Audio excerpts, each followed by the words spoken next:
Já, velkomin í úrval vikunar, þar sem við tökum saman nokkur viðtöl svona úr vikunni og röðum saman, stokkum saman í einhverju samhengi sem að kannski er óljóst. Það margt sem við ætlum að fara yfir núna. Við ætlum að byrja á áhugaverðu spjalli sem ég átti við fólk sem hafði verið að mótmæla aðgerðarleysi ríkisstjórnarinnar vegna þjóðarmorðsins á Gaza fyrir utan ríkisstjórnarfund og fekk framan í sig piparúða frá lögreglunni. Þau komu hingað til mín og sögðu bara frá reynslu sinni, vorum eiginlega að reyna bara að draga upp það hvað hafði gerst. Það er Kvasi O'Day, Krista Hlín Lehmann, Daniel Þór Bjarnason, Lukka Sigurðardóttir, Pétur Eggers og Bergþóra Snæbjörnsdóttir settust hérna við rauðaborðið og við fórum svona yfir atburðina, hvað hafði gert og hvað við valdið því að lögreglan réðst með þessu offorsi að friðsumum mótmælendum. Við skulum heyra þeirra frásögn og kannski tilefni til þess að hlusta á hana vegna þess að frásögn lögreglunar hefur verið svolítið áberandi í flestum fjölmiðlum. Gerist áskrifendur á Samstöðinni og taki þátt í að byggja upp öfluga og róttæka samfélagsumræðu.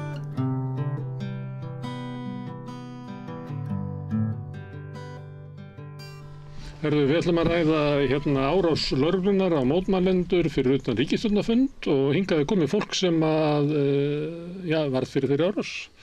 Hérna er Kvasi O'Day, Krista Hlín Lehmann, Daniel Þór Bjarnason, Lukka Sigurðardóttir, Pétur Eggers og Bergþóra Snæbjörnsdóttir. Ég ætla að byrja á því, Pétur, því að þú ert með myndband sem við ætlum að spila sem að þú tókst. Ég ætla að byrja þig bara að lýsa atburðunum með þínu nefi. Já, ég skal fara í gegnum þetta. Þetta er sem sagt, vídeóið sýnir upphaf árásar lögreglunar á mótmælendur og fyrstu sekúndurnar þá eru 20 sekúndur kannski síðan að mótmælendur lögðust niður og lögreglan hefði ekki hafið neinar aðgerðir.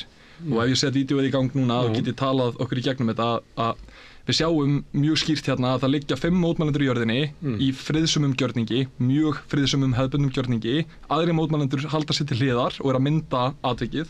Lögreglan hún mætir í aðstæðuna með piparúða á lofti. Þannig kemur hún inn til leiks. Þannig að hún hefur fengið tilmæli um það að beita piparúða. Fyrstu aðgerðirnar sem að lögreglan segir að séu mildar atlögur að því að draga mótmælendur af eins og við sjáum þá er verið að draga fólk á bakinu upp á kanta þar sem að það er verið að expósa viðkvæmasta part líkamanns fyrir miklu mögulega áfalli sem er ekki löglegt. Hún gerir þetta núna í tvígang, heldur áfram að miða piparbrúsanum á mótmælendur á meðan þessi umtalaði bíll sem er tómur ráðherrabíll fær að fara framhjá. Þannig að þessi gjörningur, hún tókst ekki að hindra bílinn, hann fer auðveldlega framhjá.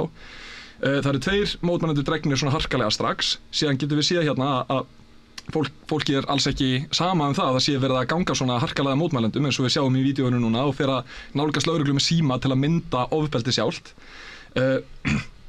Hleypur hún að til að kanna hvort allt sé í lagi. Hann er ýtt niður og hún er síðan meisuð beint í andlitið þegar hún stendur upp. Þannig að það er lögreglan að díla við friðsum mótmæli. Við eigum líka vídeo og öll þessi vídeo, ég er núna að fara að gera open source GitHub repository þar sem við ætlum að trakka hvernig lögreglan hreyfir sig, hvar skipanir eru gefnar. Við sjáum að þetta er ekki bara fantar sem eru að vera kaotískir og beita sér gegn okkur. Þetta eru skipulaðar. Þetta er skipuleg starfsemi hjá lögreglunni og þeir fá tilmæli frá óeinkennisklæddum lögreglumanni um að nú skuli beita piparúða á friðsama mótmælendur. Þannig að það er einhver að reyna að kynda upp í einhverjum óeirðum Og ég vil líka taka það fram að við við þetta borð, við erum ekki vinir, við þekkjumst ekki. Ég þekki engan við þetta borð.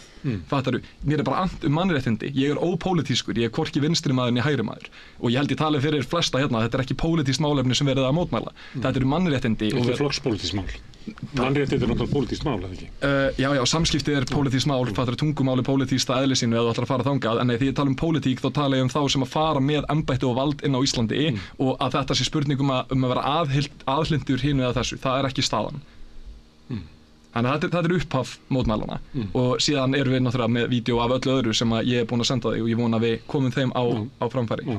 Ef ég má kannski bæta við þú segir upphaf mótmælana, ég myndi segja þetta væri þá frekar upphaf svona þessa escalation sem að fer í gang. Já, við skulum taka það fram að það voru... Lögreglan gerandi í því atburðarásinni. Já, og það voru búin að vera mótmæli þarna örugglega hátt í, 2 klukkustundir eitthvað svoleiðis, sem að hafði bara farið mjög friðsamlega fram og fóru friðsamlega fram allan tíman. Bara líka benda á það að dómsmálaráðherra kemur strax fram og réttlætir þessar aðgerðir lögreglu og segir að þetta séu hæfileg viðbrögð í þessum aðstæðum. Vísir gefur út prinsessu viðtal við lögreglustjórann sem að tók hana Kristu og ber fyrir fram að myndavél við hliðina á barnavagni með barni í. Bara fólk þarf aðeins að vakna fyrir alvarleika málsins Þetta ekki, við erum ekki jaðaraktivistar. Ég bara afsakinn, ég bara hef ekki þolinmæði fyrir. Krista, getur þú lýst þessu sem hann að segja frá? Að lögreglan hafi ráðist á þig? Já, sko, í raun og veru það sem mann náttúrulega kannski, gerist er að við tökum náttúrulega eftir að það verið að færa fólk og við tökum eftir því að fólk í raun og veru það í raun og veru tekið á fólki með óhóflega sem maður sér en þannig að allan hjá okkur þá svo þegar bíllinn á að fara í gegn sem að ég heyri svo eftir á að hefði getað farið allar leiðir ef að þetta var eitthvað vandamál sem að var greinilega að verða til eða eitthvað búið að spreyja fyrir ofan að Það ekki að koma fram að þetta eru 2 svæði. Þú veist að lýsa því að gerast á hennar svæðinu og nú þú lýsa því sem að gerast á í Skuggasundi. Þau sjá bara í fjarska hvað gerist, þau sá ekkert meysir. Já, við erum sem sagt, af þeim sem eru hér, þá eru ég, Kusai, Pétur og Lukka við erum fyrir ofan, sem sagt nær Þjóðleikhúsinu. Lindagötunni, það sem að Skuggasund gengur niður, rétt það sem að kassin í Þjóðleikhúsinu fyrir þá sem að ekki rata. Þar er sem sagt grindverk sem að lögregla setur upp og svo er annar sem sagt póstur neðar í götunni og ef ég man rétt þá eru Krista og Bergþóra staddar þar og atburðarásin þar sem fer í gang þar gerist eftir að lögregla búin að beita ofbeldi þarna á Lindagötunni. Má ég samt spyrja þig, Krista, árás lögregluna á þig? Já, hún verður í raun og veru bara þegar bíllinn hefur keyrt framhjá og það sem að gerist náttúrulega er einhvern veginn að ég bara í raun og veru ýtt eða rifin til hliðar og svo í raun og veru ég bara komið meisbrúsan í andlitið og svo í framhaldi af því þegar ég náttúrulega sé ekki neitt og svo spreyjar svo mikið þannig að þú veist ég hef ekkert, það er trévillinn og jakkinn og hárið allt í þannig ég hef ekkert einu sinni til þess að þurrka frá. Varstu bara með hendur í vösum líka? Það sést skýrt á þessum heimbandi? Já, ég meina þegar þeir rífa mig til hliðar þá stend ég í raun og veru bara þannig og er með hendur í vösum og er í raun og veru engin ógn og þeir hefðu náttúrulega alltaf getað bara beðið mig að færa mig en svo var þetta og já, svo í raun og veru gerist bara svolítið allt svona hratt svolítið eins og ég segi, ég náttúrulega sé ekkert þannig að þegar ég sé ekkert og reyna að standa þá eru þeir að reyna að hrinda mig niður og svo er mér einhvern veginn bara kasta þannig einhvern veginn niður og svo stend ég upp aftur að ég sé ekki neitt alltaf að hvort þau geti fengið eitthvað aðstoð við að losna við þetta því að það var einhvern veginn, ég sá ekkert og það var bont og þá stend ég greinlega hjá lögreglumanni sem að grípur í mig og svo er ég spreyja aftur í framhaldi og þá er ég rifin og þá held ég að mér sé mitt kasta þarna niður í götuna og svo bara haldaði mig niðri og er einhvern veginn að ýta mig niður og þang til fólk kemur og reynir eitthvað að taka þetta í sundur en eins og ég sá ekki neitt þannig að ég vissi í raun og veru einhvern veginn ekkert hvað var í gangi Lukkulegt að þetta næst allt á myndband lögreglan og hennar athæfi er myndað frá upphafi til enda Það er mjög áhugaverð mynd af þér, Kusai, þar sem að lögreglumaður stendur í svona 1,5 metra fjarlægð frá þér og verið bara tæma úr heilum piparúðabrúsa í andlitið þér. Já, ég frétti að því að þetta var alveg við það að fara að renna út, þannig að hann þurfti að klára þetta. Þannig að þetta var alveg það. Nei, ég skil ekki. Þú stendur bara með fánan? Ég stend með fána og ég mun standa áfram með fána. og það var eiginlega bara það sem gaf mér styrk, ég skildi ekki alveg hvað gerðist. Lögreglan var tilbúin með svona aðgerðum alveg frá upphafi, maður fann það, lögreglan var ekki eins og vanalega, þið voru alveg tilbúinir, pirraðir, en svo byrjar þetta bara allt í einu og án þess að fatta þá byrjar þetta og hann sprautar á mig. Hvað varst þú að gera? Ég stóð. Honum stóð ekki ógn á þér? Nei, ekki að neinn. Ekki að neinn. Kannski sér hann ógn í fánunum svo helt á? Hann sér ógn eitthvað, fánin eða fólki eða, pirringin eða eitthvað merki frá eitthvað efri. Útlitið á þér? Útlitið, skeggið, kofíi, það er margt í þessu. Það er mjög margt í þessu. En það skiptir eiginlega engu máli hvað var það. En þetta snýst ekki okkur. Þetta snýst ekki mig, snýst ekki Píparúða, snýst ekki lögreglu. Það sem, leit mig standa áfram og gaf mig styrk. Myndirnar sem ég sá leið og Píparúða í andlit á mér, ég sá bara Gaza, ég sá bara börnin, og þá stóð ég áfram. Og það var eina sem gaf mig styrk í fyrsta gusu.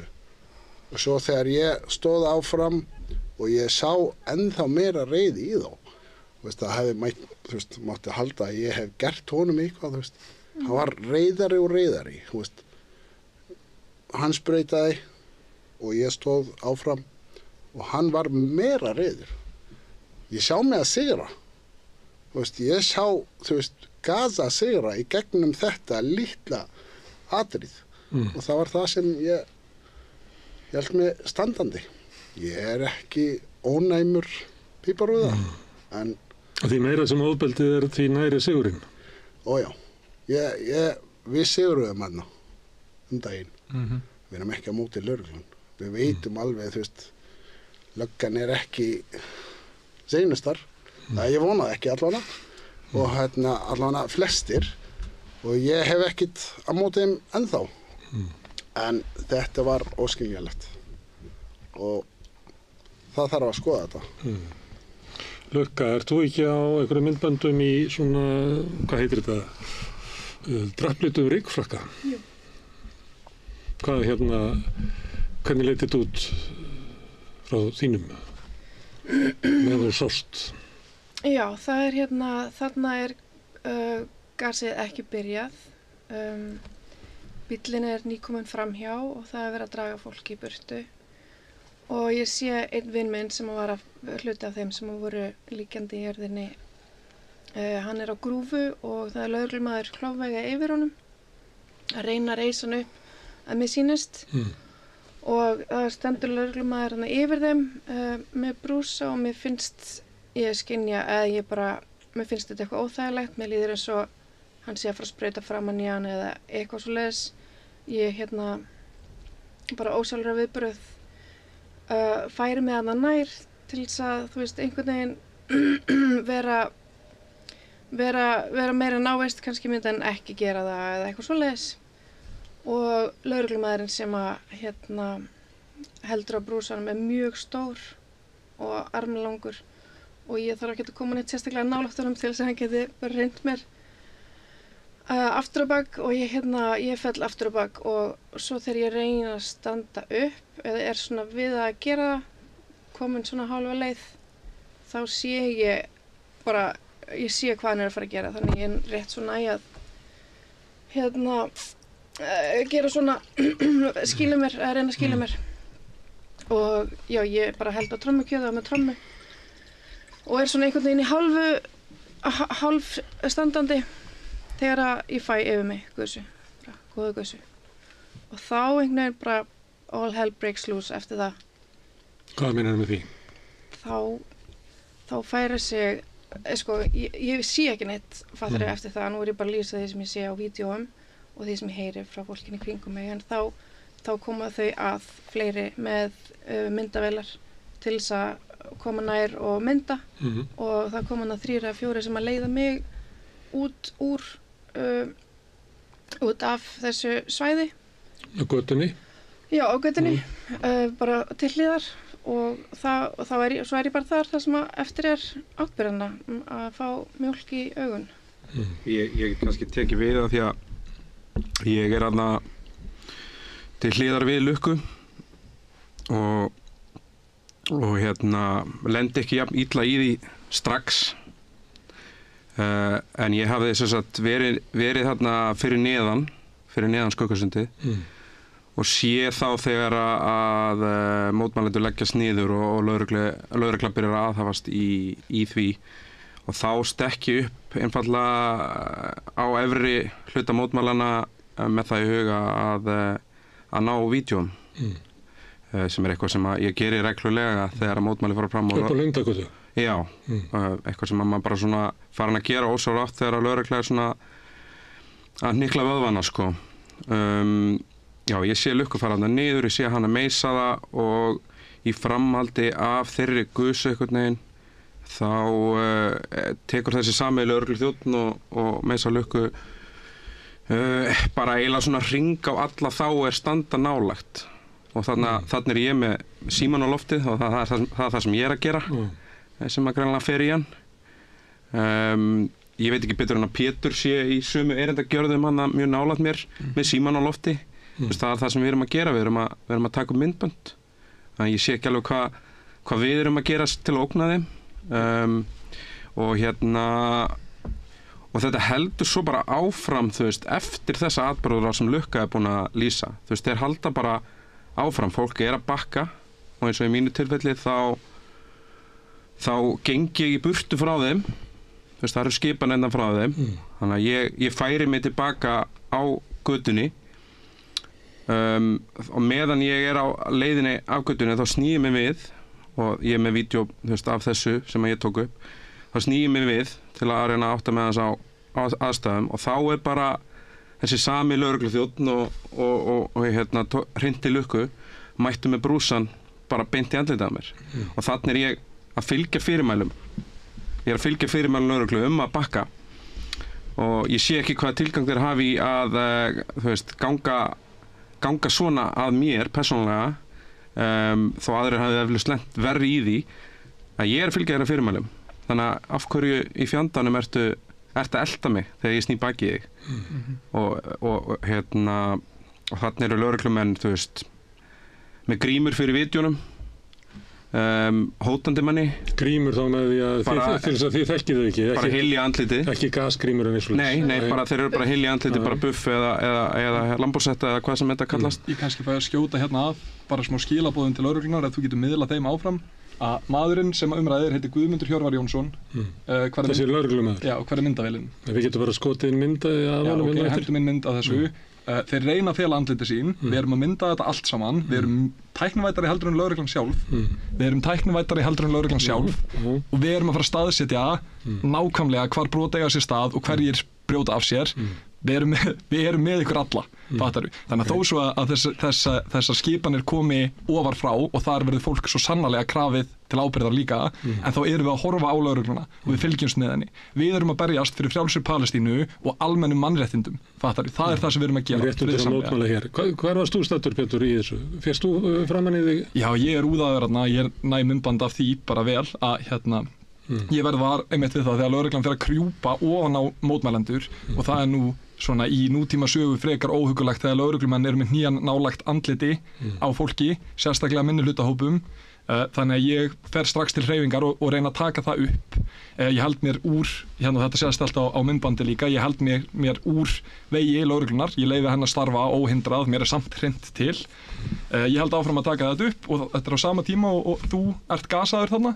Þannig að ég feldi fyrir fram að þig rétt áður en þú ert gasaður, ég er að taka þetta upp og ég spyr lögreglumannin hvort það sé að reyna að ógna mér, hvort að það sé hans áætlun og hann tekur brúsan af vinnu sínum og meisa mig í andlitið. Fyrir að spurta þessu?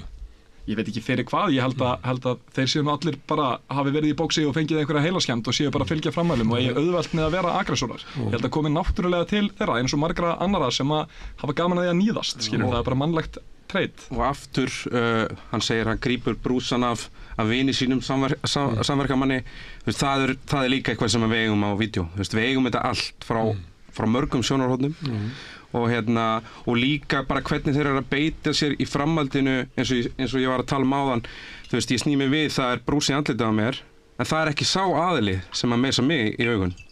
Það lögreglumaður sem að stendur, sem sagt, ég sé ekki gæjan sem að meisa mig, af því ég með annan brúsi í andlitinu á mér. Og einu sem ég að gera að biðja þá að nota orðin sín og ræða við fólk, skilurðu, í staðan fyrir að mæta bara á það. Og ég held að við séum flest sko meisuð án þess að við séum vöru við að það sé á leiðinni.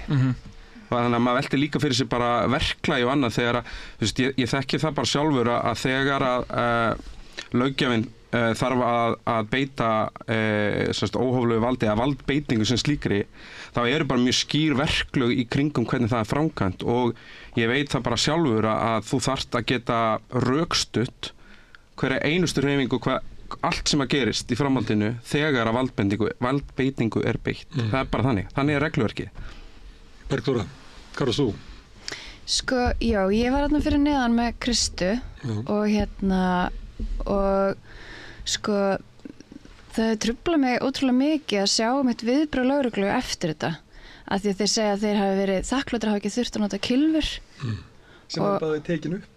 Það tekin upp kylfa, það á myndbandi líka, þannig að fólk ekki að tala það. Þannig að þeir hefðu vald til þess, þú veist, þeir hefðu leyfi til þess að beita kylfum. Eins og þið hafi verið að gera árás á þá. Eins og við hefum verið að gera árás á þá og þetta hafi verið rosalega mikið af fólki, þeir hafa ekki ráðið aðstæður, þeir hafi þurft að koma ráðherrum þarna út og þeir hafi bara neyðst til að beita þessu úrþrifa ráði. Þegar að sannleikurinn bara allt annar. Fyrir að fyrsta að þá var búið að ákveða að ráðherrarnir færu út bakdyramegin, þar sem voru engir mótmælendur eða kannski 1 eða 2 og þar sem bílastæði.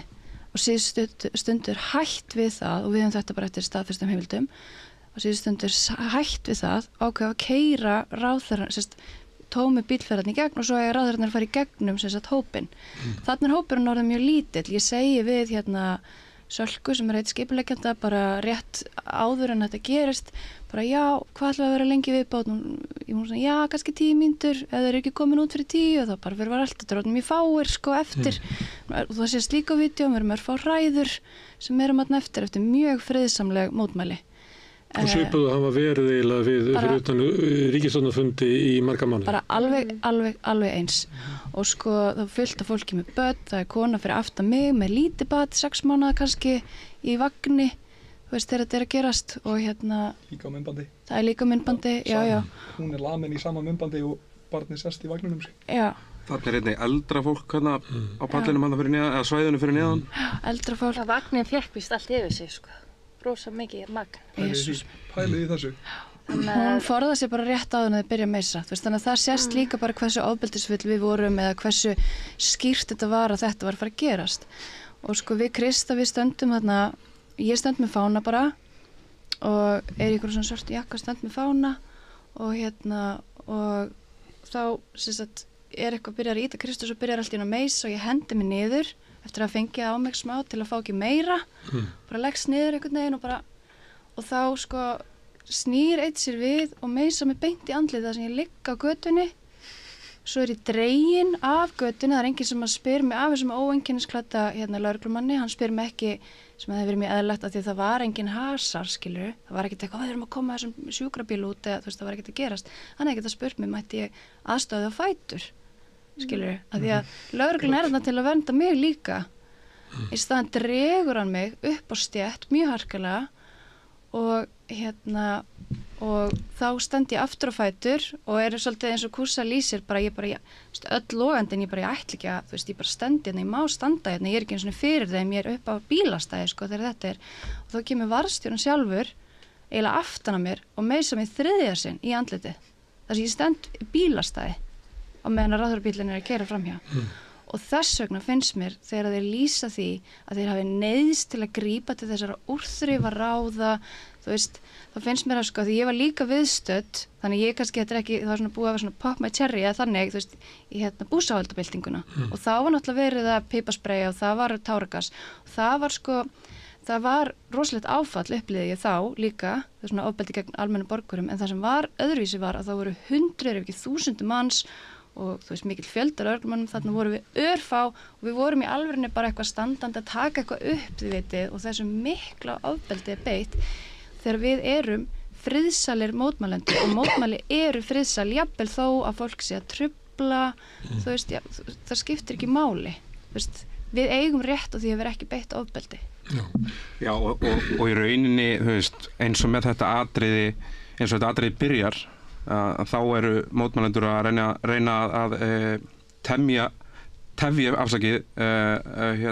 því að leggjast niður á götuna og ég meina, þú veist það hefur ekki gerst áður í þessum ríkisstjórnarmótmælum. Nei, það hefur ekki gerst, en ég vil hins vegar bara benda á það að leggjast í jörðina, það er ekki að beita neitt ofbeldi. Nei, og við þekkjum það frá öðrum mótmælum að þetta er þess mjög fræg mynd sem að lögreglan er að bera Ómar Ragnarsson af ykkur staðar út í raunin út á Álftanesi. Það eru bara heppnir að þurfi ekki að beita kylfur á hann. Það bara, þeir voru heppnir að þurfi ekki að beita kylfum á hann. Já, hann var ekki úðað með piparúða eða við bara bára hann í burtu? Nei, dregin á fætinum. En mér langar kannski að fá að varpa smá ljósi á það líka út allan heim. Seinustu daga höfum við séð lögreglu vera að beita gífurlegu ofbeldi. Munurinn hérna og til dæmis í Berlín og Frakklandi er að, eins og þú segir, við erum örfáar hræður eftir í lokum mótmælanna. Þannig að lögreglan getur ekki falið sig eins og hún getur erlendis bak við fjölda í múgi eða múgæsing. Þetta er það fáir og það vel dokumenterað að það er engin staður fyrir lögregluna að segja, heyrðu, nei, þetta voru nú full gróf mótmæli. Og Íslendingar verða að átta sig á því að þetta er sérstaða. Við getum tekið rosalega sterka stöðu gegn mjög augljósu ofbeldi lögreglunar. Þannig að ég upplifi það sem ábyrgð okkar allra, sama hvar við erum á pólitísku sviði, að nýta þetta myndefni, skoða það sjálf og opinbera lögregluna fyrir skipulagða glæpi gegn íslensku lýðræði. Og það er ekkit flóknara heldur en þetta. Þetta er ekki pólitísk skoðun. Ef við trúum á lýðræði þá hljótum við að sjá þennan fasisma. Ætlum við að nota þetta tækifæri og virkilega leggja eitthvað til marks í þessari baráttu fyrir mannréttindum á heimsvísu eða ekki. Og það er bara einföld spurning, því að núna eru öll sönnunargögnin í borðinu, við vitum að skipunin kemur að innan, þetta eru ekki lögreglunýðingar að missa stjórn á sér í vinnunni. Þetta er skipulögð árás gegn lýðræði. Hvernig veistu það? Út af það kemur maður, óeinkennisklæddur lögreglumaður, út úr húsinu og gefur skipun með hendinni að nú skuli beita piparúða og síðan sjáum við lögreglumennina fara frá hliðunum að þessum 5 mótmælendur sem liggja, vopnaðir trommum, sjáu þið til, með piparúðan á lofti og þeir byrja strax að miða piparúða. Þannig að aðgerðirnar voru aldrei til þess að reyna að deeskaleita eða reyna að finna eitthvað meðalhóf í framkvæmdin, hún er til þess ætluð að beita ofbeldi og ég held persónulega, þó að þetta sé bara kenning, að þetta hafi verið nokkurs konar PR-stönd.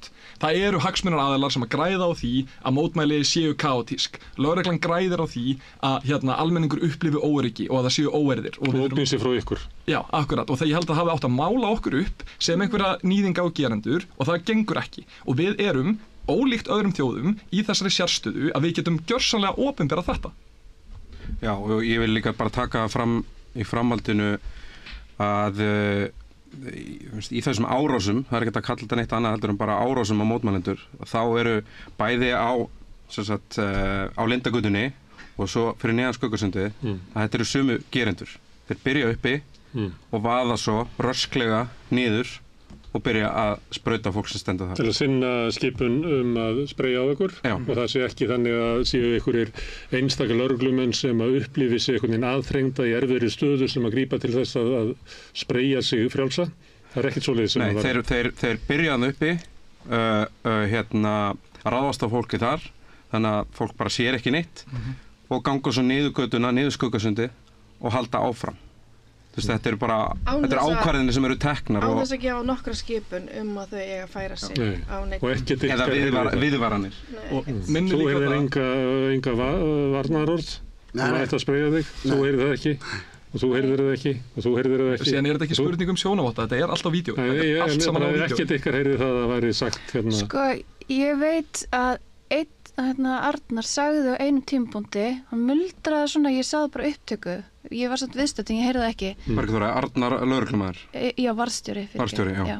Hann muldrar svona og það er svona lúður við hliðina á honum þannig að það heyrist ekkert sko og þá segir hann sko eitthvað svona lögregla beiti piparspray og svo bara byrja hann piparspray og það var ekki eitthvað bakki, við erum að beita piparspray, bakki, við erum að beita, þú veist, eins og ég man eftir í til dæmis búsáhaldabyltingunni, það var bara það er ekki beitum piparspray og svo bara strax byrjaði piparspray. Já, og svo held ég, þú veist, það er ekki bara að tilkynna piparspray, af hverju að vera með, þú veist, það er sko, ég stóð þarna og þú veist, það var ekkert að gerast, bíllinn var komin inn, þú veist, það var ekki að hindra eitt eða neitt, segjum svo að ráðherrarnar eru fastir inni, með að alveg vera fastir þessi samsig í 50 tíma, ekki bara í 5 mínútur í viðbót, þeir með að alveg vera fastir inni, þú veist, það er ekkert sem réttlætir þess. Nei. Að þú veist, að vera, þú veist, að beita svona óbeldi. Akkurat, en líka það er ekki, þú veist, það var ekkert ógn, þú veist, það var ekki, bíllinn var komin inn, þú veist, þau gátu farið annars stað frá, þau eru bara hérna inni öruggir að, þú veist, að ræða hversu miklu meira ætlum við að vera samsig, þú veist, þau með alveg dúsa inn í 10 tíma, þú veist, það er ekki, þú veist, það er réttlætir ekki. En líka lögreglan og það er varðstjórinn, hann Arnar, sem að hann þarf að rannsaka, heitir hann Arnar eða ekki? Ég held að já. Allavega varðstjórinn sem að fyrir viðtala eftir árásina, það sést á vídeói að þegar það er búið að vera að meisa fólk í andlitið og mótmælendur liggja í jörðinni, þá tekur hann upp kylfuna og hann er að leita af færi og ástæðu til að nota hana. Lögreglan, hún ætlaði að beita kylfum. Þess vegna er hann leiður í viðtalunum að það hafi ekki farið svo að þeir gátu, því að við erum friðsami mótmælendur. Þetta eru friðsöm mótmæli, þetta eru passifísk friðsöm mótmæli og verða það alltaf, fattaru. En hann tekur samt upp kylfuna því að það eru hugmyndir það hvernig hlutir eiga að fara. Fattaru, fólk gefur upp mikið ásetning sinn með því að sýna sína hegðun og hún er skráð og hún verður analyserið ekki bara af okkur, heldur að fólki hundruðum ára fram í tíma. Þetta er sagan að skrifast á Íslandi núna og hún er dokumenteruð og við stöndum saman sem þjóð. Ég finn það í pottinum í gær. Íslendingar, sama hvort þeir séu með Arnari eða Höllu eða hvar þeir eru, þeir standa saman gegn svona kúgun. Það er bara staðan. En það er sko líka, ég veit að búið að senda inn einhverja fyrirspurn sko, kvörtun yfir því að þeir virðast hafa sko falið númerið sín og neita að gefa þau upp sem að er út af fyrir sig sko brot. Það er ekki fyrsta skipti. Nei, en það er alltaf að við erum með nöfnin á þeim, bara minna lögregluna á það að við erum að fylgjast með ykkur og við erum ekki einn og við erum ekki vitleysingar. En það verða mótmæli við næsta ríkisstjórnarfund. Já, því að ríkisstjórnin er ennþá samsek. Þau eru búin að vera að skoða málið í 8 mánuði að meðan það verið að tortíma saklausum borgurum í Palestínu. Nú voru 5 dagar í að þau fari í 2 mánaða sumarfrí á fullum launum sem er náttúrulega galið að fólki sem siglir þjóðarskútunni getið leyft sér það. Já. En er ekki hægt við að það verði reistar upp ykkur grindverk langt í burtu? Þannig var það þú nefndir búsáldabyltinguna og þeir munið eftir þessu að 17. júní hátíðahöldin einhvern tímann þá var búið að girða í Austurvöll þannig að fólk hatt staðið upp við Hótelborg held ég og hort á. Það var mjög langt í burtu sko. Og það hefur líka verið svona við ráðherrabústaðinn og það er svolítið tilhneiging að því að það verður bara reist grindverk. Við erum vön grindverkum, þau hafa alltaf verið mjög langt í burtu sko, finnst mér og já, við bara getum alveg unni með það sko. Við höldum áfram að vera friðsæl. Já, það kalla fólk bara herra sko. Já. En ég er maður lýðræðis og ég er maður nýsköpunar og það að lögreglan opinbera sig og ef hún gerir þetta þá heldur hún áfram að opinbera sig. Ef hún ræðist á okkur þá heldur hún áfram að opinbera sig. Við fögnum því að lögreglan opinbera sig. Ég vildi að það væri ekkert til að opinbera en það er bara ekki staðan. Ég vil ekki að ég sé að eyða minni orku endalaust í einhverja svona basic kröfur mannréttindi og fá síðan piparúða í andlitið. Ég væri til í að fá að vera að gera eitthvað allt annað heldur en þetta. Ég trúi á samfélagi þar sem ég get kosið, þar sem ég er með stjórnarskrá sem er smíðuð fyrir fólkið. Við gerum það öll. Það er verið að gaslýsa okkur viðtala eftir viðtali, verið að forgangsraða það sem að gerendur eru teknir í eitthvað svona drottningaviðtal strax eftir árás. Þú veist, einu aðilar sem heyri okkur er einhverjir ungir útvarpsgerðarmenn hjá RÚV og síðan núna þú til þess að reyna að fá raunverulega mynd á söguna þrátt fyrir það að samfélagsmiðlar logi. Ég heyrði eitthvað í fréttunum svona þennan dag, þá heyrði ég til þess viðtal við Sölku og ég heyrði einhverja raddir mótmælenda í fréttunum við daginn. En finnst ykkur það að það var svo bara horfið og það sé eiginlega frásögn lögreglunnar sem að lifir? Já, ég meina við sendum strax þessar upplýsingar að það væri baktir og það væri hægt að fara í gegnum annað sund, þannig að þessi fullyrðing sem að strax þú veist að það hefði orðið, þú veist, segjum svo að það sé algjör panik og ráðherra bara er í logandi hvelli verða að komast þarna í burtu á einhverjum ástæðum á réttum tíma, þú veist, þetta voru einhverja 5 mínútur sem að búið að tefja þá þegar það var byrjað að spreyja saklaust fólk í andlitið með efnavopni en já, að þú veist, og þeir þurft aldrei að fara þarna í gegn og af hverju ákvæður að fara þarna í gegn en sko fjölmiðlar veitir þessu enga athygli. Nei. Heyrðu, við skulum reyna að fjalla frekar mynda hérna við rauðaborðið en ég veit að þeir eru upptekinn og þakka ykkur fyrir í bili, Gúsæ, Krista, Daniel, Lukka, Pétur og Bergþóra. Kærar þakkir. Takk fyrir. Takk. En við setjum hérna áfram og höldum áfram að reyna að skilja samfélagið sem að breytast hratt næsti kafli eftir augnablik. Með því að ganga í leigjendasamtökin styður þú baráttu leigjenda. Leigjendasamtökin eru fyrir öll þau sem vilja vinna að réttlæti og öryggi á húsnæðismarkaði. Leigjendasamtökin.is. Þarftu að tala borgarfulltrúa. Borgarfulltrúar Sósíalistaflokksins eru með viðtalstíma alla mánudaga klukkan 13:30 til 14:30.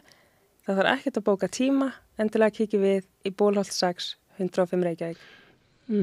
Það skall á vetur í byrjun júní fyrir norðan og Björn Þorláks sló á þráðinn til sveitugarsins Sigurðar Erlingssonar landvarðar sem að sagði hann frá vetraverðinu fyrir í Þingeyjarsýslum, fugladauða og vanda sauðfjárbænda og ferðaþjónustubænda og ófærð á vegum þar sem að bílarnir voru náttúrulega allir komnir á hálf sköllótt sumardekkin. Kom óvænt vetur fyrir norðan. Við skulum heyra lýsingar af því hvað gerist þá. Allir þættir samstæðvarinnar eru fáanlegir á öllum helstu hlaðvarpsveitum. Já, við köllum það veður frá helvíti sem að Norðlendingar búa við þessa dagana, ekki síst Mývetningar. Með því var vitnað til ummæla Sigurbjörns Árna Arngrímssonar sem sjálfur hefur lýst þessu veðri sem nú skekur Norðurland, kuldi og snjór sem veður frá helvíti. Og Mývetningar hafa ekki síst orðið fyrir barðinu á þessum kvelli og hér á Zoom mætti að vera á línunni Sigurður Erlingsson landvörður. Heyrirðu í okkur, Siggi? Já, ég heyri ágætlega í okkur. Ljómandi, hve slæmt er ástandið nú þegar við tökum tal saman klukkan rúmlega 15 á þessum drottinsdegi 5.7.2024? Já, ástandið er nokkurn veginn þannig að það er núna í fyrsta skipti farið að setjast á vegi, þannig að bara hingað til er búið að vera svona nokkuð í lagi í kringum vatnið, en nú er það þannig að bara fólk á sumardekkjum er farið að lenda í miklum vandræðum og auðvitað vegurinn yfir Mývatns- og Möðrudalsöræfi búin að vera lokaður síðan á mánudagskvöld. Já, og þannig erum við að tala um samgöngurnar.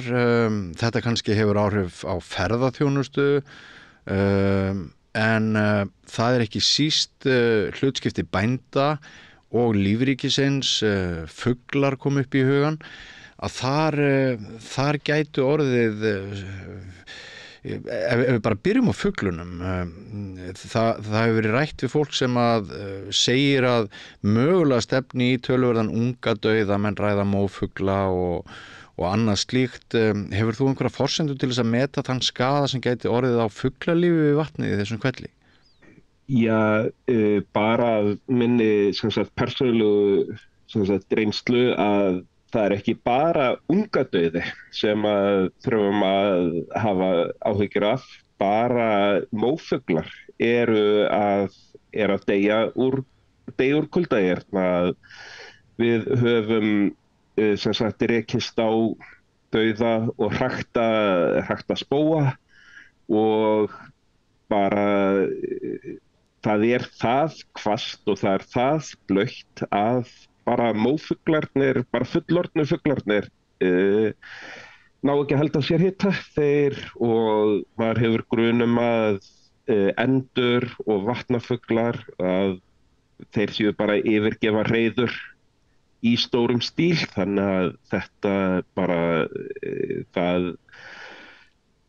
eins og maður segir, maður hefur getur engan veginn áætlað hversu mörg prósent eða hannig, en það verður bara mikill fugladauði. Já. Hvernig tekur heimafólk þessu? Ég held að menn, blóti, fyrst að þú myndist hérna á Sigurbjörn Árna, Bjössi Hjaltagerði sem að, kallar þetta veður frá helvíti, að menn bara segja, þvílíkt andskotans veður og það þetta þekkt að það getur snjóað hérna hvaða dag í júní, eða sérstaklega að snjó gránar yfir nótt og svo bara ferðað næsta dag, en Já, ekki rétt hjá mér að Mývatnssveit liggur í 270 metra hæð yfir sjávarmáli cirka, svona jafnaði? Jú, 270-280 og þannig að miðað við það margar skilgreiningar erum við á hálendinu, en venjulega, eins og maður segir, 5.-7. júní væru menn að athuga að fara að sleppa fé á fjall. Núna sjá menn fram á að vera með fé, það tóku svo til allir fé inn á mánudag, byrjuðu jafnvel á sunnudag og eru að horfa á það að þurfa að vera með fé bara á fullri gjöf og ég sem sagt var með hundinn inni í gær og hann svona bað að fara út til að míga og hundurinn reyndi að halda í sér eins lengi og hann gat til að þurfa ekki að fara út í veðrið. Já, það er nefnilega það. Og þegar þetta fé er sett inn þá geta komið upp vandræði. Mér skilst að hann svo langt síðan ég var sveitastrákur í Vogum í Mývatnssveit og hérna man nú ekki landbúnaðar kunnáttuna sem skildi en er ekki rétt aðtugað að ær geti orðið geldar ef þær eru að flakka inn og út, borða töðuhey inni eða úti og það geti haft áhrif á framgang lambanna. Já, ég sem sagt þú ekki að tjá mig sem sagt of mikið það en auðvitað allar svona bara snöggar fóðurbreytingar eins og að bara fara af beit á hey aftur og það er kannski sérstaklega einmitt bara með lömbina, þau voru búin að læra að beita sér og þau kunna ekki að éta hey. Nei. Og þá bara, ganga þau hart að mæðrunum og lömborðin stálpuð og þá jafnvel fara ærnar að verja sig fyrir lömbunum bara af því að þær hafa sjálfar ekki orku í þetta. Þannig að, eins og maður segir, það kannski horfir ekki til fjárfellis en það getur alltaf komið upp júurbólga og bara, vandamál hjá fé svona en bara lífríki að það var nú einhver tímann gerð vísa hvað tíðin væri vond en allavega í þessu veðri það er nú varglaust, svo sagt, það er ekki mývargur í dag. Nei, en sko Siggi, þú vinnur hjá Vatnajökulsþjóðgarði, þú ert landvörður, er það ekki rétt skilið hjá mér? Jú. Og umhverfisvernd er þér í huga alla daga. Er mál heimamanna þannig núna að þetta veður algjörlega einstætt eins og það er vegna þess hver langur þessi hvellur er í júní, heldur að sé að ræða loftslagsbreytingar? Það er erfitt að segja en eins og maður segir það sem að þetta með loftslagsbreytingar það og hlýnun jarðar, það þýðir ekkert endilega að það hlýni heldur einmitt að veðrið verði alltaf sem sagt bara ófyrir sjáanlegra og verði öfgafylltra og ég sem sagt kærastan mín er þýsk og býr í Suður Þýskalandi og þar eru þau búin að vera að kljást við flóð aldarinnar. Menn eru jafnvel að tala að það er svona 3 alda veður sem er þar og bleytan úr því þar sem að ringdi á 50 dag, það er svo sem að sýnist mér sem er að koma núna norðan úr Íshafi til okkar, þannig að eins og maður segir óvenjulegt veður í Evrópu, óvenjulegt veður hér, sjórinn og hlýr við suðurströndina, Lundin, að þetta engin er eyland, það hangir allt saman. Einmitt. Ég sé þó, Sigurður, að sumir heimamenn eru ekki búin að missa húmórinn, samanber Jóhann Kristjánsson eða Issa í Björk eins og maður kallaði hann í gamla daga. Hann dró fram jólatréð og óskaði bara gleðilegra jóla. Þú tók myndaði. Já, ég skil hann vel að élin í gær, þau voru á tímabili svo dimmjarna að hérna á skrifstofunni að það bara dimmdi inni. Maður fór að bara kveikja ljós og við vorum einmitt að tala að tilfinningin væri svona eiginlega alveg eins og á aðventu eða einhvern veginn þannig. Og í gær skaflinn á hlaðinu hjá mér eftir 24 tíma snjókomi var orðin 1:20 og það sem sagt myndaðist við skjólbelti og hann leit eiginlega bara nákvæmlega upp eins og skaflinn sem að var þar áramótin. Já, sumir einmitt hafa sagt að þetta sé bara versta veður sem kom í vetur og sannarlega í sumar.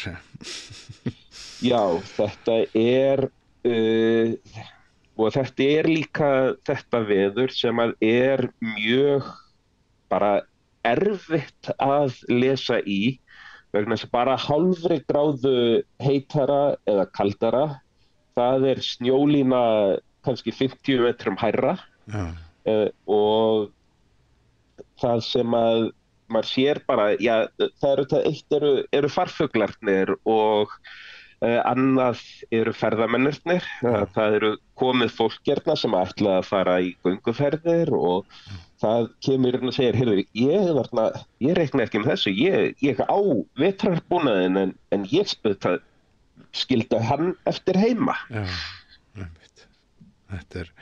Þetta eru miklar hamfarir, þetta kallar á æðruleysi. Það eina sem að við sem búum hér við aðeins skára veður, Siggi, er að getum sendt ykkur hlýtt eru kveðjur, en svo sannarlega sendi ég hlýjar kveðjur til ykkar og annara og vona nú að það fara að sjá fyrir endan á þessum ósköpum. Já, maður er einmitt að reyna að upplýsa ferðamenn hversu óvenjulegt þetta veður sé. Já. Og þetta við hérna fyrir norðan, og við hikum ekki að grínast með það, þetta er svo óvenjulegt veður að það sé líklega bara besta veður á Íslandi í Reykjavík í dag. Og það gerist ekki oft. Sigurður, kæra þakki fyrir samtalið og gangi ykkur vel í þessu verkefni. Þakka þér kærlega fyrir.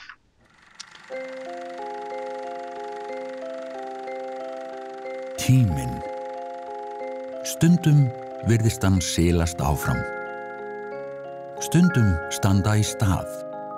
Og stundum eins og hann líði allt of hratt. Tíminn okkar dýrmætasta eign, því hann fáum við aldrei aftur. Þess vegna mikilvægt að nýta hann vel og selja hann ekki ódýrt.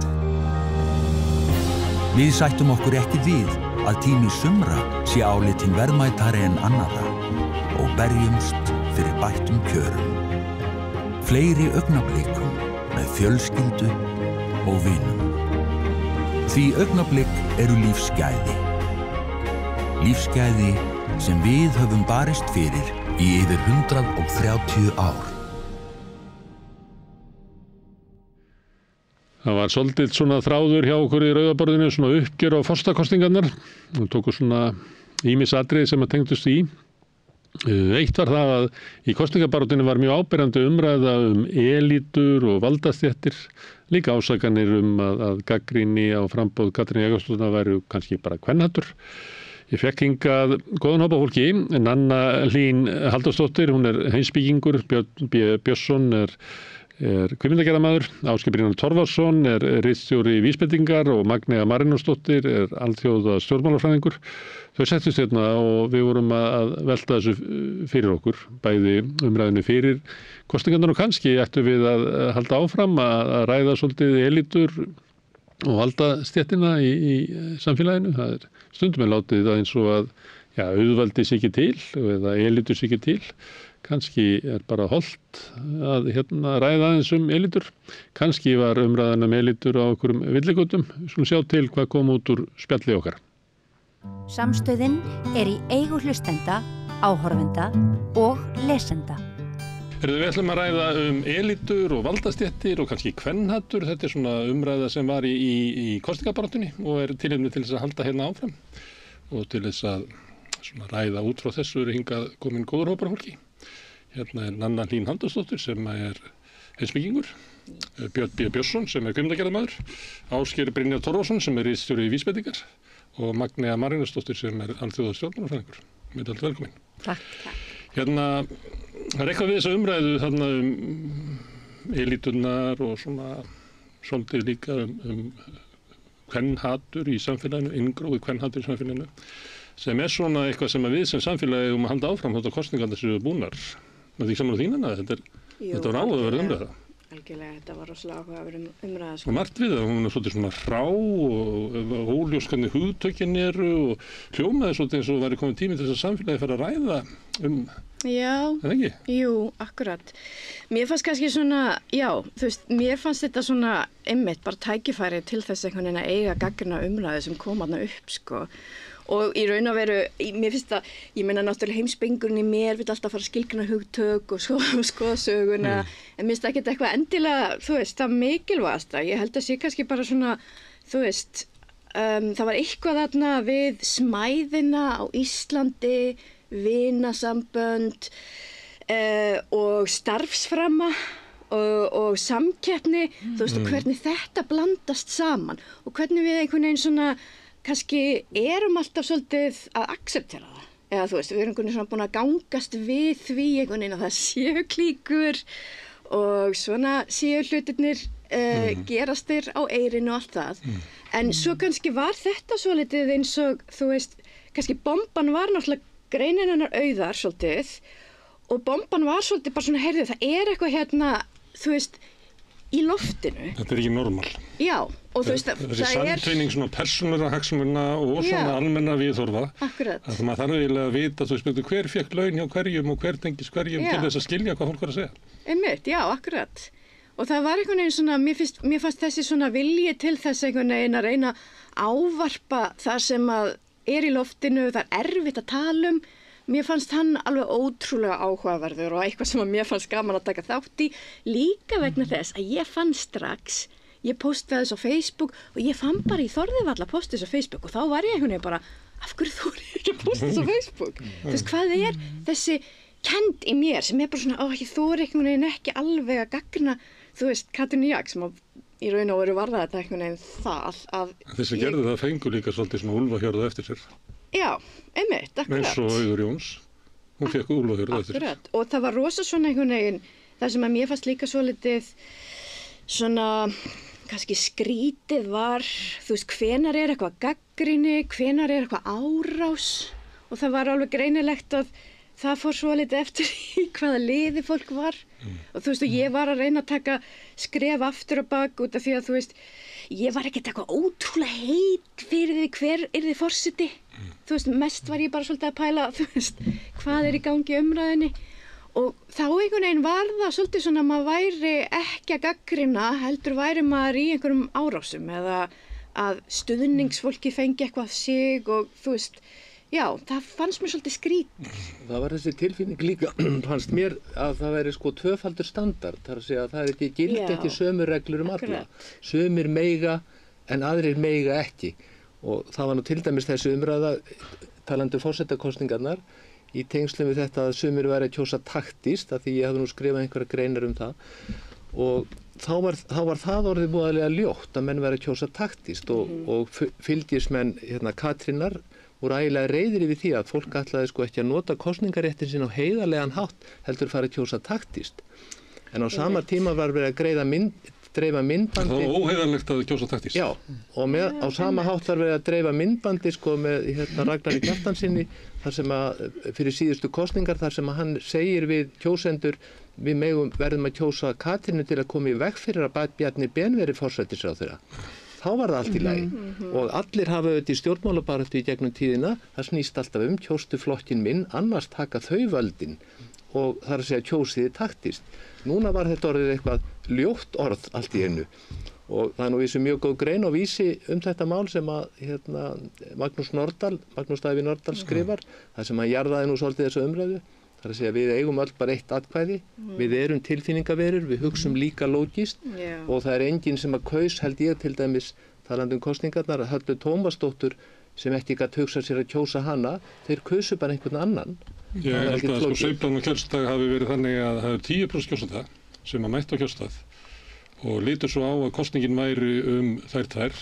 Þá var 10% kjósenda sem höfðu hugsað sér að kjósa annan og lítur svo á að kosningarna væru fyrst og fremst að hvort þú vilt Katrínu eða Höllu og kusu Höllu. Vegna þess að Katrín var eiginlega komst ekki lengra í fylgi sko. Nei, Katrín var auðvitað komin undir þak, það er alveg rétt, en svo var þetta athyglisverða, þessi síðasta könnun sem var tekin daginn fyrir kjördag og þeir birtu ekki, en Ólafur sagði frá í kosningasjónvarpinu kvöldið, þar var hún komið fram úr. Og það er sem sagt tekið daginn fyrir kjördag. En það mátti ekki segja frá því. En eitt í þessu sem var áhugavert fyrir utan svona umfjöllunefnið og hugtökin og fleira, ég meina hvort að elíta eigi að vera skilgreint hugtak, ég meina hatur er svo sem ekki selva skilgreint hugtak og ekki hugrekki eða ekki að kjósa taktíst eða neitt sko, ég meina við getum alveg haldið upp umræðu með óljósum hugtökum. En það var þetta með hvað sömuleyti var þetta svona svolítið sársaukafullt að manni fannst eins og þessi pínulitla intelligensía sem við höfum hérna í smáþorpinu væri að rífa sig á hól af átökum. Já, það er eiginlega, sko, fyrsta lagi, tilfinningar eru staðrendir. Sko, bara gleyma því aldrei. Og þessi gamla Eyjabakka umræða og Kárahnjúka umræða að tilfinningarök væri eitthvað verri rök en önnur rök, þú veist, það er búið að afstæða þannig að það fyrir áratugum í útlöndum, en Íslandingar detta stundum inn í svona gömul handritað rifrildi og endurspila sem er alveg svakalegt. Hitt sem er magnað við þetta afhjúpar í raun og veru tvennt, þetta er á 2 stigum. Annars vegar framboð Katrínar, þegar hún ákveður að fara fram, að þá sko afhjúpast svolítið það sem var kraumandi undir og var kannski bara við umræðu hér við þetta borð en ekki í eigum að kalla RÚV elítufjölmiðlin sem sagt og birtist í því að Katrín meira segja var eini frambjóðandi sem vildi ekki koma hingað sem er nú alveg sko sérstætt rannsóknarefni en líka hvernig RÚV vísar aldrei í samstöðuna og valla í heimildina en alltaf að vísa í mokkan ef við eigum að kalla hann sem hinn elítufjölmiðlun. Mokkin er umverið svo lítið lesin ef maður sleppir MBL, þetta blaði mokkin, það sem eins og leiðararnir og það dóttir í, það fer ekki inn á MBL. Það er eiginlega áleika lesið og heimildin í dag og til dæmis miklu minna lesið heldur en þegar ég var á pressun í gamla daga, þú maður það, að þá voru við bara einhver jaðarmiðl, þannig að mokkin er alveg fáránlegur jaðarmiðl í þessu samfélagi. Já, en stýrir samt... Kemur líka ljósið þessu kosningum, hann hefur engin áhrif. Nei, en stýrir samt stundum sko, því sem er eins og við ræddum hérna fyrir kosningarnar að sko, þegar ég var hérna með Halldór Geirharðs, þú veist, það er einhvern veginn, það sem er að koma út úr geymslunni hjá hádegismóunum er einhvern veginn að stýra umræðunni hvað sé verið að spurja frambjóðandur en ég ætlaði ekki út í þann þátt heldur annars vegar sko að halda það að við það fara fram og segja af sér sem aðeins betra en Ólafur Ragnar gerði, að vera ekki á launum sem þingmaður í kosningabaráttunni og þá sé maður bara laus við allt sem að gerðist á. Þú veist, sænski kóngurinn hélt alveg episkan blaðamannafund þegar hann fór í svona veiðar með vinnum sínum og hafi verið að koma fram eitthvað hann að einhver bók komin út hans bakgrunn, að þá bara var aðalskilabóðan hans á blaðamannafund, já nú vendar við blað, þú veist, nú bara þetta búið og það komið ný auð síða og verið ekki að garfa í þessu, að því að náttúrulega kosningar eiga alltaf að snúast einhvers konar uppgjör og standa reikningsskil gjörða sinna, þó að það sé kosning í eitthvað annað heldur en maður var í. Ég meina, maður getur ekki klætt sig úr þeim jakka og það var fyrra stíð sem afhjúpaði. Þarna fékk forsætisráðherrann fyrrverandi endurgjöf á störf sín síðustliðin 7 ár af vissuleyti og síðan heitt lagið í þessu að sem þetta afhjúpar þegar kosningabaráttunni byrju og sérstaklega, ég held að það sé algjör vendipunktur, grein auðar, þó að meginstrumsmiðlanir eða elítumiðlanir vildu ekki almennilega vísa í pistil auðar og heimildar, heldur voru alltaf að tala þetta aðeins víðara, mér finnst það þarf að greina þetta er svona tilfinningi mín, en sá pistil og hann er mjög vel unnin, og ég sérstaklega varfærnislega unnin. Hún eiginlega, hún tyggur þetta og stappar þetta mjög vel fyrir elítuna til þess að hún geti átt að segja þessu. En viðbröð, það er hitt lagið í þessari afhjúpun sem þetta að það eru viðbröðin úr hvað sem að maður vil kalla það herbúðum eða kosningaskrifstofu eða elítunni í kringum eða bara vínum, þú veist, en þar afhjúpaðist náttúrulega og var mjög vel gert í lestarþættinu sem að þú varst og Berglundur Rós var með pistil eiginlega sem viðbröð við grein auðar og þá þetta farið að vera rosalega persónulegt en viðbröðin sem komu síðan með grein Jóns Ólafs og eiginlega öll umræðan fór yfir í þetta og eiginlega pólariserast eða skautaðist ennþá meira. Mér fannst þetta að vera orðið eins og Bush, annarkvort ertu með okkur eða ertu á mót okkur, eða ertu á mót okkur þá ertu hryðverkamaður, það mátt ekki ræða gaggrínið að því og þá fór ég að velta fyrir mér var þetta kannski bara til að reyna að skilja þetta, ég veit ekki, þetta er tilgáð, var þetta bara einhvern veginn leið Katrínar út úr ómögulegri stöðu í þessu stjórnarsamstarfi, að því að ég held að þeir sem að fylgdust með svona stjórnmálumræðinni hafi séð að þetta gat ekki verið þægilegt fyrir hana út frá öllum bakgrunninum og þá er þetta kannski bara eina leiðin út og þá vilja vinirnir náttúrulega að útleiðin leiði til einhverjar góðrar niðurstöðu en svo bara komst þjóðin að þeirri niðurstöðu að það væri ekki Þetta kom út í svona sálfræði að Katrín hafi ekki fundið neina leið út úr stjórnmálunum nema að verða forseti og hún hlýtur að jafna sér svolítið á því að lífið er stórt og mikið og margbreytilegt og henni mun örugglega farnast vel. Ég er bara að reyna að skilja viðbrögð, af hverju viðbrögðin frá þessum aðrum urðu svona rosalega heiftarleg við þessum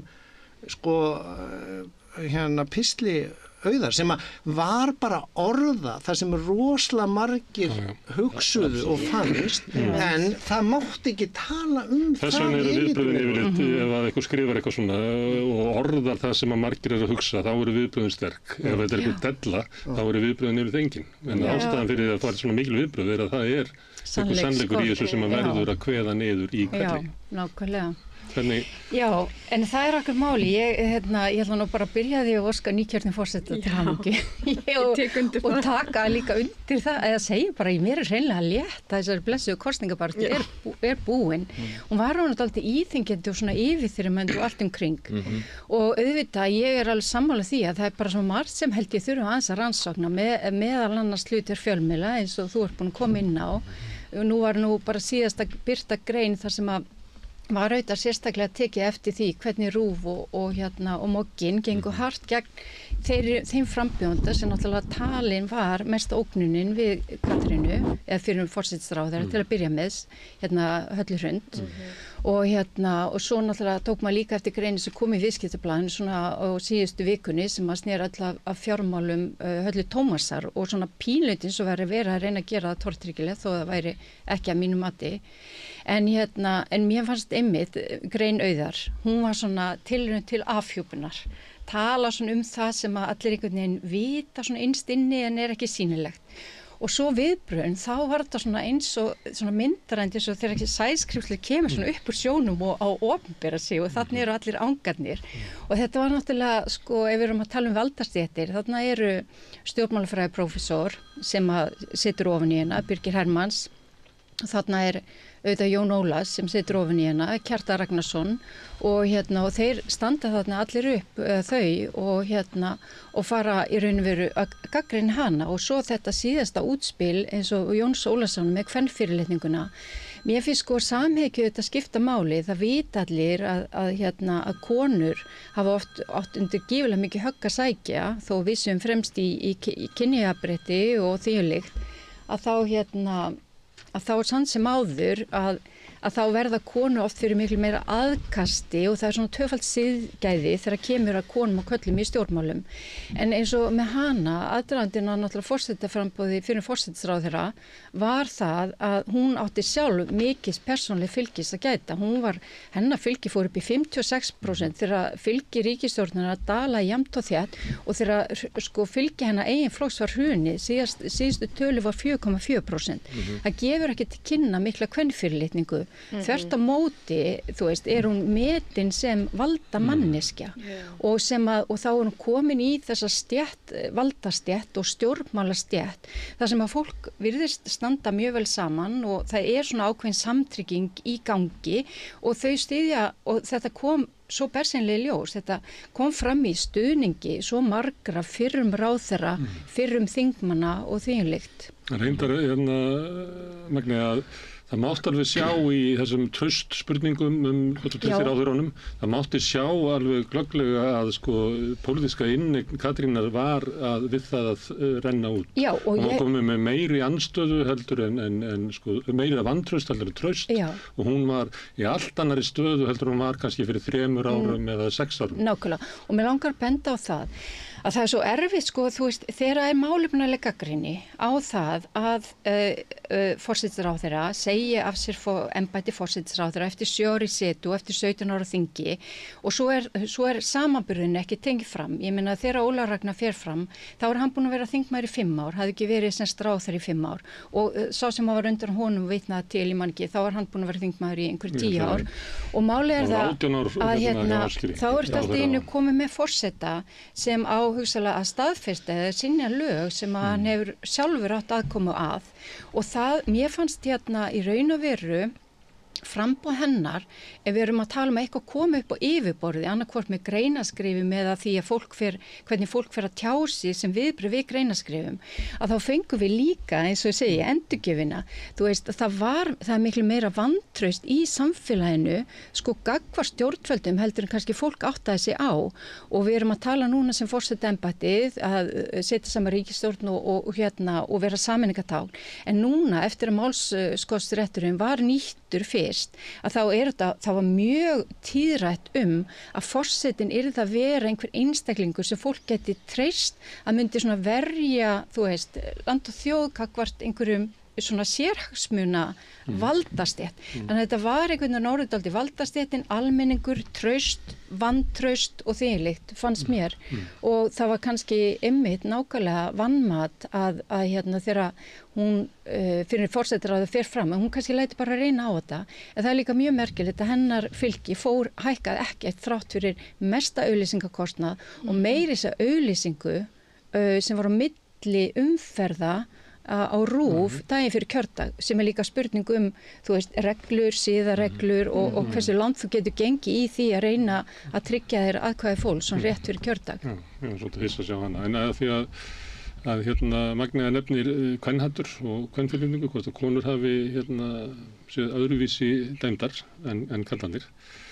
Ætti það ekki þá alveg svið Höllu Hrund sem að fekk svolítið svona trakteringar að hún hefði nú verið í einhverju vitleysu þarna út í Argentínu og annars að vita alveg hvað hann var að gera og væri að borga vinkonum sínum einhver laun og ég meina það vantaði ekki svona, það er ekki vandi að skýra það með svona léttu svona kvendissi.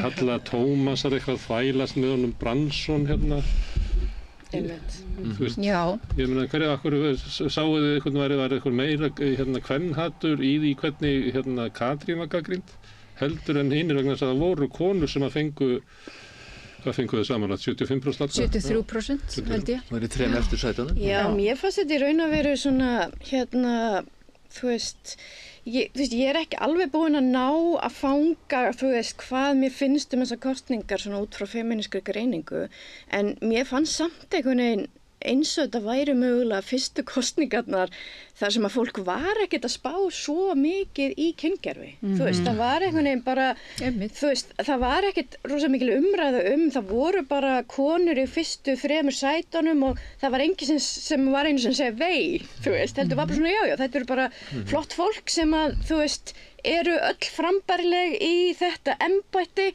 þannig að ég var einhvern veginn svona, ég var ekkert þú veist, ég var ekki eins og búin að hugsa þetta þegar að þessi umræða kom kvenfyrirlitningu og ég var einhvern veginn svona, þú veist, meira fannst mér líka, ef það var einhver, þú veist, maður sá eitthvað svona kannski skrítið akkurat í hvernig fjölmiðlarnir voru einhvern veginn að reyna að draga niður suma frambjóðendunar. Mér fannst það líka svolítið bara, gagnvart Ásdísi Rán. Þú veist að hún mætti að, þú veist, manneskja sem að gerir út á kynþokka sem er, þú veist, bara sem er hefðbundið bara hluti af svona kvenleika og þú veist, og við erum líka búin að vera að berjast fyrir að meiga það einhvern veginn og þá var einhvern veginn eins og það gerði mann að einhvern veginn verri kandidat sem ég bara svona, af hverju er það? Ég held að hún hafi nú rétt þann hlut aldrei vel í þessari baráttu. Já, akkurat, mér fannst það bara frábært, það var svo margt einhvern veginn svona sem kom í gegn sem að var bara, já, akkurat. En Steinunn Ólína sem tekur að sér að vera einn harði gagnrýnandi og það kannski er frekar svona kalla hlutverk, ef að konur gerir þetta þá verða að skassi eða... Akkurat, mér fannst það mitt sko svolítið... Hún hefur orðið líka fyrir svona hvern... Það var kannski líka mitt spurning með hana, maður var alltaf svolítið að velta fyrir sér hvað er það sem gera verkum að einhver nær 10% pluss og einhver dettur í hennan 1% og það var svolítið, ég náði ekki alveg af hverju Steinunn Ólína datt í þetta 1%. Já, það er ekki sófeks einhvern veginn í þessu. Þessi mega konur ekki vera með svona. En hún hafði náttúrulega eitt erindi, hún sagði það, hún stóð sér rosalega vel í því og það var að hún ætlaði að koma í veg fyrir að fyrir forsætisráðherra myndi vera kosin og hún var mjög góð í því að taka sér svona dagskrárgerðarvald í raun og veru og koma umræðin jákvæð farveg. Kannski sanngjarnt að segja því hún segir sjálf þetta var, hún nefndi einhver tíman fyrir áður hún bauði sig fram að ef Katrín myndi bjóða sig fram þá myndi hún gera það. Síðan gerist það í þeirri röð að Steinunn Ólína bauði sig fram áður en Katrín gerði það. Þannig, og hún sjálf bar þetta af sér og sagði mitt erindi er ekki þetta, þannig við mögum ekki nú að henni því nasir ef að það væri ekki henni erindi að hennar sög.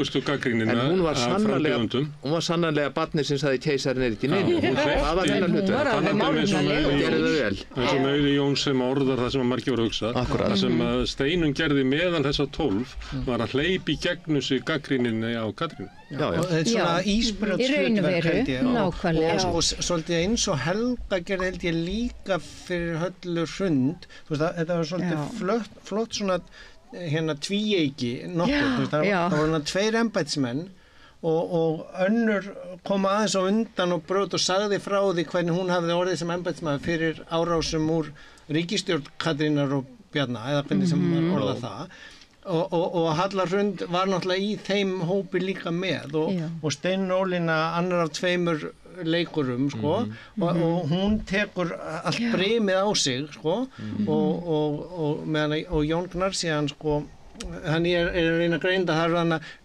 1-2% sko undanfararnir og svo koma 10% hérna eftir. Undanfararnir uppsker aldrei. Nei. Eitt í varða tölum hérna kvenhatur og kvenfyrirlitningu. Það er með líka áhugavert að hérna að því að þú segir þetta sem fyrstu kosninga þannig að þú varst bara ekki að velta því fyrir þér. Vættir að hafa verið að velta því fyrir þér ef það verið tilefni til þess kannski. En kannski erum við komið svona langt ef við möttum orðað þannig. Og það sást líka á því að hérna, það var ekki bara konur að bjóða sig fram til þess að verða fyrirmynd, heldur var komið í ljós að það ekki nóg og það var meðast hérna, greinar Guðrúnar Jónsdóttur fyrrverandi talskonu Stígamóta og Sóleyjar Tómasdóttur dótturinnar verað mjög sterkar inn í það að það eru svona margar konur frammi og þá er líka fyrir að velta fyrir sig býtu hvers konar hérna, hvaða erindi hefur hvers konar feminist hvað hefur raunverulega gert fyrir konur af því það er kannski ekki nóg að vera fyrirmynd og það er kannski erfitt fyrir Katrínu Jakobsdóttur að vera raunverulega erindið sitt að hún skulle vera forsætisráðherra er sigur fyrir konur að hún sé forseti sigur fyrir konur það er svolítið flókið að vera sko eiginlega sigurinn sjálfur. Já, ég finnst þetta svona, sko þú veist, það sem ég kem allavega í feminískri greiningu er alltaf bara einhvern veginn að reyna að hugsa náttúrulega valdið, miðjuna og jaðarinn og mér fannst þetta bara svona almennt ef ég hugsa sko, þú veist, þá þarf maður ekkert endilega að tala konur og kalla, heldur bara jafnrétti og ef ég horfði á þessar kosningar að það var sem miklu meira einhvern veginn blasa við að þetta voru góðborgarakostningar og þú veist, ég bara saknaði þess að sjá, þú veist, nýjan Íslending innflytjanda og mér fannst einhvern veginn femíniska greiningin, hún kom í miklu meira, þú veist, ég skrifaði undir hjá Agnieszku sem er pólsk að uppruna. Ég talaði við henni að var að vonast þess að hún myndi ná fram, menn myndi út af þessu svona að segja. Akkurat, þú veist, þetta því ég var einhvern veginn bara, þú veist, ég vil fá þannig rödd í þetta, en það var ekki þannig rödd. En það kannski snýr líka því sem hefur orðið mikil umræð sem er forréttindafeminismi. Það eru auðvitað vissulega konur í okkar samfélagi og ég meina víðar sem náttúrulega eru mjög vel menntaðar, þú veist, hafa mikla reynslu, mjög frambarlegar. Þannig að þú veist, kyn er orðið sko afgangsstærð, myndi maður segja, eða kynferði og auðvitað, þú veist, í gegnum söguna hefur auðvitað komið upp alls konar tvískilningur þegar kemur að kynferði fólk. Ég meina, ég man bara eftir kostningunum eða þið viti, í tengslum við hrunið þegar menn voru að safna í kostningasjóð og það voru mótmæli fyrir framann til dæmis hjá Steinunni Valdísi sem hafði nú náð að safna vel í sinn sjóð en hins vegar þá er ekki gerð greinum því að hún fór fyrst í borgarstjórnarkosningur og svo í því alþingiskosningur, þetta var samanlagt. Ég er ekki að verja þetta beinlínis og þau eru líka að spila samkvæmt reikreglunum og ef að reikreglunar eru að þú þarft að safna í digra sjóði til þess að geta átt möguleiki kostningum, þá fer þú ekki að fórna kannski einhverju persónlega fyrir það, en þá þarf þetta bara að breyta reglunum. En það er svona verið að gera svo oft kröfur á konur sem er ekki verið að gera kalla þegar ég að vera betri, þegar ég að vera sína að hafa betra siðferði og þínlíkt. En ef það er slæmt siðferði almennt og ef það þarf peninga almennt, hvað ætlar þú þá að gera því? Þá reynir auðvitað að breyta reglunum, og það er alveg þekkt, en ég held að þetta í þessu tilviki eins og núna með eins og fyrir forsætisráðherra og kvenfyrirlitningu, þá held ég að bara eigi hreinlega ekki við og það er líka brúta samhenginu sem var fyrir kosningarnar. Ég man eftir kona sagði þegar hún var að lýsa sig yfir að henni fannst þetta mjög smart af henni að þjónu kona að gera eitthvað sem er svona óvanalegt, að brjóta í blað, forsætisráðherra stígur upp og segja ég vil vera forsæti og allir bara að dedúa sig að þjónu kona. En ef þetta verið kall, þá er þetta bara sjálfsagt. Mín tilfinning en mér fannst eiginlega ekkert í þessari kostningabaráttu snúast eiginlega kyn. Ég bara segi það, þú veist, við vorum með konur í efstu sætum, þú veist, og það var enginn að kippa sér upp við það og ég held að, og það var ekki það að þetta útspil frá Jóni að það væri verið að sækja Katrínu út af því að við færum verð með konur en kallar sem hefði verið í stjórnmálum, var einhver svona tilraun sem að passaði heldur ekkert inn í umræðinu og var bara svolítið slegin út af borðinu eða allavega fekk hann mjög bátt fyrir það. Þetta snerist miklu meir hinn þáttinn sem vorum að ræða sem var valdið og elítan. Það að segja, það sem að fólk horfði á í þessari baráttu var að það teiknaðist upp. Morgunblaðið ræðst á Höllu Hrund eins og þú nefnir bara. Og RÚV líka. Já, og RÚV líka. Hann birti mjög skemmtilegt skjáskotan Hallgrímur Vilhjálmur Helgason með 20 fréttum af það sem var að ráðast á hana bara skæðastandstægnum. Já, og kosningabaráttan að byrja og svo Kristján Júlíusson farin að grilla pulsur fyrir hann á Akureyri og svo eru leiddir fram alls konar máttarstólpar, Kári og allir og við horfum bara á þetta kom úr öllum áttum að bara þetta og við vitum alveg hvaðan samanlagt þetta kemur. Þetta bara valdastéttin í landinu og svo sáum við náttúrulega teymið á bakvið hana sem var fyrrverandi kosningarstjóri Sjálfstæðisflokksins Friðjón og útringi verinn þar sem sko hringt aðalega í Sjálfstæðis- og Framsóknarmenn. Við sjáum hvernig þetta endar. Þetta endar á því að stærstu hópandi sem kjósan eru Sjálfstæðis- og Framsóknarmenn, aðrir flokkar valla kjósana samkvæmt greiningunni. Þegar forsetinn okkar sko með jafna greiningu, hún fær jafn mikið fylgi í öllum stjórnmálaflokkum. Hún í 22%. Það bara flöt lína, mjög sérstakt. Það var líka eitt sem ég langaði að segja sko út af þessum þetta með siðferðið, þú veist, þessi, og ég meina ég tek undir það að það sett meiri krafa á konur svona út frá siðferði, en ég held að það sem sé í gangi hér sé líka það innan vinstrisins mikil siðferðiskrafa. Ég veit ekki alveg hvernig þetta innan hægrisins, ég ætla ekki að fullera það neitt, en það mikil siðferðiskrafa. Við formann Sjálfstæðisflokksins myndum að ætla að það væri aðeins léttara þar. Já, ég ætla ekki að fullera það neitt, en það mikla siðferðiskröfur innan vinstrisins og mér finnst einhvern veginn þetta með sko að hún Katrín fór fram og þessi atburðarás frá því að hún segir af sig forsætisráðherra yfir því að hún fer í þetta framboð vera svolítið svona þetta uppgjör eða þessi svona búið að vera krauma undir niðri þessi bara núningur, þessi siðferðislega og pólitíski núningur innan vinstrisins yfir hvað Vinstri grænir hafa verið að gera síðustu ár og sérstaklega núna, þú veist, ég upplega sérstaklega núna eftir að þau fóru aftur í í þessa stjórn eftir 21 kosningarnar, þú veist, og bara og einhvern veginn og hann hvað heitir hann sem að varð Jón Gunnarsson var dómsmálaráðherra. Mér fannst það bara vera þú veist, þetta fór svona niður og bara út af því að þú veist, þetta svo viðkvæmt andrúmsloft núna með fjölmenninguna. Og kannski líka í sambandi við eitt sem var mjög ábyrrandi í málsvörn einhvern veginn fyrir forsætisráðherra. Þú veist, það var alltaf verið að tala sko, hún var svo góð sáttasemjari og málamiðlari og svo töluðu aðrir svik. Og vegna þess að fylgi náttúrulega flokksins endurspeglar það að það búið að snúa baki við helstu stefnu málum Vinstri grænna. Og hélt ríkisstjórnin saman en slátraði flokknum við það. Já, nákvæmlega. Og þannig að það náttúrulega búið að vera rosalega mikil umræða það. Og svo náttúrulega líka þetta að nú hefur það gerst sko að Sigríður Andersen braut af sér í starfi þegar hún notaði valsi til að skipa 3 dómara sem að síðan fór alla leið til Evrópudómstóls og sem úrskurðar málinu og bakar Íslandi og íslensku skattborgum skaðabótaskyldu og svo hún og semst fyrir forsætisráðherra hún alltaf svarið alla ráðherra Sjálfstæðisflokksins.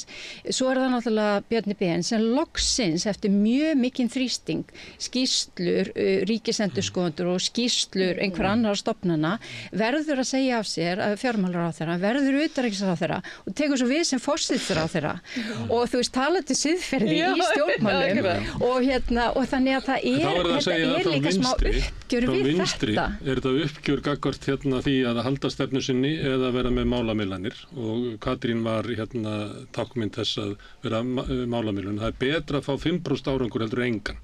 Þannig að það eiginlega réttlæting fyrir að vera og þau kannski meta þau að fengið 30% árangur eða eitthvað en ég menn það misjöndi hvernig fólk horfir á það. Og það það sem er uppgjörið við pólitískum feril hennar.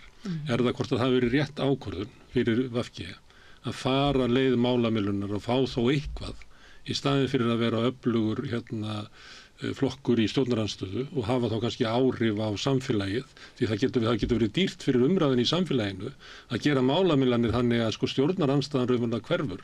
Ég ætla að drífa orða þetta við raunaborðið og sagði að hún hefði klofið vinstrið.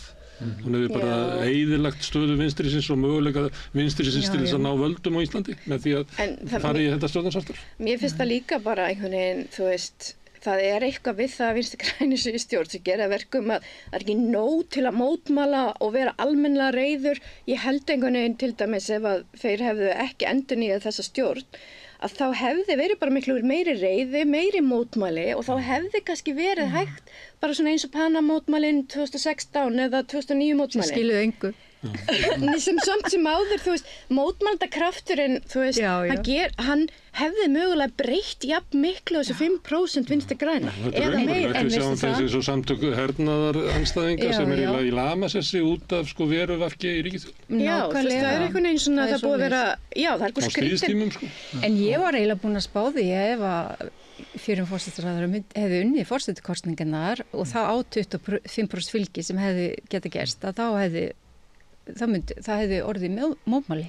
Já, það einhverju leyti léttir inn hjá sömum okkar. Út af því að það svo mikið ólga í svona samfélaginu og þetta eru svona ákveðin fólk svona því misbýður og því misbýður líka að einhverjum finnst eiga tilkall einhvern veginn til valsins en entitlement svo gott orð á ensku finnst það betri en tilkall en það einhvern veginn svona allir bara ganga fram og taka bara næsta embætti og vera allt í einu út af því að þú svo góðu sáttasemir og málamiðlari og þvílíkt og það svo margt alveglegt búið að gerast og ég held að almenningur landinu upplifir mikið valdaleysi og ef að og þá hefði völdin nú algjörlega verið tekin af þeim valdalausu ef að valdastéttin innan gæsalappa og þeir sem tilheyra henni, hvort sem það í fræðasamfélaginu eða menningarsamfélaginu eða stjórnmálastéttinni, þá einhvern veginn þá hefði þetta orðið til þannig, valdastéttin versus dálítið valdalaus almenningur vegna þess að þrátt fyrir mótmæli, þrátt fyrir rannsóknarskýrslur, þrátt fyrir alls konar uppgjör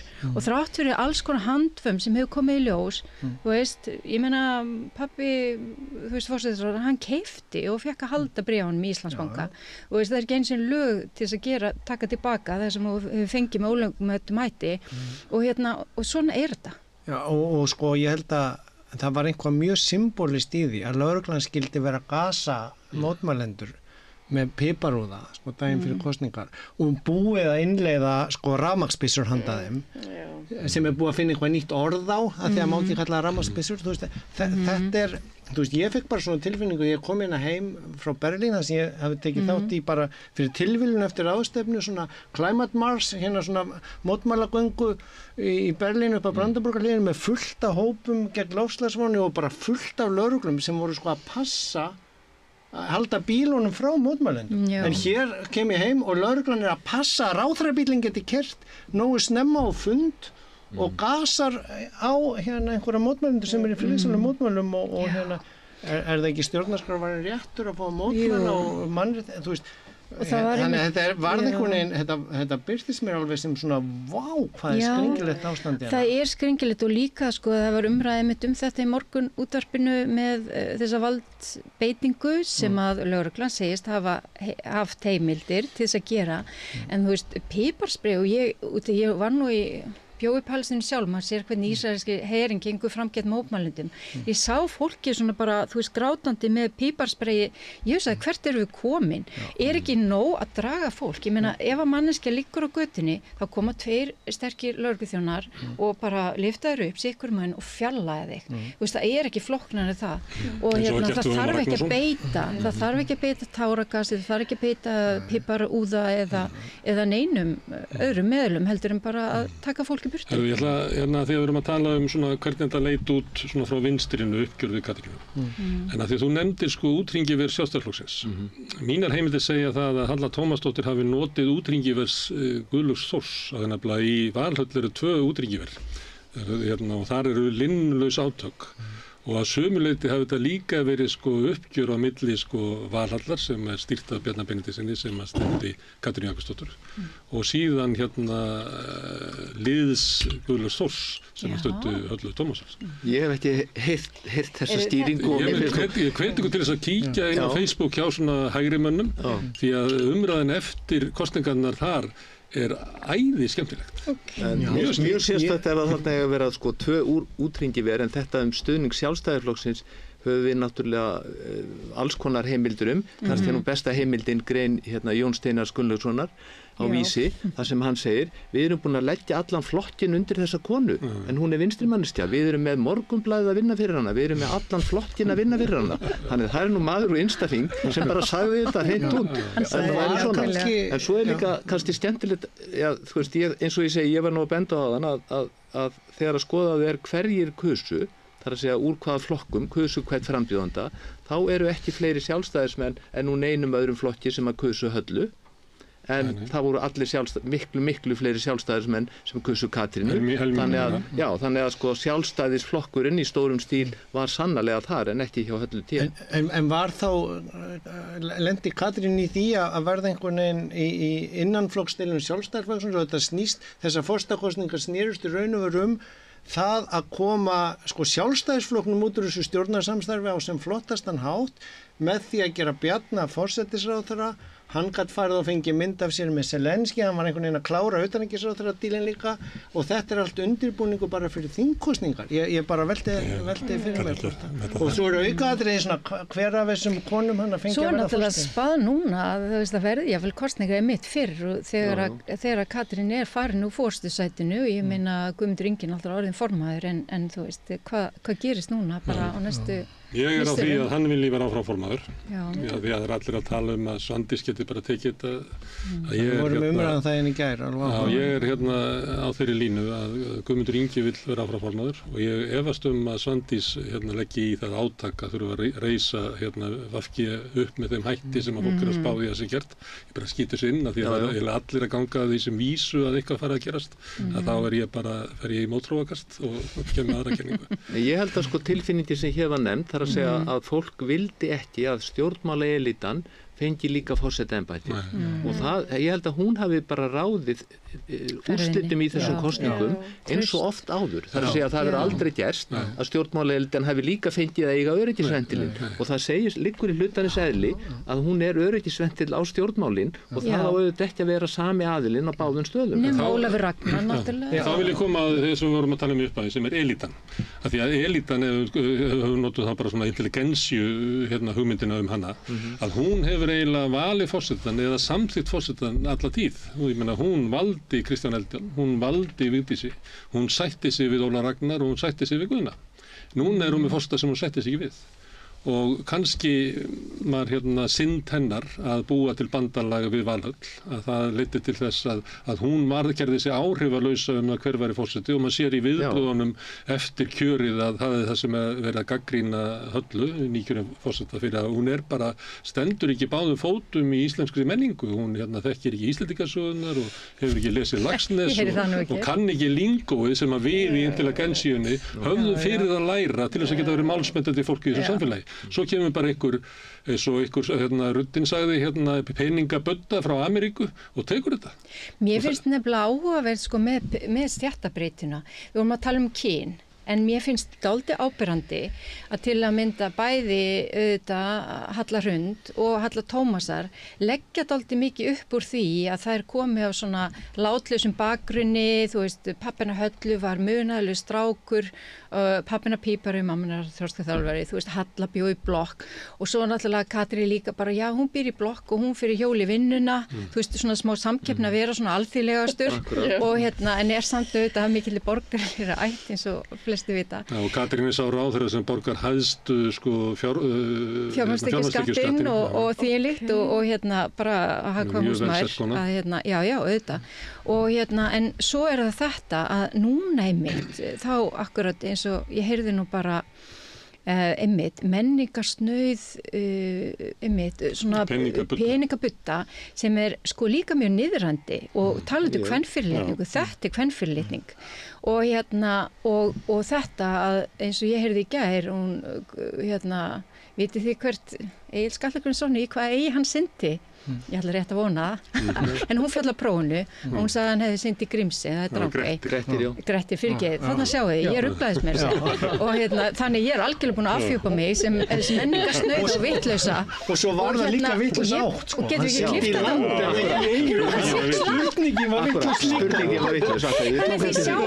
Og svo fólk bara að grípa þetta og svona grípa andan á loft og bara, og hún ætlar að vera forsett, eða þú veist, hún er að forsett. Þetta er hérna klassísku íslensku intelligensíu sem hefur haft þetta embætti. En núna mistuðu það. Mér fannst þetta svolítið svona, þú veist, akkurat, það er búið að vera svolítið svona mikið menningafólk og svona svolítið hugvísindafólk, sko, og ég hugsaði þetta einhvern veginn svona... Your kind of people. Já, í raun og veru, sko, ég er alveg léleg svona sem íslensk menningarkona, ég tala vitlausa íslensku og ég veit ekki hvað, en í öllu falli, þú veist, að þá, er ég...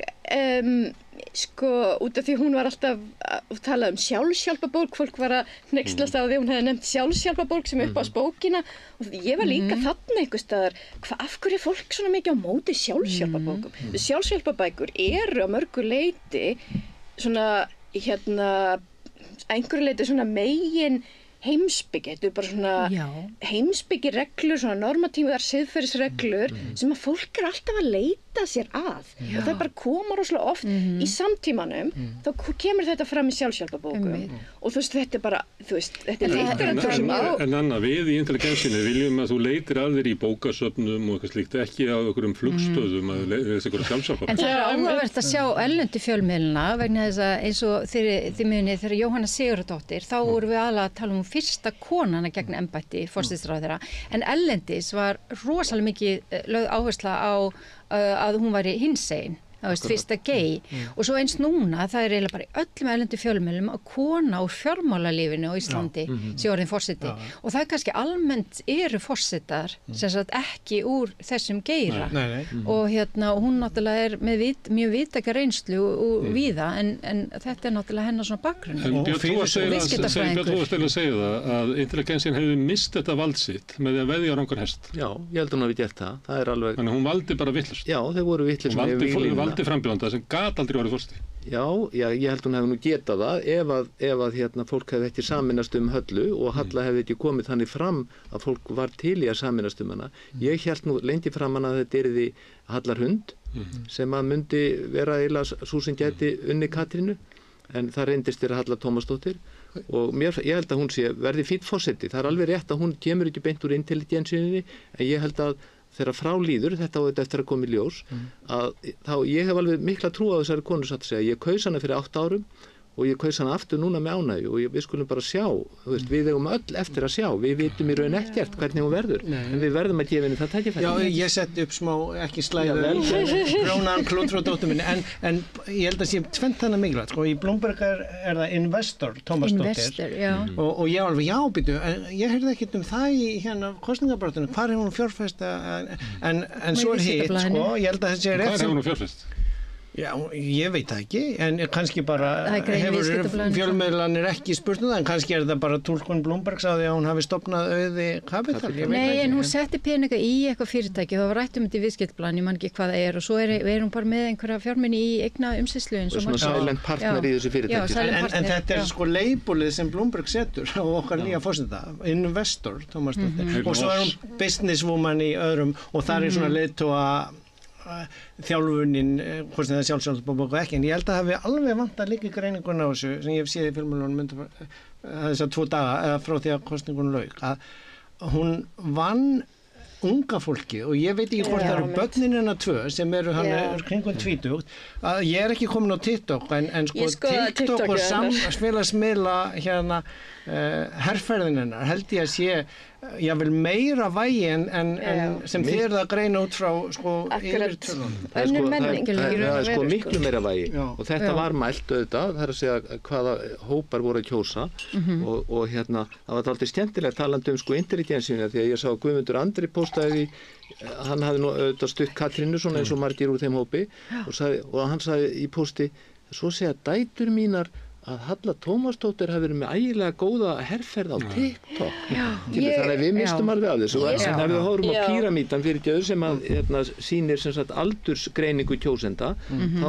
sko unga fólkið, þá súlan hér hjá Höllu Tómas og elsta fólkið lægst. Hjá Katrín alveg öfugt. Það var eiginlega ekkert ungu fólki og þá segi ég, hver á að velja forsetann fyrir okkur ef ekki unga fólki? Og þau gerðu þetta á þess að við vissum af því að þetta gerðist á TikTok. En ekki í Morgunblaðinu og annar staðar. Vegna þess að þegar við sjáum svona mikla kjörsókn, svona mjög mikil kjörsókn með forsetakosningar, þá það að unga fólki mætur í kjörstað og það Halla. Og það kom til að kjósa hana. Og þú ert á TikTok. Já, ég sem sagt fór að skoða þetta þegar ég heyrði þetta og sko fyrsta myndbandi sem að vakti einhverja athygli var svolítið svona menntaskólalegt, þú veist, að einhverjum strákum að hrinda einhverju stelpu sem var ekkert það besta sko, og svo skoðaði ég allt TikTokið, þá greinilegt sko dóttur hennar alveg, þú veist, onnið þarna TikTok og gerði það bara rosalega vel, hún bara algjörlega kunni inn á þessa menningu og þú veist, það var fallegt, maður fekk að fylgjast með Höllu, maður sá þær svolítið, ég fannst það bara, mér þótti einhvern veginn vænt um það þegar ég sá TikTokið og það voru vel gerð myndbönd og þau algjörlega einhvern veginn lásu inn í þessa menningu mjög vel. Og eitthvað gænsinn ólæs á TikTok. Já, og þetta TikTok líka bara... Og milli, við erum svona miðaldra. Já, og ólæs á stöðu ungs fólks. Það var komið kannanir að því líður illa, þá ekki séns á að komast inn á húsnæðismarkað nema að ég foreldrar sem kaupa íbúð. Þannig að þarna held ég bara, þetta svona tilgátur mínar eftir þetta, en ég fattaði þetta eiginlega þegar ég sá hana þarna með þessum börnum, já, ég var ekkert búin að hugsa aldur barnanna, en hann skiptir eiginlega jafn miklu máli heldur. Hún sagði nú sjálf frá því, Halla Tómasdóttir, að í kosningabaráttunni hefði verið unga fólki kringum hana, eins og bara börnina, og hún sagði við létum þau bara fá stórt herbyggi, sér deild og þið bara gerið þetta, krakkar mínir, eins og þið viljið gera þetta. Þau voru rétt hjá Hlemm og voru bara með sína bara eigin baráttu, en svo líka talandi fólk af erlendum uppruna. Það var náttúrulega Halla Tómasa sem kom fyrst með fund og svo fylgdu aðrir í kjölfarið, en það var líka kona af erlendum uppruna, Jasmina sem flóttakona frá Bosníu sem kom því til leiðar og hvatt hann til þess að gera þetta og út af því að þeir eru margir meiri íslenska ríkisborgararétt og geta þarlandi kosið og þetta náttúrulega orðið 20% þjóðarinnar og það var einhvern veginn engin að huga þessum hóp. Halla var svo eina sem fór í moskuna í Reykjavík og þú veist og ég heyrði einmitt frá öllum í kringum mannin minn að þar að leiðandi þá ætluðu allir að kjósa Höllu Tómas. Nákvæmlega. Því að þú veist það líka bara einu frambjóðandi sem fyrir moskuna, það alveg eitthvað sko. Og vill samtal við fólk af erlendum uppruna eins og þau gerðu fyrst. Það skiptir máli, þetta líka þetta samanlíkjadagur, þetta þarf líka að vera fyrir alla sem búa hérna, eða okkur öll, alveg óháð uppruna og öllu. Og mér vantar bara síðan greiningun á því, sko, 20% þjóðarinnar fætt í öðru landi, en sko, hvert prómillið af þeim sem hefur kosningarétt í svona kosningum? Þau þurfa að hafa íslenska ríkisborgararétt. Já, það er mjög fáir. 20 og eitthvað á ári. Já, en þú getur sótt meira en það samt, sko. Þú getur sótt og svo það Alþingi. Ok. Það gott, en ég vantar þessar tölur bara fyrir greinu, en þetta mjög mikilvæg punktur. Varðandi þetta að Halla kallaði sig umbreytingaforseta og hennar erindi var svolítið að það var eitthvað að í íslensku samfélagi sem við þurftum að lækna. Það var síður hjá hinum sem voru efst nema að Jón Gnarr sagði að vera bara alltaf mikið að leiðundum en hann hins vegar vildi sko leysa það á einhvern svona, ég veit ekki hvað að kalla það, næstu svona eins og andlegu sviði. Sko, hann átti samt fannst mér hátindina því að kom hann frá útlöndum og horfði á laugardeginum á hann að kosningasjónvarpið bara til að, ég var ennþá held ég eins og mjög stór hluti bara, hvað á maður að velja, en hann átti lykilsetninguna þar með sko út frá þessu með íslenskuna, ég ætla að reyna að muna hvernig var nákvæmlega, þú veist, að ekki bara þetta með leiðindin heldur sko áhyggjur af íslenskunni snúast það að hún notuð til þess að segja ekki neitt og það í raun og veru kjarnin á vanda elítunar og hvort sem það stjórnmálaelítan eða jafnvel sko intelligensía. Það sem ég ætlaði með að koma að Halla var hún var að tala um að vera eitthvað að í samfélaginu, við þurfum að bregðast fyrir því, það veri klofningur á milli kynslóða og hún kallaði sig umbreytingaforseta sem að þýðir það að við þurfum að að gera eitthvað og hún náttúrulega kapitalisti en hún að gagnrýna kapitalismann og átti mjög gott samtal við hana það við rauðaborðið og hún telur að kapitalismin hafi verið undanfarið 30-40 ári á bara kolvillur sér leið og við verðum að setja þarna inn einhver önnur sjónamið heldur en bara hagnað eigandana og eitthvað fleira, þannig að hún alltaf að gagnrýna samfélagi hvert verður stödd og ekki bara hér heldur bara á Vesturlöndum almennt. Erindi Katrínar var ekki að vera eitthvað í íslensku samfélagi. Nei, en hún nefnilega eins og Halla Tómasar, hún vísar í raun og veru til þess óbeint að mínu mati að það sé ekki búið að eiga sér eitthvað raunverulegt uppgjörstað og breyting eftir hrunið. Svona alltaf vísa þessi gildi sem kom frá þessum þjóðfundi sem var haldir eftir fundin.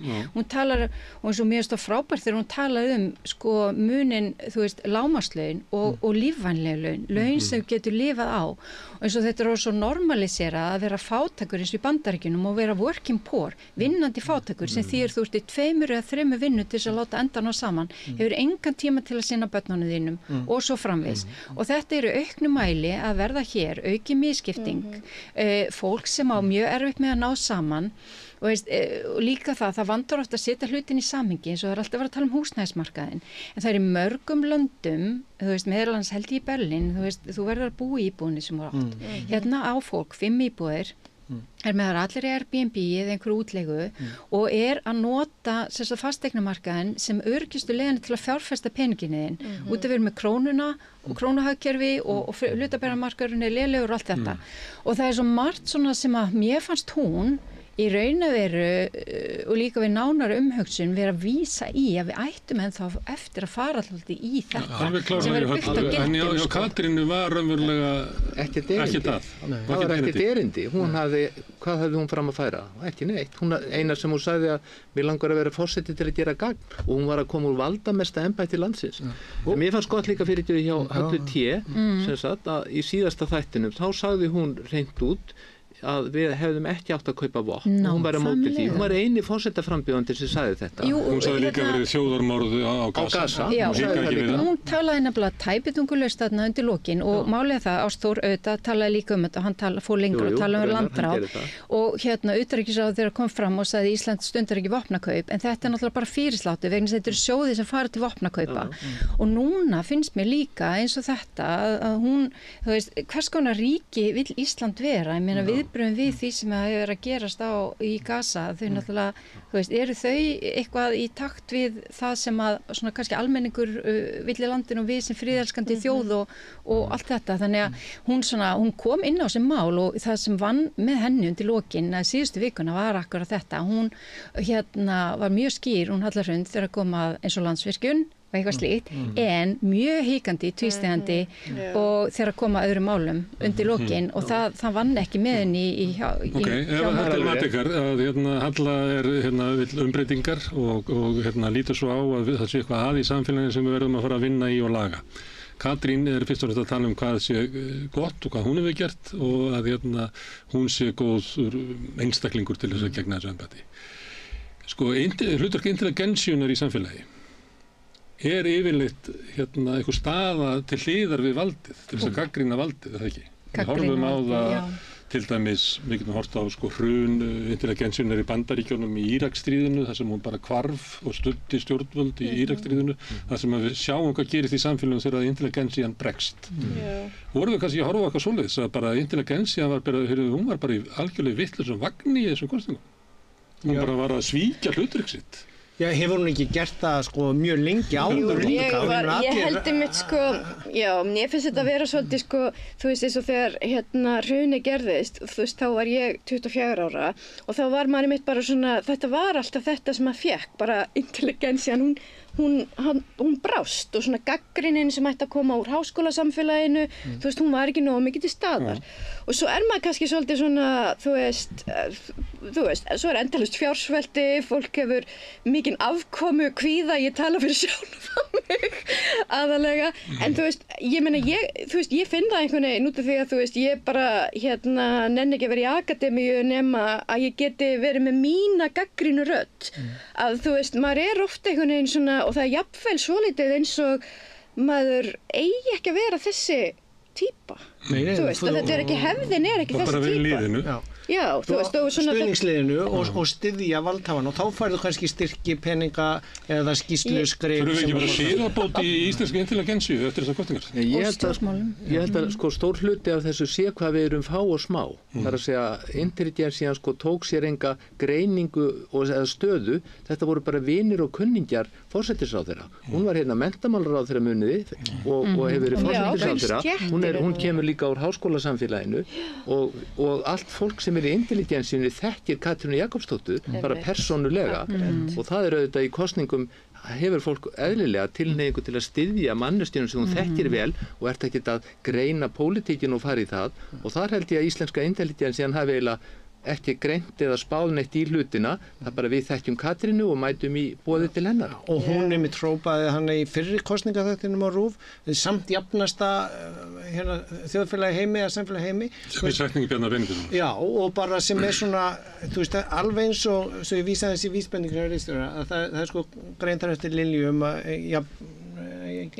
launamun kynjana sem er minnstur á Íslandi en sko það er kannski ekki nóg að vera búin að ná honum niður í 4% og við stefnum að ná honum í 0 heldur, það eru aðrir þættir sem skipta máli eins og ég fattaði bara þegar ég varð afi að það er bara eins ástandi eins og fyrir 25 árum að það er hana ár eftir að fæðingarorlofið er búið sem er hægt að hrósa sér af að hafa lengt fæðingarorlofið og hækka greiðslurnar en bara leikskólinn byrjar ekki fyrir 2 ára eftir 2 ára þannig að það er ennþá hann að bara gap upp á ár þar sem fólk á bara að vera þannig að þetta er ekki komið eitthvað gott jafnréttisástand á þessu sviði. Nei og svo bara auðvitað hefðbundna kvennastéttir og leiðréttinga og bannmat á eldri borgar og öryrkja segja þau forsvarsmenn þeirra eins og Helgi P í nýju blaði sem var dreift að staðan sé miklu verri hjá þessu fólki heldur en fyrir 7 árum og Katrín fer fram og fær mestan stuðning hjá elsta fólkinu. En þetta er sko þetta er birtingarmynd sko hins skakka íslensku samfélagi sem að tengist mjög mikið elitunni, intelligensjunni og eiginlega bara þessum eineltiskultúr að þú mátt ekki gagnrýna, ef þú ert að gagnrýna þá ertu sko óvinnur og við marginaliserum þig, setjum þig burt út en svo sér ekki að trubla hérna í meginströms. Ég skrifaði einu sinni grein sem hét sýldar velgengni og akkurat fjalladaldi þú veist, hvernig hlutirnir eru matreitir af þeim sem eru við völd eins og ég held ég hafi tekið sérstaklega fram þegar að Bjarni Ben var fjármálaráðherra eftir hrun og sagði skuldastaða heimilina hefði batnað mjög mikið og það var bara eðlilegt vegna þess að það var allt fólki sem var búið að vera í 110% leiðinni og bara lengja í snurinu og svo var það heimt og misti eignir sínar og ég held að sko það voru svona 15% á leigumarkaði og þetta fór upp í 25% og auðvitað lagaði skuldasta heimilin út af þessu öll þessi heimili verið gjaldþrota. Við fátökum áttu ekki skulda. Já og svo náttúrulega fóru inn í íbúðalánasjóð og svo allt í einu voru einhver aðstofamenn, einhver ráðherra sem voru orðnir eigendur og þeir voru komið þú veist hagnaðardrifin húsaleigufélög og fleira og það er svo margt svona þú veist það er hvernig þessi svona sýndar velgengni, sýndar velmegun svona sem er svo mikið á yfirbörðinu og þú veist, ég veit ekki, það er svona sko viðbótarpunkturinn við þetta er síðan sko að þegar ég kom með þessa gagnrýni í heita pottinum eða í þeim sem eru ennþá vinir mínir úr valdaelítinu eða háskóla intelligensíunni Vilja vísa þið bara að vera einn í kalda pottinum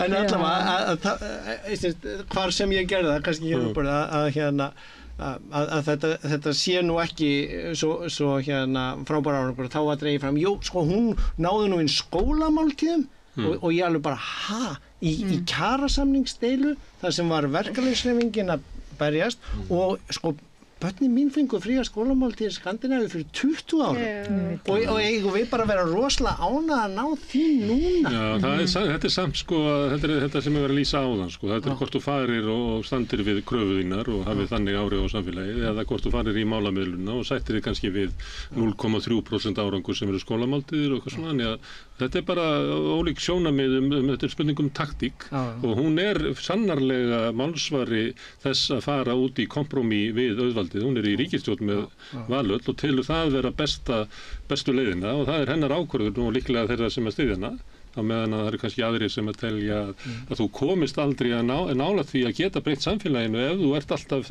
þarna megin, sko. En þú ætlar að skjóta inn.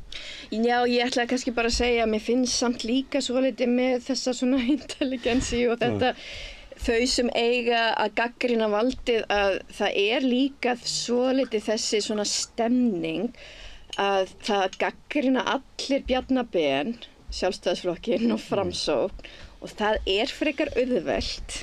Þú veist, ef þú hefur einhver gildi eins og jöfnu þá ekki erfitt að gagnrýna þessa flokka og og það svona oft eins og að þetta sé nýtt til þess að veigra sér að gagnrýna einhvern eins og Katrínu Jak og því erfiða gagnrýnin á þau sem að vilja umbreyta samfélaginu, vilja meiri jöfnuð og þetta svona, já þú veist, þetta svolítið spurning finnst mér kannski þægindi og óþægindi, það óþægilegt að gagnrýna fólk og ég meina ég finn þetta bara eins og úr feminísku baráttunni síðustu 10 ár, það búið að vera ótrúlega mikið af innri gagnrýni, þú veist, sem sést ekki, þú veist, í opinberri umræðu. Þó meira eða ekki undanfarið heldur en áður? Já, það var alveg, þetta kemur bara í bylgjum, sko, bara ótrúlega mikið innri gagnrýni og vegna þess að femínísk stefna gagnrýni stefna, þá bara meikar sens að vera með mikið innri gagnrýni og vinstri stefna líka gagnrýni stefna. Þú veist, við viljum betra samfélag en það svolítið stundum eins og það vanti svona að fara í óþægindin og bara vera einhvern veginn, koma með gagnrýni og reyna einhvern veginn að taka samtalið, sko. Og það hafi svolítið vantað akkurat á þessa ríkisstjórn sem búin að vera frá einmitt ýmsum sem að hafa kannski aðeins meira plattform heldur.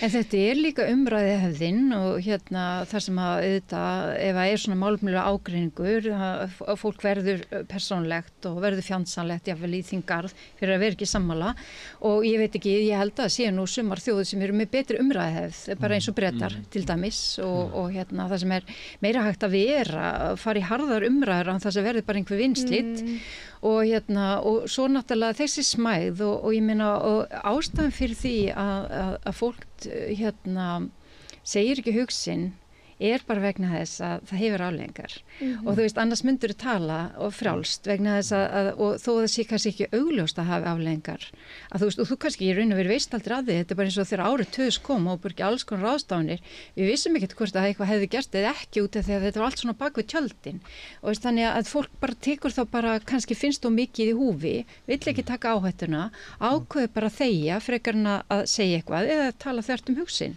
og að þessu leitinu til finnst mér þetta alvarlegt sko, og mér finnst gott að auðvitað Auður kom fram með þessa grein, ég menn hún var mikið hampa fyrir hugrekki og þú veist út af því að þetta svona undirliggjandi, fólk óttastlegið og finnst óþægilegt að geta verið bara sem málefnilegt. Það eiginlega sko það sem mest ógnveikjandi við þetta, ef maður fer að ef við komumst út úr þessum kosningam og fyrir maður að horfa fram á veginn sko, þó ég hafi mikla trú á, eða allavega í byrjun á að leiðtoga hæfileikar MBA eða MEM eða hvaða gráða það var sem hún var með nýjafórstin okkar í að leið okkur og unga fólkið og alla einhvern veginn og þá sem vilja ennþá gera prunið og ég held að nú að háskólarnir þurfi ennþá að fara aðeins í gegnum það en sko það sem ógnveikjandi fram á veginn út af þessu í raun og veru það að sko að Auður fær á sig svo svakalega gagnrýni fyrir þessa grein þú veist,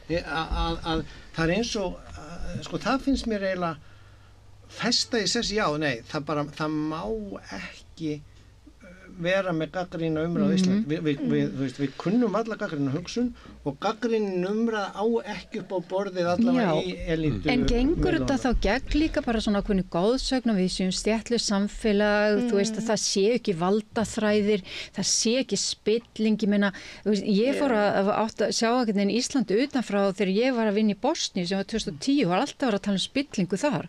Ég sagði, já, þetta nú bara eins og Íslandi.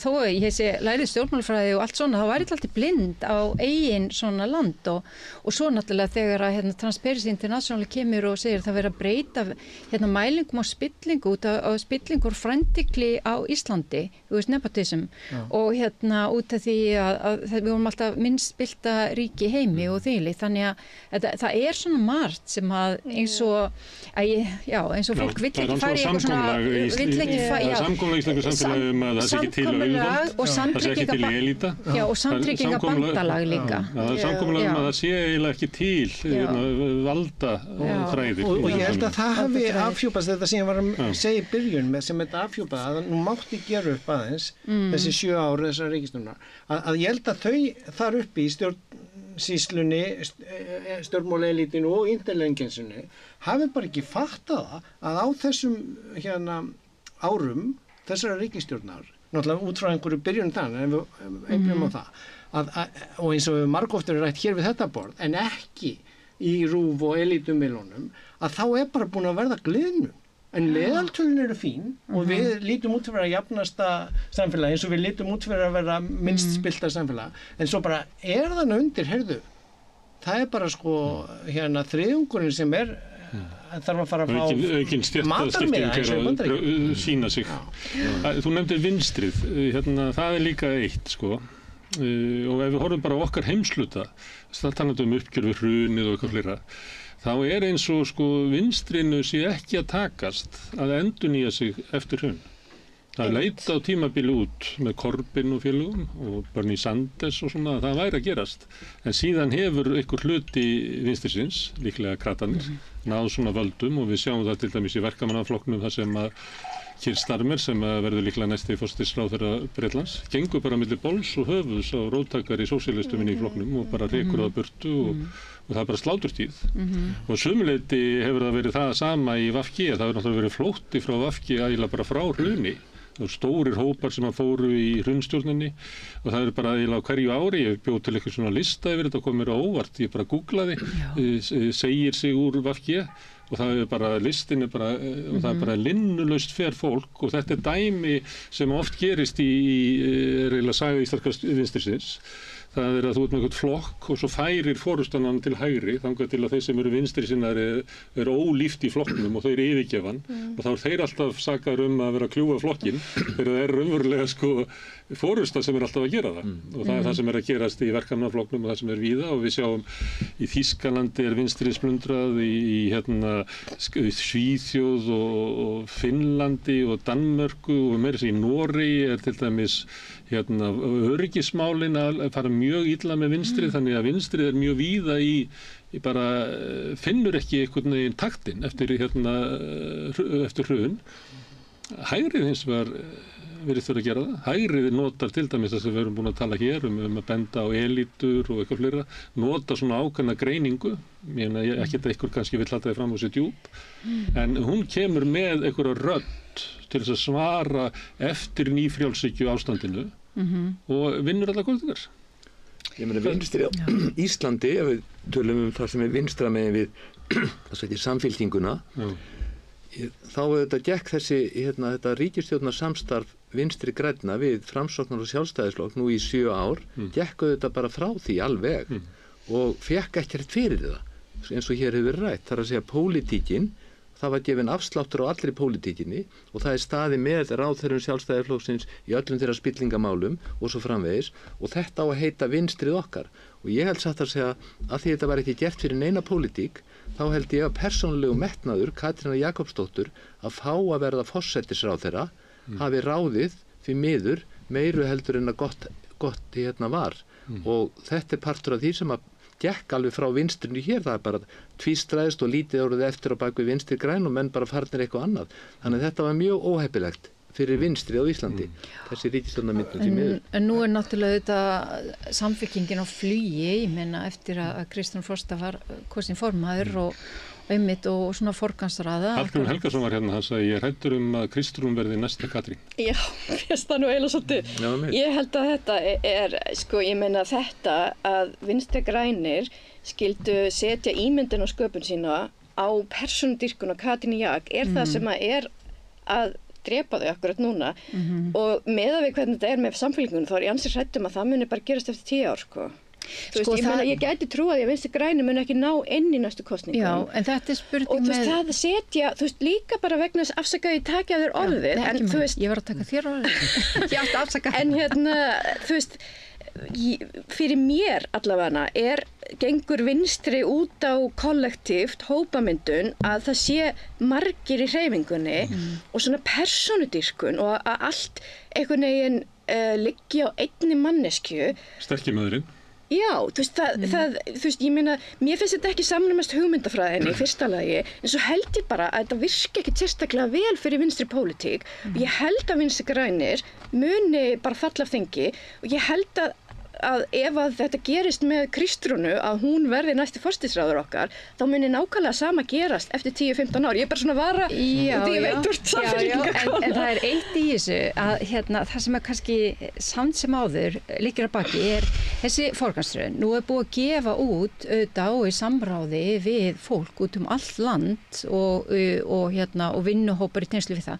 Búið að gefa stefnu í heilbrigðismálum og samgöngumálum og atvinnumálum, vinna í húsnæðismálunum og það verið að undirbyggja þetta, þú veist, að skoða nákvæmlega alla þessa grunninnviði, hafa stefnu, við koma með lausnir, ekki bara að tala vandan, þannig að það liggur, og þó að hún sé náttúrulega auðvitað formaðurinn eðlilega, þá alveg rosa mikið af fólki á bakvið þetta allt saman, bara út allt land, og það náttúrulega, en það auðvitað alltaf hætta á svona, og foringjaræði á Íslandi hefur alltaf verið rosalega mikið. Davíð Oddsson, hann var nú einhver að birta auglýsinguna hans þegar hann ætlaði að fá sér forsetaembættið og bara mestu reynsluna og allt því líkt og það sem ég finnst kannski líka bara alvarlegt við stjórnmál á Íslandi það þetta að við erum ekki með fjölskipa stjórnvald, við erum með rosalega mikið ráðherraræði.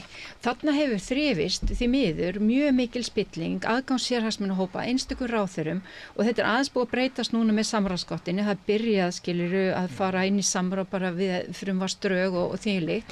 En það sama og núna finnur maður heyrir mjög mikið, en Katrín Jakobs var bara forsætisráðherra. Þetta var á ábyrgð þessa ráðherra. Hún eða hann bara ábyrgð þessu, ekki hún. Þegar var verið að segja að hún bæri ábyrgð á gjörningum ríkisstjórnarinnar. Þannig bara hún aldrei ábyrgð á neinu. Nei, þannig að við þurfum kannski bara aðeins að skoða stjórnkerfið okkar. En Anna var öðrum að kenna. Og Guðrún Hafsteins dómsmálaráðherra hefði þá bara getað skipað Bjarna Benediktsson hæstaréttardómara ef hún hefði viljað að því að við erum með svona óljós mörk á milli valdsvega en hann langar kannski frekar að fara til Washington í sendiherrastöðu eða þú veist, hvað veit maður en þetta líka komið inn í stjórnsýsluna þegar við sáum núna við þessi ríkisstjórnar hálfskipti þegar Bjarni Benediktsson tekur við og það hefði nátt að koma ef þetta verið ný ríkisstjórn að koma ný fjármálastefna held ég en það alls konar svona silt á milli en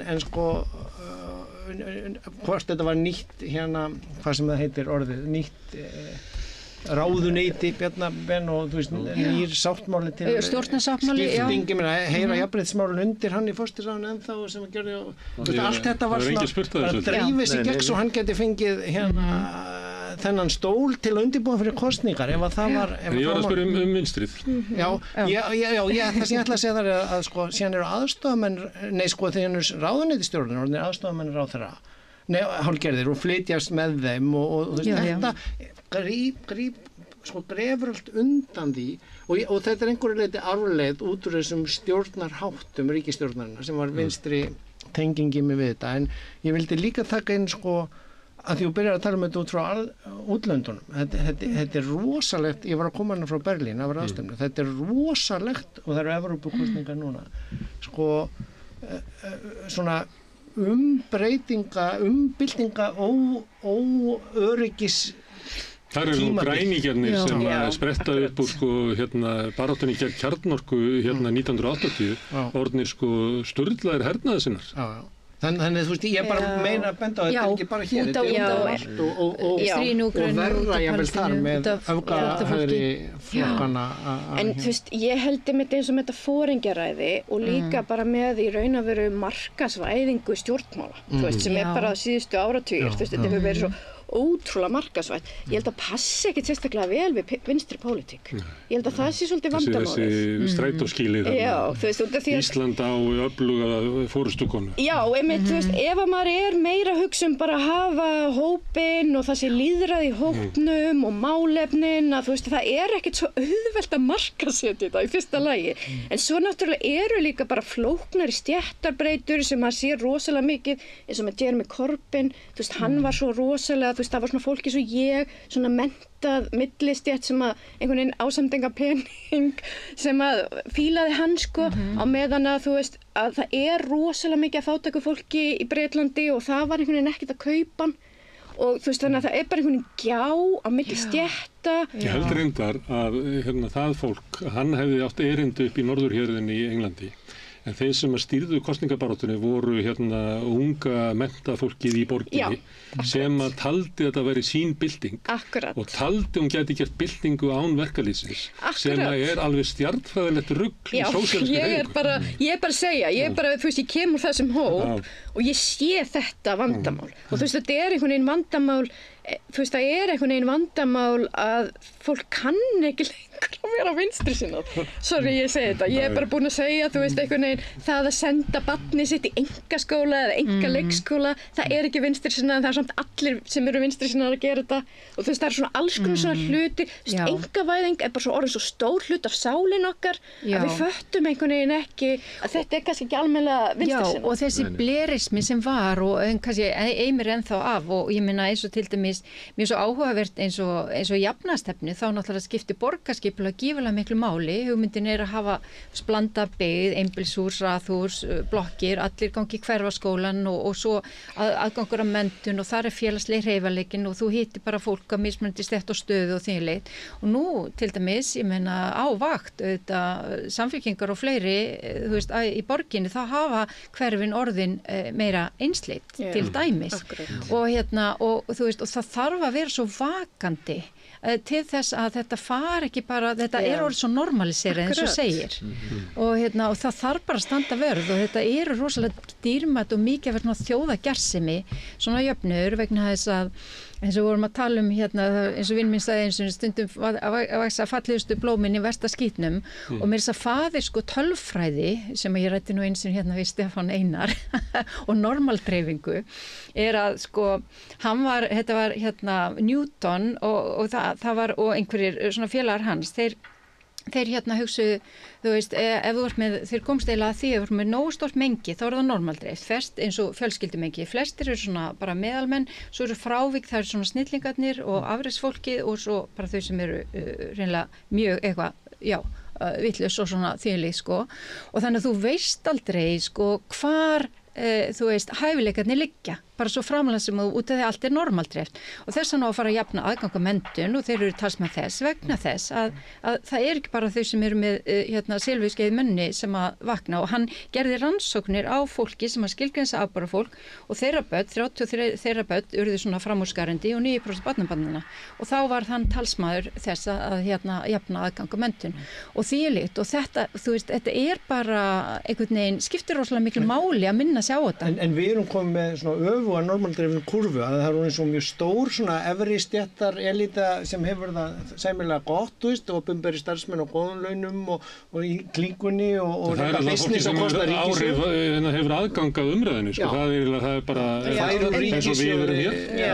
Og svo hinum einn er 20% innflutt vinnuafl sem sér byggja, sér ferðamennina, sér elliheimilinn og talar alla tungumála því við setjum saman krónutölu í íslensku kennslu eins og áður en segjum alltaf þau verða samt að læra. Þú veist þannig að þetta er bara, þú veist, ég segi ekki að hún sé orðin öfug en það er búið að fletja þessa kurvu einhvern veginn og íbúta á jaðrana. Þetta er alveg ótrúlega, þú veist. Þessin held ég að hafa komið eins og óvart og mér finnst þetta að vera svona upplifun eins og fyrir sko 8 árum, 2016 var sjokkið í kosningum bæði Brexit og Trump og ég held að menn hefur farið þá að gera öðruvísi kannanir en hér eru við einhvern veginn núna já, við höfum eftir að sjá gögnin, en ekki að fatta að samfélagsmiðlanir og unga fólkið kannski var það sem svingaði nýja fórsetanum yfir.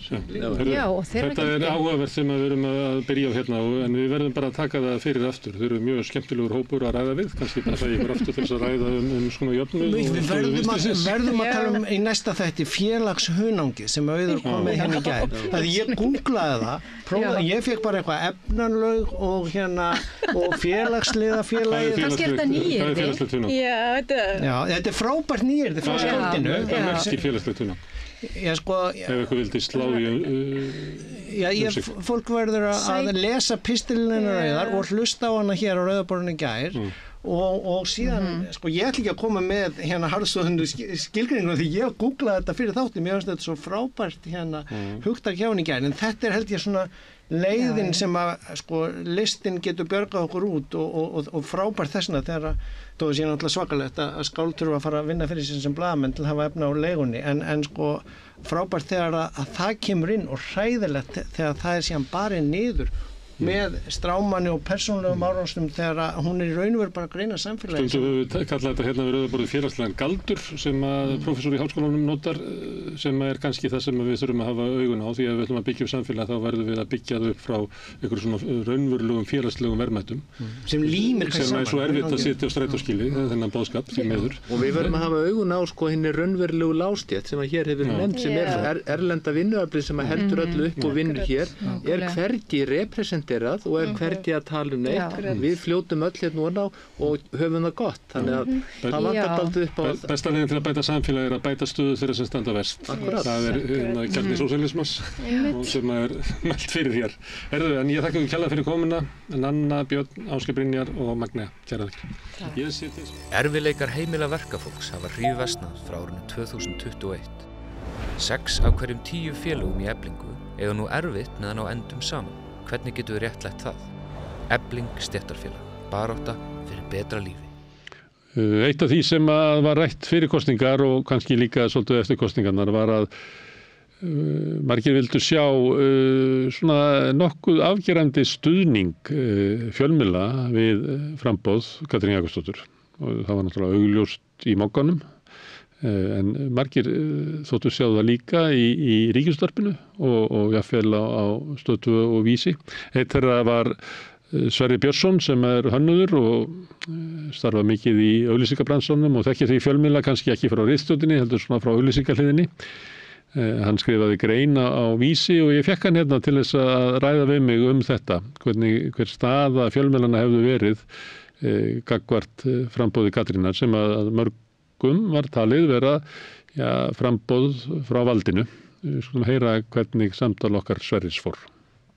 Ertu á leið heim úr vinnu? Stilltu á FM 89,1.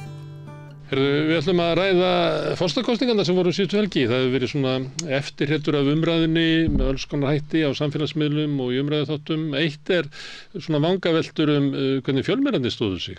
Og Sverrir Björnsson, hönnuður, með langa reynslu af auglýsingamarkaði og þar með fjölmiðlum.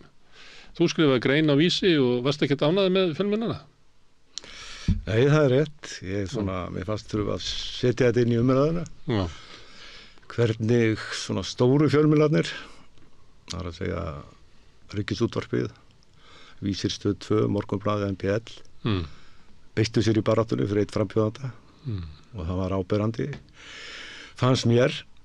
Og þó ég hafi nú ekki gert Hvernig áberandi vegna þess að stundu þegar að vera að ræða þetta að þá er þetta svona tilfinning sem að maður fær af því að það getur skipt máli að segja að það sé verið að kynna könnun þar sem að Katrín er efst þá var kynnt Katrín var efst í maskínu en ef að Katrín er ekki efst að þá er sagt að ekki er greinanlegu munur tölfræðilegu munur á milli tveggja efstu. Það var svona smá tónbreytingar sem að voru þarna sem er stundum erfitt að það þyrfti að fara í rannsókn og greina þetta. Já, ég var einmitt að hvetja til þessi greina. Þetta er nú bara að skoða það. Þetta var nú kallað kremlarlókja hérna í gamla dag. Það er að vera að stúdera svona hvernig fjölmiðlar hegða sér og þetta er alveg rétt hjá þær. Þetta er fíngjert. En tilfinning mín í gegnum þessa kosningabaráttu var afgerandi og fjölmargra annara sem ég hitti. Og ég tiltekki greininni ákveðin svona dæmi þar sem að er svona detta yfirstrikið Já. Nefndu þau? Já, til dæmis þegar að Heimir á Stöð 2 og Heimir að stýra þar umræðaþætti og svo eru viðtölu við fólk á götunni í miðjum þættinu og allir svara hlutlaust nema síðasti viðmælandinn, hann fer með sko einhverja bestu kosningaræðu fyrir Katrínu Jakobsdóttur sem kom fram í kosningabaráttunni og Jón Gnarr gerir strax athugasemd við þetta og kallar þetta ná dónaskap við aðra frambjóðendur og þá kemur þessi afsökun við báðum viðmælendur að segja ekki hvernig er alltaf að kjósa en þetta er þáttur sem er búið að klippa alveg hreint til eins og við þekkjum og stilla upp sko, þetta var nú svona kannski augljósastadæmi, svo nefndi ég hérna líka viðtal hérna. En má ég staldra þetta getur gerst með því að það sé bara vilji að við verðum að íta þess undir Katrínu en þetta getur líka gerst með því að það sem er svona við getum kallað það valdið eða þeir sem að fara eru með svona ekstra stóra stöðu ég ætla bara að skipta núna allt innu yfir í fótboltan. Það hefur alltaf verið til þess gagnrýni á dómara í ensku deildinni að þeir dæmi frekar víti á andstæðing Manchester United en öfugt. Og þetta gerir stundum í fjölmiðlum líka að eins og Katrín sem hefur svona miklu hærri sess heldur en allir aðrir að þetta er látið slæta að þessi viðmælandi tali svona Katrínu en hefði aldrei verið gert ef hún talað svona Höllu Hrund eða Arnar Þór eða Steinunn Ólínu eða eitthvað, þá er þetta bara þótt algjörlega óhefti birtingar en af því að Katrín er í svona virðingarliðinu, okkar liði, hluti okkur í elitunni, að þá er þetta látið fara inn gegn hugsanalaust. Já, ég held að það sé rétt hjá þér að það er ekki sama Jón og séra Jón sko. Nei, það er ekki. Það sé sitt hvort. En þarna einhvern veginn sko, þetta er sérstu kosningabarátta vegna þess að valdið í landinu tekur eitt afgerandi afstöðu með einum frambjóðanda. Sjáum það að sko, og þá erum við að tala pólitíska valdið og viðskiptavaldið í raun og veru. Menningar í lituna. Já, og einhver stór hluti hennar líka sko. Og þá er þetta sárt að sá fjórðavaldi gera það líka sem á nú að vera svona á raun og veru að vera málsvari lýðræðis og fólksins í landinu þannig að það fór svona í taugadramar þess vegna vildi ég nú setja niður svona að þetta hefði gerst og þó að líka ekki vísindalega rannsókn á baki þá var þetta gegnum gangandi voru sko fyrirsagnir og myndbirtingar með þeim hætti að það var stöðugt dregið úr því þegar Katrínu gekk illa en blásuðu upp þegar henni gekk vel þá voru heimsýrjaldar fyrirsagnir og þannig að sko Ég tók eftir einu þarna undir lokin þegar voru að koma kannanir sem voru ekki góðar fyrir Katrínu bæði Maskína og Prósent líklega á 5. deginum þá datt inn einn könnun frá félagsvísindastofnun sem að náði yfir miklu lengra tímabil og sagði raunverulega stöðuna eins og hún var kannski fyrir helgina þar á undan hún hékk sem aðalfrétt inn á RÚV allan föstudaginn og fram á kjördag sem að allir sem að eitthvað einsýn hafa í skoðanakannanir hafðu getað sagt þessi könnun er eiginlega löngu úreld. Já, þetta var alveg sláandi dæmi sko, ég skil nú ekkert í félagsvísindastofnun að setja einn könnun með sko 8 daga gömlum gögnum í svona dýnamískum slag sko og svo má kannski við styrum að tala kannanirnar, hvað var það síðustu könnun Maskínu? Hefðu verið byrt ef Katrín hefur í fórustu. Þessar kannanir eru gerðar fyrir fréttastofu Stöðvar 2 og hún hafi ekki verið tilbúin til birtingar þá var nú Maskína ekki að standa sig. Var hún gerð fyrir fréttastofu Stöðvar 2? Eða var þetta Maskína sjálf að mæla? Já, skýringin er svo að þau hafa gert þetta ganni sínu, heyrði ég í einhverju viðtali að þau hafa gert þetta ganni sínu en ég held nú ekki Ég er svo bernskur að ég trúði því bara. Já, en sko mér finnst það ótrúlegt að þeir eru nú að gera kannanir fyrir Stöð 2 í gegnum allt og allt í einu kemur einn sem er gerða kannanir fyrir fleiri sko Ég trúði þessu að þetta væri bara þeir að reyna að læra vegna þess að það var augljóst í könnuninni sem það byrstu síðast að þessi sveifla var í gangi og sumuleyti var þetta ekkert merkilegt því að ég var búin að vera að tala um þetta í nokkra vikur hérna sko að þetta væri líklegt að niðurstöðuna myndi gerast. Nei, ég er ekkert að fullyra að þetta hafi verið með þessum hætti en þetta kemur einkennilega út ég verið sko svo ekki sem meira sagt að þessi gjör könnun líklega fyrir fréttastofu veit að þú ekki alveg, það má vel verið að það sé rétt í það þegar þeir eru að gera þess að pröfa tækin sín, hversu nálægt þeir kæmust. Það var einn status sem ég sá frá Stefáni Jónssoni í leikstjóra. þar sem hann tók loka ávarpið í síðustu kappræðunum á RÚV, þar sem annars vegar Katrín Jakobsdóttir sem vill svo til að lendir að sem er mynd á bakviðana sem er í svona heiðríkju bláum lit sem að var hluti af þessu lúkki sem var í settinu. En þú manst þetta í settinu, það er svona eins og rimlapúlt og svo eru svona rimlar á bakvið, svona kannski til að dreifa hljóði eða ég veit ekki hvað þetta er svona frekar svona grimt lúkk, en það var á bakvið Höllu Tómasar, það var eins og hún væri ávarpa út úr Guantanamo á meðan að Katrín væri eitthvað starf upp á íslenskri heiði að tala út í vorið. Já.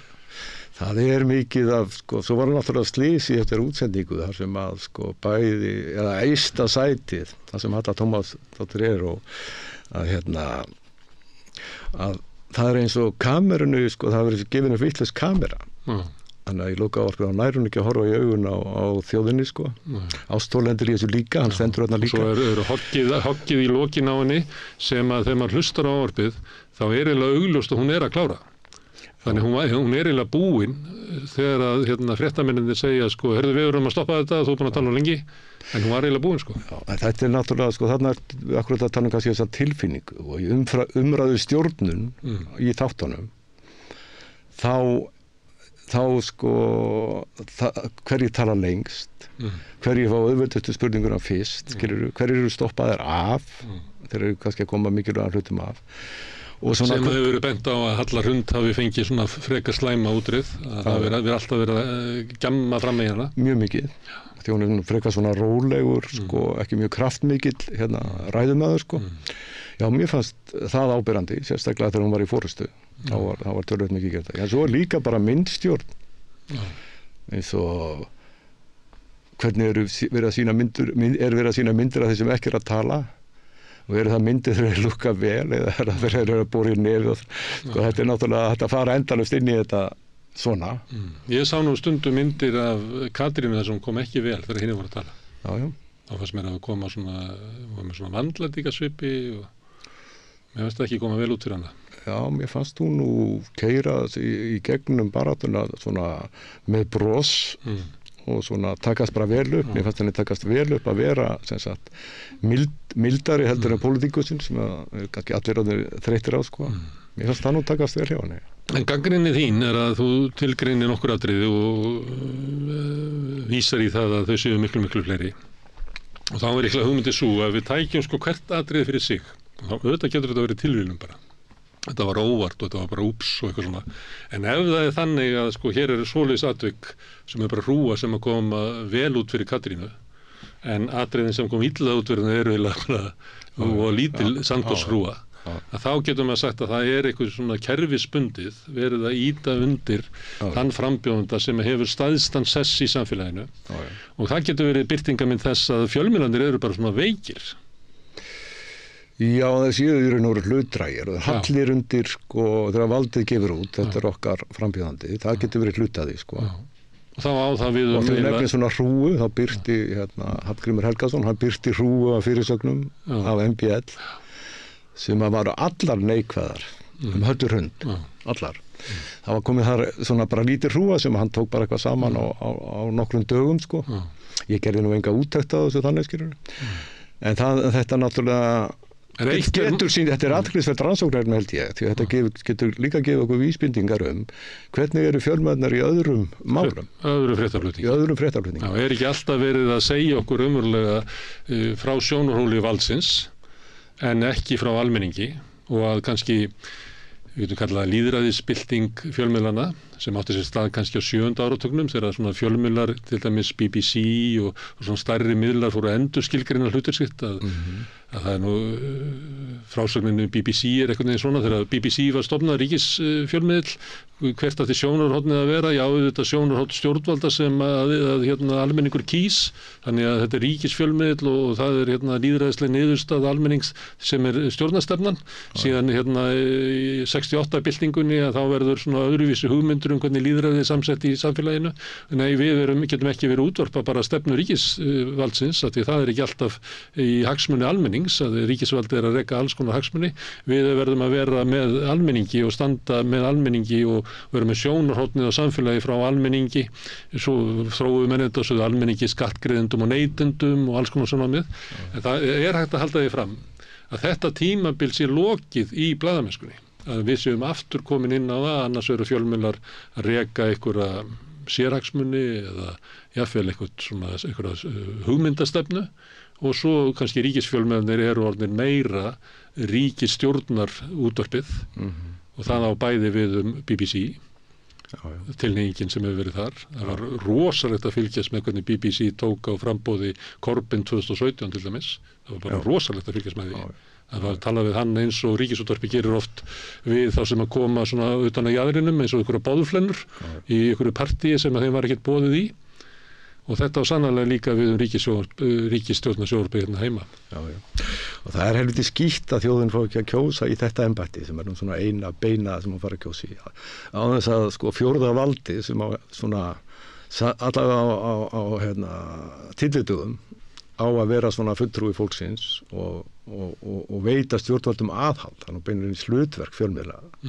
Svona samkvæmt skilgreiningu að þeir eigi að veita og upplýsa almenning. Að því sé síðan beitt í svona kostningu sko, en auðvitað spilar kannski líka inn í hérna held ég í þessu frambóði og það er bara samfélagssmæðin. Við erum að tala að fréttamenn sem eru búin að vera þingfréttamenn og á ferðalögum með ráðherrar með Katrínu í þessu tilfelli áratugum saman og það er bara hreinlega vinskapur sko. Ég held að Baldur og Katrín hafi nefnt það, eða Baldur nefndi að þau hefur talað að þau voru að hittast í 1000. skipti. Já, þessir leiðandi fréttastjórar og fréttamenn á fjölmiðlunum, þeir eru ábyggilega búin að ferðast og vera í tengslum við Katrínu sko, í mörg þúsund sinnum sko. Það myndast ákveðin svona nálægð, þekking á persónunni, það spilir inn í þetta að einhverju leyti líka sko. Það munur á því að eiga í samskiptum við fólk og bara eðlilegum samskiptum í gegnum starfið eða eitthvað sem þú skilgrinni sem sko vinatengsl. Það er hluti af til dæmis það að vera blaðamaður í umgengni við valdsfólk er að maður verður bara að neita sér það. Maður heldur svona temmilegri fjarlægð. Já, þú þekkir það. Ég er kannski bara þannig gerður að ég þoli það að vera svona temmilega leiðilegur sko í samskiptum. En ég meina, ég hef alltaf litið á það sem sko, þú verður ekki góður blaðamaður á því að vera að flaðra upp valdsfólk. Nei, það finnst manni svolítið sko gerast líka bara í pólitískum umræðum hérna. Og kannski bara til þess að vitni í það sko, systir mín býr nú í Danmörku og fleira fólk sem ég þekki þar og fylgist vel með í íslenskum fjölmiðlum og stjórnmálum sko. Þeim finnst mjög mikill munur á þessu.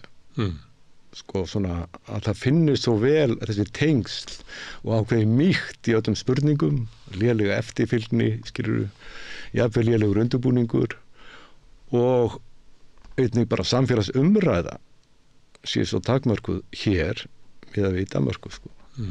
Bara svo ég vitni svona í tilfinningu sem að það fólk hefur í sambandi við fjölmiðlun á Íslandi sko. Þannig að ég held að þetta og deig.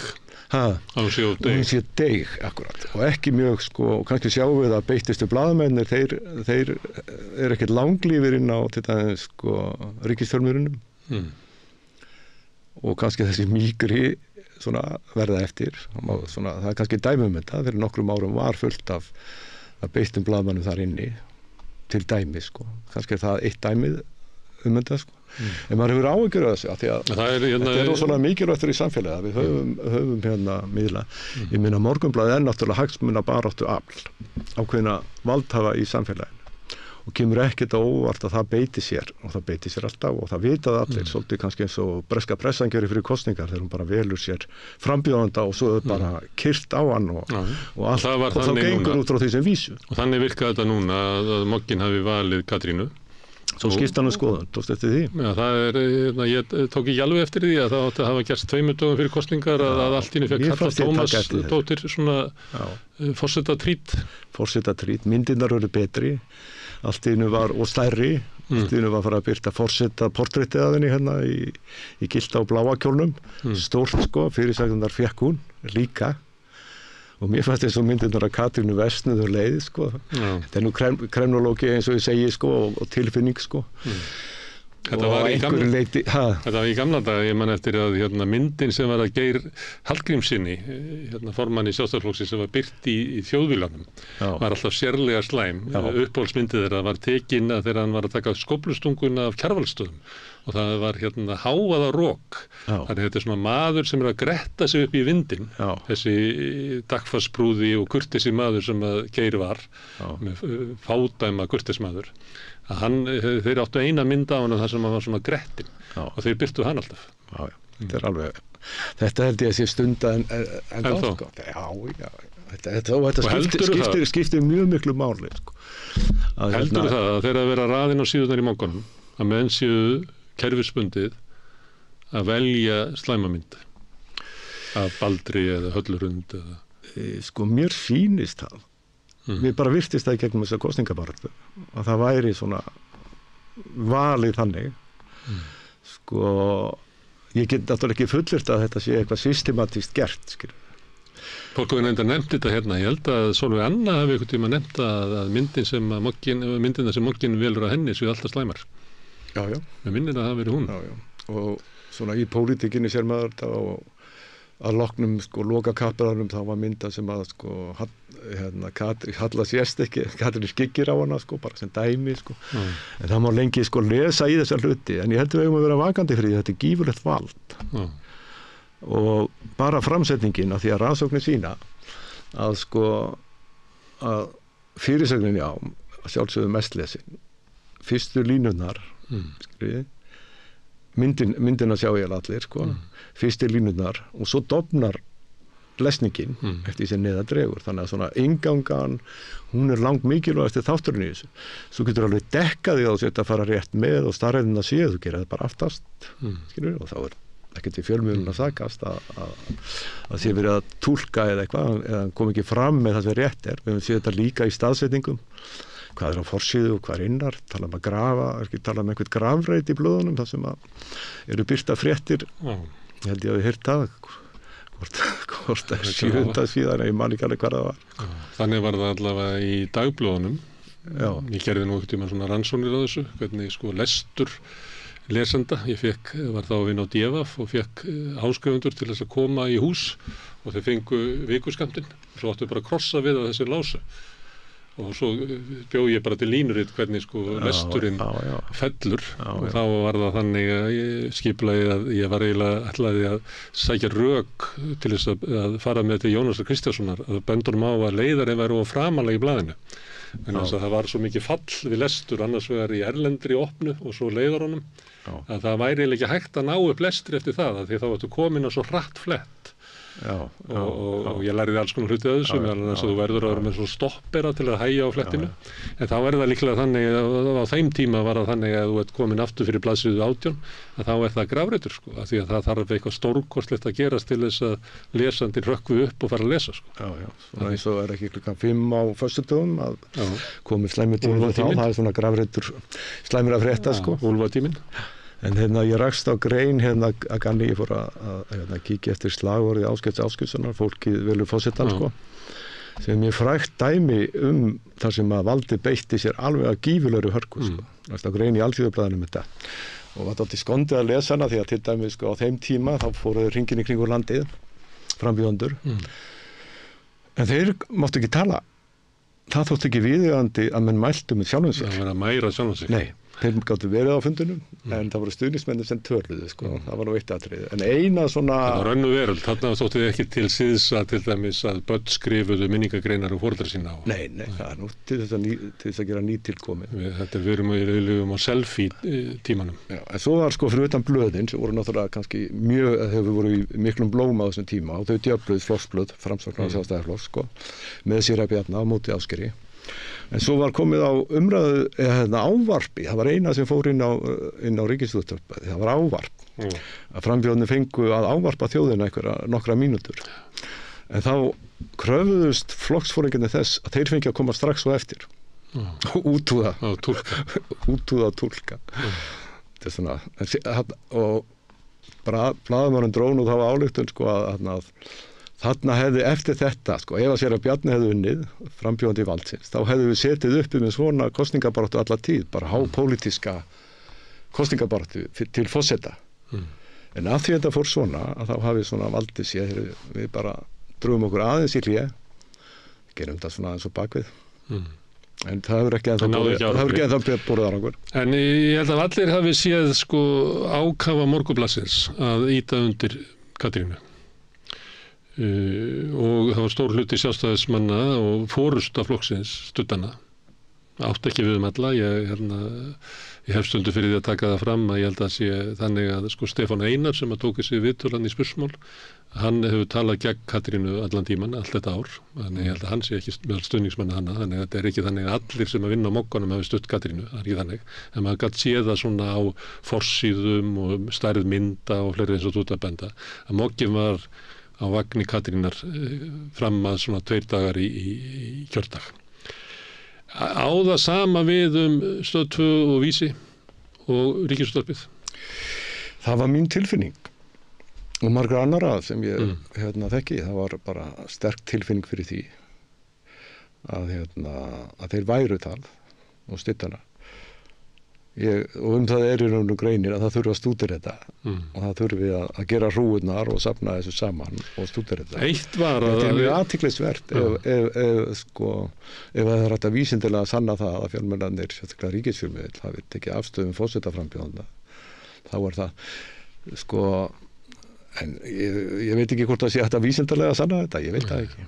Það voru viðmælendur eiginlega allan tíman voru svona eitthvað svona já Katrín, svona hugmynd það að hún ætti þetta eiginlega og aðrir væru eiginlega svona ætti ekki séns að var mjög magnað upp sko pólitíska innegnin sem hún átti að eiga bara farsalasti stjórnmálamaður Íslandssögunnar þó svo skoðanakannanir voru að sýna að flokkurinn hennar var fallinn út af þingi sem er alveg ótrúleg nafngifta á stjórnmálamanni, ég man ekki eftir því að við getum að gerst, að einhver hefur komið með flokkin sinn út af þingi og hann er kallaður sko farsalasti stjórnmálamaður sögunar. Já, og ég man ekki eftir því að við fengið sko spurningar það að taka flokk, hvort að það sé merkjum leiðtogahæfni að taka flokkin sinn úr 17% og niður í, ég held að það veri 4,5 þá. 3,3 kom í ljós í gær. Já, 3,3 kom í ljós í gær, hvort þetta sé merki leiðtogahæfni sem að þjóðin á að sækjast eftir. Þá var fókusin á það að henni hefði tekist að halda sama ríkisstjórn, þó það hefði kostað líf flokksins. Já. Þannig það var svona mjög valkvæðir, sko, hvernig henni var lýst þennan ferli. Já, og líka svona samkomulega það að það væri kannski ósýðlegt eða ekki stofuhæft að vera að draga upp einhverja syndir svona við hennar. Þannig að hún ætti að fá sessinum að ég var hérna í pólitík, svo ákveðið í haust að hætti í pólitík og svo var þetta starflaust og ég ákveð bara að sækja það og ég ætla að fá að vera bara forsetaframbjóði hennar. Þannig ég vil ekki taka sko pólitíkina með mér.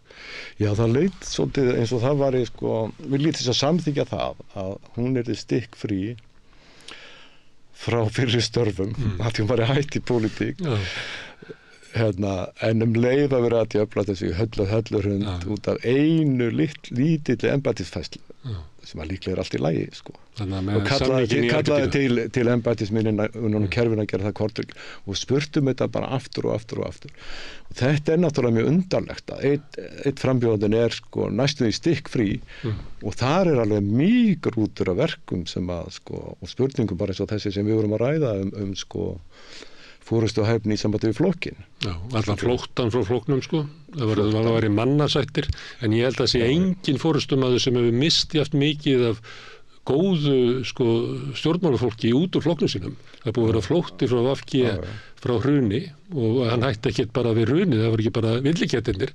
Það eru komið bara bylgjur af fólki sem hefur flúið VG. En það var alltaf verið að segja okkur að hún var svo mikill mannasættir. Já, það var og ég held þetta að því hún nefni þetta og við erum með þegar Guðmundur Ingi var að tala viðreisn flokksins sko, þá held ég akkurat að þessi flótti sko, þessi atgerfis og vitsmuna og hæfileika flótti sem hefur átt sér stað í flokknum, þá held ég að það svona, með hvað ætlar að vinna, já, hóp jámanna, skilur, sem er alveg búin að múra sig inn á ákveðna hluti sko, það er svona það er akkurat þessi flótti sem að svona dreinar flokkin. Já, þannig að hann verður kannski ástandi, hann getur ekki farið út í þá endurnýjun sem hann nauðsynlega þarf á að halda, vegna þess að þeir sem hefðu getað staðið fyrir endurnýjunni, þeir eru allir farnir. Það er nefnilega hættan held ég í þessu sko. Og þannig að bara nefna sko að nú að snúa aftur til vinstri mennsku sko, að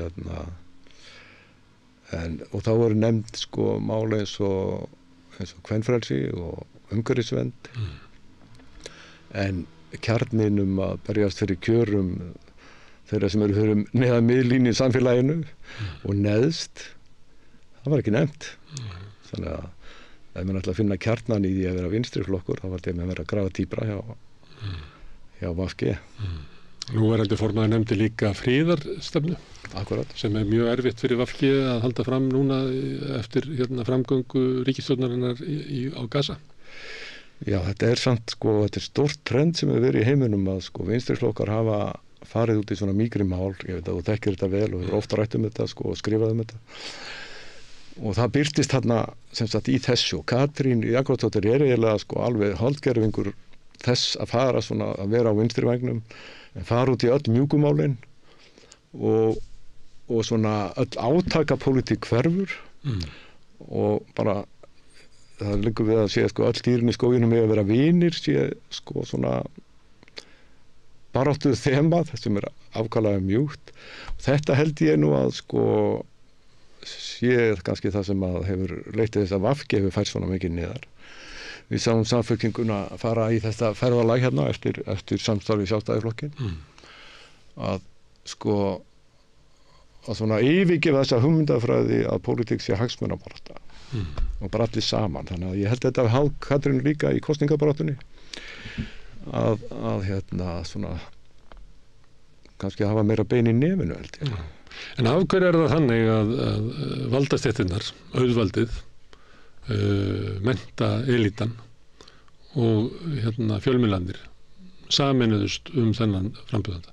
Hvað er það sem er þetta bara svona að fá að vera í klíkunni og fá að vera í boðinu einhvern veginn og óttin á því að vera ítt út og því að það eru ákveðin slæm örlög í íslensku samfélagi að fá ekki að vera með í partíinu, að þá hlustar ekki náði og þá er það bara já Sverrir, já hann var ekkert að marka hann. Þú veist, þú þekkir þetta bara, það er ekki reynslu en ég er að segja þetta er grimmt sko og ótti þeirra sem eru svona á jaðrinum eins og kannski fjölmiðlafólk upplifir sig að ég menna þetta er illa launað og enda sérðu flóttan frá fjölmiðlunum yfir í upplýsinga kannski reyna leiðin fyrir fjölmiðlamann í dag sem ætlar að bara sjá fyrir sér og sinni fjölskyldu að komast í starf einhvers staðar sem upplýsingafulltrúi það sem að sko valdið er að deila út þú veist það myndi ekki ráða mig sem upplýsingafulltrúi annars staðar til dæmis. Nei, það sé rétt. Það er einn aðal upplýsingafulltrúi dómsmálaráðuneytisins, ég held ekki. Þú pröfur að sækja næstur að það losnar sko, sjáum til. Nei, ég held að það sé rétt að en það er bara verið stilt. Aðalleið fréttamanna út undanfarin ár hefur verið akkurat þessi leið sko. Það er kannski ítir ekkert mjög mikið undir það að þú ætlar að vera að gagnrýna yfirvöld og annað og komast í ónáð einhvers staðar. Og það er leiðilegt að sjá Íslands samfélag stjórnast og mikið að þessu sko. Svona hörðum en þetta hefur alltaf verið svona. Ég meina áður fyrir fyrst ekki lóð nema að vera sjálfstæðismaður, skilur, bara sem dæmi sko. Þú ef þú varst kennari þá gast ekki eins og látið að dreyma að vera yfirkennari en að vera í sjálfstæðisflokknum. Nei, þannig að sko að einhverju leyti held ég að kannski svona löngu til þess að vera undir valdi í jákvæðum, eða fá jákvæða víbara frá valdinu sé ábyggilega áhrifaþáttur. Ég held nú að kunningsskapur og vinskapur sé líka mjög sterkur áhrifaþáttur að því hún nefnir fjölmiðluna sko. Og sama held ég með menningarelítur. Ef það er þetta að tala elítur, það er nú ennþá til umræðu hvort það sé þetta að tala elítur eða ekki. Elítan heldur því fram að hún sé ekki til, eins og auðvaldið. Akkurat. Að það sé sko viðkynning og kunningsskapur sé hérna áhrifaþáttur en ekki, og kannski að einhverju leyti að sko háskólamanneskja og svo framvegis og intelligensjan kannski sko styður að þess vegna.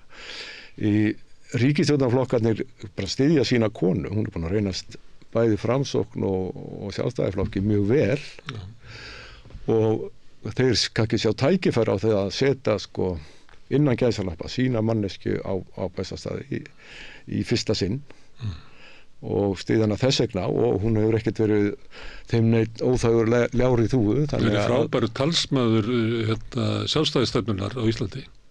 Það má orða það þannig því að hún hefur þurft að svara fyrir alls konar hluti sem sjálfstæðisflokkurinn að gera og gert það miklu betur heldur að Bjarni geti ekki nokkuð tíma gert. Já, stuttan alveg sko. Þannig að hún á nú inni hjá þeim stuðning sko, burt sér frá öllu en ég held líka að ráða forsetnaembættinu og fá það í fyrsta sinn að það hafi líka ráðið þessum mikla stuðningi sko að eins og Jón Steinar lýsti í greininni að öll kosningar við Sjálfstæðisflokksins hefur verið ræst út. En ef þetta er svona, þú ert með auðvaldið, þú ert með menningarelítuna, þú ert með það sem er kallað fjórðavaldið, mér er alltaf leiðist það þegar það verið kallað fjölmiðla fjórðavaldið. Þú ert með þetta allt saman. Af hverju fikk þetta fólk bara 25%? Er valdið ekki sterkara en þetta? Hefur valdið, og þá er þetta valdið sem er að stýra íslensku samfélagi, að það er eiginlega bara í takti 25% af þjóðinni. 75% af þjóðinni vill ekki valdið. Upplifir þá líklega að sko valdi sig að teima okkur á rangabraut? Já, ég meina, mér finnst þetta alveg umhugsunarefni sem þetta segja, skilur. Ég hef nú ekki pælt í þessu þannig, sko. En fólk hefur ríka, sko, ég meina, sitjandi ríkisstjórn, óvinsæl, að hún velji forsetann fyrir fólkið. Það er náttúrulega dálítið slæm hugmynd og ég skil ekki í því að menn ekki fatta hana fyrir fram, sko. Við töluðum það hérna, sko, þegar það var að ræða að Katrín færi fram. Og þá var ég að við þetta borða að segja það bara no way því að þetta er svo galin hugmynd þetta mun aldrei ganga eftir þannig að mér fannst það í upphafi sko hverjum datt þetta í hug, þetta gæti ekki gengið upp. Já, þetta er nú kannski sko bergmálshellirinn og jámennskan sko, það er nú hægt að gera ýmislegt þar og taka rangar ákvarðanir sko en einmitt þetta 25% og steddi allan tíman. Hún kom reyndar í 33 og datt svo bara á svona 2 viku niður í 25 og láð þar. Já, svo var bara steddi þetta tíma, það var alveg sama hvað var auglýst mikið og hún var örugglega held ég við höfum eftir að sjá tölurnar hverjir hefðu mest fé í auglýsingar en bara sem dæmi í loka þættinum hjá RÚV þá kemur mínútuleg auglýsing sko frá Katrínu einum frambjóðanda inn í á milli umræðnanna í lágradeildinni og litludeildinni og sama með strætóskýrin og þarna ertu með ákveðna fagmennsku sem maður þekkir úr bransanum sko og leið þú fær frambjóðanda þá ferðu og kíkir á dagatalið og þú pantar sko auglýsingapláss þannig að þarna er ákveðið fagmennska á bakvið og hinnir hafa líklega brunnið inni bara það hefur verið fullt sko, Króna var búin að kaupa og allir aðrir sko. Eða bara ekki fatt að það mætti af því að eins og við erum að tala um maskínu hvort það mætti byrta sko könnunina á kjördag þegar ég sá að Katrín var einan á milli þá hugsaði ég, þú veist, kannski að hinn bara litið svo á að þetta væri bara ekki viðeigandi. Já, ég man ekki til 2016 eða hvernig það hefur verið, sko. Ég held þetta sé bara, þú ert á seinna pantinn, sko. Já, þetta er hörku auglýsingatími, örugglega verðlaður eftir því. Þannig að fólk hefur gleymt því. Það var mjög, já það er bara, hann er orðin fullur þegar þú kemur að því, sko. Kosningaskrift á hinna hafa ekki fattað hvernig kjördagur var? Ekki nú að snemma, kannski. Það er það sem ég ábyrð, sko. Eða það er mín tilgáta í þessu, ég veit það ekki. En ég þetta stakk margt í augun að sjá þessa auglýsingu. Já. Því að það sem hún var bara ein, þá var þetta mjög skrítið, sko. Já, af því hún var bara ein og hún var svo löng líka. Það var þetta sérstakt, sko. En Sverrir, þú ert að stinga upp á því að það gerir ykkur rannsókn á þessu. Já. Og sem að vera náttúrulega frábær rannsókn í ykkur sem hefur áhuga á svona, sem að hefur áhuga á þjálfa menningalæsi sitt, að skoða, að greina umfjöldum fjölmiðla í þessum kosningum. En ég veit ekki hvort að nokkuð gera það, sko. Kannski það getur vinsælt að falla. Ég er ekki fjölmiðlafræðin full af fólki.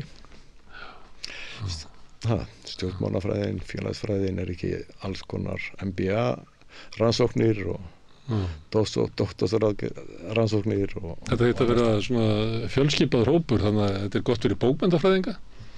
Þeir hafa ákveðið innsýn inn í þetta. Já, þeir hafa ákveðið læsi í orðfæri og framsetningar, sko. Svo vantar fólk sem er læst á myndmál. Já, það þarf að vera líka. Og það er þetta, ég held að vera mjög gaman að sjá það. Líka bara svo við vitum að þetta er alltaf svo óráðið. Þetta eru svona það sem svona orðið á götunni svolítið, sko, sem flýtur svona sko, en þetta er mjög mikilvægt fyrir samfélagið og þess vegna vil ég nú bara setja þetta fram svona sem hugleiðingu að þetta hefði verið með þessum hætti svona til þess að setja bara og hvetja menn til þess að kíkja þess á þetta og kannski líka fyrir fjölmiðlana til þess að batna. Já, til þess að batna. Eitt sem að fjölmiðlarnir mættu endilega sem að mér fannst kannski var síður merkjanlegt núna í forystusætinu en samt en er oft í svona viðtölum að þeir sem að koma svona einhvern veginn af jaðrinum að þeir fá allt annað trítmenti á RÚV heldur en hinir. Þeir fá yfirleitt svona spurningar svona Sverrir, hvað erindi til þú þig eiga í þessum kosningum? Já. Þannig að það er svona, hvað er þú að koma inn í þetta partí okkar hérna? Sem að Bjarni Ben og Katrín Jakobsdóttir fær aldrei svona spurningar, sko. Meir segja Inga Sæland, ég man þetta Smára McCarthy sem hefur þurft að bara berjast fyrir því í bara venjulegum umræðu þáttum á RÚV að fá að vera þar. Ástór fekk svona eitthvað, akkur þú í forstakostum ættu þú ekki að vera í þingkostingum? Akkur má ekki bara Ástór ráði í hvað kostingum hann er? Já, það er ákveðin tendentis að tala illa eða niður svona og þá ertu búin að staðsetja þig með valdun í raun og veru, sko. Veistu yfirleitt hvað forsetaembættið snýst um? Já. Það var spurning sem Hallarhund fékk á Jóhanni. Ertu ekki bara eitthvað kjáni sem að rambaði hingað inn? Já, það er svona kannski dæmi með þetta, skilur, hvað veistu þetta nokkuð, skilur? Já. Það er svona dæmi þessa afstöðu, sko. Og svo þessi harka sem að var til dæmis í spursmál í Mogganum og sömuleyti í sumum forystusætunum. Ég hef verið með svona velta þessu fyrir mér að því að ég er með þennan þátt og ég bara ekkert point í svona samtali að eiga svona samtali við þig og reyna að vera bara vefeikja þig sem er persónu erindið þitt eða hver þú ert að það sé ykkur að vera að þjóna almenningi með slíku attitúti. Þetta er attitút sem að hefur lengst þróast í Englandi sem er sko stéttskiptasta samfélagi í heimi. Það sem að einmitt, ég tók sérstaklega eftir þessu í kosningunum 2017 hvernig Jeremy Corbyn var trýtaður svona sem einhver boðflenna og þetta er náttúrulega aðferð sem að sko valdi notar til þess að sko niðurlægja þann sem er ekki í takti, sko. Auðvitað er það stundu þannig að sko fjármálaráðurinn er tekin á beinið en það er æ minna í BBC og æ minna á Íslandi. Það er mjög sjaldan sem að Katrín Jakobsdóttir hefur fengið sko harkalega yfirheyrslu á RÚV. Já, þetta eru meira og minna svona mjúk drottningaviðtöl finnst manni, sko. Mjög mikil mýkt í þessu og maður saknaðist líka að það sé ekki leitt meira saman fólk, sko. Og það er svona ákveðin nostalgíi þegar það sátu, sko, 4 fulltrúar flokkan í hring og tókust á, sko. Og sama í bara stórum málum þegar það er verið að ræða umdeild mál að það er fréttamöður á móti viðkomandi en ekki tveir andstæðir pólar. Það er alltaf Bjarni og fleiri neita að mæta, sko. Já, ég veit að mæta andstæðingu sem að komast upp með það. Mér skilst að Davíð Oddsson hafi tekið upp á því að neita að mæta nema væri bara einn. En sko það sem að gerist oft í þessum viðtölum er það að þekking fréttamannsins þrýtur. En aftur á móti ef þú ert með 2 andstæða póla þá ertu með fulla þekking á báðum sjónarmiðum til staðar og umræðan verður mikið dýpri og beittari, sko. Hvað fannst þér þessa skiptingu sem þú kallaðir niður í lávaraldeild og hvað ég man ekki hvað að kalla það, ómerkilegri deild? Af því að einhvers spurði um daginn, hvað var þetta svona? Ég meina, þeir spurði ekki tíma, þetta var alveg jafnlangt. Það voru sömu spurningar það sem gengur á milli, þannig að það breytti ekkert sko, hvað var spurt. Af hverju var verið að kljúa þetta? Var það bara til þess að Katrín Jakobsdóttir þyrfti ekki að vera í sama herbergi og Ásþór Magnússon og Steinunn Ólína? Já, nú veit ég ekki. Mér fannst fyrsti þátturinn takast vel, allir voru. Var eiginlega besti þátturinn af þeim öllum. Já, og þessi þrengri þættir höfðu verið nokkrir á leiðinni, þannig að það var í sjálfum sér engin ástæðu fyrir RÚV að endurtaka það. Nei, það var ekki. Ég hefði mjög gjarnan viljað sjá alla mæta, sko, þannig að síðan, sko. En ég skil alveg að þú viljir kljúfa þetta á milli, sko. Þá væru kannski með öðruvísi spurningar, sko. Þá væri kannski verið að ræða þá við þessar 6 efstu sem að þeir hefðu raunverulega möguleika eitthvað slís. En það fengu allir sömu spurningarnar, sko. Þannig að þetta breytti ekkert sko, eina breytingi var það að þessi 6 efstu þurftu ekki að hafa 6 neðstu með sér í sama herbyggi. Já, það var nú eina sem breytist. Eina sem breytist. Það var ákvörðurinn, sko.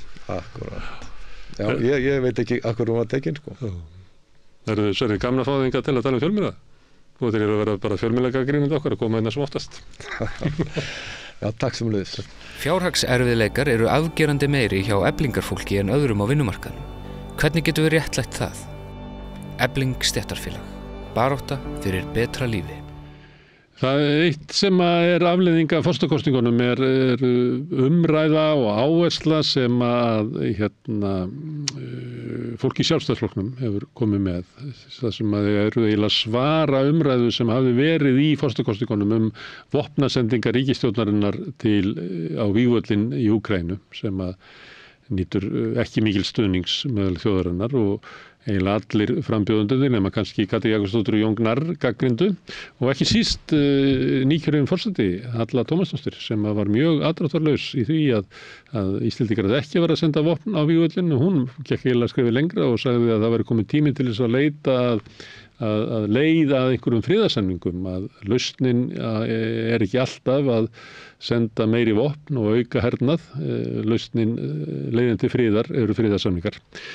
Og þær brugðust við bæði Diljá Mist Einarsdóttir sem er formaður utanríkismálanefndar í þinginu og svo Þórdís Kolbrún Reykfjörð Gylfadóttir með greinaskrifum bæði í Moggan og á Vísi þar sem var verið að raunverulega að andmæla málflutningi nýkjörins forseta. Þetta er svolítið áhugavert.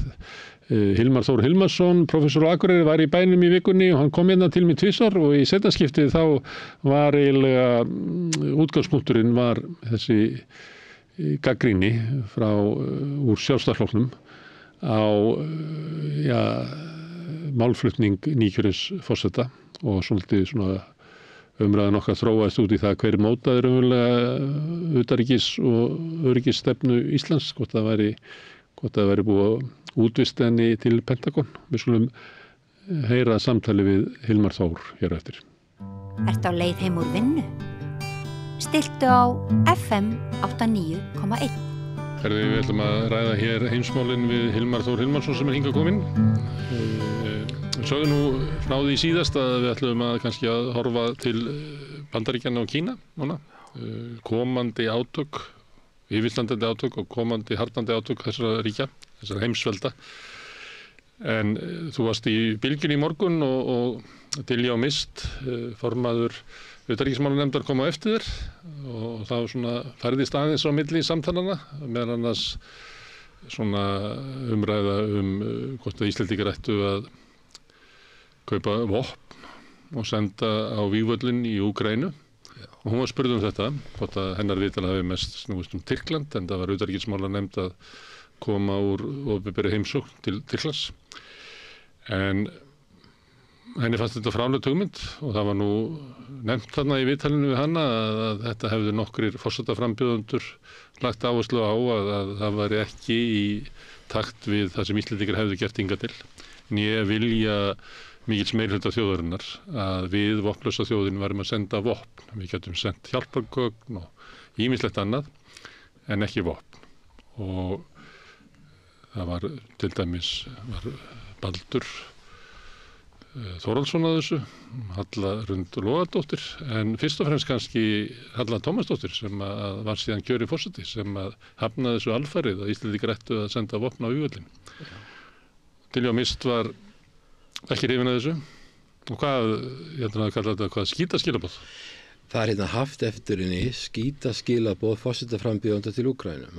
Hún sagði þetta, ég heyrði hann að segja þetta. Já, það það sem maður segir og ég veist það svolítið sérstakt sko að formaður utanríkismálanefndar skuli tala svona vegna þess að forsetinn nýkjörinn forseti gekk egna lengst í að færa rök fyrir því að... Já, nýkjörinn forseti. Já, nýkjörinn forseti, þannig að sko, mér svolítið skrítið sko að svona skilaboð gangi á milli þingsins og Bessastaða. Ég alveg sammála ég alveg sammála til ég á mist að stríð eru alveg hrikaleg og allt ábeldið sem þar og ég sé þetta í Víetnam og ég sé þetta í Mósambík, ég var að vinna þar fyrir Alþjóðabankann, þar hefði verið stríð í 30 ár og ég alveg sammála hryllingin sem fylgir þessu, ég helst koma í veg fyrir stríð en ekki og semja og reyna að finna einhverja niðurstöðu en frekar að kaupa vopn, en ég ósammála þessu því ég held að sko vandamálið í Úkraínu í dag það eru mörg vandamál en það ekkert síður vandamál í dag hjá Úkraínumönnum að þeir hafi ekki fólk það vopnaskorturinn líka vandamál en hittir ekki síður vandamál þannig ég held að við getum komið að því vandamáli á myndalegan hátt án þess að koma inn í vopnahlutan en þetta sem að hlúa að innum særðu eða? Já, og gera þá tilbúna til að senda það aftur á Vígullin. Já, ég meina sko þeir þurfa að halda sína hagkerfi gangandi líka og það ekki endilega víst á að senda þetta fólk á Vígullin en ég hef alveg séð það því ég var í Bosníu-Hercegovínu þar sem landi var þakið jarðsprengjum og þetta voru plastsprengjur til þess að endust til lengst og mér var harðbanna þegar ég fór til Bosníu-Hercegovínu sínum tíma að ganga nokkuð staðar nema bara malbyggi að steypu, ég mátti hvergi fara inn út fyrir það var algjörlega bara blátt bann við því en allavega hann var mjög mikill fjöldi fólk sem var búið að missa útlimi eða fætur og þá náttúrulega var hægt að gera þetta fólk vinnufært aftur, það var bara heima hjá sér og gat ekkert gert og heilbrigðiskerfið í lamastassi sem ekki síður mikilvægt heldur en að gera fólk klárt til þess að fara á Vígullin. Nei, þá getur sko, þú þarft að hafa bæði fólk, það þarf að reka grunnþjónustu ríkisins og bara starfsemi í landinu hagkerfið þarf að vera eitthvað starfsemi og svo þarf það líka að vera með náttúrulega hermenn en með því að gera fólk starfhæft aftur þá ertu að gera mikið gagn held ég. Vopnasendingar skipta líka máli en þá það helst fyrir þau lönd sem eru með her og eru með vopnaframleiðslu að þau komi að þeim hluti það þarf hver að leggja sitt að mörkum eftir því hvernig viðkomandi staðsettur í NATO og hvað styrkleika þú hefur þannig að ég held að bæði koma gagn og eins og ég segi, ég alveg sammála því sem hún mjög tilfinninga og svona, hún var að lýsa svona á tilfinningarlegan hátt hvað árásin á Úkraínu, hvað þetta verið hryllilegt og ég meina það öll stríð hryllileg, ég meina stríðið í Afganistan var líka hryllilegt, stríðið í Írak var hryllilegt og stríðið í Líbíu, þetta allt hryllilegt þess vegna skiptir svo miklu máli að reyna að koma í veg fyrir þetta. Hún talaði reyndar ekki út frá því, heldur út frá því að Úkraínumenn yrðu að sigra stríðið, það væri leiðandi friðar. Já, það náttúrulega búið að vera skilabúið að vera í gangi núna á 3. ár og maður sér nú ekki alveg að það sé að fara að gerast auðvitað væri það óskandi að Úkraínumenn gætu ná sínu landi tilbaka og stríðinu gætu lokið en maður sér ekkert fyrir endan á sem ég veist þessi þvæla bara alltaf vera verri og verri. Þetta svona merki það að þingið og ríkisstjórnin eru svona að senda skilaboð til forsetans að halda sig innan einhverja marka, að það séu þau sem móta utanríkisstefnuna, því að þetta var rætt í forsetakosningum utanríkisstefnu stjórnvalda og svo þeirra eigin stefnu. Og Halla fannst mér vera bara nokkuð skýr á því að hún til dæmis talaði fyrir því að við ættum að tala fyrir friðaviðræðum í Úkraínu. Hún talaði gegn því að senda þangað vopn, alveg vitandi það að forsetinn bæri að halda sig innan stefnu stjórnvalda. En forsetinn hefur náttúrulega möguleika á að túlka hana. Það er utanríkisstefna Íslendinga það ekki að fara ekki með ófriði gegn öðrum og þannig það alltaf eitthvað svona svigrúm til túlkana. Heldur að það gæti orðið svona einhver svona núningur á milli nýs forseta sem er kjörinn með þetta erindi. Ég held að meðan áður en nýforseti tekur við þá borgir sig fyrir þingið að spara aðeins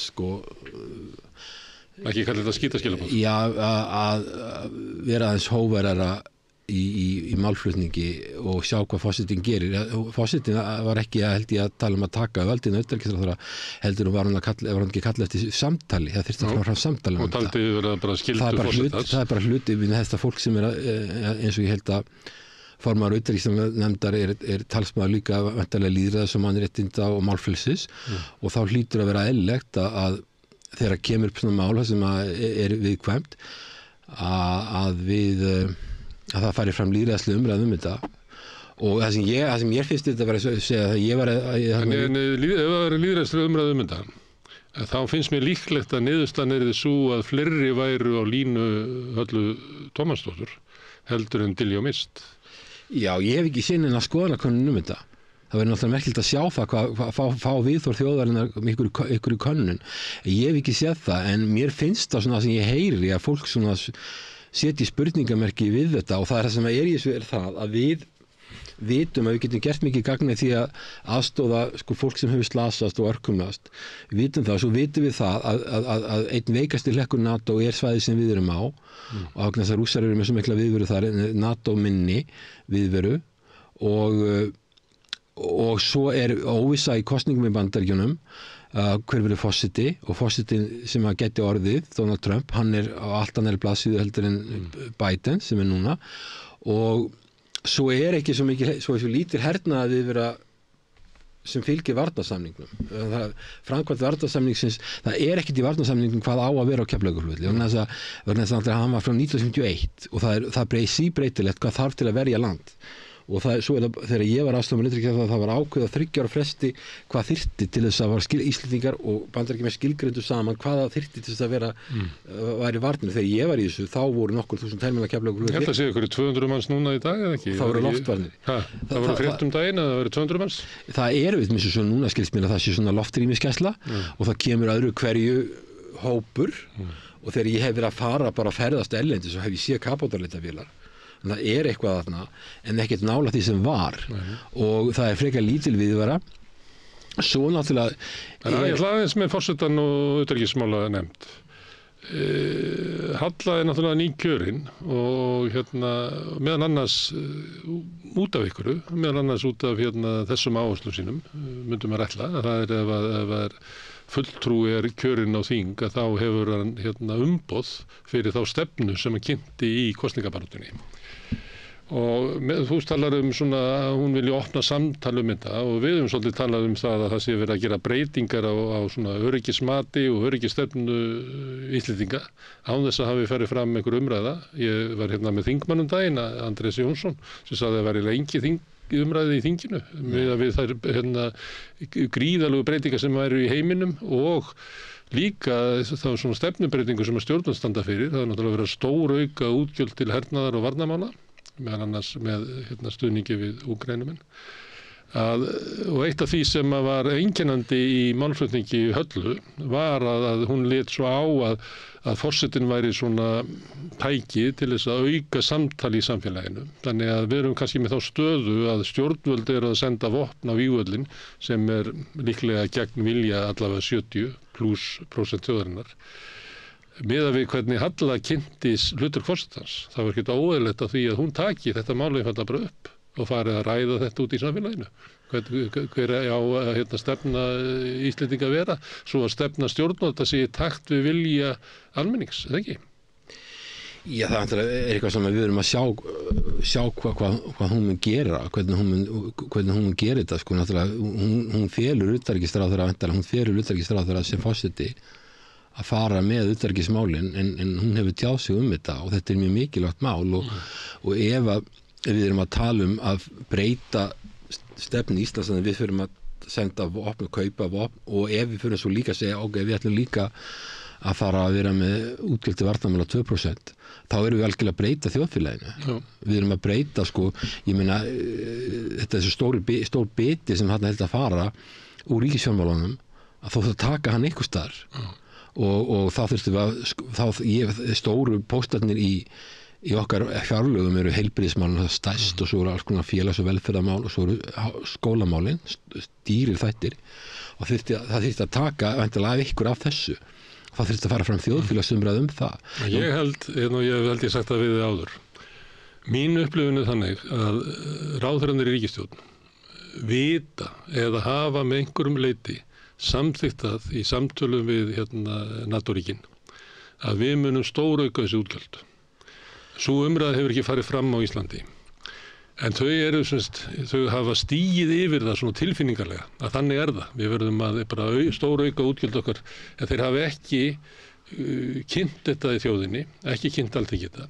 Og þess vegna held ég að kemur upp svona staða að Bjarni Benediktsson fer eitthvað út og á í engu vandræði með að setja 4 milljarða ári til Úkraínu.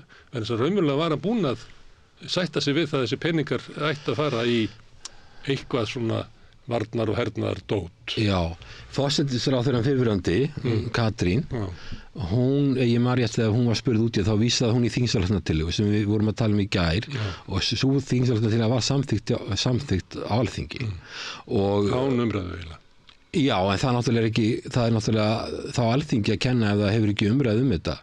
Það er hluti á Alþingi að ganga frá þingsályktun og lögum. En það er líka hlutur Alþingis að virka á einhvern hátt sem svona málstofa samfélagsins. Þannig að mikilvæg mál fái þar einhverja umræðu að það sé kallaði eftir áliti annarra og ég meina þeir bera líka ábyrgð á því.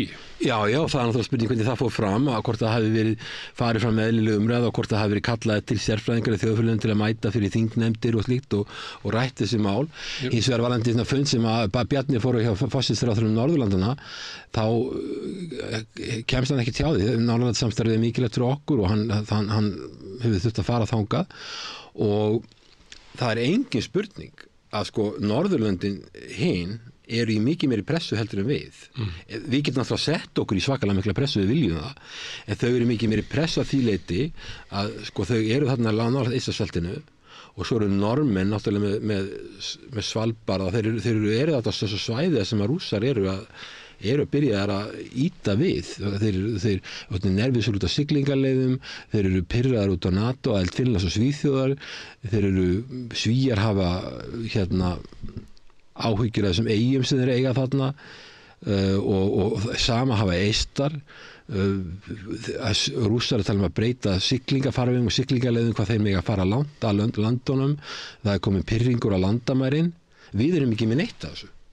Rússar hafa hingað til ekkert, ég veit ekki þess að vera að fara inn í landhelginni hafa okkur að gera alls konar kúnstir.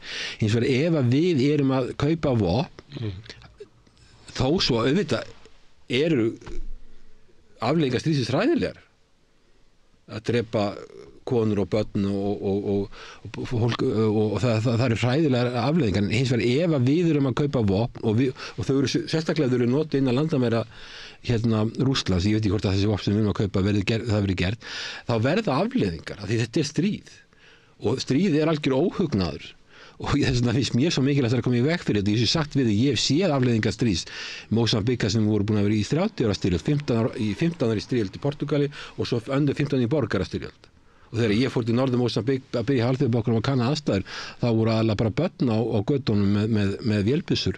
Það var ekkert fullorðið fólk eftir til þess að vera í stríð. Það var bara að drepa allt fólki, þetta voru bara krakkar sem voru að berjast. Og maður við séð þetta í Víetnama sem ég var að vinna fyrir alþjóðabokkunum í 4 ára sem ég var reyndar löngu eftir stríðin. Það voru ennþá að fæðast börn vansköpuð útlímalaus í miklu mæli eftir efnahernað og eiturhernað. Þannig ég eins og formaður utanríkismálanefndar, ég hef alveg séð þetta sko, það er ekki sem að sé algjör grænjast, ég hef alveg séð þetta. Ég fór til Bosníu-Hercegovínu í lok styrjaldarinnar þar og þar fórum við í gang með þessa stoðtækja og við sáum mörg þúsund ungmenna sem fengu enga aðstoð frá ríkinu til þess að geta fengið að fara að lifa eðlilegu lífi aftur, voru bara heima og gátu ekkert gert og heilbrigðisráðuneytið átti enga peninga og það voru stoðtækjur rándýr. Og það vildi svo til að við áttum öflug fyrirtæki á Íslandi sem hafði kraft í sér til þess að gera hluti og tækni og ákveðna yfirbyrði. Þannig að ég er sammála því að við erum að hjálpa Úkraínu, það er bara hvernig við gerum það og það er misskilningur að halda það að eina vandamál þessa lands sé vopna skortur. Eitt vandamál í það með það þeir eru að fá vopn sem þeir kunni ekki á, þurfa að læra á, til dæmis sem er í þessu F-16 orðstóttur, þeir kunni ekki á þar, þeir einhver ára þjálfa aðila, þannig að sko að hjálpa fólkinu að komast á lappirnar og fara að virka það aftur, það er líka mikilvægt og við eigum að mínum mati í NATO að beita okkur í borgaralega hlutanum, ekki í hernaðar hlutanum. Nema við ætlum að taka það ákvörðun að við ætlum að fara í hernaðar hlutanum, við ætlum að stofna her og fara að þjálfa hermenn og við erum tilbúin að fara að senda hermenn inn í Úkraínu og inn í Íslandsstríkin ef það eru ráðast á þau, sem ég heldur reyndar að sé ekki að fara að gerast, en það geti gerst. Sérstaklega ef þessi lönd eru farin að skaffa vopn til þess að skjóta inn í Rússland og sérstaklega ef þau fara að senda hermenn inn í Úkraínu, að þá getur allt gerst. Þetta er umræða sem þarf að fara fram á Íslandi, bæði stöðuna í Úkraínu og líka hvaða stefnu Íslendingar taka.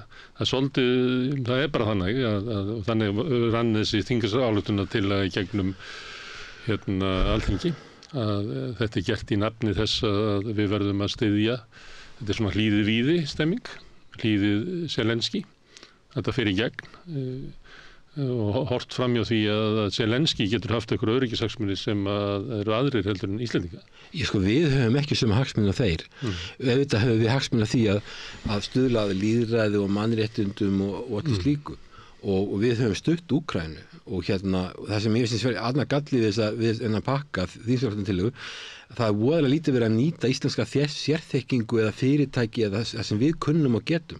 Þetta er svona mikið að leggja okkur á bankareikninga, láta tékka hafa peninga og þeir eru miklu milligöggaðilar að kaupa vopn og það er eitthvað leyndarmál kannski hvað þeir eru að fá þessi vopn og löndið sem er að selja þeim vopn, þau vil ekki eins og að Rússar viti af því, þau eru líka hrædd sko.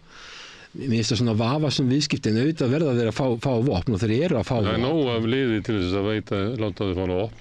Við höfum, já, það er alveg rétt, en við höfum enga þekkingu við höfum þekkingu á öðrum sviðum sem eru mikilvæg og mér finnst til dæmis, já, eins og með þess að þingstjórnartillögu, það er verið að leggja inn á alls konar trust fund sjóði hingað að fanga peninga. En svo við erum ekkert að koma að þessu. Ef við ætlum að vera í svona borgaralega hluta NATO og veita borgaralega stuðning, þá eigum við að byggja upp capacity til að við getum komið inn á myndarlegan hátt, ekki bara í Úkraínu, heldur bara annars staðar sem við viljum koma að við höfum einhverja getu til þess og við höfum sérþekkingu og við byggjum upp einhvern sérsvið þar sem við getum lagt fram á myndarlegan hátt án þess að setja okkar eigið öryggi í mikla hættu með því að ögra ríki sem er í návíi við okkur og við sjáum alveg að Rússar eru þegar fannir að þjarma að Norðurlöndunum og Eystrasaltsríkjunum. Ég skil verið þegar Bjarni fer til mér finnst alveg rétt ákvörðun hjá Bjarni að fara Ég var ekki nefna það, ég var að nefna það 4 milljarðana sem hann... Já, en hann er undir náttúrulega mikilli pressu vegna þess að Norðurlöndin eru öll að reyna að gera sem við geta, það eru stórar upphæðir og þau eru ólík okkur að því reyndum sem tökur Svíþjóð eru eitthvað stærsti vopnaframleiðandi í heiminum. Þannig að þeir geta komið með vopn því þeir framleiða vopn, en við erum ekkert í sleikri stöðu. En ég meina, íslensk stjórnvöld eru undir mikilli pressu, en ég finnst líka samt sem að þegar þau eru að tala þetta, þá talaðu þetta bara út frá Úkraínu og hagsmunum Úkraínu. Það er, sko, ef þú ætlar að leysa mál í alþjóðasamskiptum og þú átt óvin, þú verður að skilja óvinin. Þú verður að, ef þú vilt semja eitthvað eða fá okkur að niðurstöðu, þá verður að skilja óvinin, hversu illa sem þeir eru viðkomandi og hversu mikið sem hatar óvinin eða hvernig þetta er. Það er ekki stefna Íslands og það er ekki stefna NATO og það er ekki stefna Pentagon. Það er ekki stefna Zelenski. Hann ætlar að halda friðarviðræður í Sviss núna án óvinnarins. Já, og Kínverjar skilst mér að vilja helst ekki taka þátt í þessu og Zelenski kvartar við því að þeir séu að grafa undan því að lönd sæki þetta. Svo Kínverjar náttúrulega eru með þetta Belt and Road Initiative og eru með fjárfestingar út allan heim þar á meðal í Suður-Ameríku þar sem Bandaríkjamenn hafa ekki viljað að Kínverjar yfirleitt bara væru, en þeir eru komnir í mikil viðskipti þar, gríðarlega mikil miskilst að Afríkubúin sem ég þekki að sama hvar þú ferð með Afríku og það er allt fullt af Kínverjum með peningaveskið og vilja fjárfesta. Og þeir eru eins og Alþjóðabankin, hann er lengi að fjárfesta, það er alls konar reglur sem gilda spilling og umhverfismál og jafnréttismál og þetta eru endalausar athuganir sem kannski, og það þýðir ekki að hlutinni ganga hægt fyrir þessu oft, en þegar Kínverjar koma að þá er bara gerist allt bara á... Það byrjaði að malbika morgun. Já, það er mjög mikil hraði og það er mörgum líkar það vel, en það er náttúrulega þá kannski með meiri líkur á mistökum, en allavega það er þannig og svo eru Kínverjar að beita þessum áhrifum sínum að segja löndum sem þeir eru aðstofa verið ekkert að fara á þessar ráðstefnu. Þetta er ekki friðarráðstefna og Kínverjar eru banda með Rússa, það er ekkert leyndarmál, það fyrir ekki dult með, þú sérð bara þegar Putin er að fara til Kína og hýsta Xi Jinping við höfnina, þetta er ekki eins og að sé að taka með stríðsklárpamanni, þetta er mjög náið bandala og það er bara þannig og við erum bara að horfast í augu við það og þannig að sko þessi ráðstefna, hún hefur takmarka gildi, hún hefur mjög takmarka gildi eins og hún skipulögð, að það sé búið útilokka algjörlega hinn aðilinn sem er í stríðinu komið að málinu og þá hugmyndin ennþá ok, við hittumst bara og við erum svo valda mikil að við getum bara gengið frá Rússlandi bara með því að hittast og... Saman var gert þetta niður í Hörpu fyrir rúma ári síðan og þá var kom Evrópuráðið og samþykkti það hvernig ætti að ganga frá eftir uppgjöf Rússa.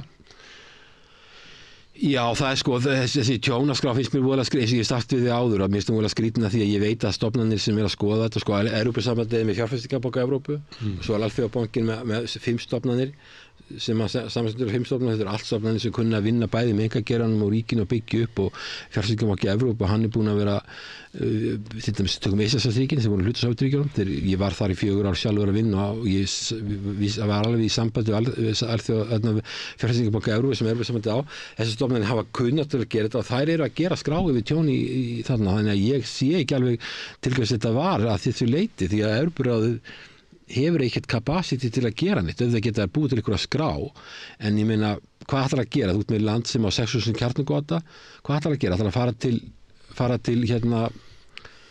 fara til Moskvu og snúa Putin niður, ég meina, hvernig ætlar að ná þessu markum? Hvað ætlar að gera? Það er ekki takt að framfylgja þessu. Og svo bara líka finnst mér vanta tjónaskrána fyrir Írak 2003 og það vanta tjónaskrána fyrir Gazasvæði líka. Er það bara eitthvað sem hver ætlar að borga fyrir það? Ég held að Bandaríkjamenn mun ekki fara sig að fara að borga fyrir það, þeir þurfa að hugsa sem eigin mál. Ég ætla að taka aðeins aftur heim áður við fyrir til Bandaríkjanna og Kína. Þessi ummæli Diljá Mist, það sem nú er að tala þessi skítaskilaboð sem var eiginlega skilaboð nýkjörins forseta. Að við sittum og erum að ræða þessi mála því við teljum það vera mikilvæg. Við teljum sko Úkraínustríðið og þessar breytingar sem eru í heimsmálunum vera mjög aðkallandi að Íslendingar sko skilgreini gaumgæfilega svona sína öryggishagsmuni og hafi utanríkisstefnu og varnarstefnu í takt við breyttan heim. Þess vegna sittum við hérna. Og það mátt alveg heyra það á Höllu Tómasdóttur að hún metur það sama. Hún metur að þessi háskalúr heimur og það sé mjög mikilvægt að Íslendingar séu boðberi fríðar og svona gæta að sér að það sé hagsmunir Íslendinga stríðinu hætti í Úkraínu, að það sé ekki hagsmunir Íslendinga við sem að senda vopn sem vopnlaus þjóð á vígvöllin, að við eigum að gæta að einhverju svona stöðu okkar sem friðaríkis en ekki að skella okkur í hóp sko stríðsríkjana. Og þetta er mikilvæg umræða og ástæðan fyrir að við sittum hérna er að við teljum þetta að vera bara eitthvað mikilvægsta sem við ættum að ræða í íslensku samfélagi. Og sumuleyti má ætla að Halla Tómasdóttir upplifa það með einhverju sama hætti. Þannig að ég er bara að velta fyrir mér hvort að þessi áhersla hennar á að forsetinn eigi að vera eitthvað svona stundum hljómaði eins og svona umræðustjóri í samfélaginu. Ég held að Ólafur Ragnar hafi nefnt það, þannig að í kosningabaráttunum hefði komið fram sko 4. eða 5. hlutur hvort sem væri að standa fyrir svona einhverju umræðu og ég meina Halla var eiginlega svo sem að gekk lengst í því. Þannig ég er bara að velta fyrir mér hvort að þetta sé kannski ekki eitt af þeim allra mikilvægustu málum og mest aðkallandi málum sem að myndu þá vera á verkefnalistan nýkjörins forseta. Já, sko, hún talaði bara eins og er skynstælegt fyrir smáþjóð sem er vopnlaus. Það er að segja þú reynir að semja og þú ert ekki með neina augrandi aðgerðir gegn stórveldi, þú getur samt gert gagn og hún tala bara eins og út frá hagsmunum Íslands og ég býsti því að hún hefði fengið sem að stjórnvöld gera ekki mörg atkvæð út á þetta að hún talar, ég held að Íslendingar skilji þetta þannig að fyrir smáþjóð sem er vopnlaus þá er best að það sé friður kringum okkur. Við séum ekki í átökum við stórveldi, við getum farið í átök út af miklum hagsmunum eins og landhelginni, eins og við gerum á sínum tíma, en annars ekki og það þjónar okkar hagsmunum að sé friður. Ef þú ert herveldi sem er þetta að reyna að færa þig út og þú hefur hermenn og vopn þess að tryggja hagsmunni og ná undir því svæðum, þá hefur þú allt öðruvísi hagsmunni og ef þú ert í stórveldabaráttu, við erum það bara ekki. Og við höfum okkar, það er ákveðin óvissa okkar varnir og meira þess að NATO sáttmálinn, hann skuldbindur ekkert Bandaríkin til að vera í okkur í stríði. Hann gerir það ekki.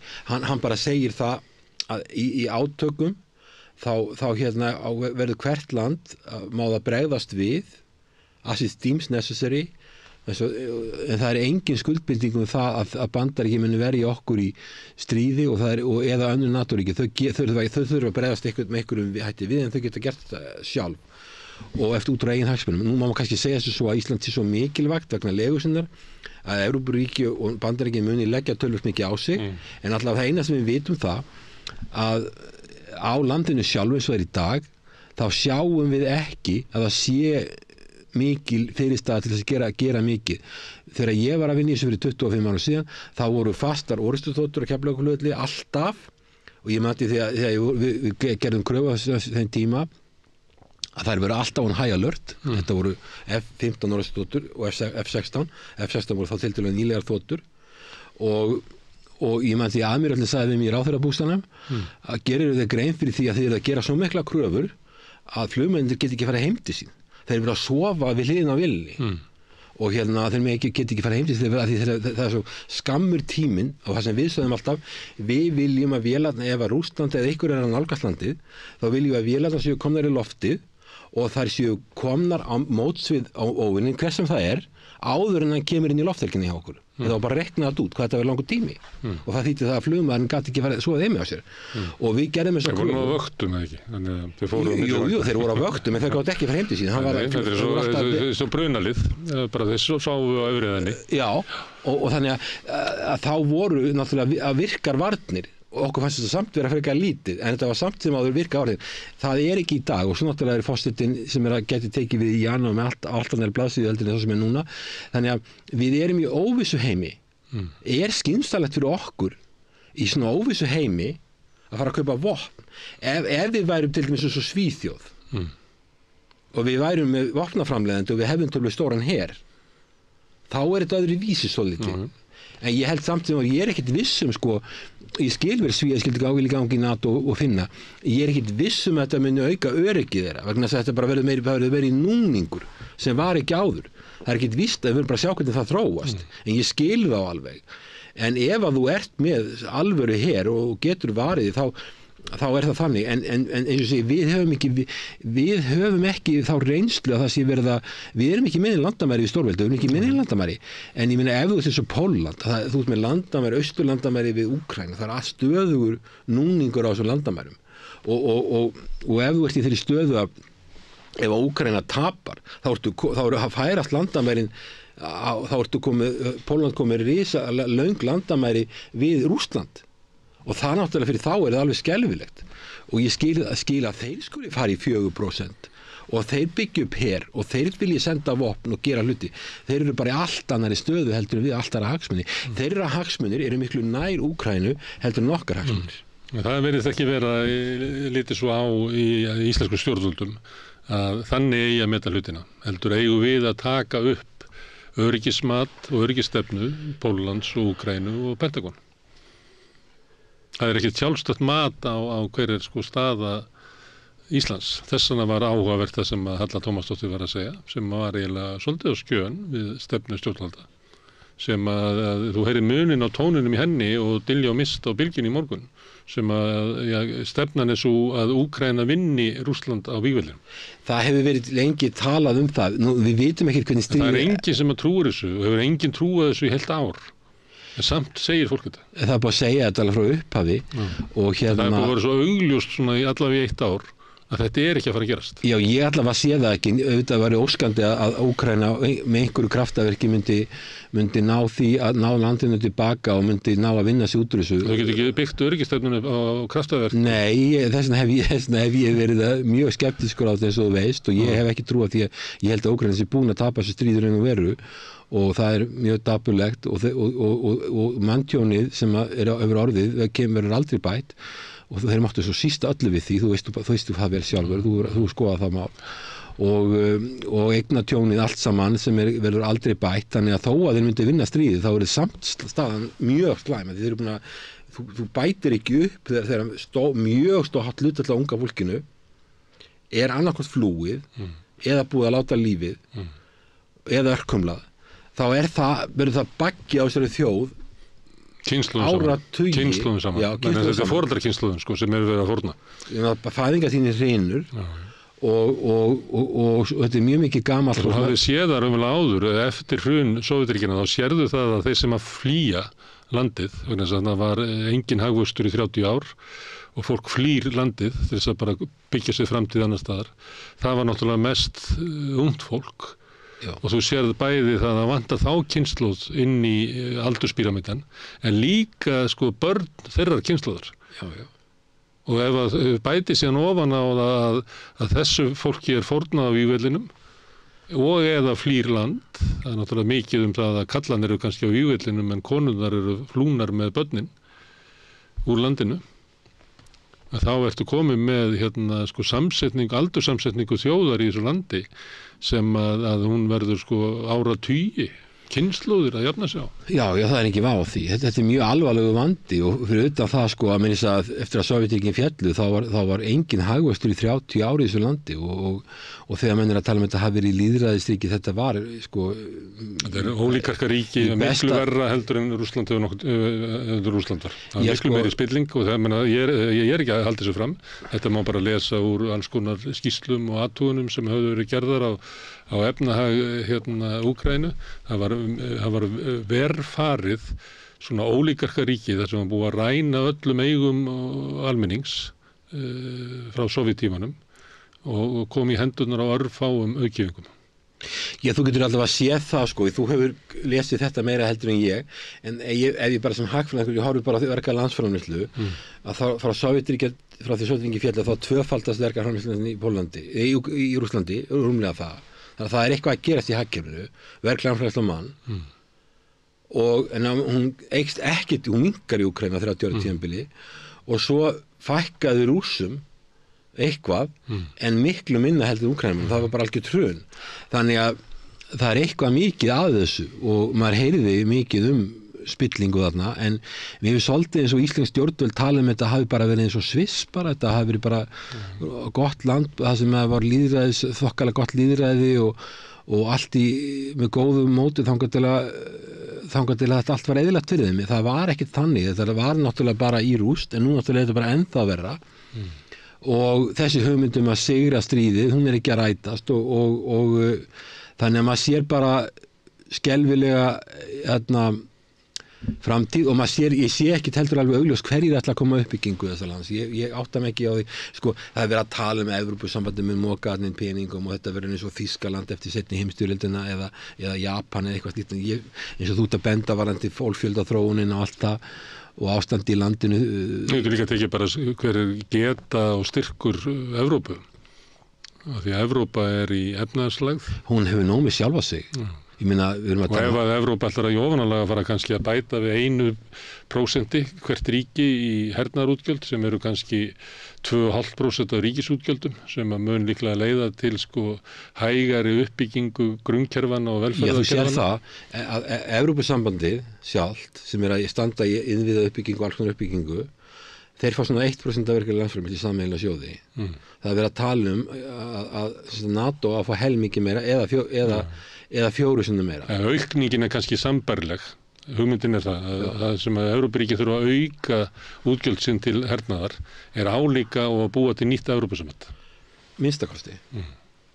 Og þetta eru sko rangar áherslu vegna þess að það er svo margt annað sem þarf að gera. Og þetta líka getur haft sko leitt til pólitískrar ókyrrðar í þessum löndum og leitt til þess að alls konar öfgahópar nái meir og meir í völdum í þessum löndum vegna þess að það er ekki samstað þetta og kannski ekki mikil umræða frekar en hér. Við erum sumir vilja vera með her á Íslandi. Einhverjir forsetaframbjóðir voru, eða það var eitthvað að tala um her. Einhver forsetaframbjóðir var nú með það en í svo fall að dreigi tilbaka. Baldur hafði sagt fyrir einhverjum árum síðan og var að glíma við það alla kosningabartuna að segja að hann hafi ekki verið að leggja til her. Já. Heldur hafa hann einhvern veginn, ég veit ekki alveg hverju rökin voru, en hann var að benda á það sem að hann er að tala um að við getum elt landhelgisgæsluna.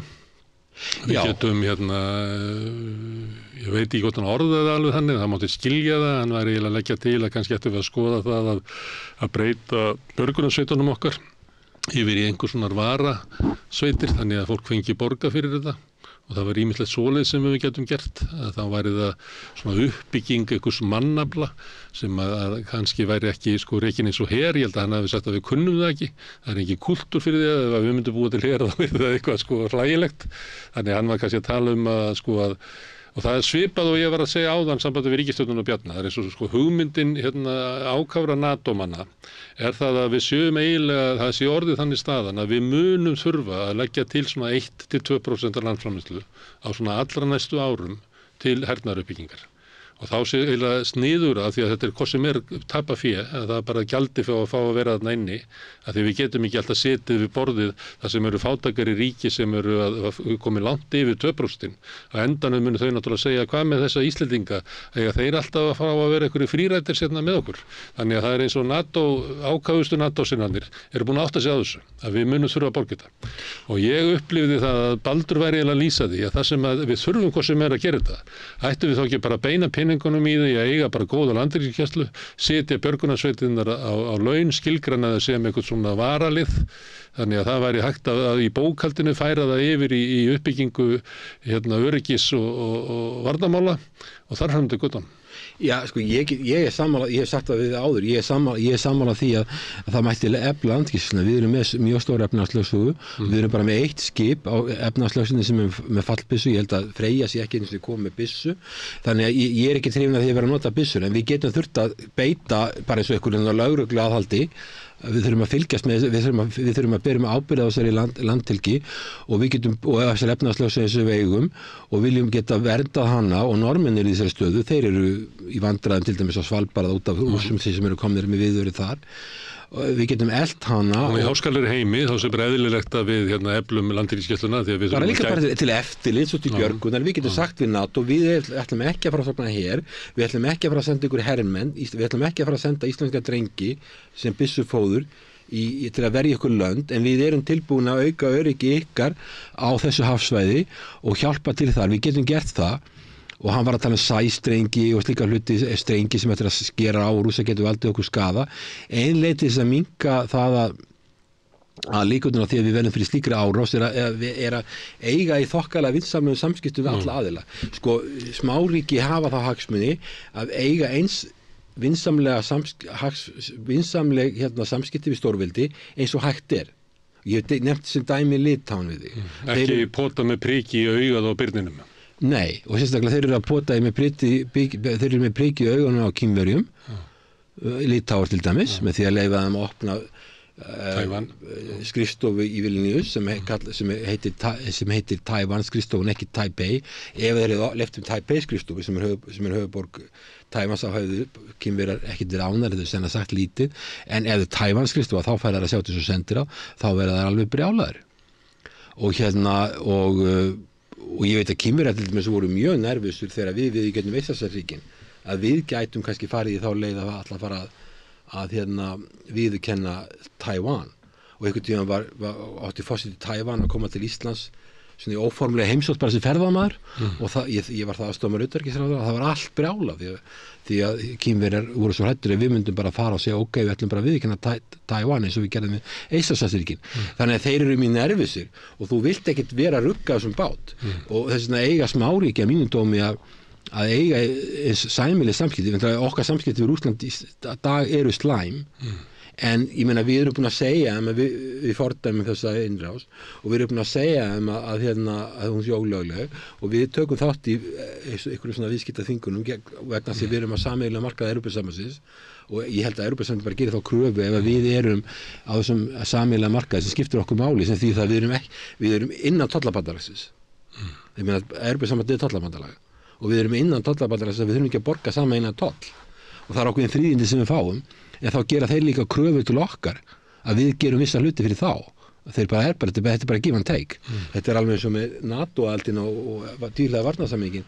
Við fáum ákveðna tryggingar út á það, þó þessi ekki fullkomnar, en fyrir það gætu við aldrei leyft Kínverjum eða Rússum að vera með einhver umsvif hérna sem getur talist verið hernaðarumsvif eða eitthvað sem getur ógnað öryggi Evrópu eða Bandaríkjanna. Það er aldrei liðið. Þannig að sko þetta er þannig, en þessna ég held að sem að eins og Halla Tómasdóttir talaði, það hafi verið skynsamlegt út frá hagsmunum smáríkis sem hefur ekki vopn og líka að hún virðist hafa meiri trú á því að það sé hægt að leysa mál með samningum og samræðum heldur en margir sem að leiðtogar Norðurlandana aðrir eru svolítið komnir á þá línu að það sé ekki hægt að leysa þetta nema með vopnum og við sjáum það bara alveg á stríðum sem hafa verið undanfarin ár út allan heim að hvað það er sko, hvað það er takmarkað árangur sem við getum náð með slíku, við erum að sjá það núna í Úkraínu, við séum þetta oft áður. Já, það er eftir sem áður þá eru stjórnvöld í svo til öllum Evrópuríkjónum sem eru á þessari línu nema að Orbán í Ungverjalandi sem er eiginlega á þessari þau tala eiginlega einum rómi og eru sum hver í keppni að auka enn á þátttökuna, að senda hermenn á vígvöllin, að skjóta á Rússland og fleira. Það er frekar að umræða meðal sko ráðamanna í Evrópu sé að auka átökin. Já, og þessi það er ákaflega fáir sem er að tala í hináttina sko. Þetta er stigmögnun og hún er alltaf að vera meiri og meiri og hún er svo mikil að við höfum enga reynslu af því hvernig hún getur leitt. Þetta er svona eitthvað svona uncharted territory og við vitum ekki einu sinni hvað þetta getur endað og með hvaða ósköp geta komið og fyrir slysni og allavega, þannig að þetta er mjög hættuleg þróun. Bandaríkin eru með má kannski segja að það hafi gerst á Trump-árunum að í utanríkisstefnu Bandaríkjanna að það var eins og þau vildu skilgreina Kína sem sinn höfuðandstæðing og afleiðingarnar hafa verið svona aukin tension eða spenna í Kínahafi en líka hækkun tolla, bann við samskiptamiðlum sem er í eigu Kínverja í Bandaríkjunum og svona mörg dæmi það að þessi spenna sé að aukast. Eitt er mikil áhersla stjórnmálamanna einmitt á að viðurkenna sjálfstæði Tævan þó svo að sá flokkur sem að lengst hefur verið við völd þar vilji ekki sjálfstætt Tævan heldur sameinað Kína undir sinni stjórn. Það er náttúrulega bara þessi flokkur sem er til dæmis nýkomin til valda sem er með að stefnuskrá að vera með sjálfstætt ríki í Tævan. Það var ekki stefna Tævan áður heldur var lítið svo á að þetta vera sameinað Kína en það var bara vitlaus stjórnvöld á meginlandinu þannig að hugmyndin var svo að sameina Tævan aftur Kína. Þannig að þetta er ekki alveg venjuleg sjálfstæðisbarátta eins og þegar Íslendingar styðja sko sjálfstæði Eystrasaltsríkjanna þá er það til þess að svara ákalli meginþorra íbúana þar sama með Palestínu, það er verið að svara ákalli allra sem að búa þar og við getum jafnvel stutt sko sjálfstæðisbaráttu sko Skota með eiginlega sko svona auðveldari rökum heldur en að styðja sko sjálfstæðisbaráttu Tævana því að það er ekki alveg ljóst meðal íbúa Tævan að það sé stefnan sem á að taka að Tævan sé sjálfstætt ríki. En það er verið að búa til svona spennu meðal annars í kringu Tævan ógn sem að líta á Tævan sem er svo sjálfstætt ríki sem að stendur ógn af Kína. Þetta er stefna sem að svona ef maður horfir á síðustu svona 20-30 árin er svolítið erfitt að sjá að séu svona hagsmunir Íslendinga. Við vorum að tala Höllu Tómasdóttur sem er að taka við sem forseti og við getum bara rifjað upp svona utanríkisstefnu Ólafs Ragnars Grímssonar sem meðal annars byggði á því að heimurinn var í stór og við ættum að rækta sko samskipti okkar við Indland og Kína. Ég held hann hafi skynjað að heimurinn var að breytast og hann myndi breyðast við því. Já. Og hann var að bregðast við því og taldi eins og þú ert að benda á að það sé mikilvægt fyrir smáríki að vera í vinsamlegum samskiptum við sem flesta og þetta leiddi til þess að við gerðum til dæmis fríverslunarsamningu í Kína þessi stefna, þessi hugmynd að við ættum að byggja við vorum í miklu viðskiptum við Sovétríkin þó að það hafi ekki verið NATO en sko varandi Bandaríkin hafa breytt stefnu núna Tævan, Bandaríkin eru með styðja single China policy þannig að þið viðurkenna ekki og ekki að fara að viðurkenna sjálfstæði Taiwan. Þegar Richard Nixon og Henry Kissinger opnuðu samskipti með Kína, þá var sendiráðið í Taiwan, Taipei því var lokað, bandaríkjasendiráðinu, og opnað sendiráðið í Peking. En það eru samt með svona ígildi sendiráðs sem svona stofnun í Taiwan til að halda upp í samskiptum. Það sem hefur verið ögrandi, það sem að Kínverjum finnst ögrandi, ég held að Bandaríkin sé ennþá með single China policy, það að segja Taiwan. Ég geti nú trúa því að það myndi reyna á hann á næstu missurum. En það sem hefur pirrað Kínverja er heimsókn forseta fulltrúadeildar Bandaríkjaþings til Taiwan. Þetta er það hásettur aðili, sko. Stjórnkerfi í Bandaríkjanum er þannig að forsetinn er nummer 1, varaforsetinn er nummer 2 og forseti fulltrúadeildar er nummer 3.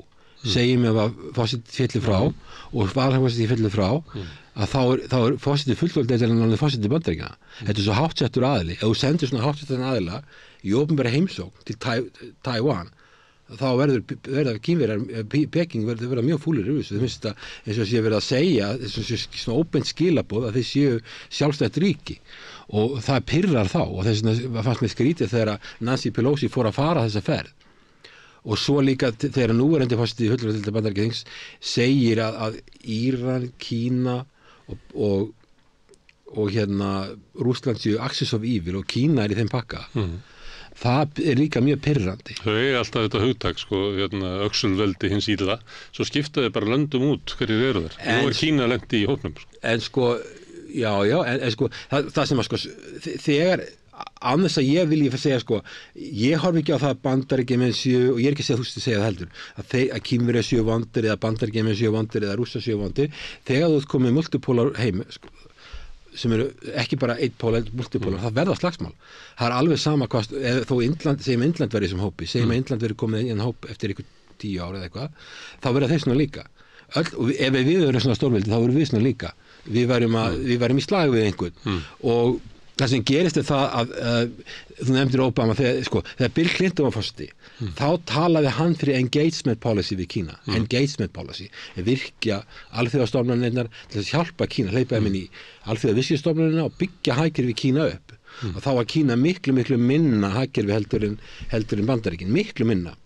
Svo er þessi gríðarlega hagvöxtur og tímum Obama er Kína farið að nálgast Bandaríkin.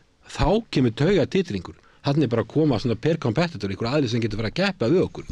Svo þegar Trump verður fórseti 2016, þá er á jafnvirðisgengi, purchasing power parity, Kína er jafnstórt Bandaríkjunum, þá byrja titringunum fyrir alvöru, þá er bara komið, þeir eru bara að taka fram úr okkur. Þá kemur svakalig taugaveiklun og svo bara vex hún meira og meira og svo þegar Biden kemur teku við 2021 eða ekki, þá verður þetta ennþá meira, þannig að þetta gerist þegar þú ert komið með samkeppnisaðila og þessi samkeppnisaðili, hann er staðsettur í Austur-Asíu sem er svona þessi álfa sem er að vaxa svona mikið og langfjölmennasta álfan í heiminum og þeir eru svona fannir að svolítið að þenja sig út og vilja svolítið ráða siglingaleiðunum, vilja taka í allt Suður Kínahaf og vilja svona vera ráðandi og helst íta Bandaríkjunum út og eru svo fannir að fjárfesta í Suður Ameríku og Afríku út allar jarðir, fannir að fara fyrir botn Miðjarðarhafs, Persaflóin sem er alveg ábáslega viðkvæmsvæðið fyrir Bandaríkin, fannir að leiða saman fjændur, Sádi-Arabíu og Íran. Það skapar ábáslega mikla tauga spennu í Washington. Það er að gerast það sem að Bandaríkjamenn hafa óttast, að það verði til heimsveldi annars staðar í heiminum sem er nú öflugt til þess að raska hagsmunum Bandaríkjanna meiri sig í Suður Ameríku. Það er mjög erfitt fyrir Bandaríkin sem hafa verið nummer 1 mjög lengi og ríkasta landið og er ennþá öflugasta landið, ríkasta landið að vera nummer 2, bara sálfræðilega erfitt og það er sem eiginlega óhjákvæmilegt ef að Kína heldur að vaksa nema að verða eitthvað hrun hjá þeim og auðvitað fyrir þeim að fækka því þeir voru með one child policy svo það getur fyrir að fækka en þeir eru samt 1,5 milljarður í hér þannig að það tekur tíma, þeim fækki eitthvað Bandaríkin er ekki með eitthvað 350 milljónir eitthvað cirka, þeir eru bara mun ríkari en þeir eru að stækka og Bandaríkin þurfi ekki bara að sætta sig við það að þau verið nummer 2, það er ekkert langt í að Indland verið nummer 2 og Bandaríkin nummer 3 sem hagkerfi. Indland er með mikinn hagvöxt núna. Þeir eru aðeins fjölmennir en Kína með það manntal sem við vitum og höfum. Þannig að Bandaríkin verða númer 3, ekkert áður langt líður og svo geta komið lönd inn eins og Indónesía og önnur lönd sem eru það sem mikið fjölgun af fólki, það sem geta líka tekið fram úr bara lengra fram í tíman. Þannig heimurinn að breytast og þetta skapar ákveðna spennu. Landið sem að dómineraði eða var ráðandi að missa þessi tök. Spurningi hvernig á að bregðast við því. Getum við lært að lifa í margpóla heimi saman án þess að séu átök?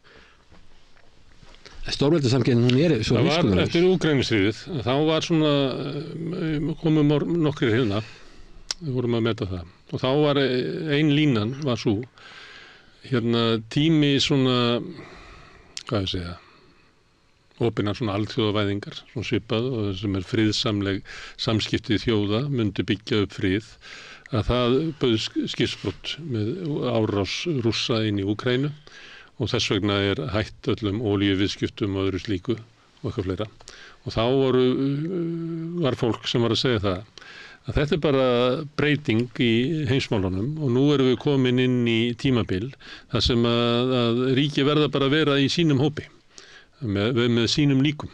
Þannig að við ættum meiri segja fólk sem var skeptísk að Evrópusambandinu sagði að kannski ættum við bara að opna fyrir það að vera með nánari samskipti þar. Mér fannst Þórdís Kolbrún á tímabili vera næstu því að segja þetta. Að það gæti orðið þannig heimur að nú verður bara ákvað í hvaða blokk þú ætlar að vera og ef að svo liggi í þeirri ákvörðun Íslendinga að vera bara með Evrópu og Bandaríkjunum í blokk að þá ættum við kannski bara að skoða aukin samskipti við þau ríki.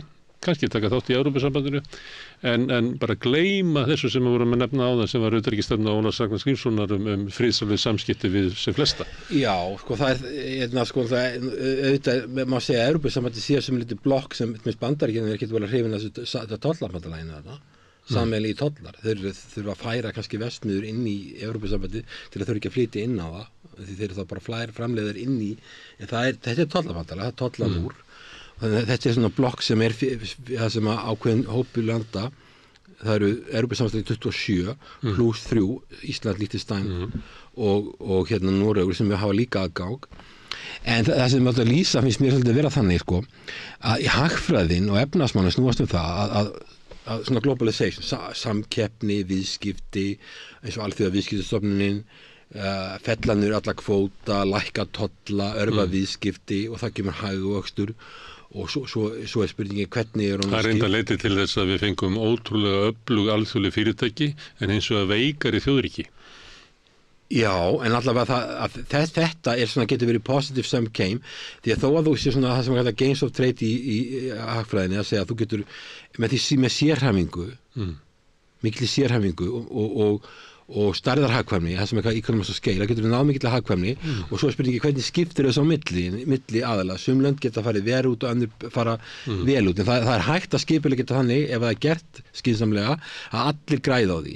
Þetta er það sem að hagfræðin gengur út á, en það sem fasið sem við erum núna í er öryggismála samkeppni, það sem mennur aðalega eru hrættir og það leiðir til einangrunarstefnu og þá hefur þetta þveröfuga áhrif, þá eru allir haldað sér höndum grípa til alls konar refsiaðgerða og lögmálin eru þau, Hilmar, eða ekki að þegar að það eru öryggishagsmunir sem að ráða stefnuríkja þegar að ríki upplifa sig órugg þá taka þau ákvarðanir út frá öryggishagsmunum sínum jafnvel þóttu þau fórni viðskiptahagsmunum eða alltaf, vegna þess að ef að þú fórnar öryggishagsmunum þá getur ekki náð neinum öðrum markmiðum þú verður alltaf að öryggishagsmunir hafa hærri forgang heldur en efnahagshagsmunir því ef að þú missir ef þú er búin að missa öryggi, ef þú er búin að missa sjálfstæði og búin að missa stjórn á þínum málum þá getur ekki náð neinum markmiðum lengur en ef að þú ert hefur öryggismálin í lagi þá getur við verið að ná alls konar öðrum markmiðum þar að maður efnahagsmarkmiðum en við erum komin í einhvern svona neikvæðan fasa refsið að gera getur Rússlandi reyna að hægja á hagvexti í Kína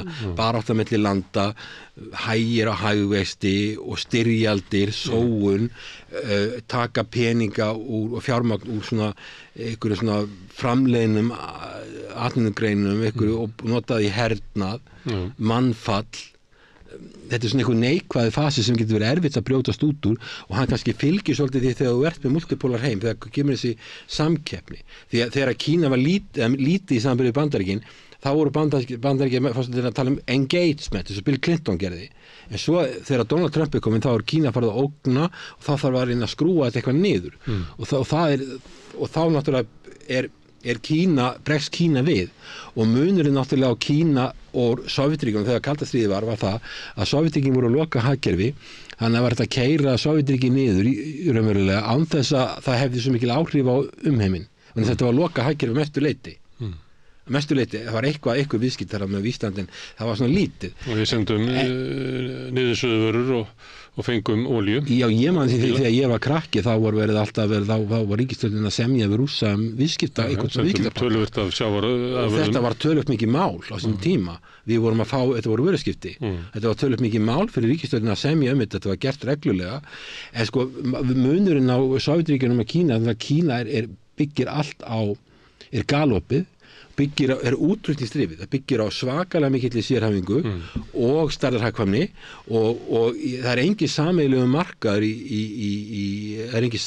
markaður í Asíu eins og í Evrópu, ekki svona eins og í Evrópusambandinu, það sem að bara Evrópusambandinu heilt stofnun sem fjallar sameiginlega markað og skipulögstu regluverk og það ekki svolítið ekki til í Asíu, en þar þetta meira sameiginlega markaður en fyrirtækjadrifin. Það er að segja fyrirtækin sérhæfa sig óbáslega, framleiða svakalegt magn og ná mikilli sérhæfingu og þess hagkvæmni og þessi hagkerfi eru öll útflutningsdrifin og svo í Kína svona miðstöð þar sem að hlutir eru settir saman og svona heldur utan með þetta allt og eitt vandinn í Asíu sá að lönd eins og Japan og Suður Kórea og svo Ástralía sem reyndar ekki Asíu en samt þarna nálaðinni við þetta efnarslega mjög háð Kína. Já, eins og Vietnam og alltaf, þau eru mjög háð utanríkisviðskiptum Kína og þurfa utanríkisviðskipti við Kína að því Kína byggir á utanríkisviðskiptum, þeir byggja ekki eins og Suður Ameríka var meira svona hugsunin var svo að framleiða vera sjálf sér nóg og það var sama með Afríku en að meina Asía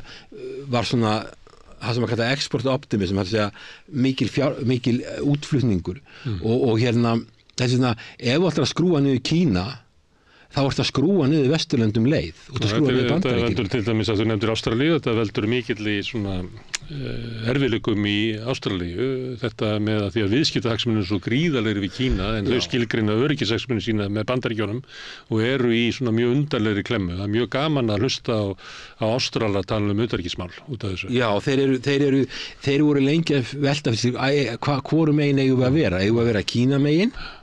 Eða eiga að vera Bandaríkjamegin og þá var líka mikið spurning geta Bandaríkjamegin raunverulega varið okkur geta þeir það, vilja þeir það munu þeir gera það og þá sjáður þeir svakalega mikla vöxt Kína og svo sjáður að Bandaríkin hefur að reyna að færa sig frá Evrópu yfir í Asíu en geta núna miklu síður vegna þess að það er alltaf suðupunkt í Evrópu. Bundir í báðum skóla bæði í Miðausturlöndum og Evrópu. Og svo í Miðausturlöndum líka.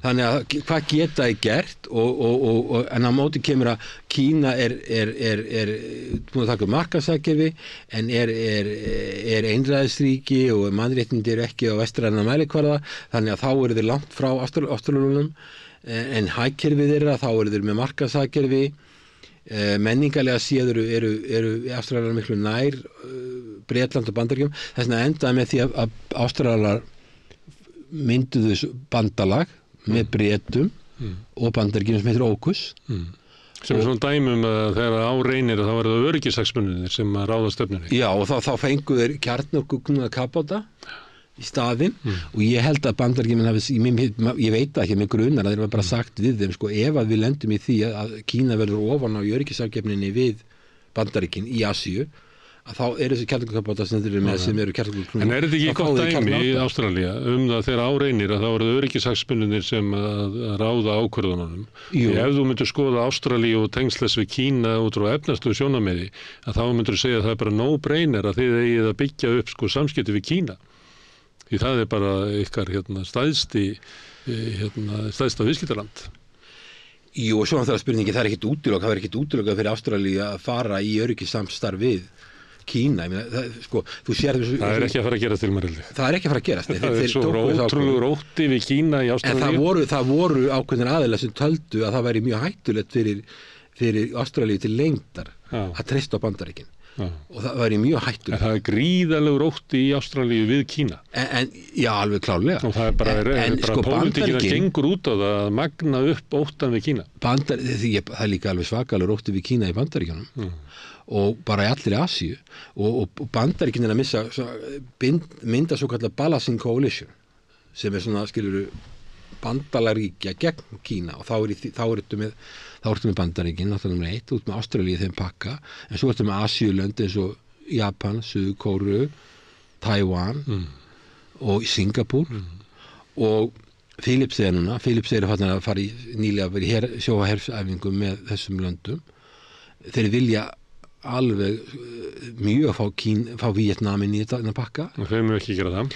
Víetnamarnir eru mjög tvístígandi og vilja ekki, eins og við höfum talað áður, þeir eru með stefnu sem myndi fara að bera högg við það, en þeir hins vegar, þeir spila á stórveldin, þú sér það sko, þegar G20 fundum í Indlandi í september í fyrra, þá fer Biden heldur hann blaðamannafundin, hann var í Indlandi þessi fundur, G20 fundur, þá heldur hann blaðamannafundin um hennar fund í Hanoi. Þetta í september og í desember Xi Jinping kominn báðir náttúrulega aðilar með peningafiski með sér og bjóða alls konar hluti og Víetnam myndi spila á það, þeir vita, þeir vilja það hafa þessi með sér liði og þeir láta það borga en þeir fá ekki neitt í staðinn. Svo er löndið eins og Thailand sem er land með 80-90 miljónir manna, það er öflugt land, það eru lönd eins og Indonesia, Malasía, öll þessi lönd verði í þeirri stöðu að Kína og Bandaríkin keppa að fá þau í lið með sér.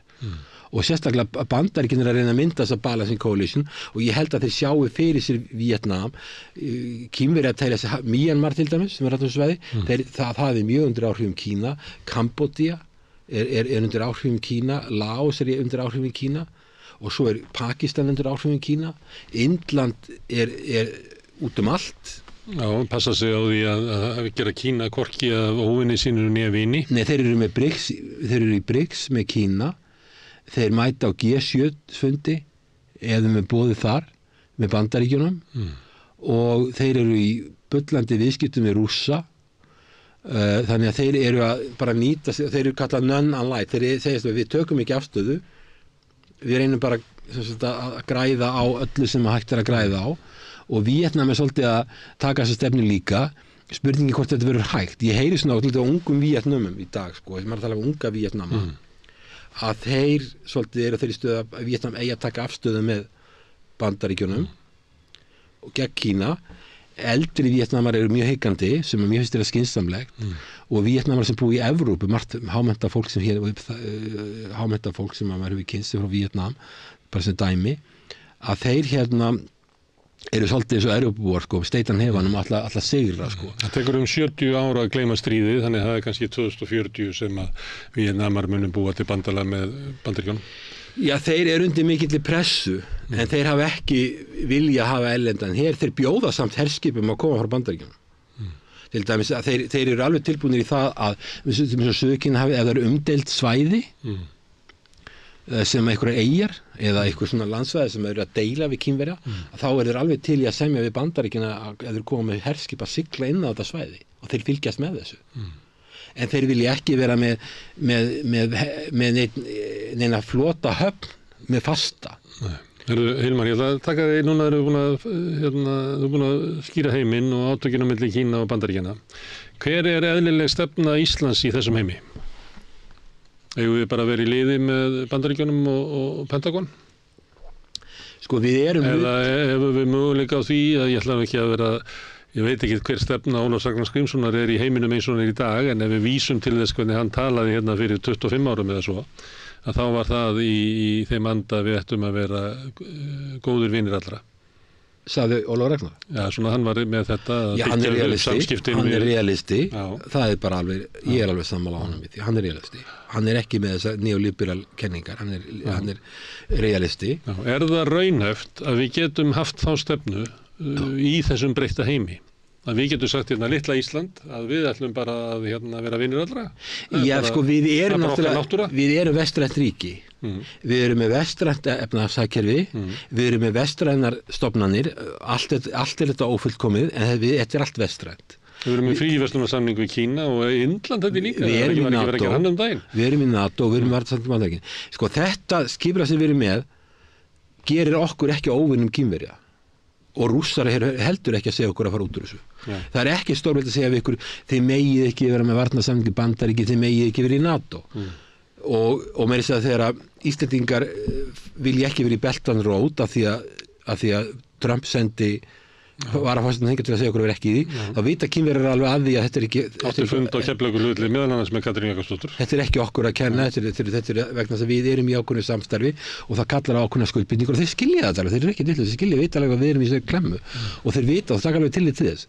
En ég meina, ég held að við séum í þessu vestræna samstarfi, við erum að vera í því en við hefum samt að reyna að vera með vinsamlega samskipti við þessu önnur lönd og þegar einhvern tíma munum mál þróast í betri vegar vonandi í Rússlandi og þá getum við farið að taka upp eðlilegri samskipti við Rússland en ég myndi ekki segja en hins vegar ef að það verið farið í það að segja með að til NATO þið verið helst að fara í 4% og eyða 160 milljörðum á ári með að við nú er gildandi verðlag á ári til hernar þið verið að vera tilbúin að senda heri til Evrópu til að verja ykkur ríki þar og svo ef nú er NATO farið að færa sinni í Asíu sko þeir eru konum við skrifstofu í Tókjó og þeir eru farin að bjóða Suður-Kóreu og Japan á NATO-fundi og þetta hefur verið gert á þess að breyta stoppsáttmála NATO gengur út á það að verja Norður-Ameríku og Evrópu hann snýst ekkert um aðra heimsluta og það sé verið ást um Norður-Ameríku og Evrópu ef þú farin að svona er þetta bara, NATO er armur sem að Bandaríkin hafa til þess að reka eins og það kallast bara heimsvaldastefnu sína. Ef að NATO fer í það að það fer að fækka út til Asíu að þá þarf að taka, sko ef við þurfum að hafa auka útgjöld til varnarmála þá er eins og forsetinn sagði eða ekki, eitthvað á þá leið að við þurfum þá að hafa umræðu með þjóðfélaginu og lýðræðislega umræðu, það sem er málfrelsi og eitt af því sem er í Íslandi, það hefur ekki verið kannski svo mikið málfrelsi að því að það er ríkisfjölmiðl sem að stýrir umræðin svolítið. Við höfum ekki eins og geta rætt Úkraínustríðið í friði, sko. Nei, en þeir sem að eru ekki bara á línu NATO og Pentagon eru bara... Já, það sem hefur gert að það við erum með samfélagsmiðla og svo erum við stöðum svo þessa sem að opnar fyrir alls konar umræðu og það eru fleiri stöðvar sem eru á miklu breiðari umræðu sem að skemma fyrir sem verða ægilega sárir yfir þessu eins og RÚV og stjórnvöld kannski sem vilja hafa svona umræðinni bara eina línu. Já, menn séu bara með rétta skoðanir og skynsamlega skoðanir út frá þeirra sjónarhættu og þá á umræðin að fara fram á svona þröngu sviði, það má ekki fara út fyrir þrönga sviði. Þú mátt ekki koma með hvaða sjónarhætt sem er. Það verður að vera svona innan einhverja marka og þú býður alltaf sömu aðlandur að tala og þeir eru eiginlega allir sammála 90%, svo er deilt þessi 10%. En alltaf við erum með það, en við þurfum að eiga umræðum þetta. En ég held að við ættum ekki að vera ekki rétt á okkur að fara að yfirgefa vestræn ríki og fara að mynda barnabandalag með Kínverjum eða Rússum. Góðvinur allra er ekki það að vera góðvinur Kína en andstæðingur Evrópu. Ég meina, tillagan er svo að vera góðvinur, góður nágranni hér á Vesturlöndum en halda uppi ekki vera að pota prik í augun á öðrum björnum. Já, og þess vegna, eins og ég segi, þau með Eystrasaltsríkin, en ég finnst svolítið þau vera í þessu potstefnu, sko. Þau hafa ekki mikla reynslu af utanríkismálum og þau eru svolítið í þessari potstefnu og ganga of langt. Þau skilgreina hagsmuni sína að það verður að herða þessi átök. Það er góður kostur fyrir Eystrasaltsríkin að það Úkraínustríðið stigmagnist í vonum það að vesturveldin ráðist á Rússland og hafi sigur þar þannig að Rússland verði veikt næstu áratugina, helst aldirnar. Ég býst við að harðlínumenn í Eystrasaltslöndunum tala bara einhvern veginn svona. Þeir eru eiga mjög erfið að sögu, en það er það sem er að þau útkomið svona stort varnarbandalag eins og NATO 32 lönd, þá ertu bara að koma með ólíka hópa sem hafa ólíka hagsmuni. Það er eins með Evrópusambandið. Þetta skiptist lönd fyrir norðurinn hafa aðra hagsmunir löndin í suðri og svo allavega það er alls konar ólíkir hagsmunir svo eru ákveð lönd sem skera sig úr eins og til dæmis hluti Vísegrænlandan eins og þú nefndir Ungverjaland NATO er svolítið orðið þannig að sumt sem NATO er að gera myndi ekki þjóna okkar hagsmunum beinlínis það er of mikil hernaðar hyggja fyrir okkur því að fyrir lítið land sem er vopnlaust þá er friðurinn lykilatriði. En má þá ekki búast við því að innan NATO verði einhvers svona átök eða ólíkar áherslur því að eins og staðan hefur verið núna allavega undanfarin 2 og jáfnvel undanfarin 10 ár þá hefur eiginlega stefna NATO verið út frá öryggishagsmunum Eystrasaltsríkjanna og Póllands sem að finna fyrir þessari miklu ógn frá Rússlandi og svo Bandaríkjanna. En kannski okkar heimsluti, norðvestur Evrópa, að stefnan hefur ekki verið rekin til þess að auka öryggi okkar. Nei, þú sér líka það að löndin sem eru fjær Rússlandi, það er alveg algjörlega á hreinu, þau vil eyða minna í varnarmál, heldur löndin sem eru að eyða 2% eða meira, eiginlega öll eru onni í Rússlandi og Úkraínu. Löndin sem eru fjær hafa öðruvísi hagsmuni og vilja eyða minna og vilja eyða peninguna sínum í aðra hluti, innviði, eitthvað svona uppbyggingu. Þannig að það eru ólíkir hagsmunir hérna inni og það skapar ákveðin vanda og svo þegar þú ætlar að fara að taka landið eins og Úkraínu inn í NATO að þá eins og það er búið að leiða til styrjaldar og þegar maður er að tala við vestræn lönd þá segja þau segja bara klukkan byrjaði annarkvort í febrúar 2022 eða febrúar 2014 þegar Krímskeiðan var tekin. Þau vilja ekki taka það sem gerist í apríl 2008 að þeir átt að stækka sama umræðan Gaza að sumi vilja halda átökin í Palestínu hafi byrjað í októbersýslunum. Já, 7. október, það er alveg rétt. Klukkan byrjaði þar og þá færir náttúrulega kolvitlaus á niðurstöðu. Við sagan nær miklu lengra en þetta og þetta er ákveðið ágefni, svonleika þessi stigmögnun og þessi spurningum að við séum að taka þátt í hernaði, við verðum einhvers konar skotmark og þegar við verðum að tala um að Rússa færi að hefna sín á löndum sko með einhverjum svona spellvirkjum sem gæti alveg gerst. Ég meina við erum, ef einhvern land er að senda vopn til að segja, ok, þú færði þessi eldflög, þú mátt skjóta inn í Moskvu þess vegna sko. Bara að það verður öryggishagsmunir Rússa að sýna það að þeir sem eru að senda vopn á vígvöllin að þeir þurfa að borga einhvern veginn fyrir það. Já, hvað myndum við gera? Ég meina þannig að til dæmis eru hryðjuverk framinn, það er ef að þú ert í stríði á mínum heimavelli, þá kem ég með stríði heim til þín. Það er bara, þannig gerist það sko.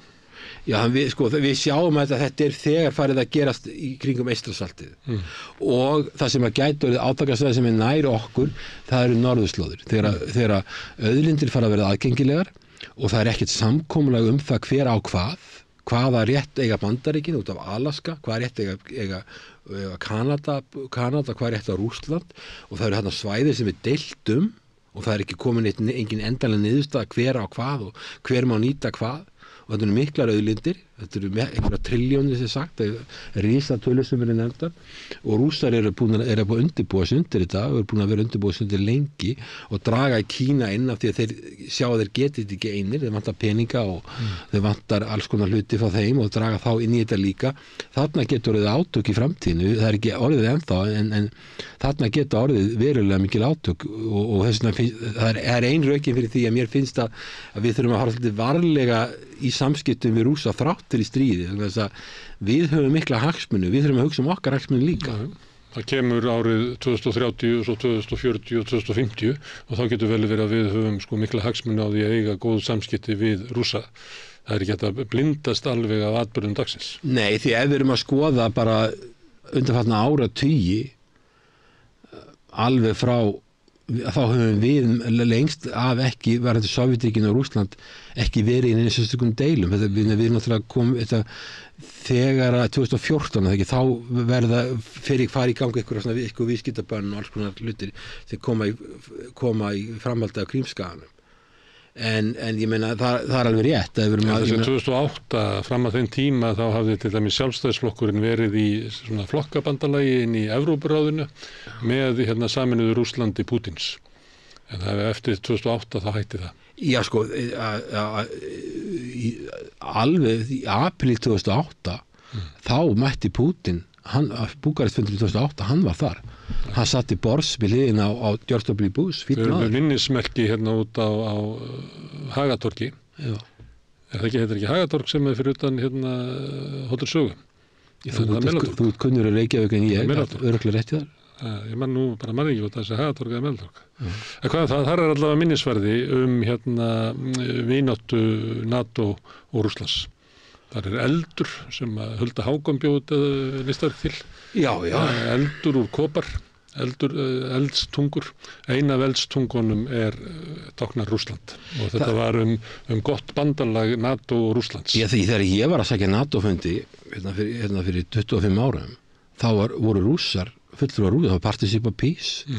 Þá voru Rússar þar og þá voru Sovétríkin nýfallin og þá voru Rússland þar utanríkisráðherra Rússlands og Sovjetlýðveldin voru þarna mörg undir Partnership of Peace reglíf og þá sem sagt var það allt í lagi og sem meiri segja það var ekki bara þetta heldur G7 var bara breytt í G8 til þess að Putin geti verið þar þess að hann geti setið við hringborðið líka þó að hann væri ekki með stærð hagkerfi sem réttlætti að hann væri þarna Kínverjar hefði frekar átt að vera þarna þeir eru miklu stærra hagkerfi en þetta var gert að því að Putin tótti góðu pappír þá og þetta er til áminningar að vinir geta orðið óvinir svo það getur líka farið hinn áttina að óvinir geta orðið vinir já og í ágúst 2008 þegar Putin gerir innrás í Georgíu þá er hann allt í norðin ljótur kall og þá þarf að snúa öllu við og þannig að já, hann þótti hann fyrstu 8 árin sem forseti þótti hann vera vinur Vesturlanda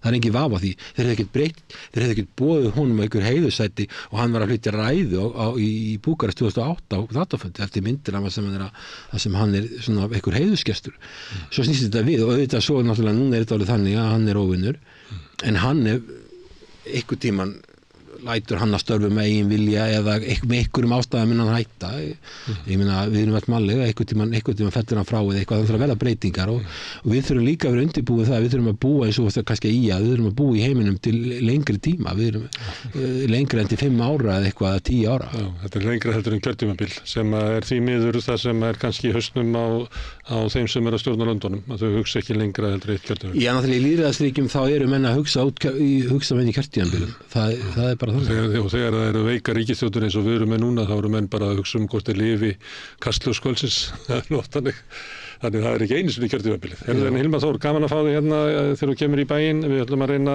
að þróa hér einhverja meiri umræðu alþjóða stjórnmál, vonandi við kemur eitthvað út úr því en takk að kærlega fyrir komuna og vonandi kemstu aftur norður, það er brjála veður þar vetur á Íslandi í byrjun júní þannig að það Ég veð þá bara að vera í svartólunni þetta fyrir sunnan ef ég kemst ekki lengi áður. Þá setur þú bara hérna, getur þú dundaðir hérna við rauðabröð. Já, það er ekki lélegt. Kæra þakkir. Takk fyrir þetta. Tíminn. Stundum virðist hann silast áfram.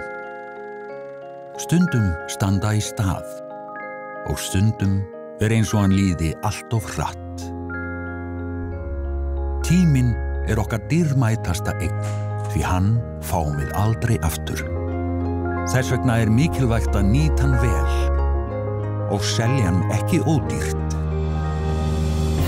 Við sættum okkur ekki við að tími sumra sé álitinn verðmætari en annarra og berjumst fyrir bættum kjörum.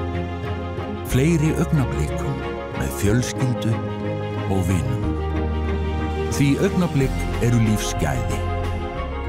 Lífsgæði sem við höfum barist fyrir í yfir 130 ár. Já, eins og því að við tekið eftir þá höfum við svolítið verið að ræða öryggismál hér undanförnu að því að það er náttúrulega mikla breytingar í heiminum með stríðin í Úkraínu og kannski þeirri stöðu sem er þar á vígvellinum að Rússar eru þar í sókn og það virðist vera svo að því sem var lofað hérna fyrir 2 árum að með sameiginlegum stuðningi vesturveldana þá myndi Úkraínumenn geta unnið sigur á vígvellinum. Það er líklega enginn sem hefur trúað í lengur en samt er haldið áfram með sömu stefnu og við höfum rætt þetta svolítið mikið hér við Rauðaborðið vegna þess að við teljum þetta vera mjög mikilvægt mál. Það er mjög mikilvægt að það verði einhver endurskoðun á utanríkis- og öryggisstefnu Íslands og ég sló á þráðum til hennar Helena Ólafsdóttur sem er öryggisráðgjafi og er unnið við aðstoðað mörg ríki við að móta öryggisstefnu og ég fekk hana til þess að ræða aðeins íslensku öryggisstefnuna sem að hún segir að sé allt of lituð af hernaðarhyggju og kemur kannski einhverjum óvart með að við hvernig ráðherrarnir tala. Þeir tala allir eins og séu ykkur hershöfðingjar og enginn þeirra talar eins og diplomat. Við skulum spila hérna samtali við Helen, það er í gegnum Zoom og það voru smá erfiðleikar í sambandinu á tímabili en það ætti ekki að trufla. Við skulum heyra samtali við Helen. Samstöðin er í eigu hlustenda, áhorfenda og lesenda. Já, við höfum verið svolítið að ræða öryggismál Íslands og breyta stöðu í heiminum, hvort að við ættum að kannski endurskoða þjóðaröryggisstefnuna. verið með svona þráð hérna við rauðaborðið og nú ætla ég að slá á þráðin til Helenar Ólafsdóttur sem öryggisráðgjafi og þekkir vel til þessara mála allavega í öðrum ríkjum. Blessuð Helen. Hæ. Herðu, ef við byrjum bara að því að það svona tilfinning fólks að það sé verið að breyta stefnunni, að sé orðin herskári, við erum farin að flytja vopn og svona byrja að stilla okkur svolítið upp á milli herveldanna í staðin fyrir að kannski að vera með stefnu sem miðar út frá því að við erum herlaust land og viljum vera friðsæl eins og almenningur allur líklega vill. Eru þessar fréttir varnarsamninginn við Úkraínu og vopnasendingar þangað, það breyting eða var þetta þegar bara komið inn í öryggisstefnuna? Þjóðaröryggisstefna Íslands mjög herleg og hún reyndar skrifuð 1916 en hún það sem vandamáli það þarf að uppfæra þessa stefnu engu að síður vegna þess að það eru breytingar sem eiga sér stað í heiminum. Þetta náttúrulega skrifað ekki bara áður en að innrásin í Úkraínu vegna þess að þjóðaröryggisstefnan í rauninni tekur mjög mikið mið af því sem gerast í Úkraínu á þeim tíma og herókninni þar. Vandamáli með íslenska þjóðaröryggisstefnu myndi ég segja að hún bara eiginlega ekki, ef ég má sletta fit for purpose.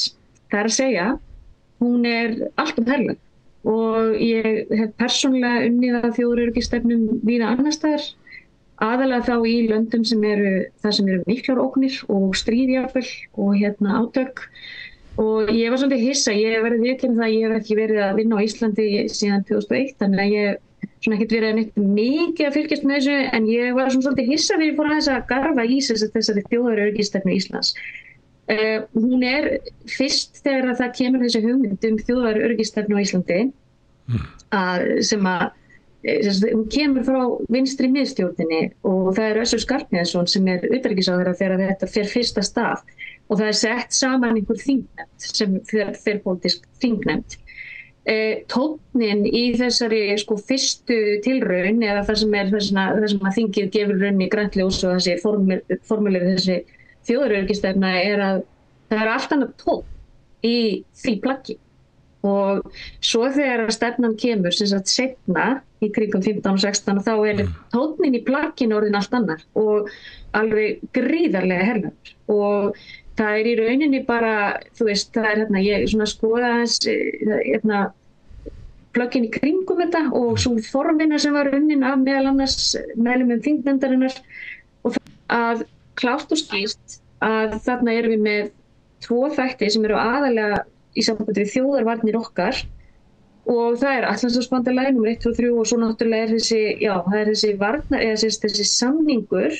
varnarsamningur við Bandaríkin sem frá 1951, sem sniðinn á tímum kaldastrísis í rauninni eða þegar það að fara allhressilega í gang.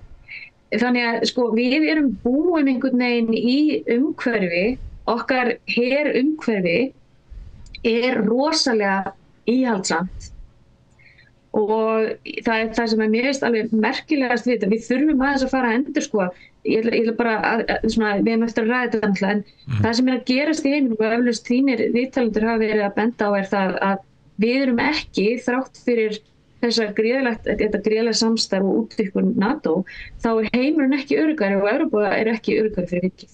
Og það ekki öll Vestur-Evrópuríki í NATO til dæmis, það má nefna Austurríki ekki NATO, Sviss ekki NATO, Írland ekki NATO, Kýpur, Malta.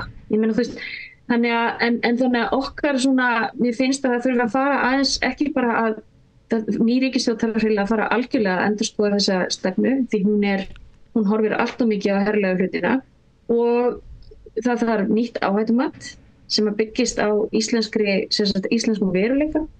Það þarf að taka öryggisstefnuna þannig að hún þarf að vera miklu meira horfa líka inn á við og við getum farið út í það hvað það þýðir en bara þetta er alveg ótrúlega svona, mér finnst það svolítið gamaldags þessi stefna. En er það rétt skil hjá mér að stefnan sé kannski ekki byggð á einhverju greiningu á þeim ógnum sem að Ísland raunverulega stendur frammi fyrir, heldur frekar sé henni sé stillt fram svo að Íslendingar geti verið virkir og miklir þáttakundur í hernaði til dæmis eins og í Úkraínu. Já, sko, það er nefnilega svo áhugavert að áhættumati sem var gert áður en þessi stefna var sett fram, sem var gerð 2009, sem er dálítið langt síðan, að hún í rauninni, eða áhættumatið sem bendir á 3 þætti og þetta er algengt í þjóðaröryggisstefnum að það séu 3 þættir, eða 3 lög, að hætturnar eru metnar þannig að fyrsti flokkur, það er svona forgangsflokkurinn og síðan er annar flokkurinn, það sem er svona, ekki algjörlega í forgang en er jafn mikilvægt, skilurðu, þú veist, til dæmis, það er sagt, tekið fram, þær þörfnast fullar athygli en er ekki í forgang. Og flokkur 3 er svona eitthvað sem er ólíklegt að muni gerast, en ef það myndi gerast, þá myndi það hafa alvarlega áhrif á þjóðaröryggi Íslands. Og í þessum 3. flokki er bara eitt atriði og þar stendur hernaðarógn. Það er sem sagt 3. þátturinn sem er talin ólíklegastur þarna á þessum tíma þegar þetta skrifað, en samt er öll þjóðaröryggisstefnan miðast einhvern veginn við hernaðarógnin, að svara henni. Þannig að það er svona ákveðið í rauninni svolítið stefnan einhvern veginn ekki svara eins mikið því sem er sett þarna fyrst, sem er til dæmis umhverfisvernd og slys, það er talað náttúruhamfarir. Ég hugsa að nýju öryggisstefna Íslands muni breytast líka bara með hliðsjón til þess hvað er að gerast á Reykjanesskaga. Og en svo er líka bara með Ísland, eins og ég segi, þetta er rosalega út af við og þetta er rosalega herlægt. Það vantar alla analýseringu á okkar eigið samfélag og ógnirnar sem okkur steðja innlands. Það er bara til dæmis sá partur af samfélaginu sem hefur breyst gríðarlega bara á 10-15 árum er að við erum orðin fjölmenningarsamfélag sem var bara ekkert endilega sama staðan fyrir hrun. Þannig að þegar þetta áhættumat fyrir gang, það eru bara miklu færri útlendingar á Íslandi. Það eru svo gríðarlega breytingar sem hafa átt sér stað í íslensku samfélagi að mér finnst einhvern veginn stefnan ekki taka mið af neinum af þessum breytingum því hún er náttúrulega frá þessum tíma. Það verður að uppfæra stefnuna. Annað sem ég hegg eftir er, ef ég til dæmis skoða bara Austurríki sem dæmi, þá ég hef notað svolítið Austurríki í minni vinnu sem ég er að benda fólki á að skoða, ekki það að Austurríki sé best case, en þar til dæmis byrjar stefnan á að tala stofnanir og social justice. Það er talað atriði sem varðar velmegun og velferð þegna og það er miklu meira verið að leggja áherslu á þeir skipt náttúrulega endanum í 2 hluta. Það er þjóðaröryggisstefnan horfir á innanlands og utanlands, samstarf utanlands, en okkar stefnir einhvern veginn rosalega bara mikið hvernig okkar samstarf er við umheiminn. Og það gleymist alveg að horfa inn á við í þjóðaröryggisstefninu okkar. Þessi þarf að breyta. Það er líka annað sem er að þinghópurinn sem það er farið yfir hvernig þinghópurinn náttúrulega í hvernig heimsóknir hann fór og hvaða metið, hvað var skoðað. Þetta er líka mjög svona íhaldssöm nálgun á það sem er skoðað og aftur mjög herlegt.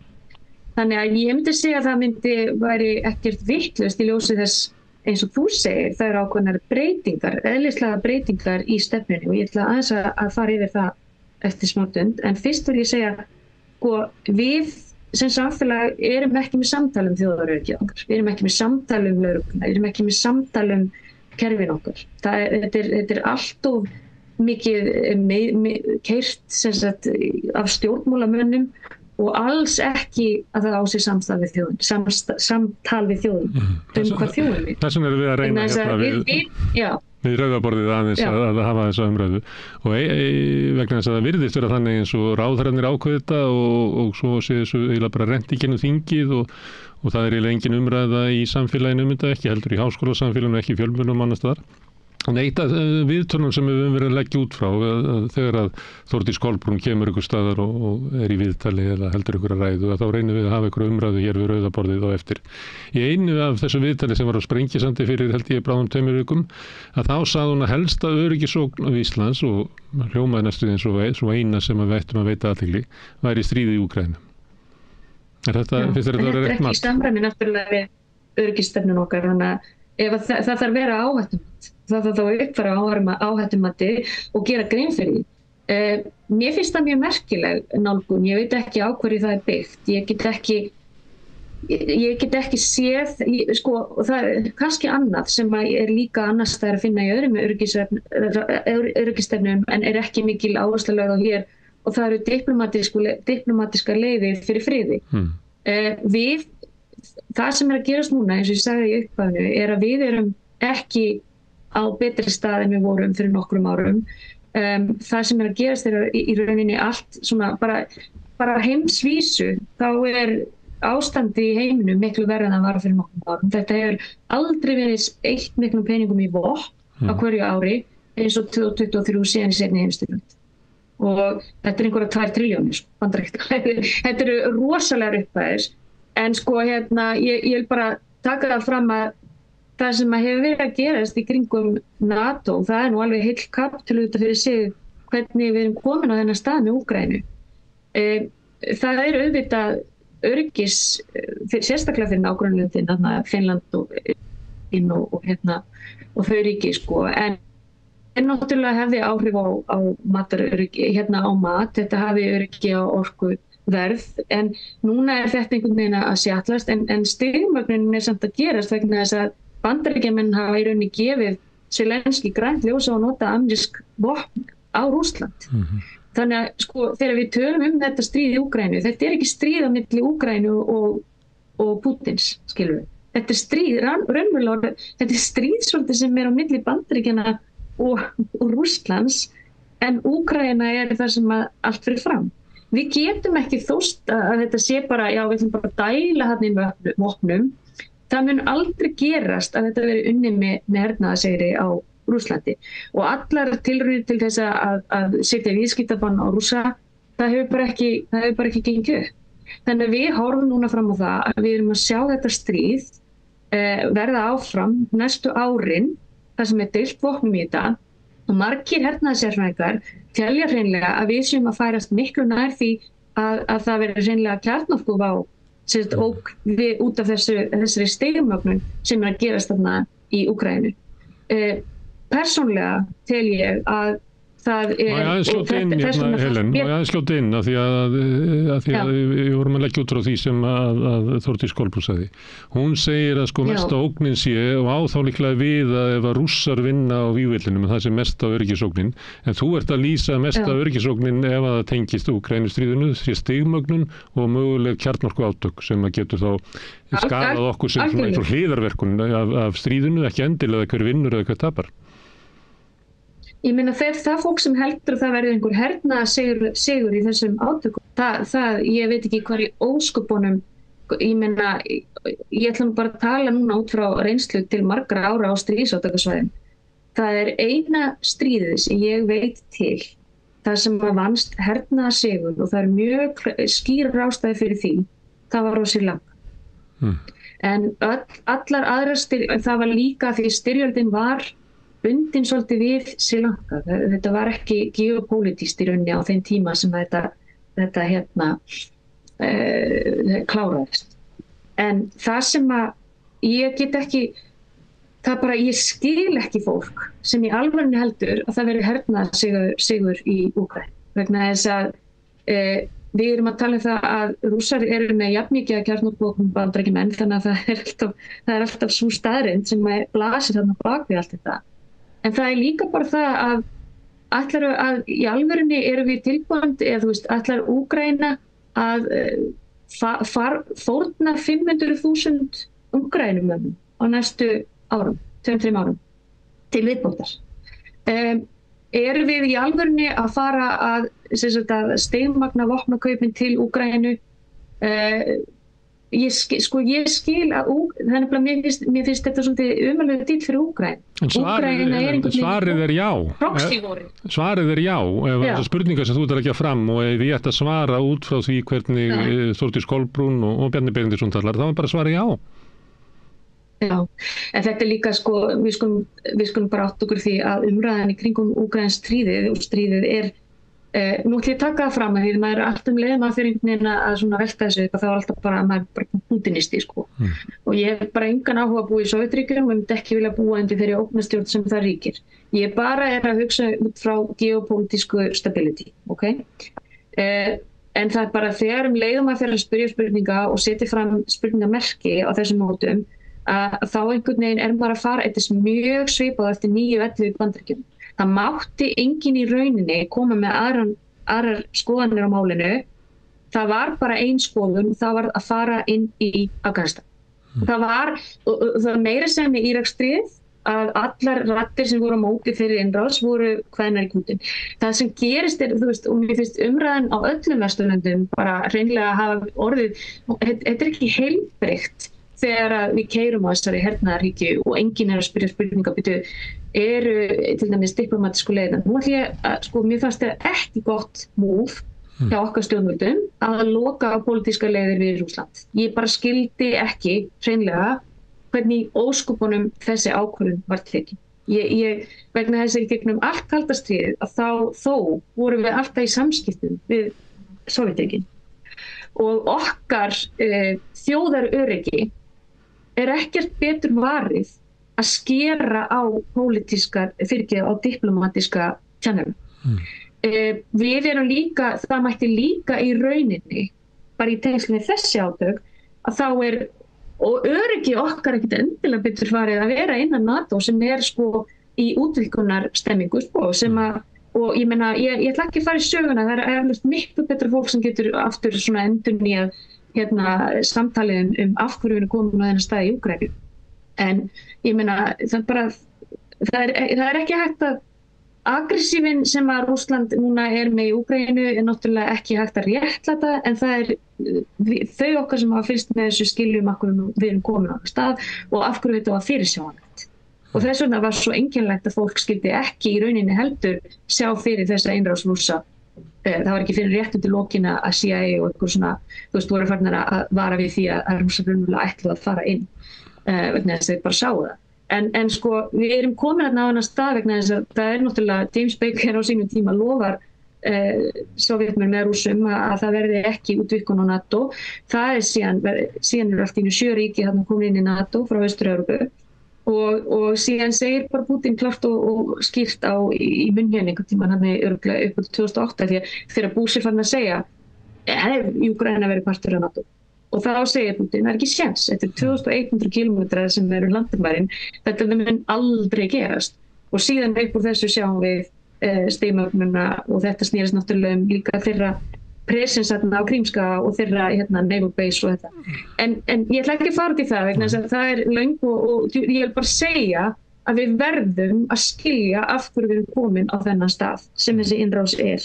Og við verðum líka að hafa núna sensible, bara að hafa ákveðið samtal það hvert erum við að fara með. Það er ekki að fara að vinnast hernaðarsigur. Og hernaðarsigur gæti í rauninni falið með sér, ef við komum Rússum á þann stað að það allt í einu er yfirvofandi hernaðarsigur yfir Rússum með sín kjarnorkuvopn, hvert erum við að ýta þessu konflikti.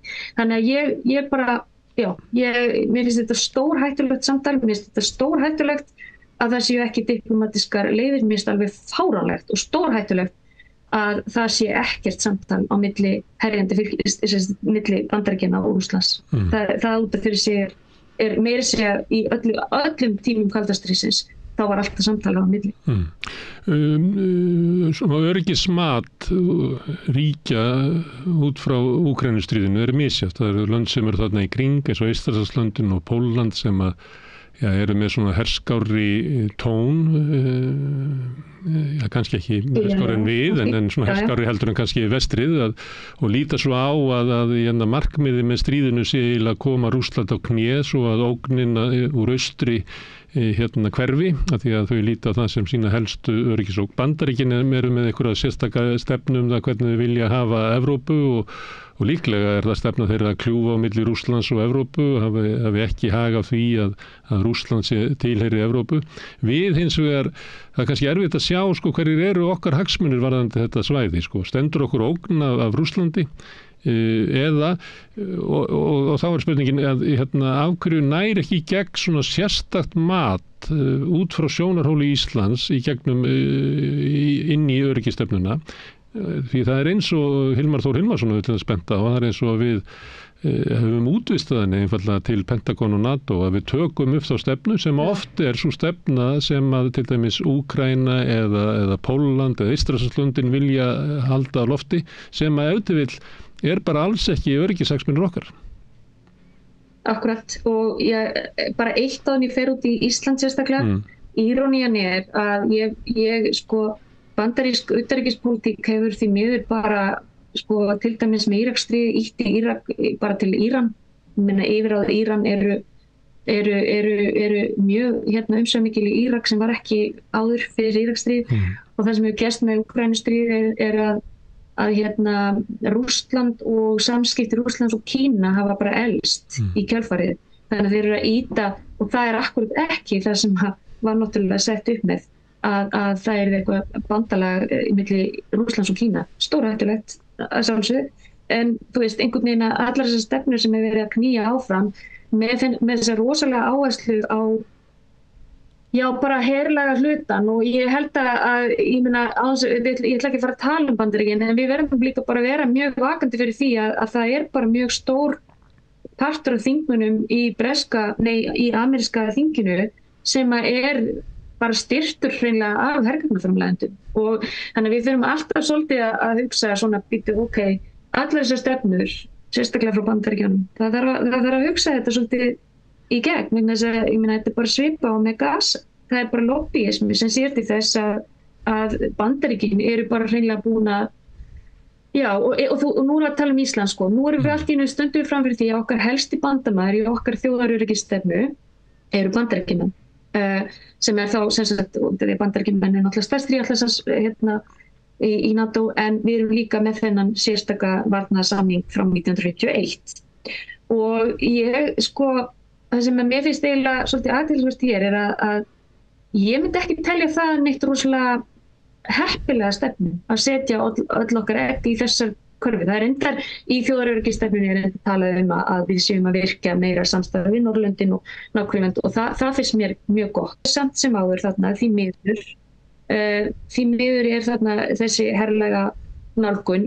Mér finnst þjóðaröryggisstefnan eðlilega svolítið endurspegla svolítið mikið meira utanríkisstefnu Sjálfstæðisflokksins vegna þess að það náttúrulega Sjálfstæðisflokkurinn sem fór með þennan málaflokk.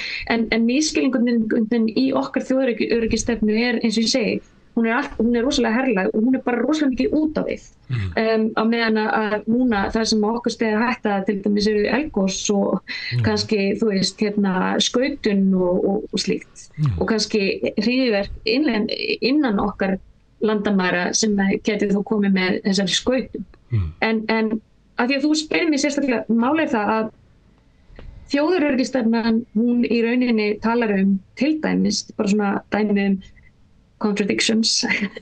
það bara tala það við leggjum áherslu á að vera á móti kjarnorkuvopnum. Það að segja að við ætlum að vera frí frá kjarnorkuvopnum.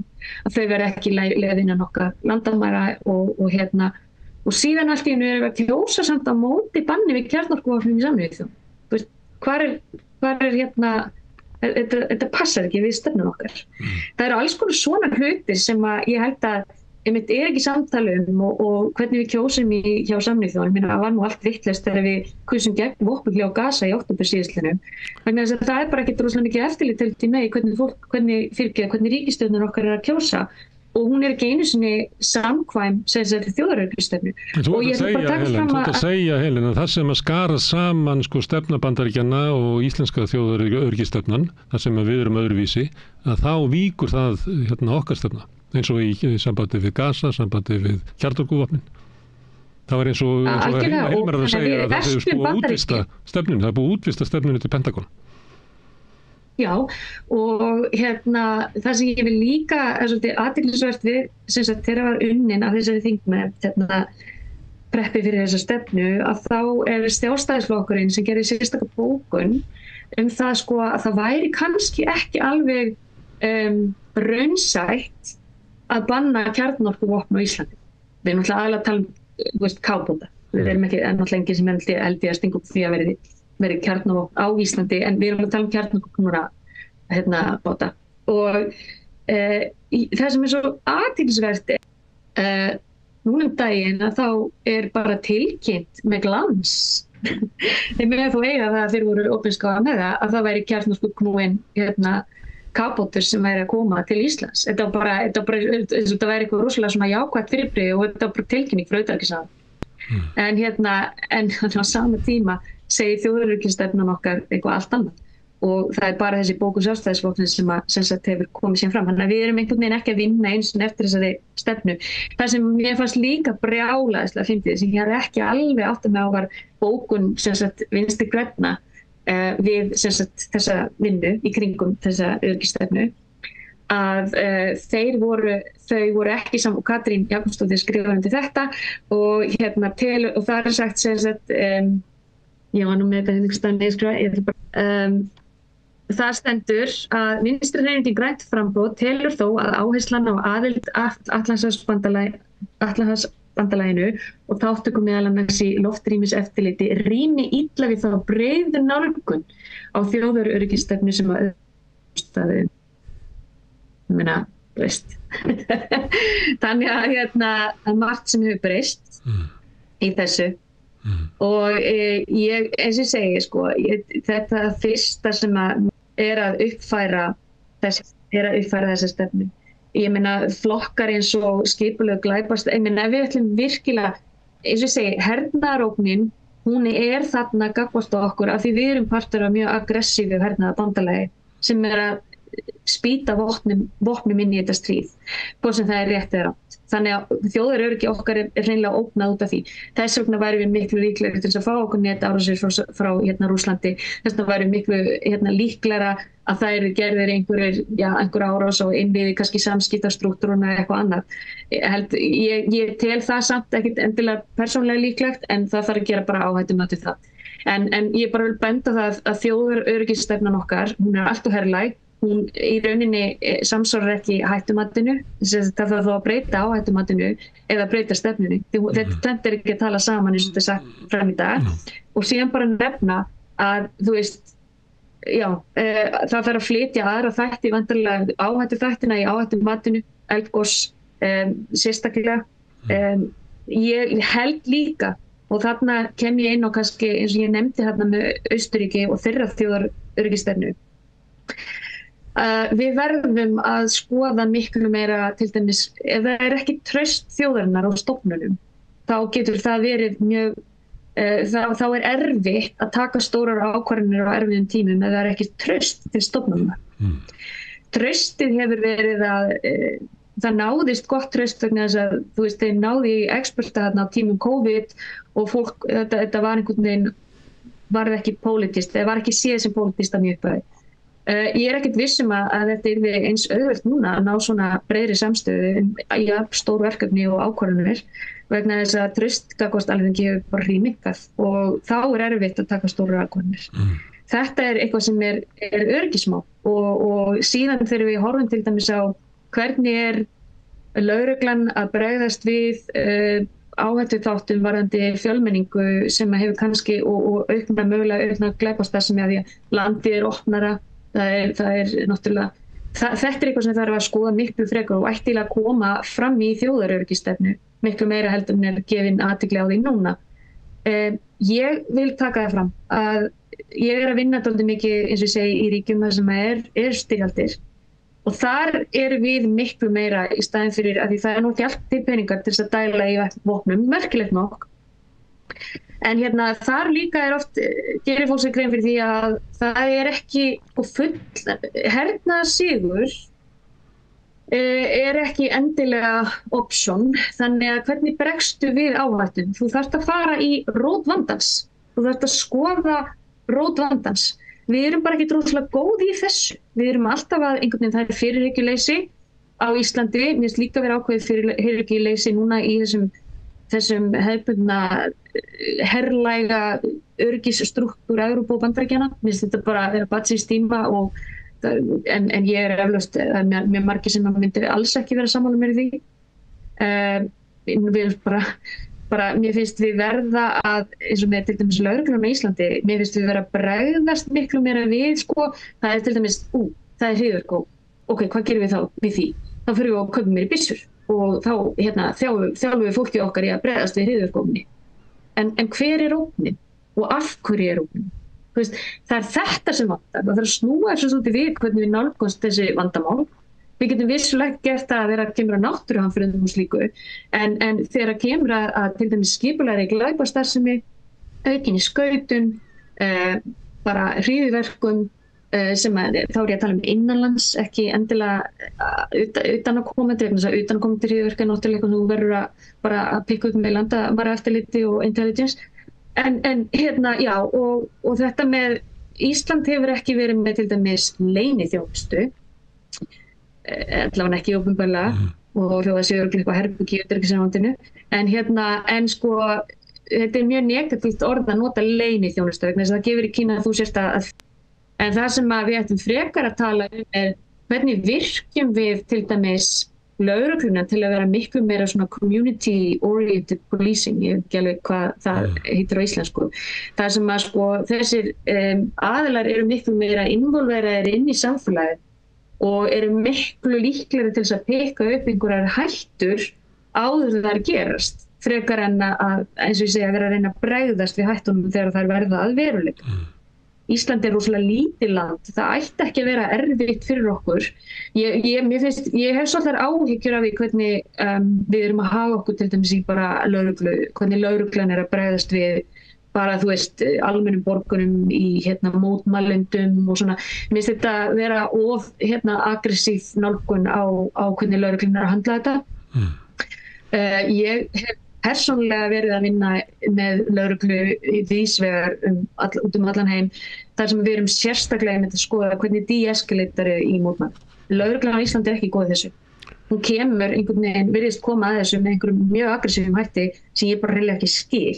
Þannig að við erum ekki að tala vopnaða mótmælendur á Íslandi nema kannski þá pottur og pönnur í búsáhaldabildingunni. Þannig að mér finnst við þurfa að bara fara í dálítið alvarlega skoðun, bara bæði hvernig við glímum við hætturnar innanlands, það þarf að skoða þær, ræða þær, það þarf að uppfæra þetta áhættumat, það þarf að uppfæra alla þjóðaröryggisstefnun okkar til þess að vera miklu breiðari. Mér finnst líka bara allt í lagi að eiga samtala það að þessi samningur við Bandaríkin frá 1951 og þetta að vera að eyða einhverjum peningum í vopna sem okkar comparative advantage ekki. Það vantar ekki að fólk vilji kaupa vopn. Mér finnst bara, þess að dáist ég rosalega mikið af til dæmis löndum eins og bara Möltu, sem ekki í Atlantshafsbandalaginu, þú veist, Írlandi, sem að reynda benefita frá samstarfi í Bretland, en ég dáist svolítið af þessum löndum vegna þess að þau hafa í rauninni, og þú sér það bara hvernig tónnin í öryggisstefnu, allavega til dæmis Möltu, hvernig hann miklu meira svona, ekki eins herlag eins og við. Það eins og við séum að því við erum ekki með hér, að það erum einhvern veginn að bæta upp fyrir það að vera með alveg fjölmarga blaðsíður Miðnesheiði og allar þessar samhæfðu aðgerðir með NATO og allt, þetta rosalega svona, ok, það frábært skilurðu, en eins og ég segi, þetta ákveðin öryggisventur í Ísland að vera í þessu samstarfi klárlega, ég ætla ekki að draga undan því, en ég ekkert endilega á því að mér finnst við verða að eiga samtal og sérstaklega ef að til dæmis Trump verður afturforseti í Bandaríkjunum sem að bara getur alveg skerst, þá ekkert víst að hann vilji halda áfram að borga eins mikið inn í NATO. Þú veist, ég meina það kom fram bara á síðasta kjörtímabilinu hans að hann var ekkert ánægður með það fyrirkomulega. Hvernig síðan mun fara fyrir stríðunni í Úkraínu þegar nýr forseti jafnvel ef að Trump kemst til valda, það ekkert víst að það verði nákvæmlega eins stefna. Þannig að ættum við þá alltaf ég meina það alveg sama hvað gerist í Bandaríkjunum, mun okkar utanríkisstefna eins og þú segir, mun hún bara alltaf vera frá Pentagon. Það bara þannig að þegar við ætlum að hleypa inn hælisleitendum frá Venezuela að því að Pentagon það bara, let's face it, ég meina það var það sem gerðist, að við bara hlupum eftir Ameríkunum með einhverja stefnu í Venezuela sem ég ætla bara að leyfa mér að segja, sko, ég hef fulla samúð með þeim í Venezuela en náttúrulega ástandið í Suður-Ameríku bara einhvern veginn, þú veist, tilkomið vegna íhlutunar Bandaríkjanna í fleiri ári gegnum valdatökur og annað sem, þú veist, þannig að þetta bara því miður þá Bandaríkinn þessi óstöðuleiki í Suður-Ameríku, hann á sér nú sögu. Og fyrir okkur Íslendinga að hoppa inn í með þetta var bara gjörsamlega fárulegt. Já, það vantar samtal. Má ég skjóta inn einu að því þú ert að tala traust á stofnunum og við getum líka rætt kannski traust á utanríkisstefnunni og öryggisstefnunni sem hlýtur að vera mikilvæg. Sömuleyti kom þessi stefna til tals í forsetakosningunum þar sem að eiginlega allir frambjóðendur handmæltu vopnasendingum til Úkraínu nema Katrín Jakobsdóttir og Jón Gnarr en allir aðrir og þar með talin nýkjöri forseti Halla Tómasdóttir sem að talaði bæði mjög hart gegn vopnasendingum til á Vígvöllin og talaði líka fyrir að sko lausnin yrði að vera friðarviðræður og þær þyrftu að byrja sem allra fyrst. Þannig að hún var eiginlega sá frambjóðandi sem að var mest á skjön við þá stefnu sem að stjórnvöld reka. Og það viðbrögðin hafi verið þau að formaður utanríkismálanefndar Diljá Mist Einarsdóttir, hún var í spjalli í morgunútvarpi á Bylgjunni í vikunni þar sem að hún var að tala að þetta væri skítasendingar, svona skilaboð til Úkraínu og svo var Þórdís Kolbrún með stóra grein í Mogganum í dag þar sem hún var að færa rök fyrir því að við ættum auðvitað að senda vopnana inn, þannig að stjórnvöldur byrjað að svara þessu og það sem að Halla var að orða held ég að sé raunverulega svona eitthvað sem að byggir á vilja almennings, á sér djúpar rætur í svona hugmyndum almennings þáttöku okkar í svona aðgerðum að fólk almennt á móti vopnasendingum. En stjórnvöld eru strax komin eftir hún var kjörin, þá eru þau byrjað að gefa svolítið í svona rökstuðningin að það sem verið að mætti eiginlega orðað þannig að verið að þrýsta tiltekinni stefnu upp á Íslendinga án þess að það hefur farið fram nein umræða, neinu ráði það og líklega má ætla það að sé eiginlega gegn vilja megin þóra almennings. Já, ég veit eiginlega ekki hvað við erum þú veist, fílingurinn bara einhvern veginn þannig að við sem einhvern veginn að reyna að vera svolítið stærri en við erum. Þú veist, við erum 400.000 manna þjóð og ég veit ekki hvað eftirvæntingar okkar erindrekar og stjórnmálamenn hafa búið til niður í Úkraínu en ég meina, ég get ekki ímyndað mér það að Zelenský eitthvað sérstaklega fúll í íslensku þjóðina ef við værum ekki alveg bara partur af þeirra vopnasendingaprógrami. Ég held að það sé ekkert verið að búast við því af 400.000 manna samfélagi. Við verðum að fara að ákveða hvar við ætlum að vera vegna þess að plaggið, þessi þjóðaröryggisstefna gríðarlega herlæg. Allar okkar, allt sem við erum að gera svolítið eins og þú segir í trássi við nú til dæmis forsætisráðherra búin að vera taka þátt í fjölmörgum bara svona ráðstefnum það sem að tala að Ísland sé friðarland. Who are we kidding? Skilur við erum bara orðin einn helsti, við erum búin að slíta sambandi við Rússland, við erum farin að bara kaupa vopn fyrir stríð sem keyrt áfram sem bara mjög, mér finnst þetta mjög óþægilegt og eins og þú segir flestir Íslendingar, en aftur þarna á þetta að vera engamál eins flokks sem fer með málaflokkin. Þú veist, ég meina, það svolítið crazy, við þurfum aðeins að skoða valdumbúðið þegar við kjósum okkur fulltrúa inn á Alþingi og inn í ríkisstjórn og þetta fólk að vinna fyrir fólki í landinu. Mér finnst einhvern veginn eins og þessi bara farið með þessi ráðuneyti eins og einhverja prívat fífdóms og fólki bara það sem vill og það bara sést. Þannig að ég vonar hreinlega að ný ríkisstjórn breyti þessu og kannski að það verði bara settar skýrari línur. Hvar ætlum við að vera? Erum við friðarþjóð?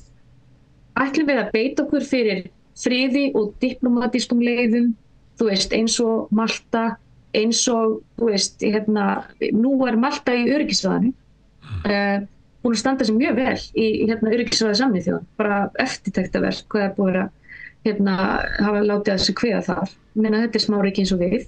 Mér hefur fundist til dæmis í málefnum Gaza og svona, þá horfi ég bara með undröðum að sjá hvernig, þú veist, forsætisráðherrar Noregs, Spánar, Írlands, sérstaklega Írland og Noreg, þetta svona minnir ekki.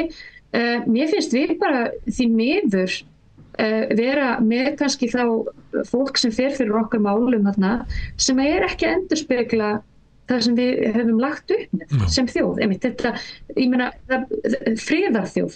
Við erum það bara ekki, alls ekki. Við erum langt frá að vera friðarþjóð. Ef við ætlum að vera friðarþjóð, þá myndum við endurskoða þessar stefnu okkar og tala miklu meira traust og mann. Ég meina, þetta kemur fram í textanum Sameinuðu þjóðirnar. Það reyndar ekki einu sinni minnst af samstarfið okkar að ég tók eftir í sambandi við Evrópu. Ég meina, við erum í Schengen. Það heilmikið mál bara. Og það eflaust endurspeglast í öðrum þáttum sem að síðan undirbyggja þessa þjóðaröryggisstefnu sem svona regnhlífin, sko. Eflaust það dílað við það. En mér finnst samt eins og ég segi, það vantar inn í þessa öryggisstefnu. Það vantar bara, við erum, eins og ég segi, við erum í Schengen. Við erum að taka á móti flóttafólki. Við erum með samfélag sem að byggjast alveg rosalega mikið túrisma. Við erum mjög, til dæmis ef það kemur eitthvað fyrir varðandi bara eldgos, samskipti, annað, þá erum við, ég meina, efnahagslega erum við rosalega, bara okkar strúktúrar eru mjög veikburða, kannski mögulega í alls konar svona scenario. En já, mér finnst einhvern veginn þetta bara, þegar ég les svona stefnuna, mér finnst þetta bara vera först í einhverju svona 70s feeling, kaldastris feeling, aftur NATO, aftur samtækni þessar. En til að endurinn hana, að því við erum búin að tala að það sé skortur á umræðu og að sömuleyti hægt að horfa á það að það rekin öryggisstefna Sjálfstæðisflokksins og hún segir þröngu henni í gegnum ríkisstjórn og það samþykkt. En það Alþingi virðist raunverulega útvista öryggisstefninu líka til vanaldar. Það ekki eins og sé einhver flokkur á þingi sem að reka að gera kröfu sjálfstæða öryggisstefnu. Ég ekki að varu við það. Þetta er mjög interessant vegna þess að það eins og að fólk hafi ekkert sérstaklega mikið áhuga á utanríkispólitík. Það bara virðist ekki vera forgangsatriði hjá mörgum þingmönnum eftir vill skiljanlega en mér finnst til dæmis eins og ég segi þegar ég fór að skoða hvernig Ísland var að kjósa í sumum kategórium hjá Sameinuðu þjóðunum þá var ég alveg stundum bara stúm. Því það gekk algjörlega þvert á við yfirlýst markmið okkar og jafnvel á erlendum vettvangi. Það sem, eins og ég segi, að kjósa gegn banni við kjarnorkuvopnum, það samræmist ekki stefnun okkar. Að kjósa til dæmis að vatn sé ekki mannréttindi, vatn fyrir alla sé ekki mannréttindi, það fannst mér bara, hvað?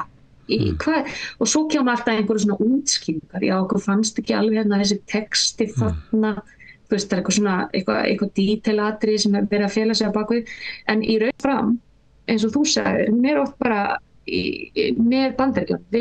Nú verðum við að fara alvarlega að hugsa þetta vegna þess að Bandaríkin eru að einangast alþjóðlega. Og í rauninni að þá er Úkraínustríðið sem sagt ég veit ekki hvort að sambandi hjá okkur er eitthvað slæmt en ég gerir ráð fyrir að þú heyrir í mér. Já, ég heyri þér. Ég ætla bara að segja að Úkraínustríðið heldur lífinu í NATO núna, NATO, ég meina þegar Varsjárbandalagið var lagt af, þá hefðum við í rauninni átt að leggja af NATO. Við hefðum átt að, Atlantshafsbandalagið hefði átt að slíta því og búa til nýja varnarstrúktúra sem var samræmdust eftir kaldastríðstímann. Það held ég hefði verið miklu eðlilegra. En við erum með þetta stóra bandalag eins og ég segi, það má algjörlega debata það hvort okkar öryggi sé betur hagað inn í því eða út í því. Það nú bara merkilegast við það. NATO á tímabili sem við vorum síðan þáttakendur í og fórum meðal annars til Afganistans á vegum NATO. Núna, 2024, ekki verðt að spyrja sig hvað í ósköpunum var NATO að gera í Afganistan. Svo umræða ekki í gangi á Íslandi að svona endurmeta öryggishagsmuni okkar og allra síst kannski stöðu okkar inn í NATO, að það ekki með stundum fyrir hérna við rauðaborðið að vera að ræða að ríkin í NATO ekki eitt með einn huga, heldur að vera ólíka hagsmuni. En hins vegar hafa íslensk stjórnvöld veitt Varðbergi styrk til þess að fara í skólalandsins og kenna æskuliðnum NATO, sem að ég held að Varðberg kalli friðarbandalag. Það nú staðan og þetta það ekkert þess að segja, það bara að læga þessu. Þetta friðarbandalag, já. Ég meina NATO, sko, ég náttúrulega dálítið erfitt með NATO vegna þess að ég meina NATO fór inn í Líbíu og rústaði gjörsamlega landinu á forsendum sem voru ekki alveg skýrar. Þannig að NATO er með ákveðin svona, bakka. Ég ætla bara að segja, sko, að það sem þarf að gerast, gefum okkur að ný ríkisstjórn komi inn. Það fyrsta sem þarf að gera er að endurskoða áhættumatið, það þarf síðan að taka samtal. Það væri rosalega gaman að sjá einhverju svona vinnuhópa sem að væru ekki bara einhver þingnefnd, heldur sko að involvera þjóðinni í samtali þjóðaröryggi Íslendingra sjálfra. Og þarna væri frábært að skoða miklu meira sko orkumálun okkar.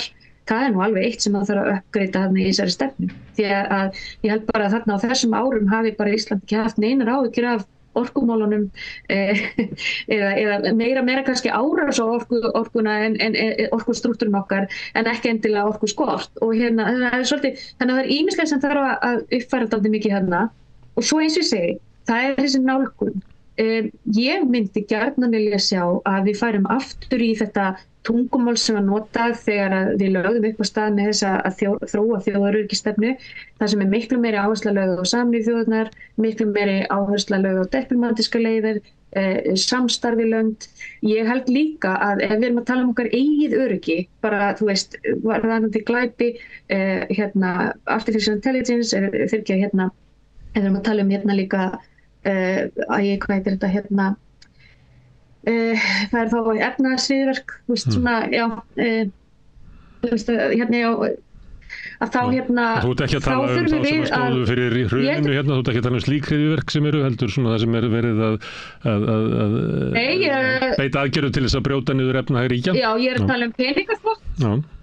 Ég að tala til dæmis að Íslendingar, ég meina, við höfum verið bara virkilega skömmuð fyrir það að taka ekki á peningaþvætti og þannig að það eru alls konar atriði sem að ef við ætlum virkilega að tala samstarfi þjóða og þjóðaröryggi þá þurfum við að taka okkur saman í andlitinu víða þar.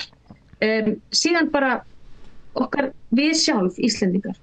Ég skil ekki af hverju í ósköpunum við erum 400.000 manns og það er svo auðvelt að snúa við. Ég ekki að tala skautunina, pólitíska skautun, heldur að tala það er virkilega það er möguleiki á því að við sjáum vegna þess að þetta snýst tækifæri á Íslandi, þetta snýst fólk sem nýkomið til Íslands, þetta snýst ég voru að afsaka ég vinn ekki af íslensku tungumáli þannig að oft flækist íslenska svolítið fyrir mér. En það sem ég að reyna að segja er að það er hætt við því að það skapist ákveðin gettós af útlendingum sem fá ekki sömu tækifæri, upplifa rasisma og það verði þessi að samfélagi raunverulega fari í það að þarna verði einhver hópur fátækra innflytjenda sem að geta síðan leitt út í það að það verði þjóðaröryggismál. Það er stefna íslenskra stjórnvalda í dag að þessi þróun verði, það er bara þannig. Já, og það er ekki verið að taka á sig vegna þess að það er svo auðvelt að taka á sig og virkilega ef það er pólitísku vilji til. Það er miklu betra að vera í stað þess að vera fjárfesta í einhverjum vopnum sem að eiga að taka á niður þegar þeir eru að framkvæma hryðjuverkin. Ég ekki að segja að þessi hópur vegna þess að nótabenni eina fólki sem hefur verið síðastlegin mánuð dregið fyrir íslensku lögreglu voru íslenskir hvítir menn sem og þetta er sami í Bandaríkjunum að það er enda að tala að ógnir sér miklu meiri frá hærinu heldur en innflytjendum eða vinstri. En ég ætla bara að segja, nei, af því við þurfum að eiga þetta samtal. við getum ekki haldið áfram að vaða áfram svona fyrirhyggjuleysi í þessum málum eins og öðrum, að þetta fólk upplifi sig sem svona jaðarsett.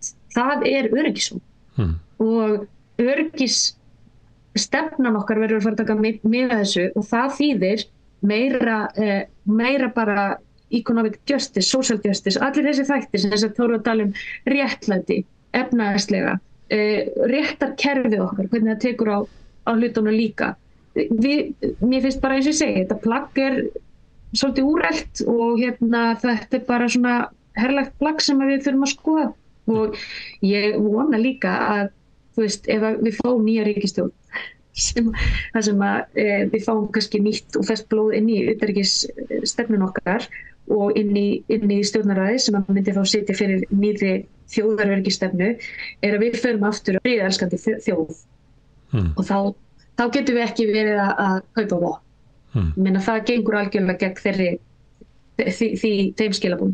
Við getum ekki heldur bara kvittað undir hvað sem við þurfum að vera. Ég hefði til dæmis viljað sjá, ég veit þetta svolítið galið, en af hverju gat Ísland ekki, af hverju þurftu að hlaupa svona rosalandi pilsvöldin á Bandaríkjunum varðandi Úkraínu?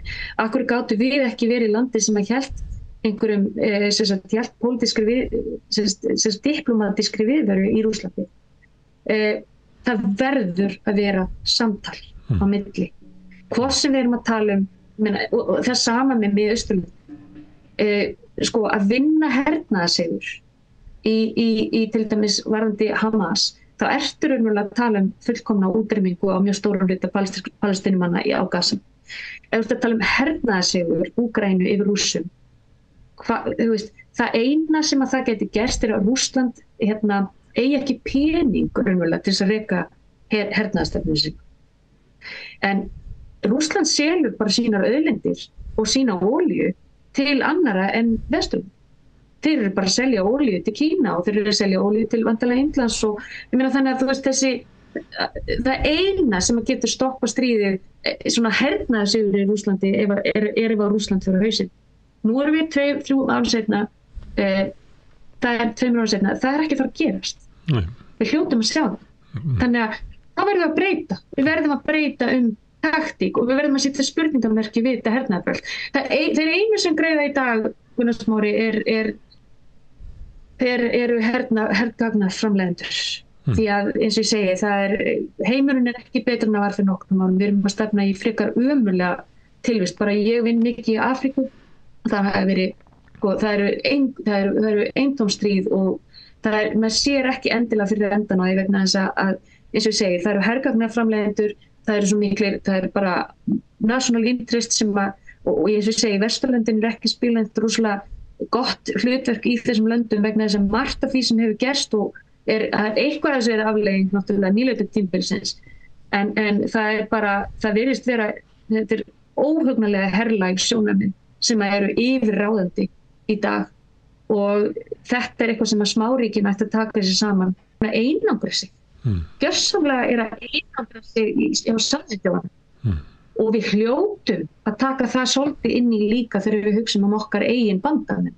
Fyrir okkar helsti bandamaður ekki betra að setja eggin í fleiri karfur heldur en að spila þetta svona rosalega sterkt. Og eins og ég set spurningamerki við það að aðild okkar að NATO ekkert endilega þjóðaröryggislega séð betra.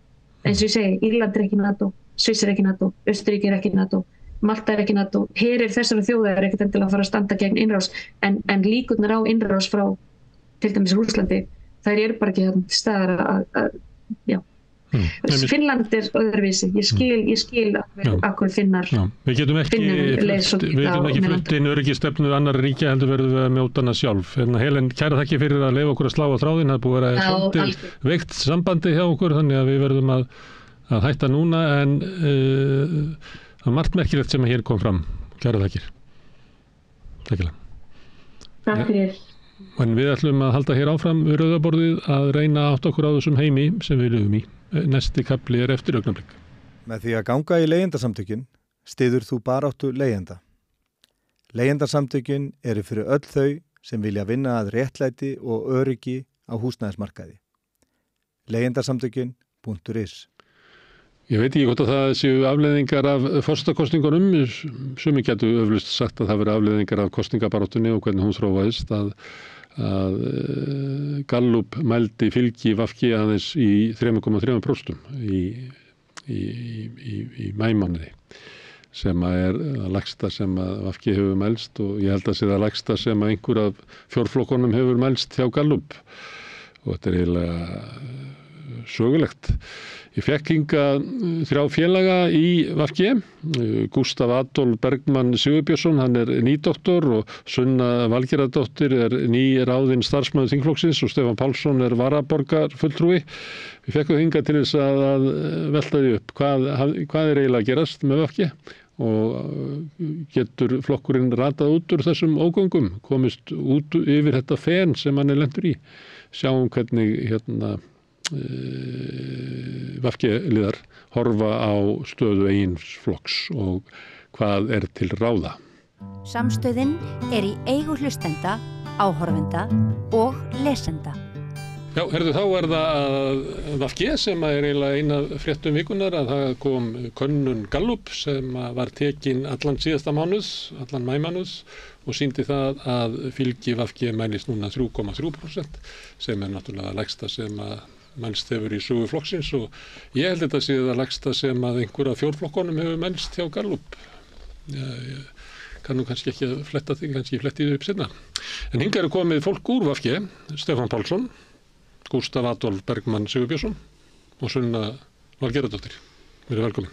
Takk. Er ekki bara best að byrja á því hvað er á seiði, Stefán? Hvað er að segja? Ég held ég geti nú strax bara uppsláttinn því að menn gönduðust þetta með pilsnerfylgi Alþýðuflokksins á sínum tíma sem ég held að hafi einmitt verið vísun í einhverja þá er það bara alltaf að byrja að taka skoðanakannanir, það var talað um þetta upp á 1970 ef ég maður rétt.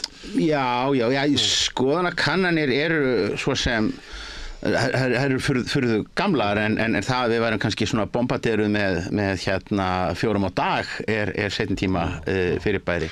Þetta er ekki góð staða. Á hverju?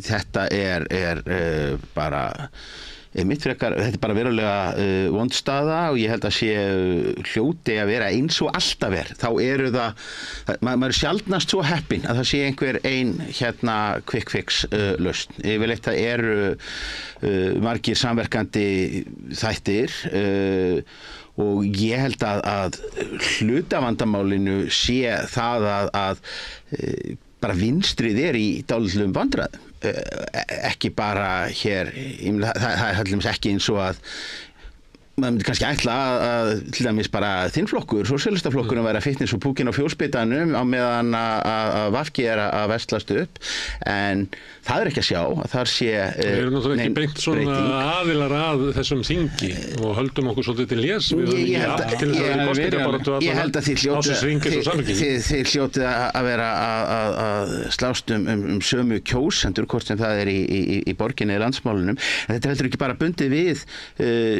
Ísland, það er svona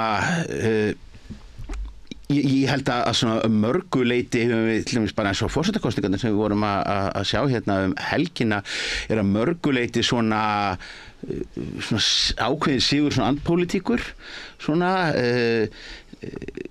þessi ópólitíska miðja sem að verið svona helst ná ákveðnu flugi og ég held að ég held að það verði mjög bara stórt verkefni fyrir íslenska vinstrið að ná vopnum sínum á næstu misserum. Gústaf? Já, ég segi svo steppi ég menn þetta líka bara að horfa á íslenska þingið ég menn alltaf fyrir eftir hvernig þú telur allt saman og þú telur ég meina Framsókn og Sjálfstæðismenn vantar bara 2 menn til að vera með meirihluta á þinginu. Þetta er ekki, skiptingin er þannig.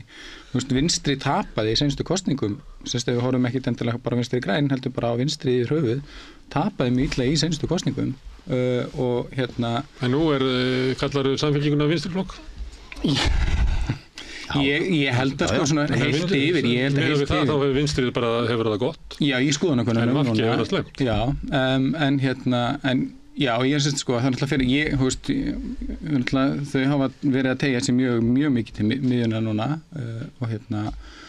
og en þetta aftur, sko, þetta er náttúrulega líka svo flokkur, einmitt þetta, ef við værum að velja okkur eitthvað samstarf á þinginu og þá náttúrulega væri Samfylkingin líka svo flokkur sem við værum að leita til eftir svona þeim leiðum, en ég held sko, ef ég horfi á þú veist, að sko staðin sem Stebbi segir, sko, að sko, þú veist, vinstrið á bara í höggasækja, undir höggasækja, þannig hvað, og heilt yfir og það er einmitt eins og, þú veist, það sem kom mér alveg gíflega á óvart að sósíalistarnir hafi ekki verið að heyra þetta fylgja okkur.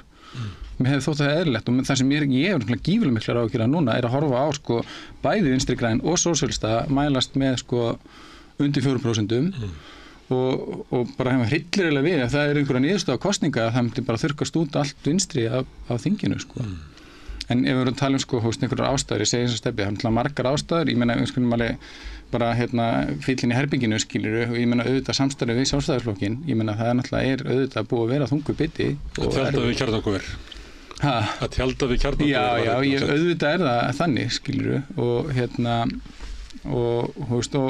traust sem við mist í þeirri samvinnu, ég meina fólk metur ýmislegt, við búið að gera fullt af málamiðlunum sem fólk er misánægt með og alltaf sko fólk er misánægt með sko ólíka hluti sko, það er líka svolítið áhugavert að sjá sko, maður einn armur verður alveg gífulega reiður yfir einu máli en kannski pælir ekki í öðru máli sko, þannig að hann er alltaf einhvern veginn að flýsast úr sko traustinu. Þannig að vera að flýsast úr traustinu svona jafnt og þétt yfir allt kjörtímabilið sko. Þannig að ég held að það sé svolítið vont sko, stað sko líka að missa einhvern svona trúveruleika held ég er svolítið svona þungin. Það sem við þurfum í raun og veru svolítið ef við ætlum að byggja okkur upp sko og við ætlum að gera það er að byggja upp traustið aftur sko. Sunna, þú ert nýráðinn starfsmaður þingflokks. Já, og hef ekki skilað miklu fylgi á ráðningartímanum. Ertu ekki árangurstengdum launum? Nei, sem betur fyrir ekki. Hvað er að gerast? Ég held að þetta áralanga samstarf við þessa tvo flokka sé að gerast.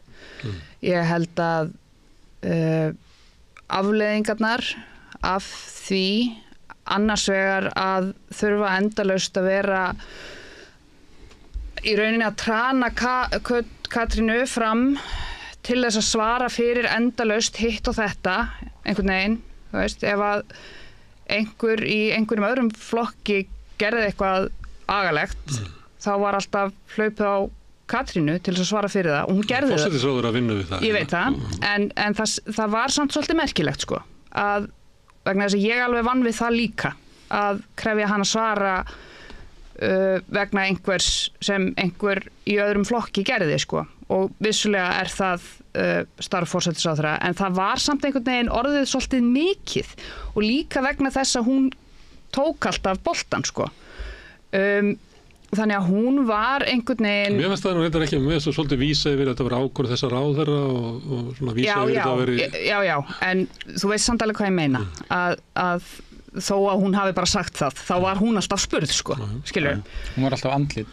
Já, og hún var andlit þessara ríkisstjórnar og þessarar óvinsælu ríkisstjórnar sem að hefur tekið alls konar misvinsælar ákvarðanir og eiginlega varðandi sko okkar flokk mjög óvinsælar ákvarðanir.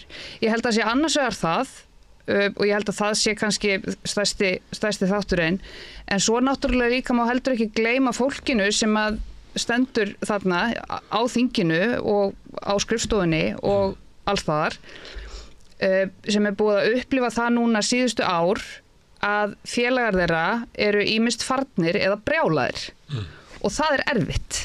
Skilurðu, þú veist, þegar að þínir nánustu makkarar og fjölskylda og vinir eru endalaust reiðir við þig og Þú er bara með fingurnar í brjóstinu með hverja einustu fermingavislu að svara fyrir þetta. Þannig að þú ert alltaf í vörn og það er alltaf verið að skamma þig og þú ert alltaf að gera eitthvað vitlaust og eitthvað, þannig að það auðvitað dregur andan og bara sálina úr manni, þannig að fólk er líka bara orðið ógeðslega þreytt og á að svara fyrir Bjarna Ben.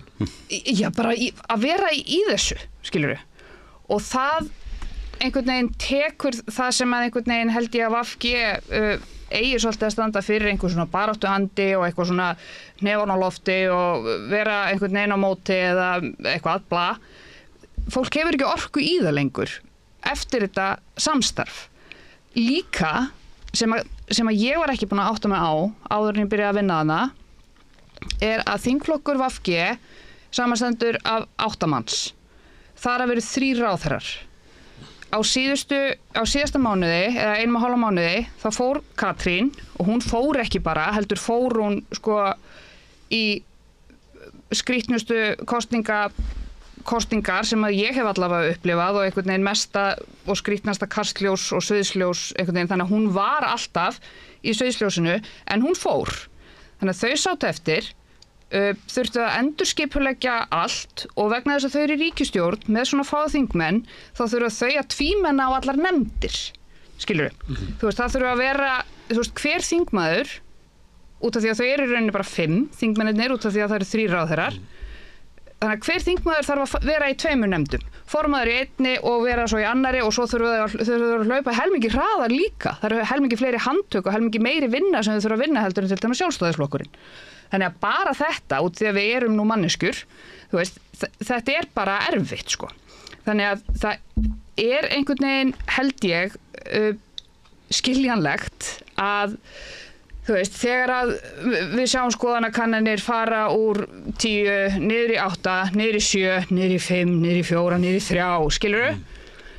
Að þú veist að fólk bara einhvern veginn, við verðum bara að koma okkar málum í gegn, við verðum bara, þú veist, til þess erum við í pólitík, til þess að gera heiminn betri, skilurðu? Þið náið þeim ekki gegnum ríkisstjórn Sjálfstæðisflokks og Framsóknarflokks? Sumum, ekki öllum, en sumum. Er það stefnan að ná einhverjum málum í gegn núna á vorþingi? Já. Sem að geta bætt þessa stöðu?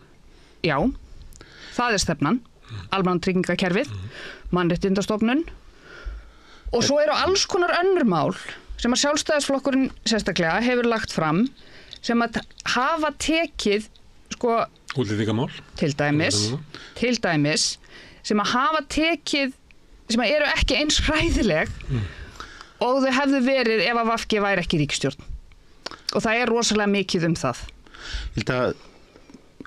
Svavar Gestsson sagði ofta að svona þegar öllu væri á botni hvolft að þá væri það þannig að í kapitalísku samfélagi þá fæli í rauninni bara ríkisstjórnar þáttaka vinstri sósíalista gengur út á skaðaminnkun fyrst og fremst. Ég held sér dálítið til í því okkar og nú svona nálgast þetta bara dálítið út frá því að sjálfur er búin að vera að garfa í einhverji flokkapólitíku 40 ár og svona þetta er ekkert fyrsti öldudalurinn sem að maður hefur séð. Okkar systurflokkar á Norðurlöndunum þeir hafa farið algjörlega tvær áttir. Það eru þeir sem að eru mjög svona stjórnarsæknir bara fara í mynda meirihluta þegar að færi gefst eins og við VG sem hefur verið meira og minna í ríkisstjórn og það er til dæmis það er það sem að svona vesturnorrænu, það eru vinstriflokkarnir í bæði Grænlandi, Færeyjum, Íslandi, Finnlandi þar sem að menn líka hafa myndað stjórnir sko meira að segja yfir litrófið. Hins vegar hafa svo verið sumir af systurflokkunum í Skandinavíu sem að í rauninu bara þeirra identitet er að þeir eru stjórnarandstöðuflokkar. Við sjáum sko enhæðslistan í Danmörku til dæmis og Venstrepartiet í Svíþjóð, sumuleyti sjálfvalið og sumuleyti kannski neittir til þess af öðrum í kerfinu. Þessi flokkar hafa ekkert sérstaklega gott þessa dagana? Nei, en það fyrir upp eða niður. Ég meina rautt í Noregi er dæmi um þetta og þetta eru flokkar sem að de facto útiloka það að þeir muni setjast í stjórn. Það gefur þeim færi og þeir líta í rauninni svo á að þeirra mikilvægi felist í því að koma málum á dagskrá. Þau hafi meiri áhrif verið utan stjórnar heldur inn í henni. Já. Og þau viðhorf voru til í VG snemma á þessari öld. Þau viðhorf voru nokkuð snemma á þessari öld og ekki sjálfgefið og meira að segja ekki sjálfgefið að bara ríkisstjórnarþátttaka hefði verið óumdeild þegar að vinstri stjórnin var myndun nema bara vegna þess að það voru slíkar aðstæður. Að menn litu almennt svo á að það væri bara ekki að leyfa sér þann munað að vera bara sko hreinlífur og heilagur og þarna fyrir utan. Við sjáum það líka.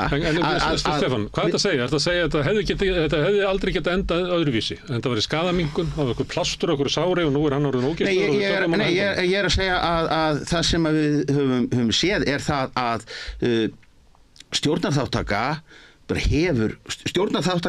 fer illa með flokk sem að er til vinstri. Ég meina við mynduðum vinstri stjórn hérna eftir hrun. Hún endaði þannig að það þurfti að skipta út formanninum til þess að flokkurinn þurrkaðist ekki út af.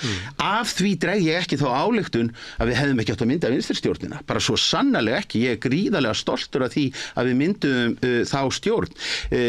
Við fórum býsna nálægt því að þurrkast út í Reykjavík í tvennum kosningum sko eftir samstarf vinstri miðjuflokka þar. Þannig að það er alveg ljóst að markhópur okkar og fastur kjósendahópur honum hugnast að mörguleyti betur að hafa pólitískt korrétta afstöðu heldur en að gera sársaukafulla málamiðlanir. Það breytir því hins vegar ekki að ég persónulega hef alltaf verið og ég mun áfram vera í þeim hópi okkar félagar sem segja við frekar að gera einmitt eins og Færeyingarnir, Finnarnir og Grænlendingarnir að vera stjórnsækinn flokkur frekar heldur en að vera heilög og skilgrein okkur sem stjórnarandstöður. En hvort tvekki eru alveg gildir kostir. Þetta er ekki val tvo kosti.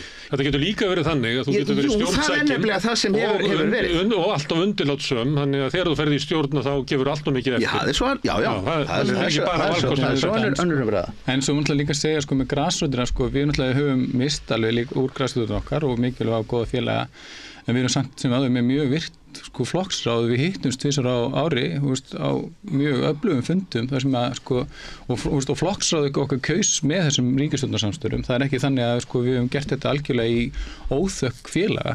Það er bara gífurlega sko ríkt lýðræðislega starf í VG. Flesti voru þessum voru á móti, voru farnir. Ég hef nú vitna í það var á RÚV þegar þeir voru með fundi í Húnavatnssýslu og þá spurði fréttakonan en heldur að verði ekki mikil gagnrýni á fundinum og þá svaraði ykkur sem stóð fyrir fundinum nei, ég held að þessu öll farin.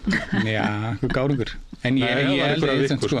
Já, en ég veist að segja, það er nú alveg gáringar á meðal í okkur rauðum sko. Við erum alveg bráðfyndin. Þó sér frekar þungt í að fljóða akkurat núna. En var þetta fyrir séð að VG var bara að fórna sér fyrir það að útlendingalögin voru ekki alveg slæm eins og að var stemt? Ég held að sko í tilfelli sko sérstaklega sko seinni ríkisstjórnin, þetta seinni ríkisstjórnarsamstarf núna, að það hafi verið mikið sko farið í það að miklu svona skýrari með það að horfa á niðurstöðuna og þingkosningunum og sjá bara hvert sviðið var. Og bara hugsa bara þetta ástandi fyrir Íslands samfélag miklu betra með okkur þar inn á borðs heldur en ekki. Og ég er allan ekki einhver svona accelerationisti sko sem vill bara sjá sko leifa hægrinu bara að hlaupa og vaða uppi og bara en eftir í síðustu kosningum þá vann Framsóknarflokkurinn stórsigur. Já. Svona menn hefðu alveg getað séð fyrir sér að VG myndi bara fara til Framsóknar og segja þið fáið forsætisráðherrastólinn, við tökum Samfylkinguna og Pírata inn og myndum nýja ríkisstjórn. Það er ekki nóg. Jú. Nei, það er ekki 32. Jú. Já, með Framsókn hann inn. Það er 13 pluss 8 pluss 6 pluss 5. Það er aftur sko. Það var bara eitthvað svona stemmingin að sko. Þetta var náttúrulega líka bara, þú veist, þau voru bara orðið eitthvað þríeyki þarna. Katrín, Bjarni og Sigurður Ingi. Þetta er rétt sem að Sigurður segja. Það var alltaf verið að segja okkur það eitthvað traust á milli þeirra eins og það var eitthvað atrið í íslensku samfélagi.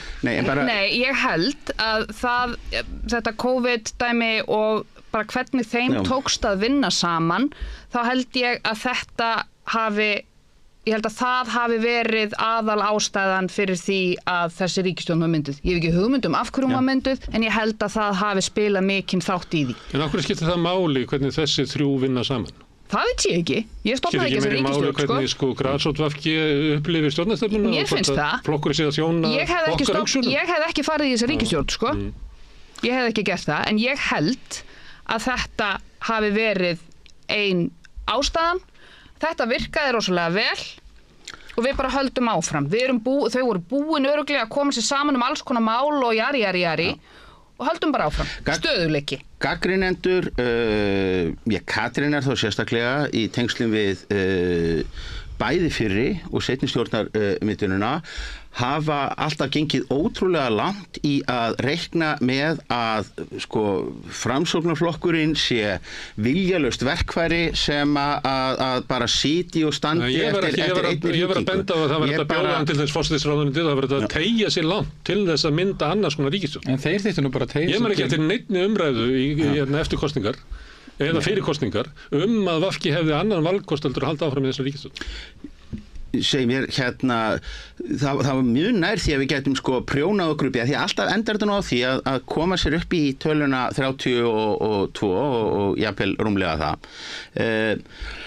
Það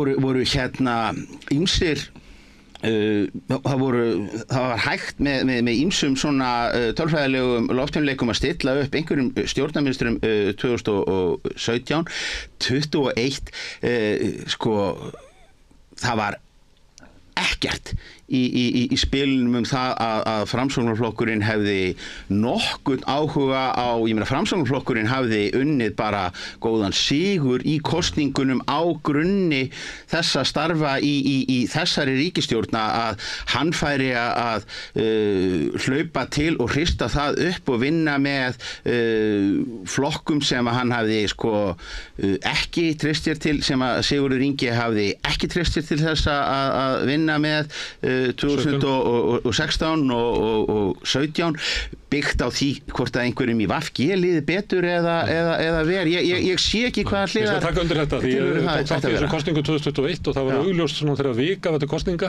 hvað Bjarna og Sigurður Inga leiði vel saman. Þeir upplifðu það að þeir var að fara að landa þessu. Svo skulum við ekki gleyma því heldur líka bara svo við munum það að sko Samfylkingin var bara á þessum tímapunkti á verulegum krossgötum. Ég meina þau voru ennþá með sko gamla formannin sem að hafði nú samt sem áður svona valla fengið að sjást í eigin kosningabaráttu þar sem að stilt var upp nýju manneskjunni. Ég meina Samfylkingin var bara flokkur í verulegri breytingu. Þá gæti Kristrún hvarf þegar það var verið að ræða kaupréttin hennar. Hún hvarf eiginlega síðustu vikuna í þessum kosningum. Já, það er svo annað sem á rifja upp. Herðu, en þetta er staðan. Já. Og hvað getur VG gert núna? Þú segir að vandinn sé ríkisstjórnin. Þá er bara að sprengja ríkisstjórnin, eða ekki? Jú, en svo þurfum við að fara inn í kosningar, sko. Já. Og hvað þá? Erum við að fara inn í kosningar með 3,3% í skoðanakönnunum?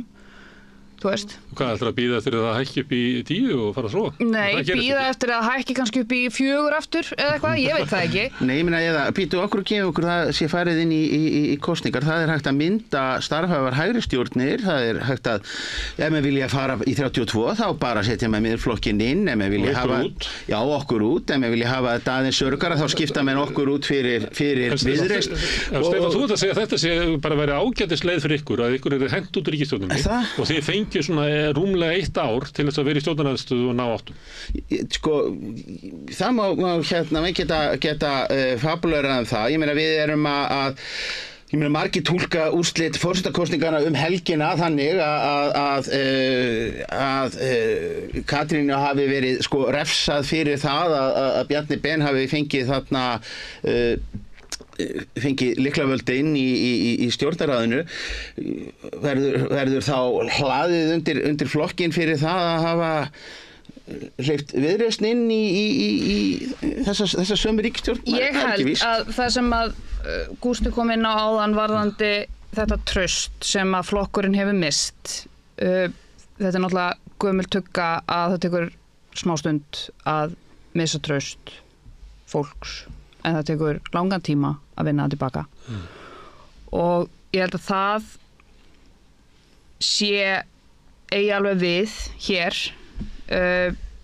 Það tekur vonandi ekkert rosalega langan tíma, en það þarf eitthvað að gerast, skiljiði. Þú veist, það þarf eitthvað að brotna, og þá er ég ekkert að tala um ríkisstjórnarsamstarf eða, þú veist, eitthvað svoleiðis, eða, þú veist, ef það þarf... Það dugar ekki að skipta fattastíl.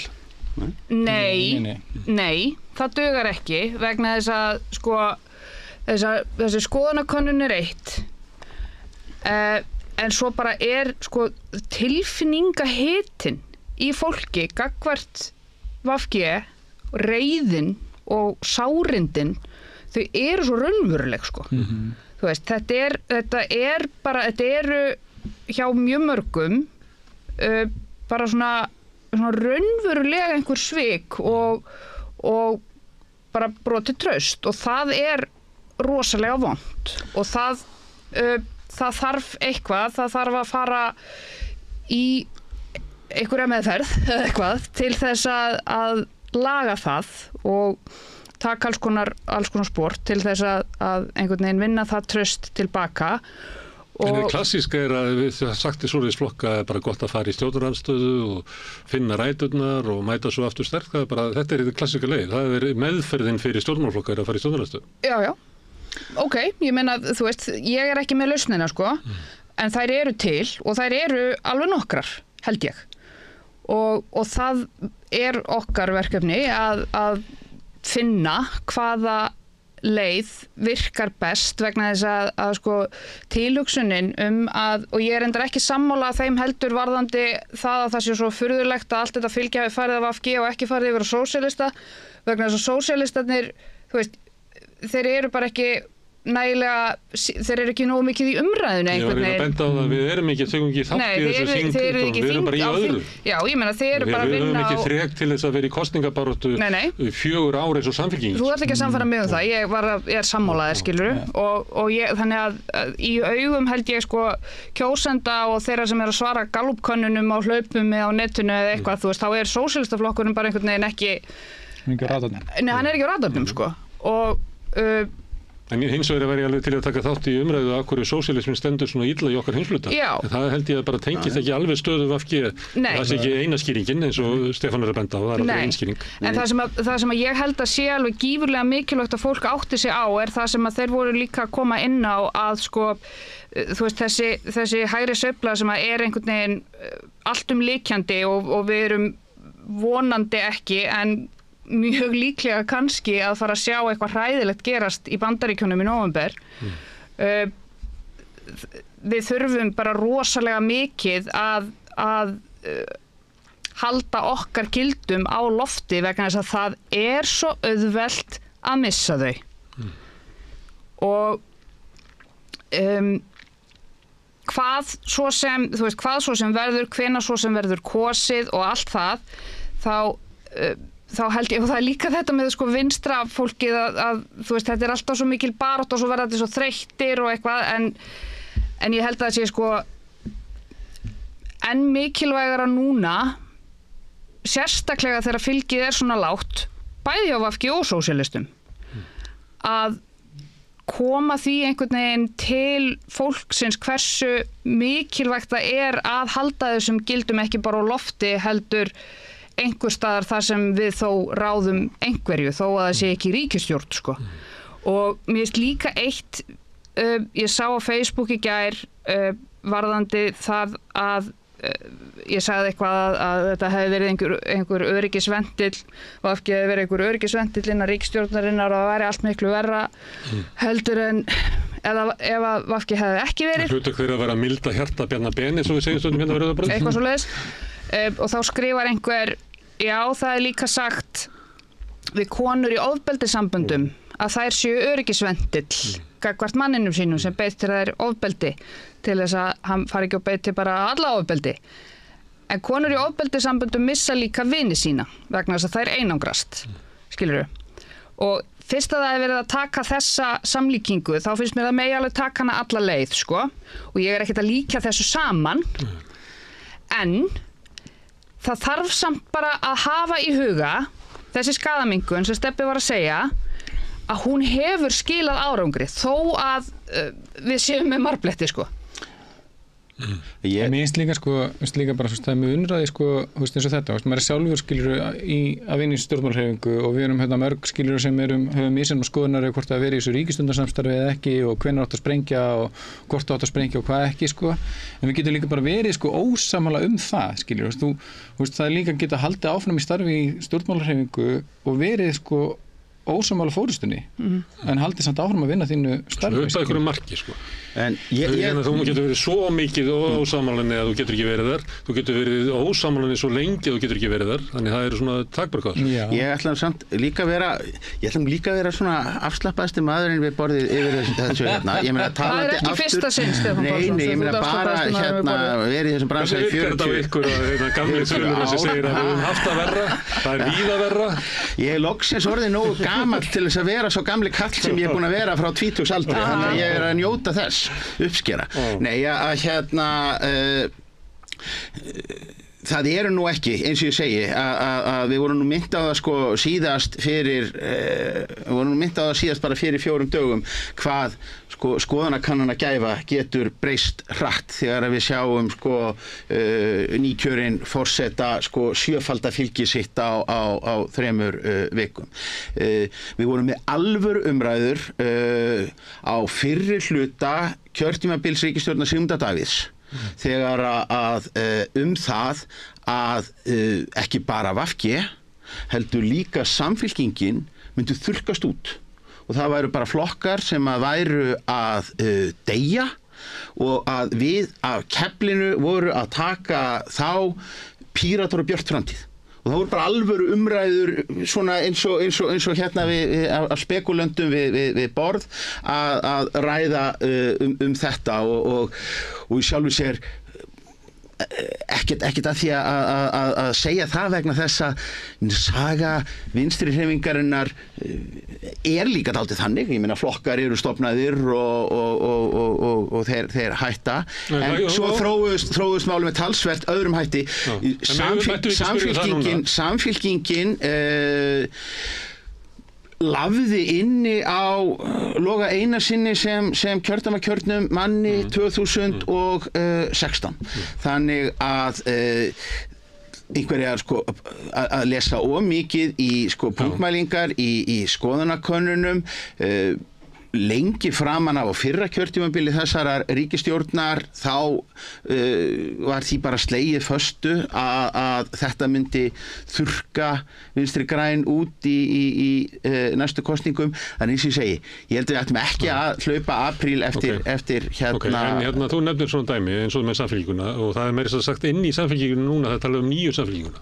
Það er svo mikil umbreyting, bæði á stefnu og forystusveit og áherslum og taktík og öllu. Heitir hún ekki líka eitthvað annað? Heitir hún ekki Samfylkingin Jafnaðarmannaflokkur Íslands? Nei, ég held að það ekki náði gegn. Það náði ekki gegn að þau breyttu merki og svo keiraðu bara, nú það skiptir máli hver stjórnar þar, það er bara myndir af Kristrúnir nýja Katrín, það er bara þegar maður skoðar eitthvað frá þeim að það eru bara myndir af formanninu. Og vil ég ekki, eins og var hjá ykkur. Telja sig ekki þurfa að bera ábyrgð á einhverjum verkum einhverja forvera, þannig að það komi þá er spurningin, hvernig er VG í þessu spori að það að gera einhvers konar uppgjör við tíma Katrínar Jakobsdóttur. Já. Hann er liðinn, þú segir já. 100%. Ég veist að Stebbi segir já. Ég var slík það. Já, eins og ég segi, þú ert ekki á því. Þetta er óskaplega sjoppulegt ef við færum bara í einhverja auglýsingastofu og letum sjæna upp logoið og skelltum jafnvel sko nýju. Það er meira sem Samfylkingin hefur svona einhver leiti endurskilgreint áherslu sína. Ég skildi þetta þannig að þú verður að tala um það sem við segjum en ekki endilega hvernig við lítum út. Já, og þau skiptu merkið og svona til þess að ýta undir það breytingar sem að þau vilja gera á flokknum og þá er spurningin, er það ekki bara þannig að sko tími Katrínar Jakobsdóttur tímabilið, það er liðið? Jú. Og nú þarf VG að finna hvernig ætlar VG að vera eftir Katrínu? Já. Og hvernig ætlar VG að vera eftir Katrínu? Ekki kemur aðstýriflokki, núna gengir úr flokknum. Já. Já, hún gekk úr flokknum. En hún sagði þessi þingmennsku. Nei, hún gekk úr flokknum. Það ég ekki vissum að það sé ekki það skiptir kannski ekki alveg þessi skráði flokkin eða ekki þessu sambandi. Er þú með félagsgrúna? Ég ætla að vona að þú sett ekki með hana. En sko mér að segja, þó svo það hefði nú ekki komið til þessa forsetaframboðs að þá er Katrín búin að vera í pólitík í aldarfjórðung og var ekkert að fara að vera eilíf í því og það væri nú askoti dapur flokkur sem að stæði og fjalli með einum forystumanni. Það sem hins vegar annað að ég meina það var farið af stað í þennan ríkisstjórnarleiðangur út á það að við værum með forsætisráðuneytið vegna að forsætisráðuneytið skiptir máli. Þeir ekki með það lengur? Við erum nefnilega ekki en þetta tímabil eitthvað þetta búið. Ég er bara alltaf fyrir mér heldur að VG reyni að halda þessu tímabili áfram. Hvaða tímabili? Sem tímabil Katrínar. Það er ekkert hægt að halda tímabili Katrínar áfram án Katrínar. Nei, það væri mjög sérkennilegt. Nei, ég er líka skilur bara áherslu sem hún hefur lagt, til dæmis á þessa skaðaminnkun og þessa málamiðlanir og það skiptir máli hver stjórnar og allt þetta. Ég held að verða alveg bara óhjákvæmilega einhver taktbreyting sko. Ég held að við séum alveg farin að sjá hana líka. Ég meina hvernig okkar ráðherrar er stígin í mál og tjá sig. Eins og núna með ofbeldi lögreglunar á föstudaginn. Og já, til dæmis. Og ég meina, já, og greinin sem hann skrifar í dag. Tjáningarnas stríði í Palestínu. Þannig að sko, það verður óhjákvæmilega einhver taktbreyting og sko, ég veit ekki hvað því uppgjör sko, ég meina við þurfum einhvern veginn að díla við þennan tíma þegar hann er liðinn sko, með sko þetta ríkisstjórnarsamstarf. Ég held að það sé meira ríkisstjórnarsamstarfið heldur en eitthvað tími Katrínar endilega sem við þurfum að finna út úr og svona raunveru, nefnir þetta endurvekja að byggja upp traustið aftur sko, en svo er svona spurningin sko, að uppgjör í formi einhver svona breyta stefnum sko, ég les stefnur VG og það eru bara mjög róttakar vinstri umhverfissinnar feministkar sko. Framkvæmdin, þá ef stefnan er góð þá lítur vandamál að vera að við fórum ekki eftir stefnunni. Ég sko, en það er náttúrulega líka skilur, það er það sem er svo erfitt við þetta og það er það sem þungin í okkar félagsmennu líka skilur, er náttúrulega auðvitað getum við ekki framkvæmt stefnu okkar óþynda sko, þegar við erum að vinna með þessum flokkum sko. Og það er náttúrulega bara að gefa auðvitað leið en þannig að sko og þú ert alltaf í þeirri stöðu sko ég meina við varum ekkert ég held að sko ef við farum að vinna með samfylkingun eftir næstu kosningar að enda þannig ég meina við erum ekkert að vera saman þeim alltaf í umhverfismálum ég meina það liggur alveg fyrir og það eru alltaf einhver átök og ég meina það síður held ég núna en áður já og þannig að sko eða í útlendingamálum síður núna en áður já þannig að sko það verða alltaf einhver átök og það er bara hluti af stjórnmálunum að vera í einhverjum átökum og ég vil við erum með einhver skýri stefnu og við vitum hvert við viljum fara ég held að það sé alveg ljóst við vitum alveg hver okkar gildi eru og svo erum við bara alltaf í stöðun í stjórnmálum að reyna að koma þeim gildum á framfæri þá myndir þú horfa sér svo að segja ég meina flokkar eru bara tæki til þess að komast ná okkur árangri og kannski bara VG bara búið að líða þessum tíma og komið tíma til að gera eitthvað nýtt. Ég held að vera mikil missir að við færum eitthvað, ég held að sko við höfum bara, VG hefur bara góða og sterka innviði sem bara sko, og þetta er líka sko stofnun, skiljið, sem hefur, svæðisfélög og alls konar umgjör í kringu sig og það var mikill missir að missa það held ég. Gamli maðurinn hérna við borðið var nú í vinstri hreyfingunni þegar að koma þér að steypa saman vinstrimönnum og í 10 ár gerðu vinstrimenn lítið annað heldur en að sko þrefa innra skipulag sitt og hvernig þeir ætluðu að skiptast niður í tæki og á meðan var Davíð Oddssyni gefið sko algjörlega frítt spil til þess að stjórna landinu og einkavæða og byggja upp það hrun sem við upplifum öll. Þannig ég ætla rétt að vona ég ætla svona vona ég þurfi ekki nema einu sinni á ferlinum að fara í gegnum sko þannig tímabil þannig að ég ætla að segja pass við því að við förum einhvern veginn að líta á það sem forgangsefni sko íslenskra vinstri hreyfingar að fara að þrefa sko innra skipulag sitt. Já. Svona þú vilt einhverja breytingar? Ertu ekki að tjá því svolítið frjálslega nýkomin sem starfsmaður þingflokksins? Ég var svolítið hissa sig á statussinni í gær. Já, ég er ekki múlbundin, sko. Nei, mér finnst það svona djarfur. Já. Og hreinskilin. Já, takk. Maður á ekki þess að venjast. Ég hef hvatt fólk sem eru orðið að starfsmönnum þingflokksins og lítið svo á að þar með geti ekki notað þetta fólk sem álitsgjafa við borðið. Af því að stemmingin oft þannig að það eiginlega ekkert að marka þetta fólk þegar það gengið inn í björgin.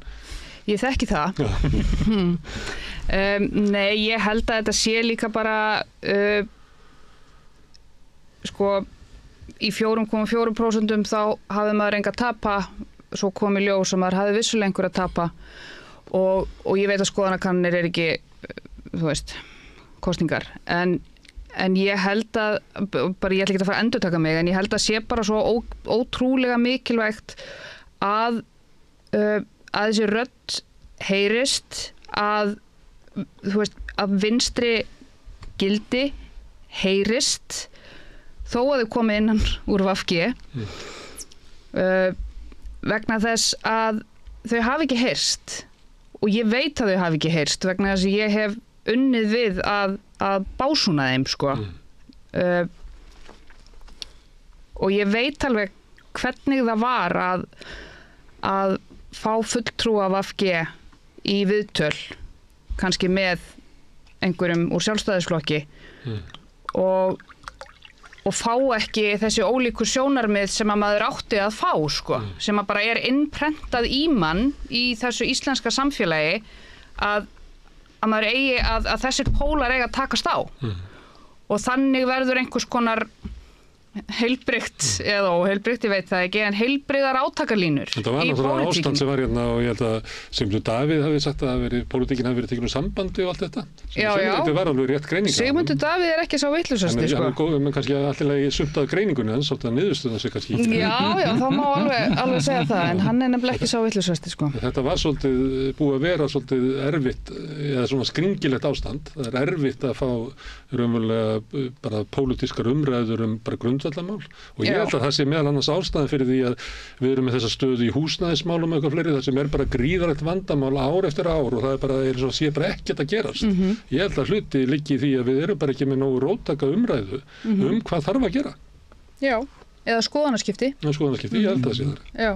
Það kemst bara ekki á dagskrá, þú veist, nógu róttakar hugmyndir sem að þarf raunverulega til að leysa vandamálið og allir eru bara í að leysa einhverja plástra, sko. Það er alltaf verið að bjóða okkur upp á hérna vandamálið, en við erum með aðgerð sem er svona lítil sem á að laga það. Þetta er vissulega hænuskref. Því að við komumst að einhverju málamiðlun inn í einhverju herbergi einhver staðar. Þetta er vissulega hænuskref, en þetta er þó til bóta og þetta held ég að sé bara við verðum að komast út úr þessu ástandi. Já, ég held að VG ætti ekki að fara aftur í ríkisstjórn með Sjálfstæðisflokki. Ekki, aldrei. Ég held að það sé hvort er ekkert mikið í boði akkurat núna. Hvað gerist. En hvað með lífi ríkisstjórnarinnar? Það er náttúrulega bent hérna á að einn möguleikin er þá að Sjálfstæðisflokkurinn á mjög í erfiðleikum með að labba til kosninga með sprungna ríkisstjórn. Bjarni Benediktsson í annað sinn forsætisráðherra og missir ríkisstjórnina úr höndunum. Hann getur þetta eiginlega ekki og Sjálfstæðisflokkur getur þetta ekki vegna þess að hann myndi ekki ná að skipta formann á leiðinni. Er það ekki? Hann gæti gert það á svona 6 vikum. Bara landsfundi eitthvað, já. Ég má ekki gleyma því að við settum mjög sérkennileg kosningalög á nokkurar raunverulegar umræðu. Ertu að tala um eitthvað 9 dagar frá þingrofi? Sem þýðir í rauninni bara, já, það eru 40 dagar sem að þú hefur. Við sömdum sem sagt, við sömdum kosningalög sem að gengu út frá þeirri forsendu að alla ríkisstjórnir bara kláruðu sitt kjörtímabil og gengið þeirri til kosninga á tilætluðum tíma. Að því að það var talið svo mikilvægt að samræma það við sveitarstjórnarkosningar og forsetakosningar sem að óvissulega fara alltaf fram á sama tíma. Og þetta bara litum við fram hjá þeim veruleika að svo er ekki alltaf raunin og tvær af þeirri síðustu ríkisstjórnum höfðu einmitt sprungið. Þannig að það eitt og sér held ég að sé þáttur í þessu. Ég held sé hárrétt greining að bara ég held að Bjarni Ben hljóti að bara hugsa út frá legacyinu. Ég meina hann verði að klára þetta kjörtímabil. Hann geti ekki verið svona stjórnarslita maður, það megi nú ekki vera það sem að standi undir málverkinu í Valhöll að hann getur ekki orðið vesti forsætisráðherra sögunar og ofan á að vera vesti fjármálaráðherra sögunar og vesti utanríkisráðherra sögunar. Þannig að ég held að líkurnar á að ef að við rökkum úr skaftinu að annar hvor hægri flokkurinn sem í boði eða jafnvel eitthvað mix upp úr flokki fólksins, það má ekki útiloka það að það yrði raunin.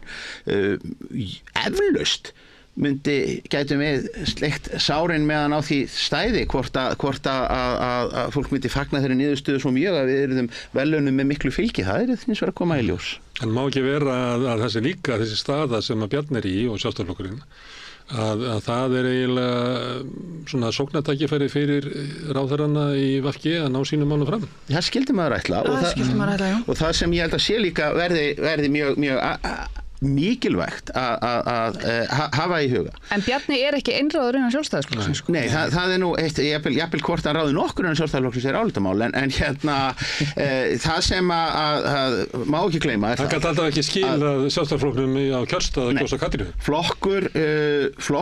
Sem sagt, forsætisráðherra verkstjórinn í ríkisstjórninni og sem flokkur forsætisráðherra voru VG fulltrúarnir bara að ganga mjög langt í það að vera að miðla málum, að lenda og lempa og retta, og nú þurfum við bara að átta sig á því að þeir eru ekki lengur í þeirri stöðu þegar að það kemur upp krísa í þessu samstarfi, þá er bara eins gott fyrir nýja forsætisráðherrann að retta því, og það sem að við höfum ekkert talað um hér í þessum þætti, það eru þessir sjálfstæðismenn, sumir almennu þingmennir í Sjálfstæðisflokknum, það eru þeir sem að skrifa upp í Mokka, sem að þjást innilega yfir því hvað þeir séu í hræðilegri kommunista ríkisstjórn og vonda VG sé búið að teima þá langt frá frelsismálunum svokölluðu Vín í búðir og fleiri grundvallar hugsjónamál hægrisins. Nú er bara eins gott að nýr forsætisráðherra bara díli við þetta lið. Það gerir það reyndir í fyrra og það er náttúrulega vona ákvörðun hvalveiðar núna í vikunni, og ef að hvalveiðar verði ekki leyfðar þá má búast við að komi í gang sami söngur og var í fyrrasumar allt. En mér sýndist nú Bjarni bara að setja loka þann pott bara með haustinu. Og fannst þessir hávaðasömu, svona hægri hlutin af hægri flokknum, eða fúlukallanir, eða hvað þetta er kallað Órólega deildin. Að mér fannst hún bara að koma í ljós að hún hefur sárreitir völdin en Sjálfstæðisflokksins. Þannig mest að fyrir að hvað maður getur samt þvælst fyrir. Já, það eru vinsælir í spjallþáttum og skrifa mikið. Þeir segja alltaf einhvern fjandan, og kannski endurspegla þeir gras og Sjálfstæðisflokkin, það má vel vera. Ég held að þeir tala bara inn í nokkuð stóran hóp. Herðu, það var gaman að fá ykkur hérna að ræða VG. Það var gaman að koma. Stefán, alltaf einat. Stefán, Gústaf og Sunna, kærlega þakkir. Takk. Hvernig getur við réttlætt að 60% eflingarfólks eigi erfitt með að ná endum saman? Efling stéttarfélag, barátta fyrir betra lífi.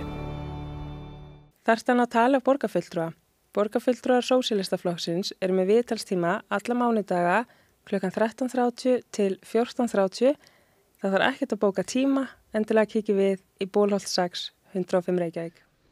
Eitt af sem kannski tengist stöðu VG og kannski erfiðleikum í ríkisstjórninni er frumvarp breytingar og lögum almannatryggingar sem að Guðmundur Ingi Guðbrandsson, formaður VG og félags- og vinnumarkaðsráðherra hefur lagt fram. Það er náttúrulega gríðarlega mikilvægt fyrir VG að ná þessu frumvarpi fram. Forysta flokksins telur að þetta sé mjög til bóta að ná þessu í gegn. Þetta er búið að standa lengi til breytingar á almannatryggingalögum, þeim hluta sem snýra að öryrkjum, en ekki náðst í gegn. Þannig að þau liggja mikla áherslu á að ná þessu í þessum sumarstubb svo kallaða sem er í þinginu núna. En það er allt óljóst hvort að svo verði. Þetta er mikilvægt mál sem að skiptir stóran hóp af fólki mjög miklu máli og eins og þið vitið þá höfum svolítið oft rætt þetta hér við rauðaborðið, við höfum rætt við formenn BÍ og Geðhjálpar og Þroskahjálpar og rætt við Guðmund Inga ráðherra og fleiri. En núna í vikunni þá fengum við 3 þingmenn, Jóhann Pál Jóhannsson sem í Samfylkingunni, Ingu Sæland sem formaður Flokks fólksins og Steinunni Þóru Árnadóttur sem í VG og formaður velferðarnefndar þingsins til þess að ræða breytingarnar á almannatryggingalögum, hverju væru kostirnir við þessar breytingar, hverju væru gallarnir, hvað vantaði í þetta og þar fram til góðan. Tilgangurinn að draga upp ykkur mynd þannig að hlustendur og áhorfendur geti séð fyrir sér hvaða breytingar verið að ná þarna í gegn og svo kannski í lokin þá veltu aðeins fyrir okkur hvort þetta fari í gegn. Sjáum til hvað kemur út úr samtalið mínu við þingmennina 3. Allir þættir samstæðvarinnar eru fáanlegir á öllum helstu hlaðvarpsveitum. Það komið almannatryggingu sem við höfum rætt svolítið hérna við rauðaborðið. Við höfum fengið hingað formenn BÍ, Geðhjálpar og Þroskahjálpar til þess að ræða svona sín sjónarmið. Við höfum fengið félagsmálaráðherra hingað til þess að mæla fyrir frumvarpinu. En nú það komið niður í þing og komið tími til þess að heyra afstöðu þingmanna. Hingað eru komnir 3 þingmenn sem að hafa mikið fjallað málefni öryrkja í gegnum tíðina. Það Steinunn Þóra Árnadóttir sem líka formaður nefndarinnar sem með málið til umfjöllunar. Inga Sæland, formaður Flokks fólksins og Jóhann Páll Jóhannsson, þingmaður Samfylkingarinnar. Verið velkomin. Takk. Þetta í huga að byrja eiginlega á andstöðinni af því að ráðherrann mælti fyrir frumvarpinu hérna daginn. Hvað hver eru kostirnir við þetta frumvarp? Og hver eru gallandir? Og ég að byrja? Já, takk. Ég meina, það náttúrulega meðal annars verið að gera svipaða hluti og voru gerði með ellilífeyriskerfið 2016. Það verið að einfalda greiðsluflokkana og skerðingarreglurna þannig að það verið eitt skerðingarhlutfall og svo náttúrulega verið að innleiða breytingar á fyrirkomulagi endurhæfingar, sjúkra- og endurhæfingargreiðslur og svona gera það svolítið fyrir það að fólk detti milli kerfa og þetta allt mjög af hinu góða og mjög mikilvægt.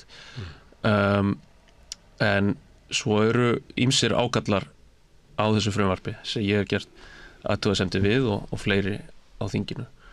En mér langar kannski áður en við víkjum svona að þessum efnisatriðum aðeins að tala um samhengi hlutana við náttúrulega vitum það öll að öryrkjar, að fólk með skerta starfsgetu, þetta líklega bara sá hópur á Íslandi sem hefur það einna verst og við sjáum það núna frá því að ríkisstjórn Katrínar Jakobsdóttur var mynduð árið 2017 þá hefur hlutfall þeirra sem eru undir lágtekjumörkum farið hækkandi. Fátækt í þessum skilningi hefur aukist og ein af orsökum þess auðvitað svo að öryrkjar hafa setið eftir og kjör þeirra hafa ekki fylgt launaþróun þrátt fyrir að lögum almannatryggingar kveði skýrt á það.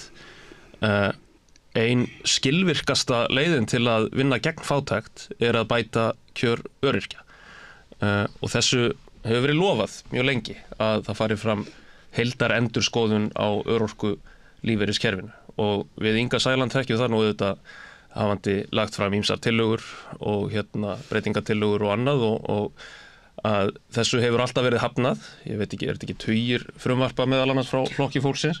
Þessu alltaf hafnað og kemst ekki til afgreiðslu á þeim forsendum að það sé svo mikilvæg heildarendurskoðun á örorkulífeyriskerfinu sem standi yfir og núna sú stund runnin upp og mér finnst mjög athyglisvert að því ég í tveimur... Náttu við að komið endurskoðunin en ekki bætunar á kjörum öryrkja. Já, það auðvitað verið að bæta kjör stórs hluta öryrkja í þessu frumvarpi. Ég ætla ekki að, mér dettur ekki í huga að neita því. En það sem ég finnst svolítið athyglisvert líka í þessu, ég seti í tveimur þingnefndum, annars vegar atvinnuveganefnd og hins vegar velferðarnefnd og í báðum nefndum eru risastór mál frá ráðuneytum undir stjórn Vinstri grænna. Við erum með breytingar á sjávarútvegskerfinu og við erum með lagareldisfrumvarpið í atvinnuveganefnd.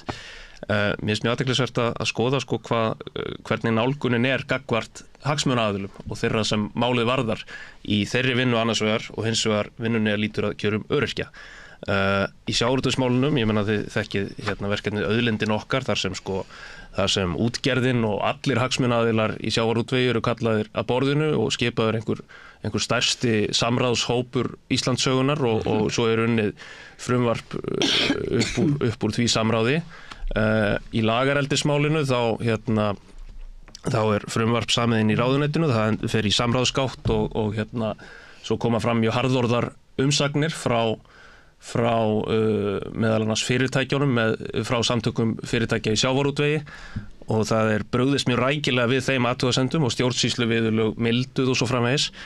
En þegar kemur að breytingum á örorkulífeyriskerfinu þá fara þær í rauninni fram þessar breytingar, tillögurnar eru smíðaðar í svona lokuðum hópi, stýrihópi og sérfræðingateymi þar sem ekki einn einasti fulltrúi frá ÖBÍ á sæti, engin manneskja með fötlun eða skerta starfsgetu kemur með beinum hætti að þeirri vinnu. Svo þegar málið kynnt í samráðsgátt þá koma mjög alvarlegar athugasemdir frá ÖBÍ og fleiri hópum, fólks með skerta starfsgetu og fatlaðs fólks. Og í rauninni eru allar svona veigamestu athugasemdirnar hunsaðar með öllu. Þannig að þetta svona mjög sláandi munur þarna. Þetta svolítið stór biti. Það annars vegar það að hafi ekki haft samráð við hópana í gerð frumvarpsins.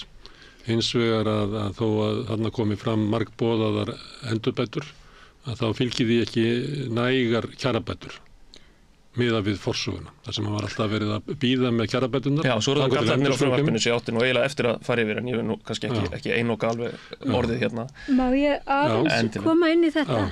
Varðandi kjarabæturnar, þá eru þetta að koma 18 milljarðar inn þegar þetta frumvarp verður að lögum og þeir fara í kjarabætur til öryrkja og endurhæfingar 8 milljarðar á ári? Nei, í kerfisbreytinguna. Það kostnaðurinn við það að gera breytinguna. Ég kann nú ekki alveg töluna hvað verður síðan aukningin á hverju ári vegna þess, en þetta eru þetta peningar sem fara beint í kjarabætur til þessa hóps. Raðast auðvitað svolítið mismikið eftir því hvernig hópurinn stendur nú þegar.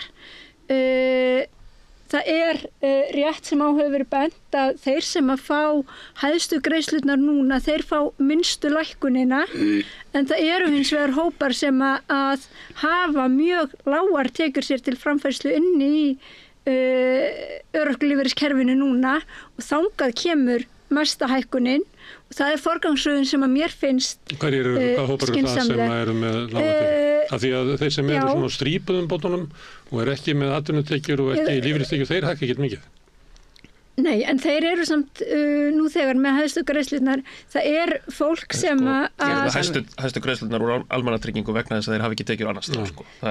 Ekki bara, það líka sko fólk sem í sambúð og hefur verið með framfærslu uppbót sem að hefur skerst.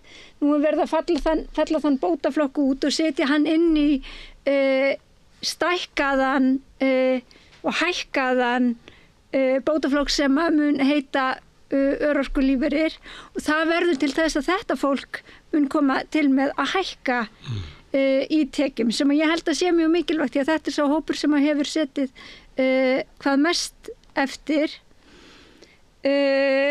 Svo langar mig að tala það að varðandi aðdragandan að þessu frumvarpi þá hann auðvitað alveg gríðarlega langur og það hafa verið ýmsar ólíkar nefndir sem að hafa unnið að þessu málum og margar þeirra hafa svo sannarlega haft hagsmuna aðila við borðið sem betur fer og því að ég tel að það sé mikilvægt því að það eru gengið frá borðinu meðalann, já og ég vil og ég hef reyndar verið í þeim hópi líka sem að hefur gert það vegna þess að mér hefur ekki fundist þær tillögur sem að þar hafa komið fram vera nægjanlega góðar og ekki tryggt afkomu fólks sem með skerta starfsgetu nógu vel.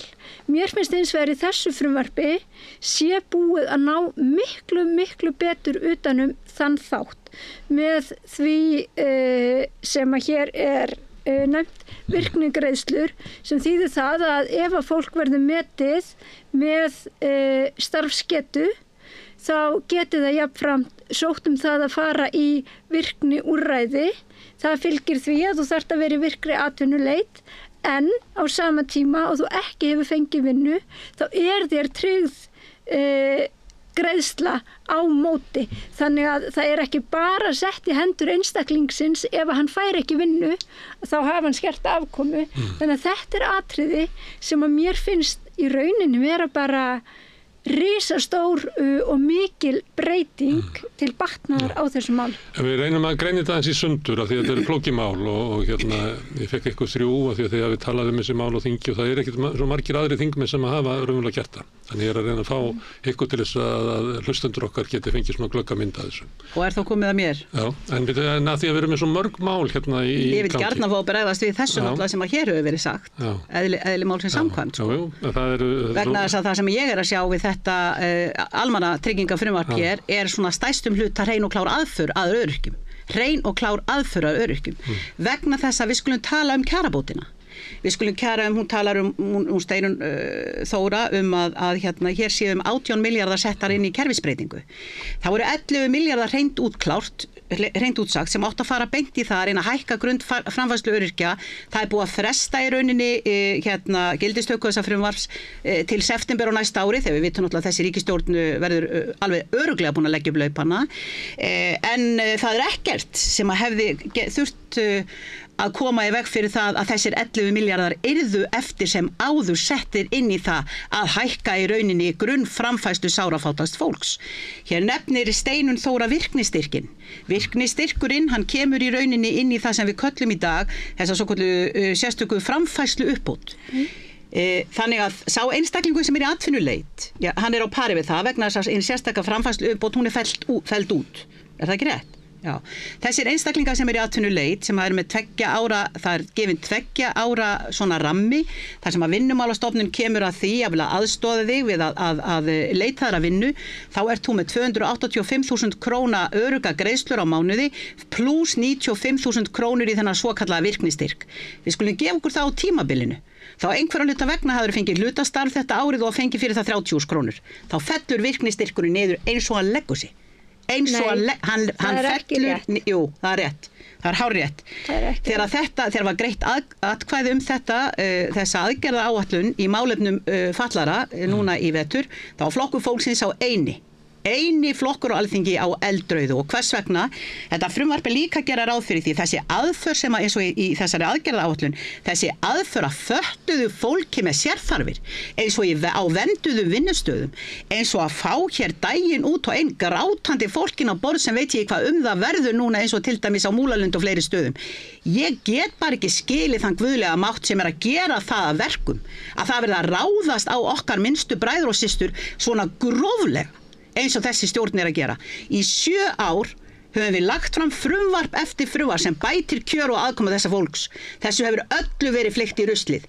Þeir sem að leiða þessa nefnd núna, almannatrygginga, fyrrverandi formaður Vinstri grænna, Steingrímur J. Sigfússon, Óli Björn Kárason þar á meðal sem að maður hefur margverið að leiða þessar svona stýrihópanefndir. Mér minnir að sé Eygló Harðardóttir og ég man ekki einn enn. Við höfum gjarnan sagt öryrkjar. Ekkert okkur án okkar. Það á ekki við hér. Og það sem að hefur líka verið að gera eins og Jóhann Páll bendir á eins og 2016 þegar öryrkjar gengu út úr þessu samkomulagi þar sem í raunin átti að einfalda kerfið og einfalda þá hvað lítur að til dæmis eldri borgurum vegna þess að þeirra lögin náttúrulega tóku gildi í janúar 2017 þar sem kom fram ákveðin einföldun í kerfinu en öryrkjarnir skildir eftir út af því þeir vildi ekki vera með í þessu partíi og út af hverju vildu þeir það ekki. Það var út af þessu starfsgetumati. Það alveg sama hvað á borðinu núna hvort sem lítur að þessu almannatryggingafrumvarpi afkomu öryrkja eða hvað eina annað sem þetta illa ígrundað. Það munu alltaf einhverjir lenda á milli skips og bryggju og það að lyfta tekjunum upp í 385.000 krónur, húrra, hepp, húrra, sem skattlagt fullum fetum. Eftir stendur þessi sára fátæki öryrki með rétt ríflega 300.000 krónur útborgað. og ég kalla það enga gustug og ofreist. Ég kalla það að viðhalda sárri fátækt fólks sem nú þegar í sárri neyð og þessi aðför að fötluðu fólki á sérvernduðu vinnustöðum, þau átt að skamma sín fyrir hana. Það hef ég að segja þetta. Hérna, í fyrstu umferð. Já, þetta er svo mörg mál. Eitt að það, hvernig var staðið að þessu, þetta er búið að vera lengi á leiðinni og það hafa verið ýmsir samráðshópar og samtök öryrkja hafa gengið frá borðinu og þau eru ekki aðilar að þessu. Þetta er ekki gert með í samráði við þau. Það hefur verið hlustað náttúrulega, ég gerir ráð fyrir þeir sem semja frumvarpið, það hefur verið hlustað á athugasemdir, en það er ekki þannig að þetta hefur ekki fengið blessun ÖBÍ eða geðhjálpar eða þó svo að þau setja sig ekki upp á móti breytingunum, af því inn í þessu eru þarfar breytingar, eða ekki? Jú, ég held að það mitt skýrist af því að hér eru við bara ekki með tillögur sem að eru í rauninni neitt líkar því sem verið var að ræða árið 2016.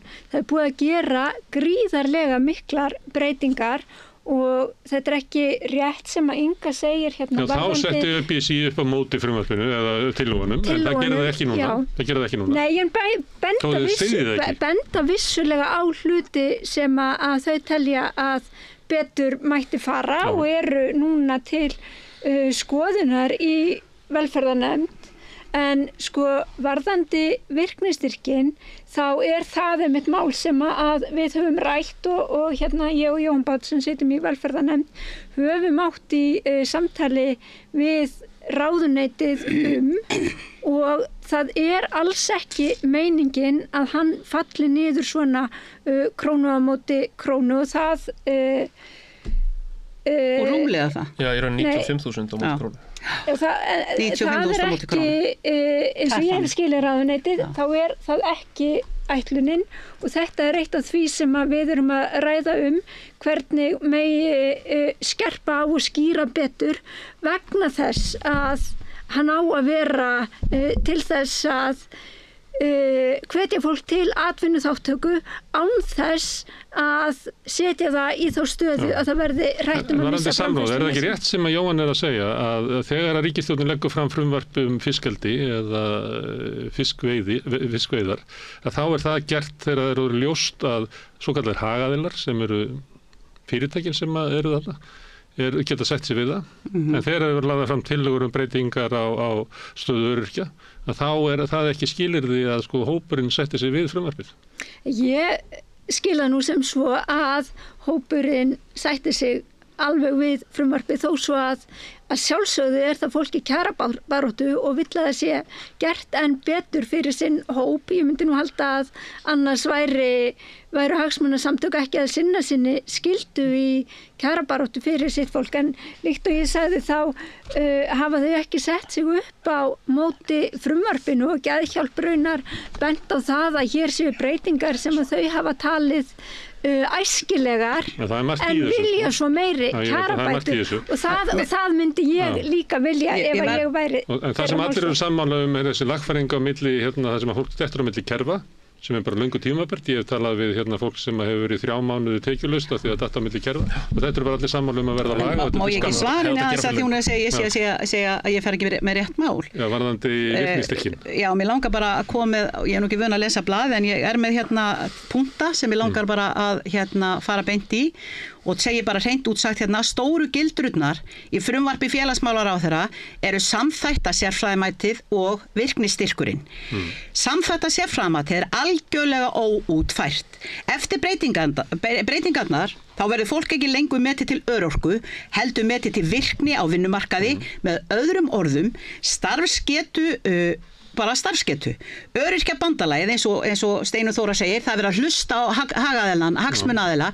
Ef það væri verið að hlusta, ef að virkilega væri verið að hlusta og taka tillit, þá værum við ekki að horfa upp á þessa aðför að þessum hópum og ég myndi aldrei ganga það langt að segja að hagsmunaaðila fyrir öryrkja væri ekki að vinna sína og berjast eins og þeir gætu, en það bara viðtekin venja að nefndir og meiri hluti nefnda gerir það sem þeim sýnist, burtséð frá því hversu mikið og margar umsagnir oft á tíðum berast. Þeir velja bara úr það sem þeim þóknast og ég læst inn að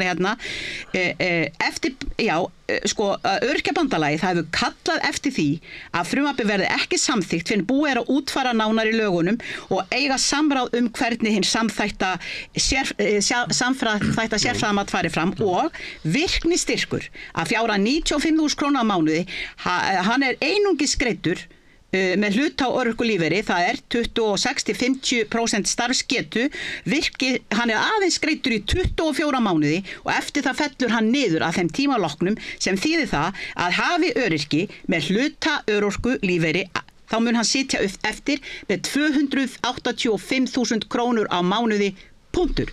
Hann hefur 2 ár til að koma sér í vinnu. Eftir það fellur þessi virknistyrkur niður og hann situr eftir með 285.000 krónur á mánuði og skatlaðar. Við skulum taka það fram. En er það ekki þannig að ef viðkomandi finnur ekki vinnu, þá það líklega metinn sem þá öryrki og fær þá fullar örorkubætur? Nei, þá hann bara með virknistyrk, þá hann bara með hlutaörorkuna og 285.000 krónur. Nei, að þessum tímaliðnum. Það sérfræðimat en það liggur ekkit fyrir hvernig það endar þá. Og það rétt og það atriði sem við þurfum að taka til skoðunar. Ég var spurður áðan kosti og galla. Ég kom aðeins inn á kostina en við langar aðeins að fjalla svona það sem ég tel vera stærstu ágallana á þessu máli. Inga og Steinunn hafa fjallað hér virknistyrkin. Ég held að þau ákvæði séu meingölluð. Í fyrsta lagi það einmitt þannig að virknistyrkurinn í raun fellur niður frá fyrstu krónu sem fólk vinnur sér inn í atvinnutekjur sem þýðir í raun 95.000 á móti krónu skerðing. Þó að tekjurnar sem þú færði fyrir atvinnuna séu lægri heldur en þó það sé bara 1 króna. Já, þó það sé 1 króna. Það ekki raunhæft dæmi. Nei, það ekki raunhæft dæmi. En segjum að einhver fái 100.000 krónur í hlutastarfi, þá ávinningurinn af því í rauninni 5.000 krónur vegna þess að 95.000 krónurna falla niður. Í atvinnuleysistryggingakerfinu ávinningurinn náttúrulega að komast í starf og verða virkur samfélags í atvinnulífinu. En rétt eins og gildir skerðingarnar í dag, þá fjárhagslegi ávinningurinn nær engin. Í atvinnuleysistryggingakerfinu sem að einhverju leyti verið að herma eftir í þessu starfsgetumatskerfi sem hér verið að búa til, þá fólk þó með frítekjumark, með 84.000 króna frítekjumark til þess að geta gengið í svona tilfallandi störf, segjum að það sitji í einhverju stjórn einhver staðar eða sé að taka að sér eitthvað smotteri, þá ákveðið frítekjumark þar. Það ekkert slíkt í þessu frumvarpi. Svo þeir gallar á ákvæðunum virknistyrk að þar svona ákveðin refsiúrræði sem bara mjög gróf. Það þannig að almenna reglan verður sú að ef fólk tekur ekki starfinu sem býðist eða mætir ekki í atvinnuviðtal eða mætir í atvinnuviðtal en líst ekki alveg á aðstæður og afþakkar starfið, þá verður almenna reglan svo að virknistyrkurinn felldur niður komplett í 2 mánuði og ef það gerist aftur, þá hann felldur niður í 3 mánuði í viðbót. En ef ég færi í atvinnuviðtal og líst ekki á vinnuna sem mér boðið, já, þá almenna reglan svo ef það ekki einhverjar mjög málefnalegar ástæður og svo framvegis. Það áreindar að taka tillit til aðstæðna fólk, getur þess ávinnumarkaði almenna reglan svo en þetta mjög matskent og við vitum að svona þröngri túlkun hefur hingað til verið beitt hjá Tryggingastofnun þegar kemur að svona atriðum og ekki ástæða til ríkið að taka tillit. Guð mig góður. En fleiri gallar, ég meina hér hefur auðvitað verið komið inn á þetta með kjarabæturnar, að þær fyrir ákveðna hópa þær litlar sem engar. Ef framferð sem horfir og eingreiðslan sem hefur verið veitt skatta- og skerðingarlaust í desember og hún hefur verið rökstudd sem sérstakt svona bráðabirgða úrræði vegna þess að heildarendurskoðun og örorkulífeyriskerfinu hefur ekki átt sér stað, hefur dregist. Ef fer sem horfir og hún fellur niður á næsta ári, þá þarna hópur öryrkja sem mun í raun lækka í árstekjum, mun verða fyrir tekjurýrnun á ársgrundvelli. En það ekki öryrkja sem fá örorkumat eftir það því að þeir sem eru komnir með það? Nei, líka þeir sem eru komnir með það vegna þess að svo sára litla kjarabót sem frumvarpið felur í sig fyrir þá er ég að tala þá sem eru eiga engin eða lítið sem engin réttindi í lífeyrissjóðum, eru kannski gersamlega óvinnufærir, búa einir. Kjarabótin sem þeir fá, 4.000 kall eða eitthvað svoleiðis út úr þessu, hún þá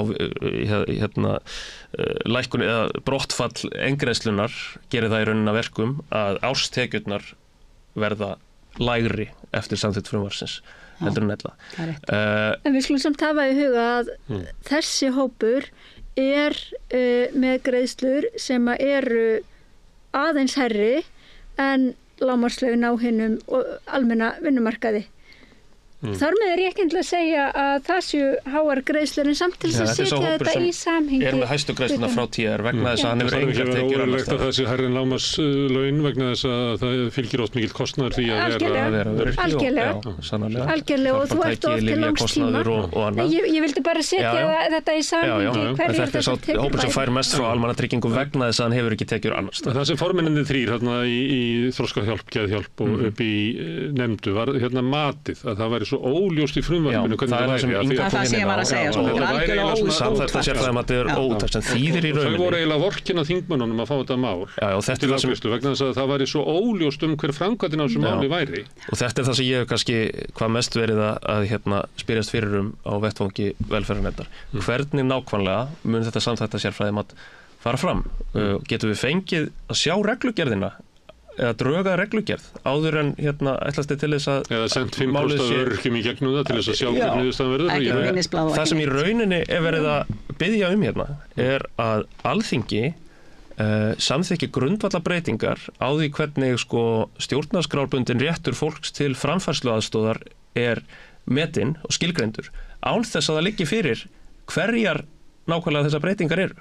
Og þetta er bara stór hættulegt. Þetta er ákveðið valdframsal til ráðherra og til Tryggingastofnunar. Og mér finnst ekki góður bragur á því. Mér finnst, og þetta stafar á því að frumvarpið er að koma fram allt og seint og ég skil ekki alveg hvað hefur verið í gangi í ráðuneytinu öll þessi ár vegna þess að þessi vinna hefur verið að malla öll þessi ár kjörtímabilsins.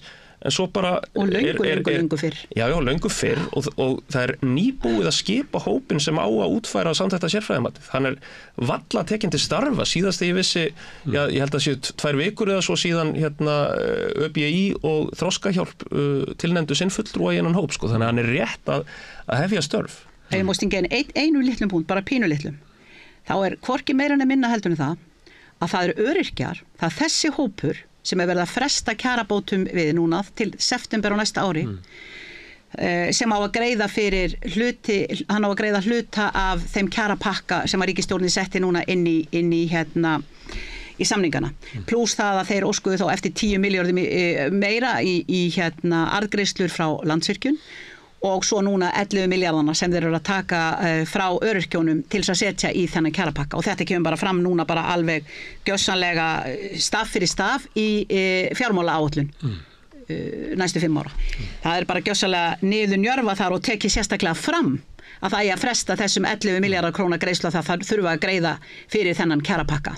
Þannig að ég er að segja það er alveg með hreinum ólíkindum að við skulum horfa upp á það hér ár eftir ár hvernig er ráðist hreinlega að okkar minnstu bræðrum, þeim sem eru standa langkvöllustu fæti og eru hér í sárri fátækt, það er bara ráðist, þau eiga sem sagt að borga fyrir gæsku ríkisstjórnarinnar í kjarapakkanu núna með síðustu kaupsamning.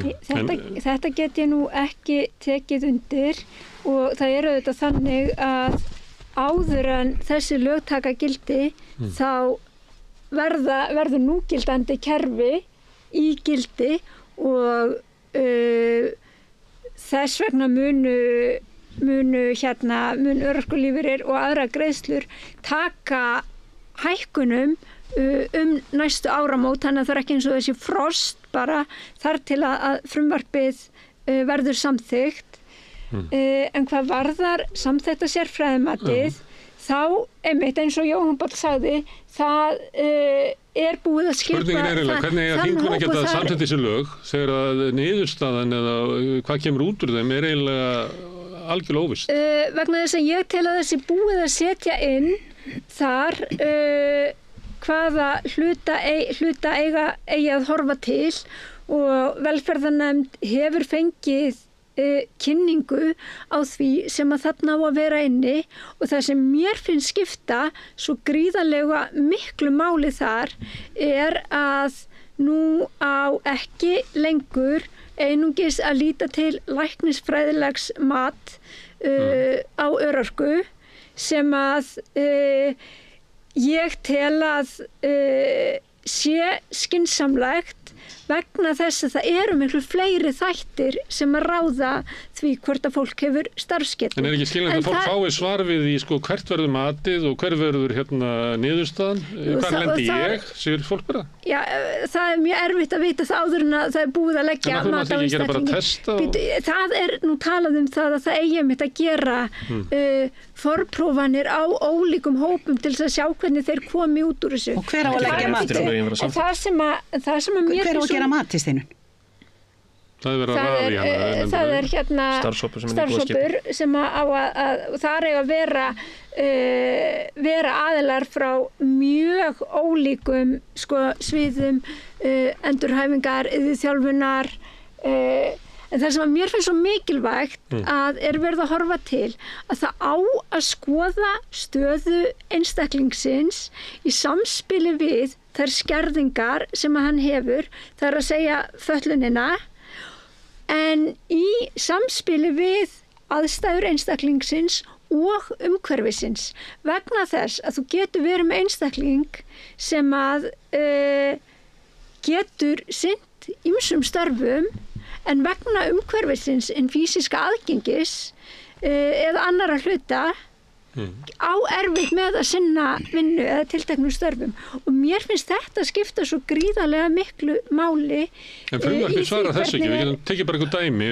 eitthvað sem með sjúkdóm sem að veldur því að hann fær svona köst og verður óvinnufær í 3 mánuði sem að engin veit almennilega hvenær koma og einhver getur úrskurðað það að þú ert með 60% starfsgetu, þú ert bara 40% örgi en það ekkert starf fyrir þennan mann það enginn sem til í að ráða mann sem að getur fengið dott í eitthvað kast og horfið í 3 mánuði inn í sjúkdómsinn og komið svo tilbaka Það er rétt Þetta eru spurningarna sem að margir að spyrja sig og það eru held ég einna flóknustu viðfangsefnin en ég held að það skipti jafnframt líka máli að vera með kerfi sem að gera það verkum að fólk í þessum aðstæðum og ég sjálf með einmitt svona kastasjúkdóm vilji reyna fyrir sér á vinnumarkaði og þess vegna skiptir máli að virknistyrkurinn komi á móti því að ef einstaklingur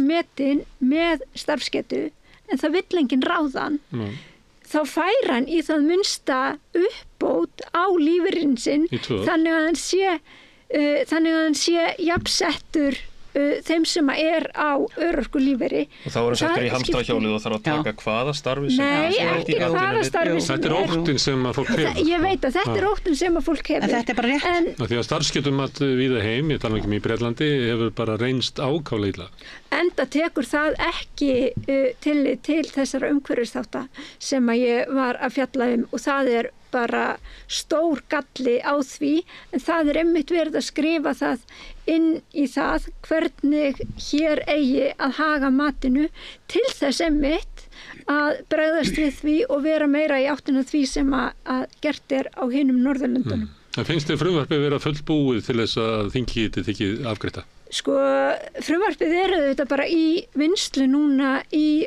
velferðarnefnd Ég held að það séu atriði sem að þarf að skerpa á til að mynda að útskýra betur virknistyrkin eftir samtal við ráðuneytið. Það bara vinna sem að enn í gangi og ég get svo sem ekki sagt til núna hvernig líkur. Þannig að ég held að eins og alltaf þegar að mál eru í meðferð nefnda þá séu oft einhverjar skrúfur sem að þarf að herða betur en ég alveg stend við það að þetta frumvarp hér það langsamlega besta og tryggir best kjör þeirra sem að einhverja hluta vegna hafa skerta starfsgetu sem að við höfum séð sem mútu að bera saman við, sem hafa komið áður.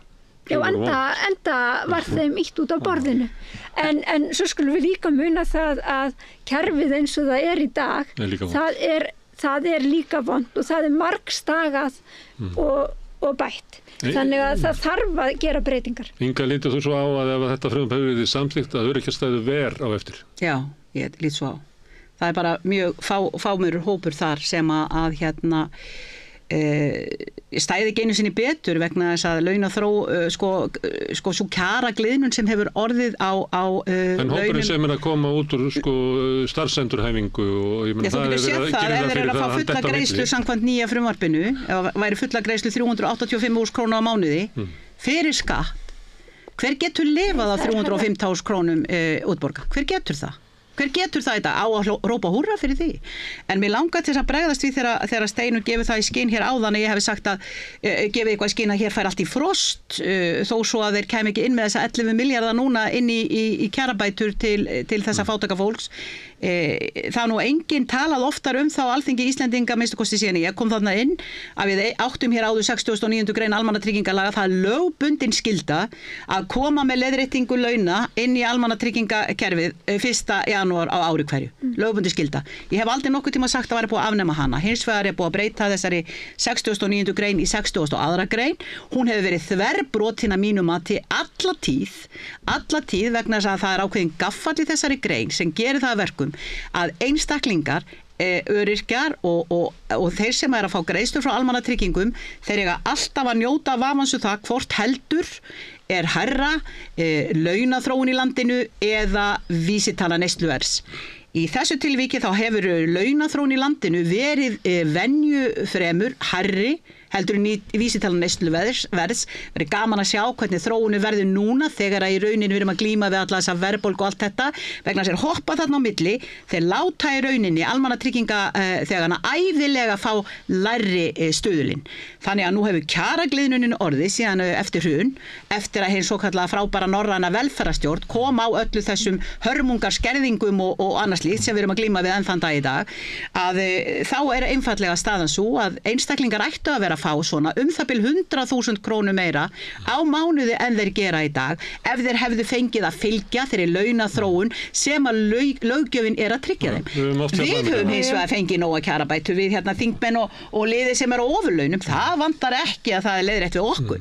En þeir sem hafa það báast, þeir eru látnir sitja eftir og meiri segja núna í þessu tilviki greiða fyrir kjarapakka ríkisstjórnarinnar núna í kjarasamningum. Það er ekki samþykkt á framsetningu en kjaragliðnun. Það er framsetningin hérna borð að skerðingin sem að öryrkjar tóku á sig við hrunið þau hafa ekki fengið að bætt öfugt við alla samfélagshópa að það öryrkjarnir eru ennþá að borga fyrir hrunið.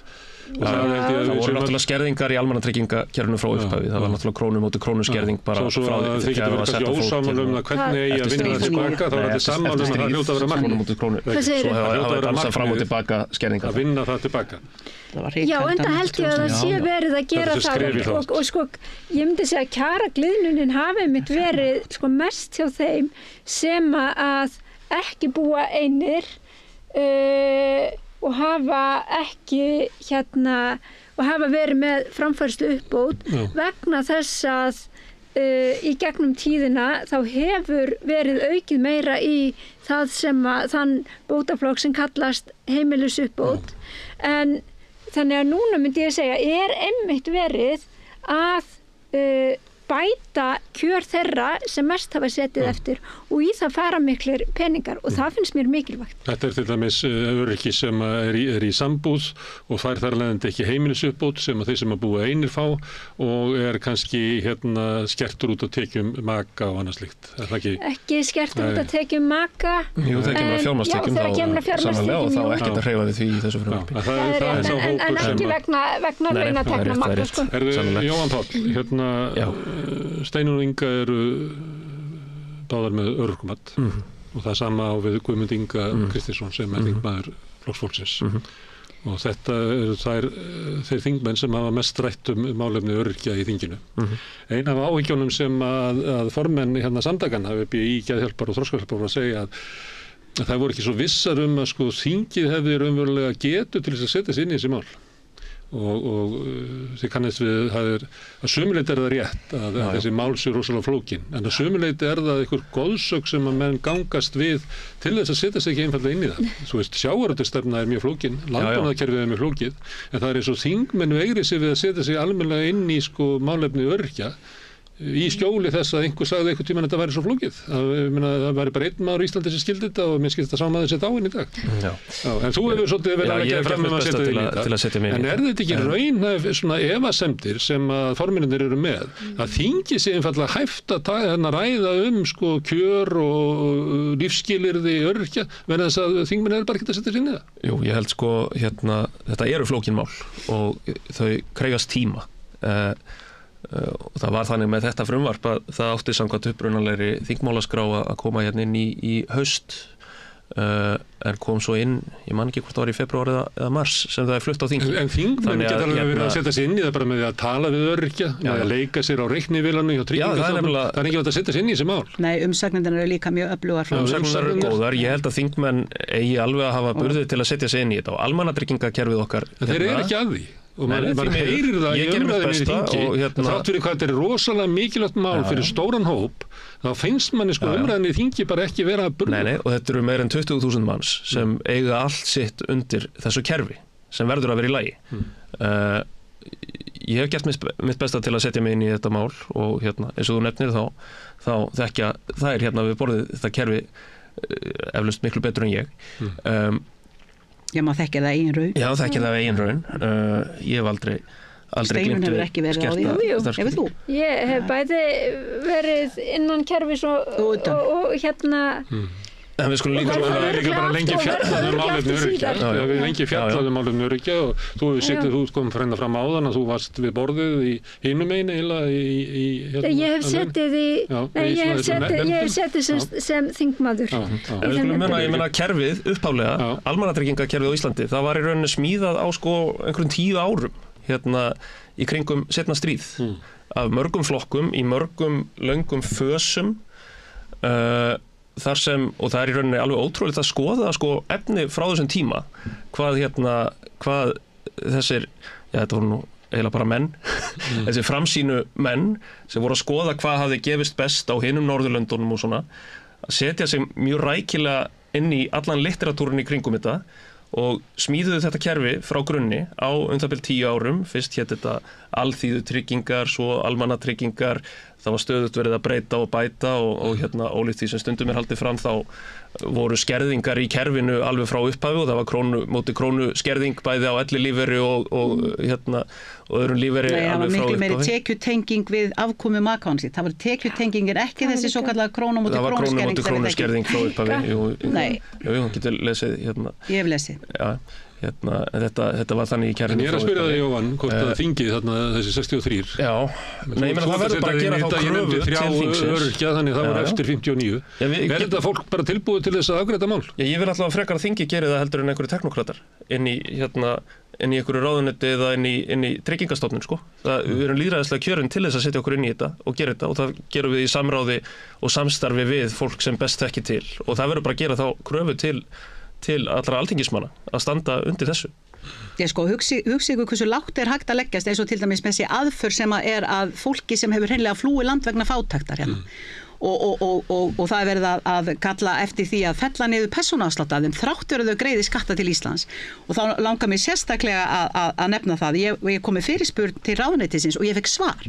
Ég fekk svar það að þetta myndi bara alls ekkert verða eins og við varum að mála upp. Þetta myndi ekki skaða einn eða neitt og svari kom frá fjármálaráðuneytinu. Á sama tíma þá var þetta frumvarp tekið eins og gott og gilt í desember síðastliðnum og þessir rúmlega 3000 einstaklingar voru skertir sinn persónuafslátt 1. janúar síðastliðin, þá bara tekin af þeim þessar ríflega 60.000 krónur í persónuafslátt, alveg svona eins og lögin hefur tekið gildi sem þau höfðu ekki gert og svo kemur ráðuneytið og segir þetta myndi ekki hafa neina áhrif. Hvað eru þeir að segja? Hvernig á maður geta unnið með svona og talandi að tala við það kemur frá ráðuneytinu og kemur frá ráðuneytinu. Ég gef frat í svona bara ráðuneyti, ég vil bara segja það og ég ber ekkert traust til þessara ráðuneyta sem við þurfum að glíma við hér dagstaglega hvaða nafni sem það tjáir að nefna hér í dag. Þessu fyrir þinginu til þess að fara að taka þetta mál, þetta frumvarp fyrir, fara að gaumgæfilega yfir það, meta það og afgreiða. Nei, ég ger það bara alls ekki vegna þess að það hér ráðherraræði og hér einræði, þannig að það alltaf meiri hlutin í þinginu sem stýrir og stjórnar þessu öllu saman, talandi að fá einhverja bírókrata og sérfræðinga héðan og hvaðan til þess að fjalla okkur, til að falla einstaklingin, við erum öll ólík og ég myndi aldrei nokkuð tíman ætla að meta einn eða neitt öðruvísi heldur en að fengi eitthvað að segja það sjálfur. Hvernig hægt að draga fólk svona fyrir utan það og ég vil bara koma hér skýrt fram. Ég hef upplifað mig sem fatlaður einstaklingur sem ég vildi náttúrulega aldrei viðurkenni að væri eins og 10. flokks þjóðfélagsþegn allan tíman sem að maður varð að göstla í gegnum þessa tilveru sína sem lögblindur einstaklingur. Það ekki fyrir en að maður kemur hér á Alþingi Íslendinga og komið einhverja tekjur og fara hann að komast að mikrofónunum og fá að tjá sig og annað slíkt sem að ég get svona þokkalega sett mig samstíga öðrum í samfélaginu. En það litið niður á öryrkja, það litið niður á alla þá sem að í rauninni eiga undir högg að sækja í þessu samfélagi.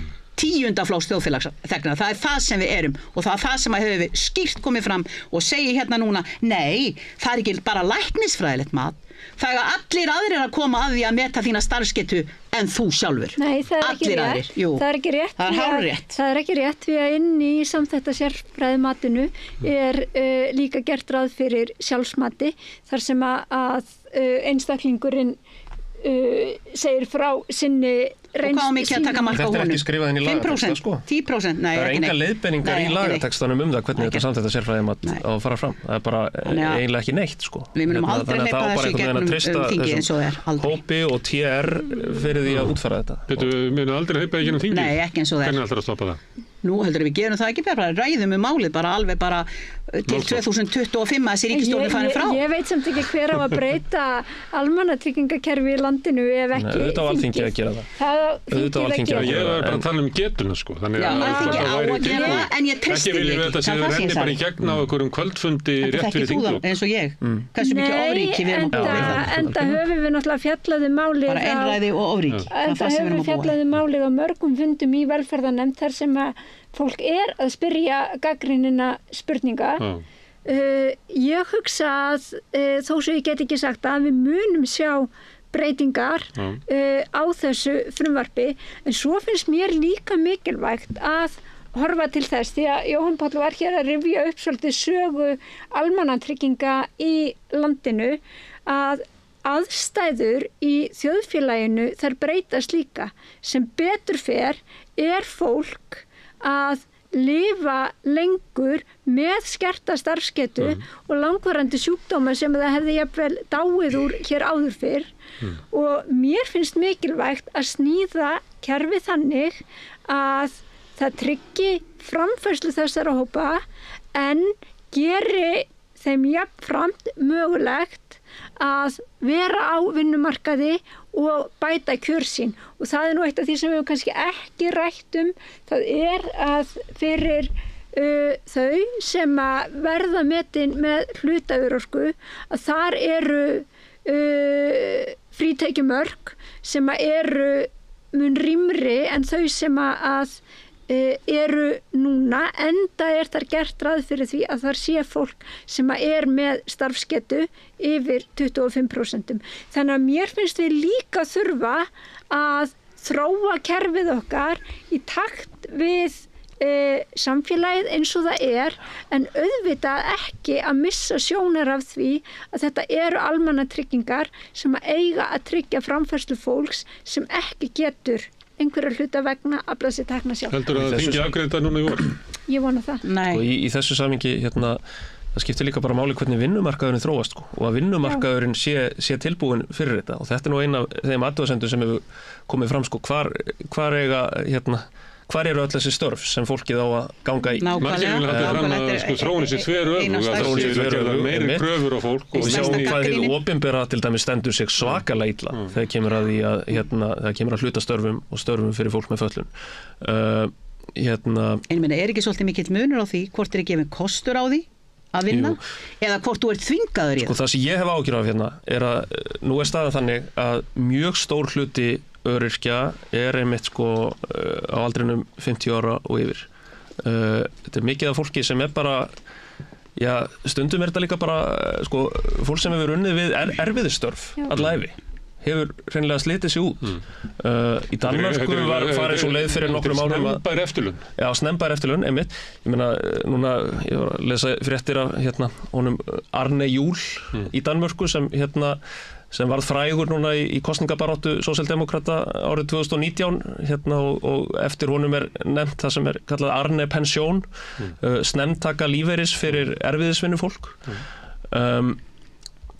Það sem ég hef ágjur af í þessu frumvarpi að Þau eru ekki á dagskrá íslenskra stjórnmála. Þau eru aldrei ekki á dagskrá íslenskra stjórnmála að hækka eftirlaunaldurinn. Nákvæmlega. Það er líka verið að hækka í Danmörku sko fyrir aðra sem það ekki verið að taka tilliti til þess sem að koma á örorku ég hef ágjur af einmitt þessi hópur að fólk sem búið að slíta sér út á langri starfsævi fái ekki að ljúka starfsævinni með reisn, heldur verði neytt inn í eitthvað starfsgetumats kerfi þar sem Tryggingastofnun einhvern veginn svolítið með svipuna á lofti. Taktu starf, mættu í atvinnuviðtal, annars verður þau fyrir framfærslu missi. Og þetta alveg óþolandi tendens að vera alltaf að nota óttan framfærslu missi sem einhvers konar hvata til virkni. Við hljótum að geta farið aðra leiðir til þess að tryggja að fólki geti liðið vel og tekið þátt í samfélaginu, frekar en að vera alltaf með svipun á lofti einhvern veginn. Þú verður að mæta í atvinnuviðtal, þú verður að taka hvaða starfi sem býðist, annars munum við fella niður virknistyrkin þinn og þú dettur langt undir lágmarkslaun í 2-3 mánuði. Við getum ekki byggt kerfið upp svona. Annað sem við gerðum núna eða var gert í þinginu og var það ekki fyrra minni mig, þar sem að ráðherra félags- og vinnumarkaðs kemur með frumvarp að lengir í rauninni hins svo kallað endurhæfingarlífeyri sem að þá var í 3 ár, lengir það upp í 5 ár, reyna að hafa fólki í endurhæfingu árum saman án þessi rauninni það í kosta að fara inn á örorkukerfið og það náttúrulega sýnir sig sjálft að það hefur dregið mjög mikið úr gengi örorku akkurat núna en það eitt. En það annað, ég að fá hér ítrekka kveðið frá fólki sem einmitt á endurhæfingarlífeyri. Það dettur niður eftir x mánuði og það þarf að byrja ferlið alveg upp á nýtt og alltaf upp á nýtt. Ég að fá hér grátandi einstæðan föður sem að fær ekki ennþá búin að detta niður hjá honum vegna þess að Tryggingastofnun hefur dregið lappirnar og alltaf að biðja eitthvað annað og eitthvað meira og þetta ekki nógu gott og þetta ekki nógu skýrt. Alveg eins og megi ekki líta til þess þegar einstaklingurum var á endurhæfingu fyrir mánuði síðan með fullta gögnum og alls konar gögnum og umsýslu sem hann búin að standa í að afla sér en núna datta niður vegna þess að tímabilinu þínu lokið elskulegi maður eða elskulega kona og við bara ætlum að láta eins og sé ekki til nein gögn hér þig farðu aftur upp og nýtt og brasa það frá á milli í kerfinu og reyndu nú að safna nógu mörgum gögnum fyrir þig alveg upp og nýtt alveg eins og einn gögnum veistu það þessi einstaklingur hann búin að niður í launu núna í 3 mánuð og hann enn að glíma við þetta. Hann er með 0 krónur. Og þetta á að taka utanum þegar kemur að einmitt lengingu endurhæfingar tímabilsins og ég held að það skipti máli því að sum eru bara að glíma við þannig veikindi eða skerðingar að endurhæfing getur tekið langan tíma og ég ætla bara að taka undir með Jóhanni Páli með það að það hefur sýnt sig að það oft sérstaklega konur sem að hafa verið að vinna líkamlega erfiða vinnu sem að hafa verið að fara á örorkumat. Hluti af þeim hópi myndi ég halda heima í endurhæfingu. Hluti af þeim hópi myndi ég halda myndi raðast í samþættu sérfræðimati inn á örorku en hluti af þeim hópi held ég líka að yrði metin með starfsgetu og ég bara ekki sammála því að virknistyrkurinn sé þessi mikli refsivöndur. Ég tel hann einmitt vera afkomu tryggingu sem gerir það að verkum að þú þarft vissulega að taka þátt í vinnumarkaðsúrræðum og það einn af stóru göllunum sem voru þegar var verið að tala breytingar á kerfinu hér fyrir kringum 2016 var að þá átti bara að meta fólk til hlutaörorku og í rauninni gera það svo bara algjörlega háð vinnumarkaðinum það hvort það myndi ná upp í frekari framfærslu. Það verið að koma til móts við það hérna. Steinunn ætlar að ná þessu genið þingið. Inga ætlar að stoppa það. Já. Hvað ætlir þið að gera í samfélaginu?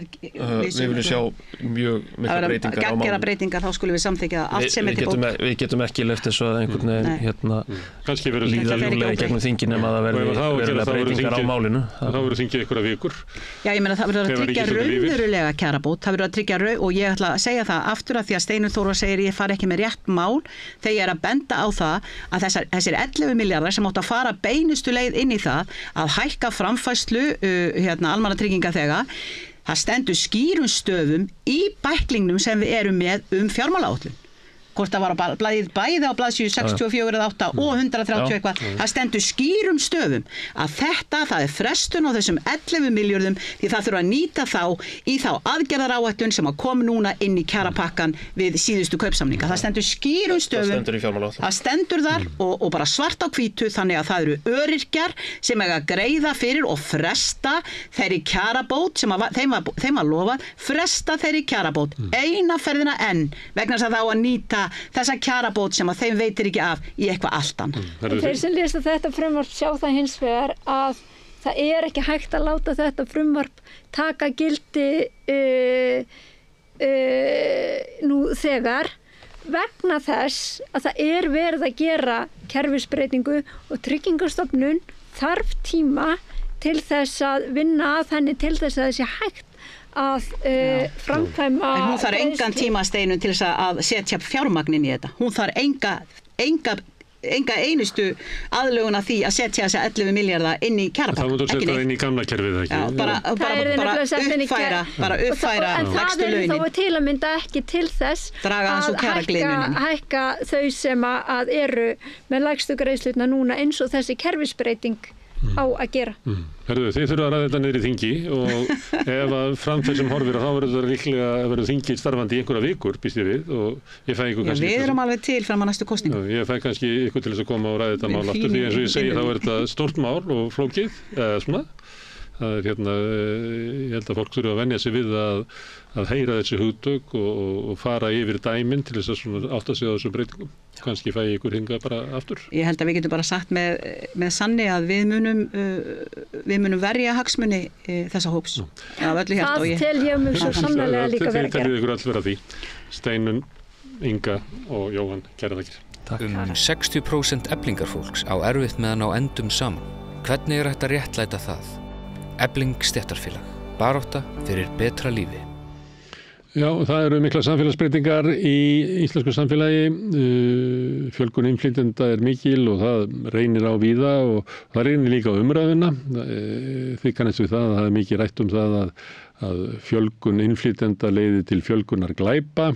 Það hefur ekki verið hægt að sýna fram á það í öðrum löndum og Margrét Valdimarsdóttir afbrotafræðingur hefur verið með svona rannsóknir til þess að kíkja á þetta og við fengum hana til þess að koma hingað, hún var með fyrirlestur upp í háskóla og við fengum hana til að koma og segja okkur aðeins frá niðurstöðum sínum og eins og kannski allir vita að þá fann hún ekki þetta samhengi en vonandi mun það eitthvað hjálpa að breiða út þær niðurstöður sem víðast en kannski umræðan bara þannig að það skiptir engu máli hvað satt og hvað logið í þessu að þeir sem vilja magna hér upp andúð gagnvart innflytjendum munu bara halda áfram að segja bara víst samhengi þarna á milli en þeir sem rannsaka málið finna það ekki. Við skulum heyra hvernig samtali mitt við hana Margréti Valdimarsdóttur fór.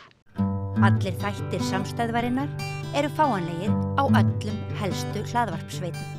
Já, heyrðu, nú ætlum við að ræða þessum innflytjendur eins og við höfum svo sem gert hérna og alltaf lofað að ætla að gera meira af því vegna þess að það erum að gangi í gegnum miklar samfélagslega breytingar og það er mikilvægt að við höfum svona skynjum þær og ræðum þær og áttum okkur á hvaða merkingu þær hafa og hvaða áhrif þær hafa.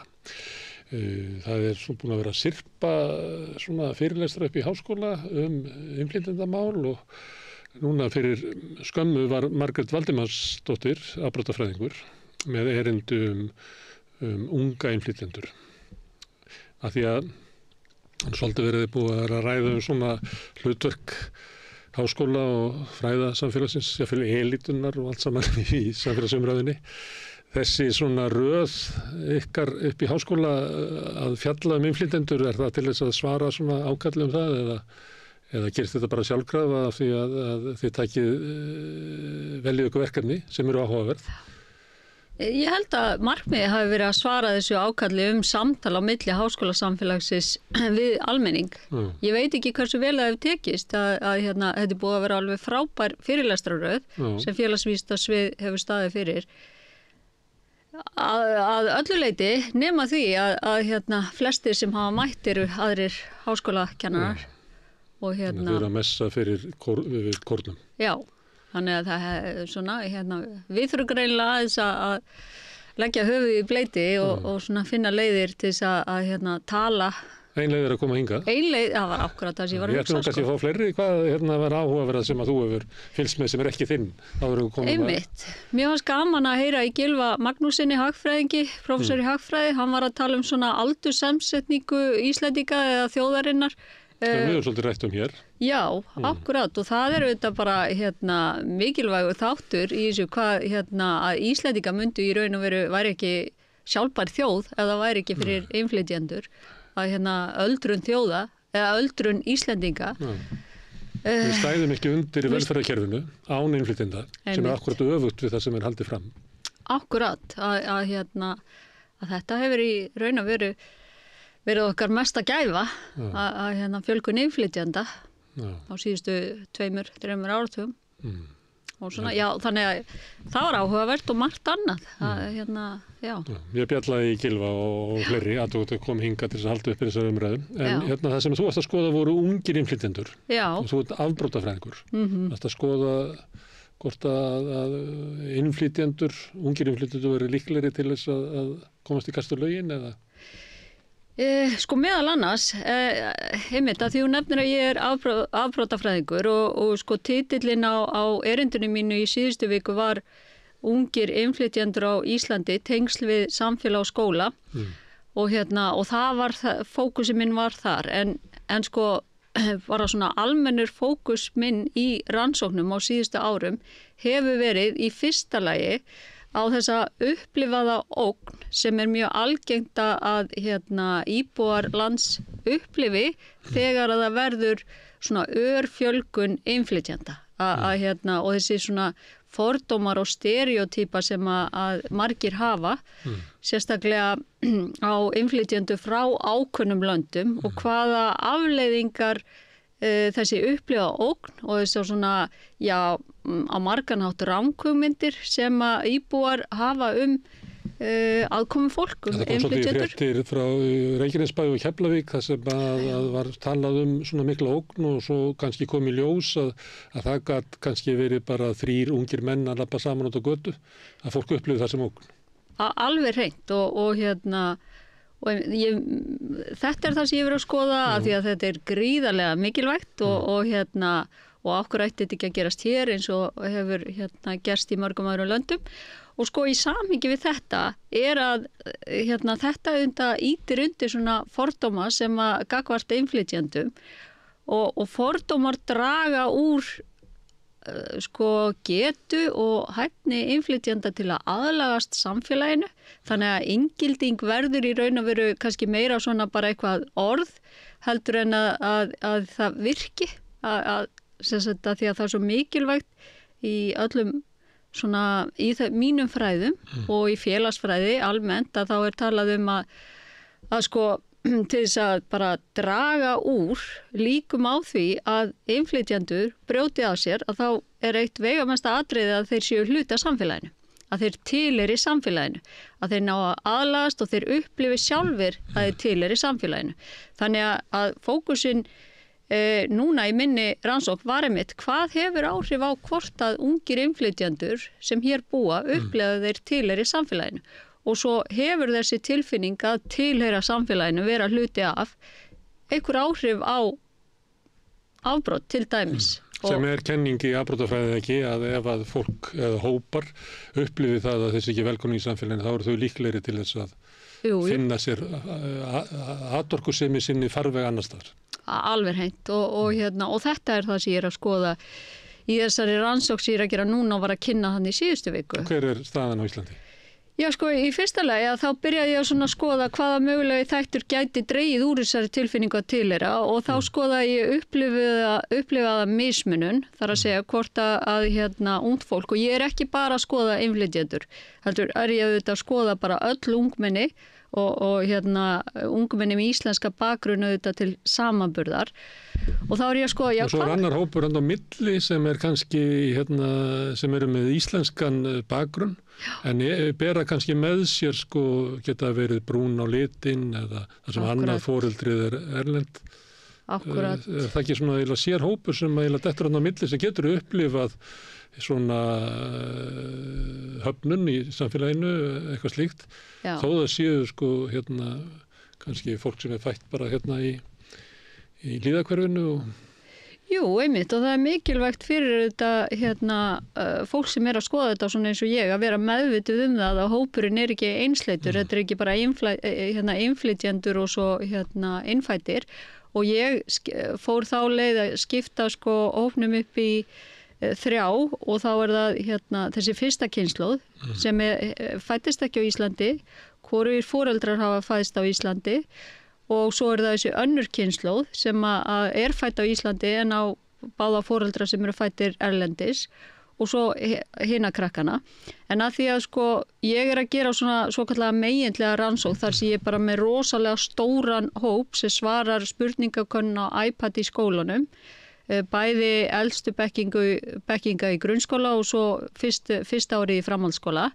Þannig ég er ekki að tala við sjálf þessa krakka og fá svona dýpri upplýsingar, heldur er ég að skoða þetta svona heildrænt og í þessari stóru könnun sem þau svöruðu að þá eru þau spurð hvort að þau upplifi að þau tilheyri hóp sem er beittur óréttlæti á Íslandi sem hefur það verr heldur en aðrir hópar og hvort þau upplifi svona mismunun og eftir þessum skiptu þessu upp í þess 3 hópa og þá sé ég auðvitað það sem að ég bjóst við að bæði fyrsta og önnur kynslóð og það er ekki mikill munur á fyrstu og annarri kynslóð sem upplifa að þau tilheyri hópi sem er beittur óréttlæti, miklu hærra hlutfall heldur en þau sem eru bara með alíslenska bakgrunn.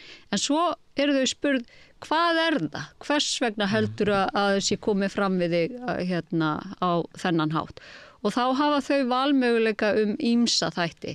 Og bæði þessi önnur kynslóð og þau sem hafa flutt til Íslands að það er langalgengast að þau segi kynþáttur, að því í könnuninni sjálfur er ekki spurt á hvaða kynþætti ertu, en þau segja sjálf að það sé kynþáttur. Þannig að þú veist það ekki eftir þessar niðurstöður hvort að það sé fólk sem er frá Norður Afríku og Afríku sem er að svara svona og síður þeir sem er frá Austur-Evrópu, þannig að þú veist það raunverulega ekki. Nei, ég er ekki að skoða það í þessari rannsókn að vísu eru þau spurð ef þau fættust ekki á Íslandi þá eru þau spurð í hvaða landi fættustu, í hvaða landi fættust móðin, faðir, þannig að það er hægt að skoða það en þau eru hvergi spurð á hvað kynþætti eða hvað kynþætti þau tilheyra. Það er ólíklegt að fólk frá Austur-Evrópu myndi svara þessu að ég verð fyrir óréttlæti út af kynþætti mínum. Það er mjög ólíklegt en það er fjórðungur af þessu bæði fyrsta og annara kynslóða krakka segja að þjóðernislegur uppruni sé megin ástæðan. Þannig að það er alveg algengt líka og þessi krakkar sem að verða fyrir einhvers konar mismunum vegna kynþáttar að þau geta líka verið bara með alíslenska bakgrunn, verið til dæmis lengra aftur í ættir eða hópur sem ég var að nefna. Já, akkurat.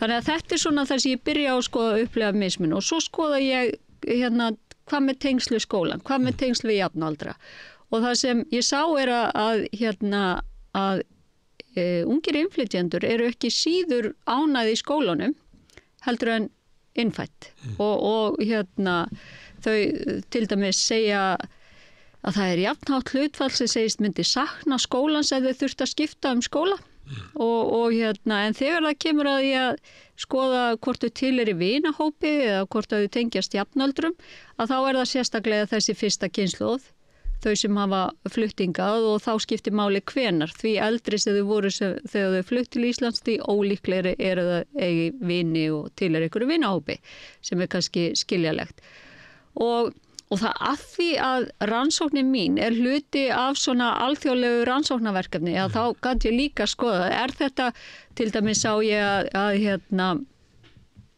með upplega mismunun að það var undir 15% sem sögðust upplega að þau yrðu fyrir óréttlæti og þá hugsaði ég það mikið eða lítið af þessu krökkum sem innflytjendur á Íslandi og þá það að því að það alveg 15% af ungu fólki alveg, það eru fjölmörg ungmenni, en þá það mikið eða lítið og þá skoða ég samhengi við öll önnur Norðurlönd og þá það heldur færri. Það eru hlutfallslega færri með erlendan uppruna hér sem upplifa mismunun.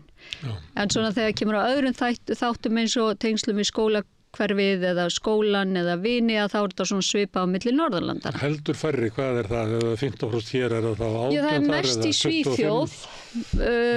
Mest í Svíþjóð, það eru 35% af þeim sem tilheyra fyrstu og annarri kynslóðar upplifa þau tilheyra hópið þar sem eru beitt óréttlæti. Það sem komið fram við þau af óréttlæti í samfélaginu. Ein ástæðan gæti verið að samsetning hópsins í öðruvís á Íslandi heldur en í Svíþjóð. Að innflytjendur í Svíþjóð eru náttúrulega meira frá löndum Norður Afríku og Miðausturlanda og Afríku og með Suður Ameríku heldur en hér. Ég tel það mjög líklegt en ég tel líka að skipti máli að því að Svíþjóð á núna lengri sögu að taka móti innflytjendum og svona á síðustu árum þá hefur umræðan mismunum, kynþáttafordóma og innflytjendur í raun og veru verið miklu meiri heldur en á Íslandi.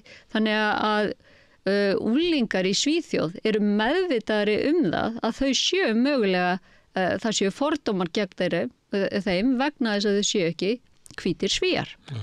Þannig að bara það að þau séu svona vöna að tala þetta og setja þetta í orð að þá eru þau miklu líklegir til að svara í könnum að þau séu beitt óréttlæti vegna til dæmis uppruna eða kynþáttar. Ég held að það líka, en líka bara einmitt hópurinn ólíkur sem innflytjendur í Svíþjóð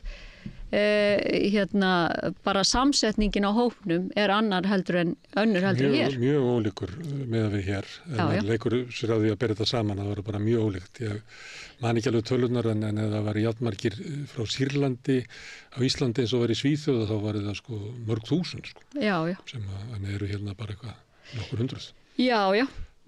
Og að því að ég hef haft áhuga á að skoða svona staðalmyndir innflytjendur og fordóma og þessa hugmyndum að innflytjendur sem hættulega og glæpamenn að þá auðvitað í því samhengi skiptir þetta miklu máli að því að við sem búum á Norðurlöndum við erum miklu líklegri til að sjá fólk frá Miðausturlöndum sem einhvers konar öryggisógn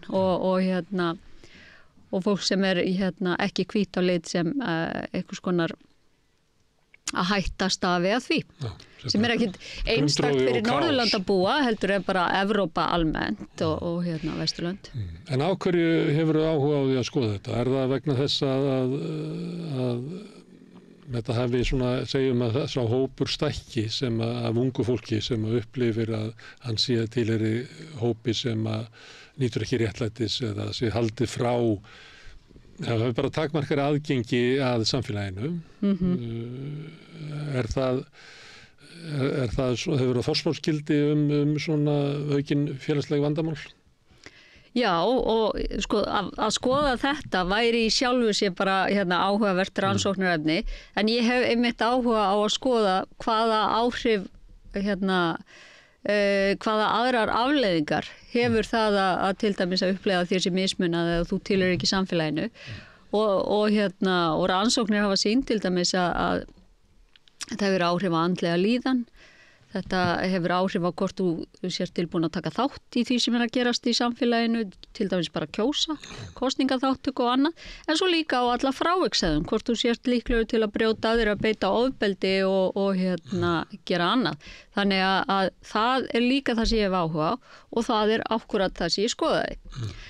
Og það sem að í fyrsta lagi þá kannski bara það sem er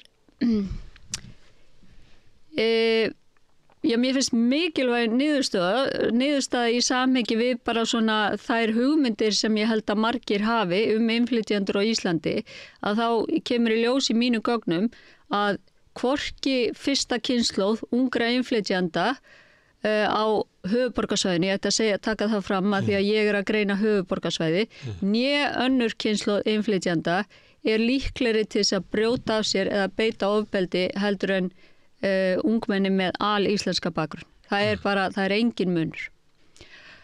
Og svo skoða ég að teknu tilliti til þessara, til dæmis að upplega þessi mismunað og hvort þessi tengslu við skólakverfið og hvort þú tilheyrir jafningjahópi. Og allir þessir þættir hafa áhrif, en þeir hafa áhrif á hina krakkana líka sem hafa þennan íslenska bakgrunn. Þeir hafa ekki einhver sérstök eða meiri áhrif á ungmenni með erlendan bakgrunn, þau hafa bara áhrif, þar að segja að upplifa að þér sé mismunað, að þú tilheyrir hópi sem er beittur óréttlæti, sú upplifun tengist í hvort að þú beitir ofbeldi eða fremur afbrot, það eru bara tölfræðilega marktækt tengsl þarna á milli og líka hvort að þið líði vel í skólanum og hvort þú tilheyrir jafningjahópi. Þannig að þessir þættir skipta miklu máli og meira að segja að því ég var að skoða þetta sérstaklega með afbrotin og ofbeldishegðun. Þegar ég hef tekið tillit til þessara þátta og svona megin aðstæðna á heimili, að þá eru innflytjendur sem eru af fyrstu kynslóð á þessum aldri, 13 til 18 ára, ólíklegri til þess að hafa brotið af sér á síðustu 12 mánuðum heldur en aðrir. Það hlýtur að vera því að þú varst búin að segja að það væri ekki munur á innflytjendum og innfættum. En þú varst líka búin að segja að það væri meiri, stærri hópur hér sem upplifðu sig sérst ekki njóta réttlætis. Einmitt. Og þar að leiðandi hlýtur að vera ef þú upplifir á sér beittur óréttlæti, þá þessi líklegra að það leiði til afbrota ef þú ert innfættur heldur en innflytjandi. Já. Ekki? Jú, algjörlega og svona þegar ég segja... Og hvað allir það sé, má ég spyrja því, akkur allir það sé? Akkur eru innflytjendur þolnari fyrir óréttlætinu? Ég held að séu margir þættir. Ég held að séu með, af hverju er þessi fyrst, að því að önnur kynslóð er að hvað varðar ofbeldi og afbrot er rosalega svipuð þessum innfættu. Það er bara engin munur. Og hvort sem þú tekur til hvaða þáttar sem þú tekur til. En þessi fyrsta kynslóð, hún sé marktækt ólíklegri, allavega hvað varðar afbrot, af hverju, þá held ég að sé vegna þess að fyrir utan alla þessa þætti, að þá er bara, ég ímynda mér að það sé bara aukið eftirlit. Að foreldrar séu, þau eru bara fólk sem hefur flutt til Íslands í nýtt umhverfi og sé þess vegna í svona að jafnaði, auðvitað eru innflytjendur mjög fjölbreyttur hópur, en svona að jafnaði í aðeins viðkvæmari stöðu og þess vegna sé bara meira eftirlit. Og kannski minni væntingar að þú tilheyrir. Að þau beigi sig undir það að tilheyrir sögu okkar fjölskyldu að vera hér utangarðs á meðan við erum að koma okkur fyrir. Akkurat. Og þar af leiðandi verði áhrifin á því að verði upplifa það, verði minni persónuleg. Einmitt. Getur verið eitthvað þannig? Já, algjörlega. Og ég til það mér að segja fyrir eitthvað líklegt að það sé þannig. En þetta er allavega þetta skiptir máli og í þessu Já, gríðarlega mikilvæga gagnasafni sem ég eyti miklu tíma og orku í að safna að þá hægt að svara mörgum mikilvægum spurningum og ég svona að byrja að gera það og þarna ég að svara nokkru spurningum sem að mikilvægt að fá svar við og einmitt bara þetta að því að sko nú ég ekki að segja það að það hafi ykkur komið fram, stíið fram og sagt það að sko aukið ofbeldi eða aukin vopnaburður ungs fólks á Íslandi að það sé hægt að tengja hann við krakka með erlenda bakgrunn en það hefur samt svona aðeins legið í loftinu. En maður segir bara alveg svo. Það hangir í umræðinni. Það hangir í umræðinni. Já, og það kannski sömuleyti má sjá svona eitthvað svona bías í fréttum en til dæmis þegar það koma út í svona umræðu þætti þá hangir þetta í loftinu og dettur oft út munnin á okkur. Já. Fullering. Já. Og þess vegna er þetta mikilvægt og í þessu samhengi að því að ég fór nýlega á ráðstefnu á afbrotafræði ráðstefnu norræna afbrotafræðinga sem að við vorum öll komin þarna saman sem erum að gera svona afbrotafræðilega rannsóknir á Norðurlöndunum. Vorum í Svíþjóð núna miðjan maí og þar var ég með erindi þar sem ég var að skoða öll Norðurlöndin og þar sem ég var einmitt að fara í gegnum þetta. Bara hver eru raunveruleg áhrif af innflytjandastöðu á glæpi. Og ég safnaði að mér alveg gríðarlega miklu magni af upplýsingum, rannsóknum og tók það saman. Og það er svona í stuttu máli að rannsóknir sem byggja á lögreglugögnum, sem byggja á opinberu gögnum, sýna í öllum löndunum, öllum 5 Norðurlöndunum, sýna það að innflytjendur eru miklu líklegri eða töluvert líklegri til þess að brjóta af sér heldur en innfæddir. Það er bara alveg skýrt. Þeir eru líklegri til að vera í fangelsi og fá dóm og til að vera handteknir á lögreglu. Það er alveg skýrt. En þá verður maður að hafa í huga bara áratuga rannsóknarniðurstöður frá öðrum þjóðum sem hafa skoðað til dæmis eins og kynþáttameða löggæslu og hvaða áhrif það hefur á hvernig fólk fær öll viðbrögð í réttarkerfinu og hvort að þú teljist grunnsamlegur, hvort að þú sért undir eftirliti, hvaða áhrif það hefur að vera í minnihlutahópi, að það gæti verið ykkur skekkja í gögnunum sem að þessar rannsóknir byggja á og þá fór ég og tók saman allar rannsóknir sem hafa verið gerðar á síðustu svona 10-15 árum á Norðurlöndunum sem ekki nota lögreglugögn, heldur sem nota gögn byggðan á svona nafnlausum könnunum og þetta eru þá yfirleitt alltaf kannanir meðal unglinga. Og þá verður myndin miklu svona óskýrari og fjölbreyttari og þá er til dæmis þá fyrir eftir því hvaða land þú ert að skoða, eftir því hvaða þáttum þú tekur tillit til, hvaða aldurshóp þú ert með, en svona í stuttu máli að þá til dæmis eins og í Danmörku að þá skoðaði ég eina rannsókn sem hafi tekið saman allar rannsóknir sem byggja ekki á lögreglugögnum, sem byggja á svona self-report, þar sem fólk segir frá sjálft og þá var engin munur á því hvort þú hefðir innflytjenda bakgrunn eða var innfæddur. Í samskonar rannsóknum í Svíþjóð er munur, þar eru innflytjendur líklegri og svo verður myndin svona aðeins óskýrari í Noregi, Finnlandi og svona þannig að þegar við erum að horfa á unglinga og þegar við erum að horfa á gögn sem byggja á svörum þeirra sjálfra og það er engin ástæða til þess að ætla það að einn hópur sé ólíklegri til þess að segja satt í slíkum könnum heldur en annar. Að þá er ekkert skýrt munstur þarna. Þá eru, í Svíþjóð, í ákveðnum borgum í Svíþjóð, að þá eru ungir innflytjendur líklegri til að brjóta af sér, ekki annars staðar. En í hinu löndunum er þetta bara alls ekki skýrt og það bendir ekki til þess að fólki stafi einhver sérstök hætta af innflytjendum, ungum innflytjendum í þessu löndum. En hver munurinn á lögregluskýrslunni og þessum skýrslum? Það bara hvernig svarað eða munurinn sá að það búið að taka tilliti til stéttamunar og aldurs og kyns og ýmissa þáttar sem getur haft áhrif á afbrotanhegð? Ég held að sé þrennt. Ég held að sé í fyrsta lagi að þá í lögreglugögnum þá ertu með fullorðið fólk og þá ertu með hópinn sem líklegastur til þess að vera handsamaður á lögreglu og dæmdur í fangelsi, fullorðna karlmenn sem flytja til landsins á fullorðsaldri og þá bara hópurinn sem umræðir, þar að segja hópurinn sem við mestar áhyggjur af að sé að brjóta af sér og beita ofbeldi, þar að segja karlmenn á aldrinum 20 til 30 ára, þá bara hann svo hlutfallslega stór meðal innflytjenda og þess vegna sjáum við hærri tíðni. Og svo getur líka réttarkerfi verið þannig að það líklegra að sá sem innflytjandi verði handtekinn og dæmdur heldur en hinnir.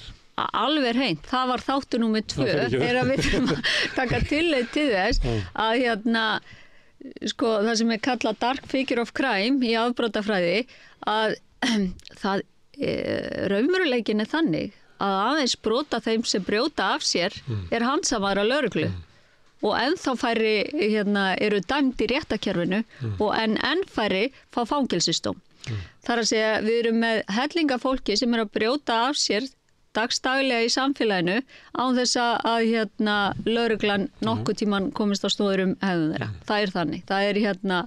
Við erum ekki með einhvern 90% af öllu brotamönnum í samfélaginu sem inn í kerfinu. Alls ekki. Og það ekki tilviljunarkennt hver handtekinn af lögreglu og hver sleppur. Við þurfum auðvitað að hafa þetta í huga. Og það alveg frá handtökunni yfir í ákvörðunum eitthvað varðhald, yfir í ákvörðunum ákæru og yfir í dóminn og yfir í ákvörðunum fangelsisdóm. Að ef þú ert innflytjandi, þá á öllum stigum líkurnar gegn þér.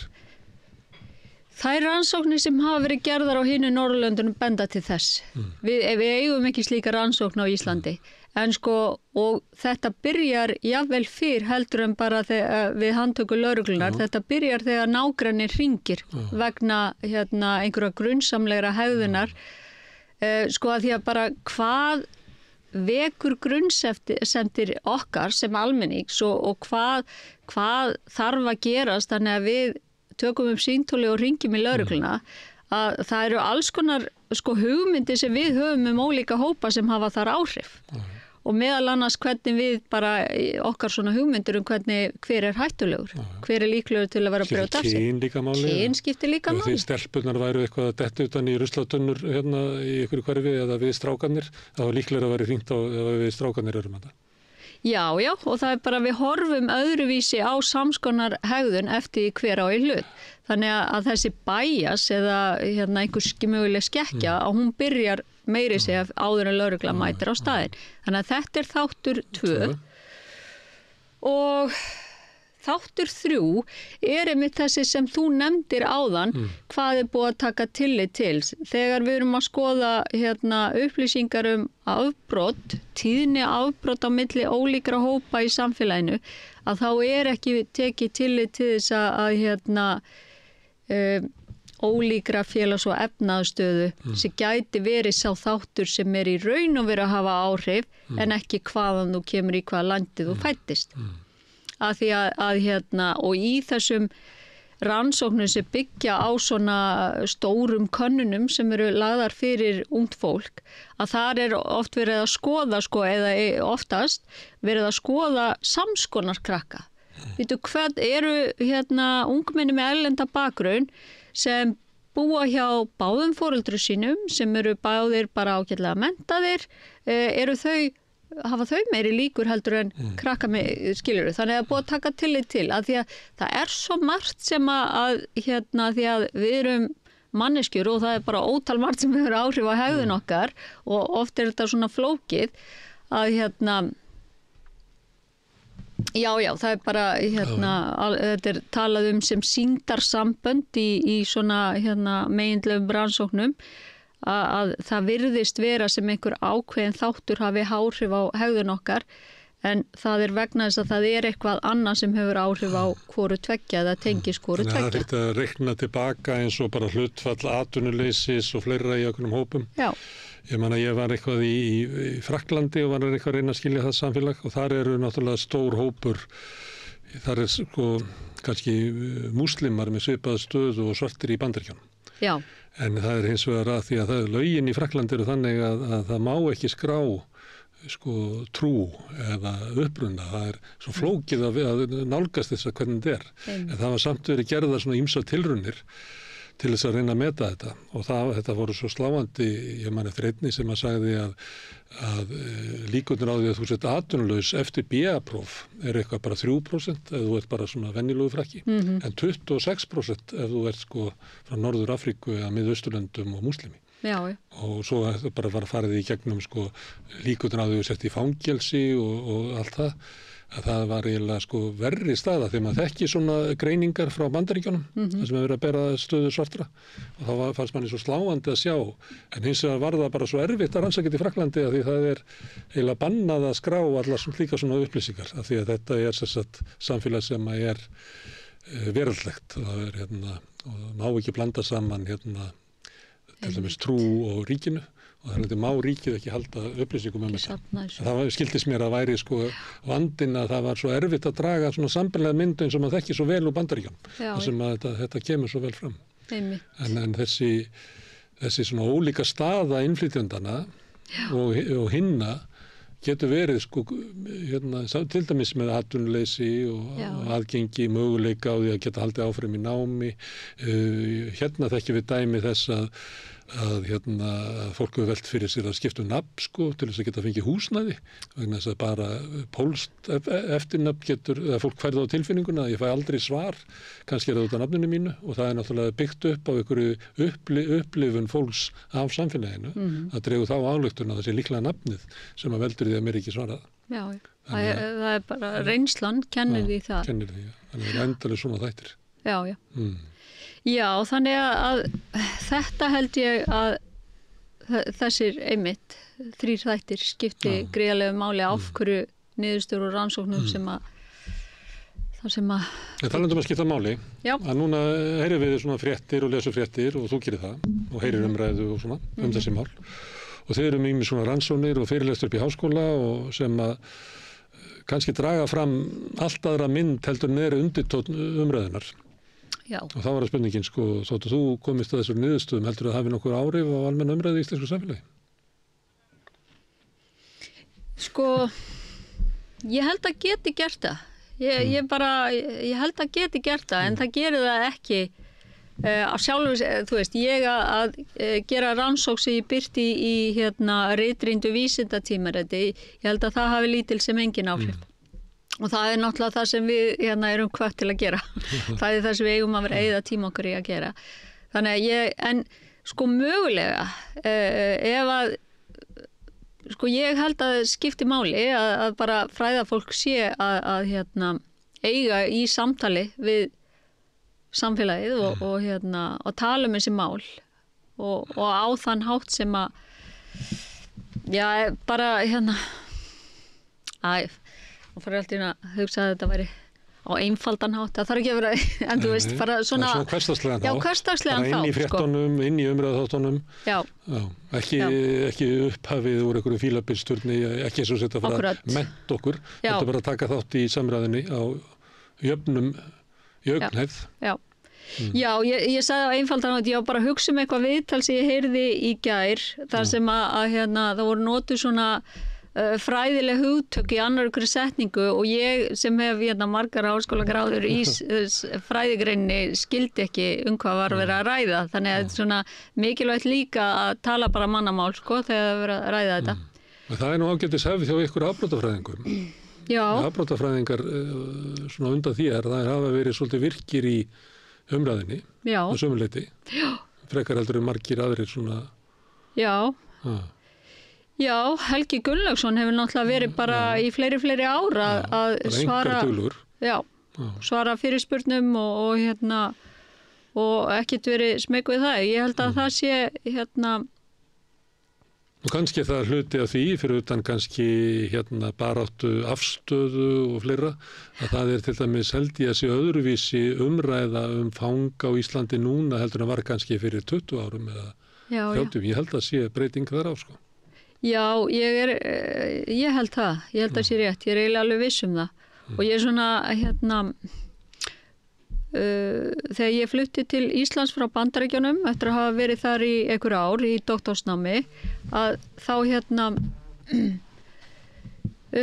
stuttu síðar þá man ég einmitt að sko það vissi enginn hvaða orð ætti að nota á íslensku yfir kynþáttamiða löggæslu eða racial profiling by the police og og ég held að eiginlega allir hafi það orð svona eða ég held að þetta sé orðið svona frekar nokkuð almennt að því að hugmyndin að það væri mögulega kynþáttamiðu löggæsla í gangi á Íslandi eða að það skipti einhverju máli og hefur bara verið svolítið að koma upp á svona síðustu, ég veit ekki, 10 árum tæplega meira segja og já, þannig að ég held að skipta alveg máli. Hvernig? Okkur finnst alltaf skipta máli að þú komir hingað. Já, takk fyrir að bjóða mér. Og takk fyrir að koma hingað. Takk. Og ég ætla að reyna að ná fleirum hingað til þess að fleita þeirri umræðu sem hefur verið í þessu fyrirlestrum hingað inn á Rauðaborðið. Já, takk. En ég ætla að sitja hérna áfram og reyna að skilja samfélagið sem við lifum í. Næsti kafli eftir augnablik. Hvernig getur við réttlætt að 60% eflingarfólks eigi erfitt með að ná endum saman? Efling stéttarfélag. Barátta fyrir betra lífi. Í lokin ætla ég að spila viðtal sem að Björn Þorláks tók við Níels Tíbút Gerard sem leikari, kallað Nilli, svolítið stjarna á samfélagsmiðlum og hefur verið í sjónvarpinu. Hann reif upp leikfélag Austurbæðarskóla og setti þar upp Íslandsklukkuna með 8. til 10. bekk og hafa góð reynsla og hann mælir með því að leiklistakennsla verið stóraukin í grunnskólum og ekki annað að taka undir með honum því. Ég lék Jón Reggusson í uppfærslu sem var gerð í Torfærubekk þegar ég var í skóla og hafði gott af. En við skulum heyra hvernig Nilli rökstuður af hverju við að stórefla leiklist í grunnskólanum. Og þetta lokin á úrvalinu þessa helgina. Ég segi bara góða helgi og njótið vel. Samstöðin í eigu hlustenda, áhorfenda og lesenda. Já, komið sæl og blessuð. Það stundum sagt að það vanti meiri listir í grunnskólana, meiri hvata og útrás fyrir sköpun nemenda. Oftlega rætt að þegar breytingar hafa verið gerðar á námskrár þá hafi það svolítið komið niður á skapandi greinum. Nú, ég get sagt til gamans að þegar ég var í grunnskóla í Skútustaðaskóla í Mývatnssveitinni fyrir ansi mörgum áratugum, þá fóru öll börn sem útskrifuðust þaðan í gegnum leiklistarferli síðustu árin sem það var þær í skóla. Og við vorum með sjálft samkomuhús sveitarinnar, Skjólbrekku, sem leiksvið fyrir okkur og sveitin mætti og ég held hvert einasta skólabarn tók þátt í leiksýningum og þetta styrkti mann töluvert í því að koma fram síðar og kannski opna sig. Nú síðustu helgi lagði ég leið mína inn í Austurbæjarskóla og þar var verið að setja upp mikið stórvirki, Íslandsklukkuna. Þar voru nemendur í 8. til 10. bekk í þessum gamla skóla, á þessu gamla leiksviði, í þessum æðislega sal sem í þessu húsi sem hreinlega blómstruðu og þakklætið mitt og annar áhorfenda mikið að hafa orðið vitni að þessari sýningu. Og sumir aðstandendur þessara sýningar telja einmitt að það þurfi aðeins að bústa þessa hugsun inn í grunnskólakerfinu að krakkar fái útrás til opnunar og sköpunar, til dæmis með leiklist. Og hingað til okkar kominn leikstjóri þessarar sýningar. Vertu velkominn, Níels Tíbút Gerard. Takk hérlega. Þú ert arkitektinn að þessari sýningu sem ég nefndi þarna, Íslands klukkunni í Austurbæjarskóla og þú hefur væntanlega upplifað ansi sterk viðbrögð hjá þeim sem sáu þessa sýningu, ekki satt? Alveg gífurlega sterk og falleg viðbrögð, bara viðbrögð sem bæði koma óvart og voru líka verðskulduð, sérstaklega þar sem sko þessi krakkar færðu fjöll sko með leiksýnum og túlkun á þessum ótrúlegu personum, þannig að þetta var eiginlega bara frábær lífsreynsla sko. Já.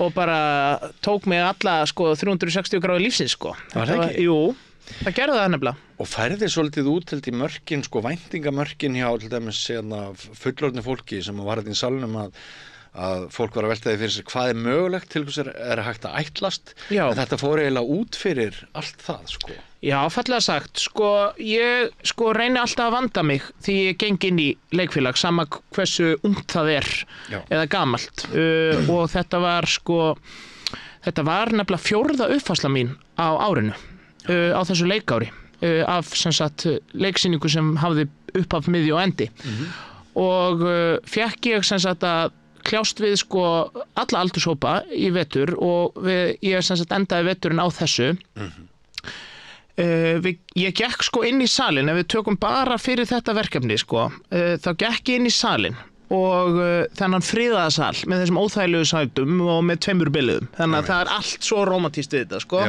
Leikhústjöld, þetta er eins og Alþingishúsið að hluta til, litir og svo framvegis að það kom nánast ekkert annað til greina og sérstaklega það sem við vorum að fara að vekja upp þetta leikfélag Austurbæjarskóla sem hafði legið dvala til 15-20 ár. Einmitt. Sem er alveg svona gífurlega mikilvægt fyrir krakkana að upplifa þetta. Já, sennilega ekki eini skólinn þar sem hefur orðið svona rof. Nei, og ég tala ekki einu sinni ef við förum út í svona bæjarfélög og svo framvegis. Ég kem til dæmis að Seltjarnarnesi og þegar ég var alast upp þá var sko leikfélag Seltjarnarnes algjörlega stórbroti leikfélag sko. Það sem voru vissulega fullorðið fólk, skilu á öllum aldri og flest allir sko því ég var að sækja sýningarnar sko ellilífeyrisþegar, en það gerði það bara betra. En við höfðum þennan hóp í höndunum sem kom og sótti og það var bara algjörlega frjálst og Gissur Ari Kristinsson sem stóð að þessu, hann boðaði sem sagt 8., 9. og 10. bekk til pröfa. Já, hann er sem sagt í félagsmiðstöðinni. Hann er í félagsmiðstöðinni og er forstöðumaður hennar. Já. Forstöðumaður félagsmiðstöðarnar 101 sem liggur þarna við hliðin á skólanum í nýrri byggingu. Og hann sko er bara forsprakkin af þessu að endurvekja þetta leikfélag og hann hérna sem sagt spyr mig og talaði við mig fyrir ári síðan og spurði mig hvort að ég hefði áhuga á þessu og ég hefði náttúrulega gífurlegan áhuga á þessu bara segja sér sjálft að koma inn í Austurbæjarskóla, þennan mikla menningarskóla líka. Það sem Austurbæjarskóli hefur náttúrulega fram yfir aðra skóla er það svo rosaleg saga þarna og á veggjónum, ég fannst gaman að ganga Austurbæjarskóla út af því á veggjónum er sko verið að hampa fyrir nemendum. Þeir sem hafa til dæmis skrifað einhverja bækur, ég tala ekki um myndlistafólk, skólinn hefur keypt myndlist og semulegis varveitt myndlist fyrir nemanda og þetta trónir þarna á veggjónum og svo framvegis það er margt gott þarna sko og margt fallegt, þannig að það á að efla þetta meir finnst mér. Og við fengum þetta pláss að hefja 7 vikna æfingaferli sem við gerðum og sökum sögu skólans og við vorum endurvekja, þá fannst okkur gaman að velja íslenskt fyrir krakkana og fyrir okkur sem sæma þessum sal líka því að það er gaman að púsla verki, innihaldi og umhverfi saman sko, ef það er mögulegt. Og því var einhvern veginn Íslandsklukkan fyrir valinu sko og krakkarnir sem var þá í 8., 9. og 10. 24 einstaklingar sóttum, allir komast inn að sjálfsögðu, þetta er ekki stærri en það, þetta er bara 24 manna en svo rosalega mikið úr að móða voru sátt við þetta sem var náttúrulega alveg ótrúlegt og það var helsta stressið en kannski skipti líka máli hvernig við bárum þetta upp líka fyrir þau. Sko þetta er löng sýning, hún er mjög krefjandi krakkarnir eru á fleygiferð bæði hið ytra og innra, maður getur sagt sem svo sástu breytingu á þeim eftir því sem að leiða á ferlið?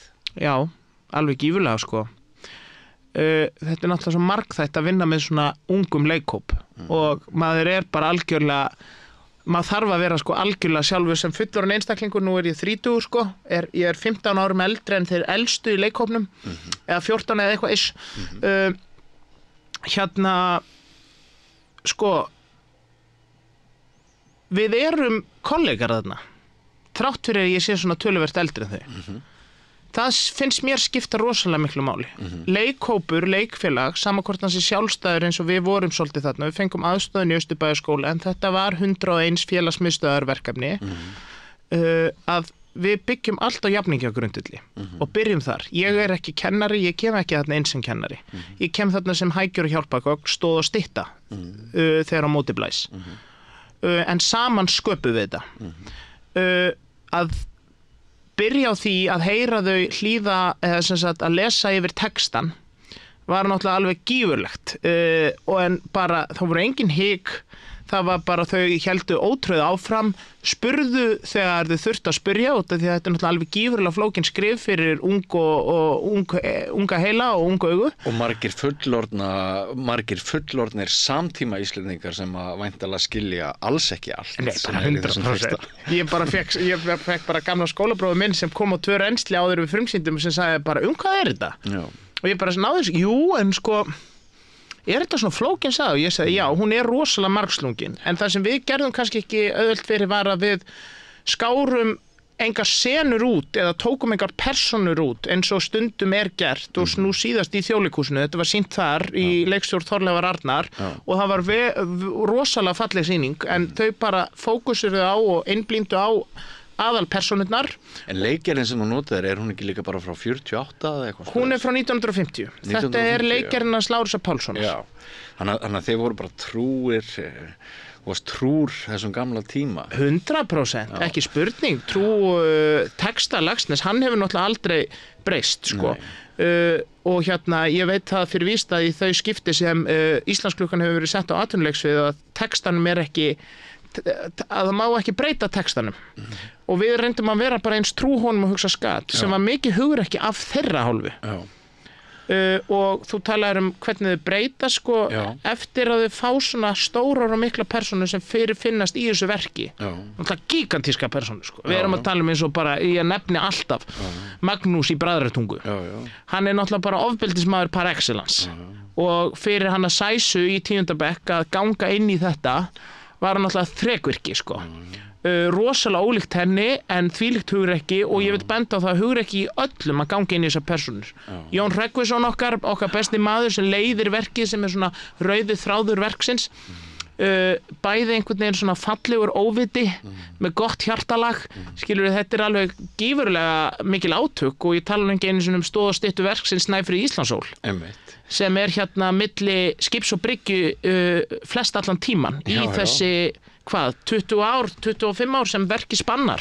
En sko þegar ég spyr sem sagt breytingarnar á krökkunum þá ég var svona líka veltaði fyrir mér sástu þau opnast alltaf svona meir og meir einhvern veginn sérðu það fyrir þegar að þau fari öðruvísi einstaklingar þegar þau tekka út úr Austurbæjarskóla í dag vegna þess að þau tóku þátt í þessari sýningu er þetta einhvers konar ekki bara menningarlegt veganesti heldur líka andlegt eða félagslegt veganesti taka þátt í svona hópefli og svona hópsýningu vegna þess að þú kannski tókst eftir því að fyrir forsetakosningarnar þá voru sumir frambjóðendur sem lögðu mjög mikla áherslu á þessa gömlu tíma Halla Hrund, hún var að rómantísera heiskapinn þegar allir voru saman á túninu sumir með hrífur aðrir á einhverjum vélum allir unnu saman við sömu iðju, hugur og hönd fóru saman, við ekki alltaf ein í þessu símanum. Algjörlega. Var eitthvað þannig sem gerðist?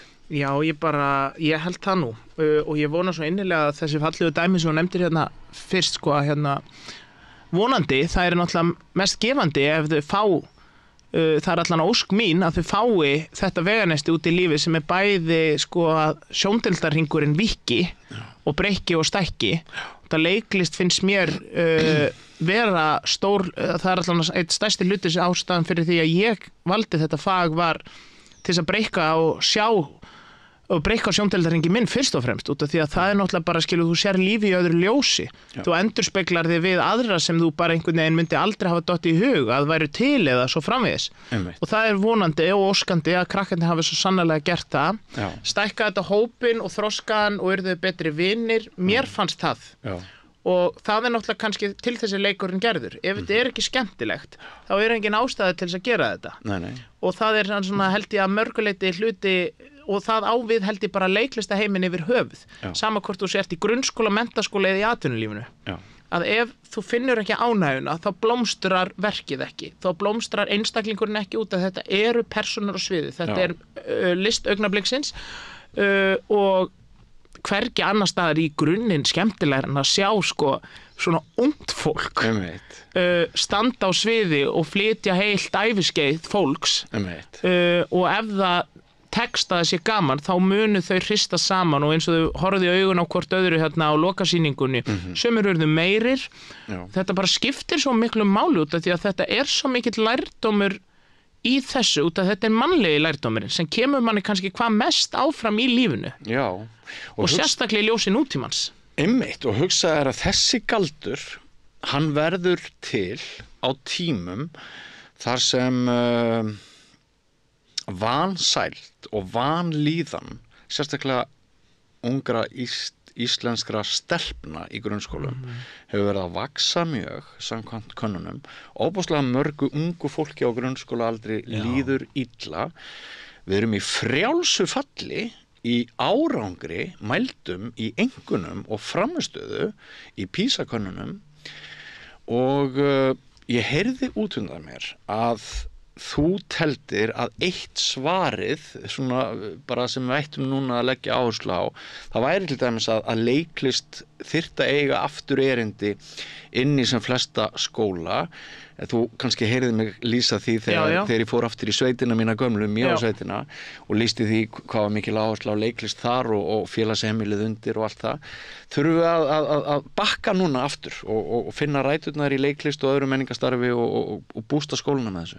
Já, en sko bakka, ég held bara áfram sko, út af því að sko skólarnir flestir sem hafa einhverja sögu sem ekki yngri en 5 ára eða eldri en 5 ára skilur við, að þeir sem hafa verið til staðar í x langa tíma hafi átt á einhverju leiti leiklistarkennslu, leiklistarmenntun í sínu, en þetta bara svo mikilvægt að út af því að þetta náttúrulega félagslegt fyrst og fremst. Og ég tala ekki eins og þarna ákveðin lærdómur fólkin í því að læra að treysta, ef þú treystir ekki nú þegar. Og þetta rosalega óáþreifanlegt og það gerir þetta líka svo vandasamt og líka fyrir sérstaklega skólastjórnendur, pólitík, alls konar svona þeir sem í grunninn sko leggja fjármagn og búa til skóladagskrá hvað sem það því að þetta svo gífurlega ósýnilegt en á sama tíma svo áþreifanlegt þegar þetta komið einmitt á svið og maður sér, en þá þarf maður líka að vera til staðar og sjá. Eins og til dæmis skólastjórn Austurbæjarskóla gerði, mætti hérna, það aðstoðarskólastjóri og skólameistari mættu á frumsýningu hjá okkur og þökku okkur vel fyrir sko. Þetta bara svo gífurlega mikilvægt finnst mér félagslega og sömuleiðis andlega því að maður ekki einn, maður gerir þetta ekki einn. Maður þarf að vera í hópi, maður þarf að hlusta, maður þarf að tengjast og líka bara kynnast, skilur, burtséð frá því að við kannski kunnum ekkert í grunninn einstaklega vel við hvern annan, en nú ég bara að taka dæmi, en á sama tíma að læra að vinna saman, út að við erum staddir hér og þú ert ekkert vondur maður né ég, en við bara kannski erum ekki á sömu bylgjulengd og þetta lærir maður, því að öll voru þau ekkert vinir fyrir og verða það ekkert. Það mikið forskot fyrir atvinnulífið. 100%. Atvinnulíf út af því að við erum heldur ekki, eins og ég sagði við Gissur ítrekkað, við erum ekkert að búa til leikara. Sumir munu stíga á svið aftur. Ekki spurning og vonandi kveikt þetta á einhverjum í því að ganga enn lengra og öll eiga þau erindi til þess en margir vilja gera eitthvað annað en þau geta alltaf tekið þetta með sér og líka framhaldsskólaleikurinn ef þau sækjum það og svo framvegis þú getur alltaf tekið þessa reynslu í sama hvaða fag þú velur þér og eins með leiklistaskóla skilur, flesti leikarar náttúrulega, við erum yfir 700 talsins á landinu sem höfum þessa menntun við getum tekið þetta hvert sem Og þú myndir vilja sjá aktíft að þessu róið innan grunnskólakerfisins? Ekki spurning, þetta yrði bara mesta guð og gjöf og gjafa best fyrir alla nemendur, og sérstaklega þá nemendur sem eru að kveðja skólan og hvernig þau kveðjan og hvað þau skilja eftir sig út af því að eins og maður veit sjálfur að maður kannski mest eftir síðustu árum grunnskólans, maður svo ungur, maður svo mikið að þroskast, maður svo að taka mörg stökk í lífinu. Já. Og sérstaklega að breikka bakið fyrir framhaldsskólan, hafa staðið fyrir framan fólk og flutt Íslandsklukkuna, gæti verið, ég vona það, hafi verið guð og gjöf og gjafa best áður og heldur áfram inn í lífið, Já, má segja að áherslur okkar í... Já, það svona segir sér sjálft þegar við bæði mælum hrap í námsárangri og aukningu í vanlíðan nemenda, þannig að segir sér sjálft að það eitthvað að. Algjörlega. Og það náttúrulega mikið að. Það mjög margt að. Já. Og ég efast kannski að leiklistakursar eða svo sagt að það setja sýningu í alla skólamyndir laga allt. Auðvitað ekki. En upplifurðu að það sé að við þurfum einhvern veginn að hugsa málin svolítið rótækt upp og nýtt innan skólakerfana? Já, innan okkar kerfa. Já, án efa, og það vita líka okkar besta fólk í fremstu stöðum í skólakerfunum því að við Íslendingar erum gæta eiga rosalega gott framlínufólk sem annars grunnskólan okkar, skólastjórnendur og svo framvegis. Og ég kannski ekki besti maðurinn til að svara fyrir skólakerfi sjálft, en ég veit það að ef skólinn finnur fyrir því út af því að þessu má heldur ekki vera þvingað. Nei. Eðlilega ekki. Því að fólk þarf líka að vera svolítið tilbúið til þess að leggja af stað í svona leiðangur, þó hann taki ekki meir en 7 vikur, þá getur þetta verið ógleymanlegur leiðangur og þetta mun að sjálfsögðu ekki láta veikan einstakling verða algjörlega laus við sína kvilla, þá er við sama hvað amar að, út af við finnum fyrir miklum kvíða og óryggi oft, sérstaklega í gegnum samfélagsmiðla og við erum alltaf að bera okkur saman og svo framvegis, en að veita vettvang þar sem fólk getur vonandi verið frjálst og örugt og mátað sig, það er vissulega hægt að gera það í gegnum leiklist, og sérstaklega mannlegar tengingar en þetta þvingar heldur ekki og mér finnst það mjög mikilvægt. Krakkarnir okkar í Austurbæjarskóla, þetta var tilbúið. Gissur var búinn að leggja góðan grunn, það var búið að tala við skólan og við vorum tilbúin. Þrátt fyrir þetta var ekkert fullkomið, auðvitað ekki, og þetta á ekki að vera fullkomið. Þetta á að vera ófullkomið. Og það gerir þetta svo gott, það gerir þetta augnablikinu sem við munum vonandi seint gleyma og þessari upplifun. Þetta spyr líka spurninga hvað skólastarf? Einmitt. Og til dæmis það til hugmyndafræði sem að kenni sig við STEM og gengur svolítið út á að fara að draga börn í auknum mæli út fyrir skólastöðuna, jafnvel út í náttúruna og allt það.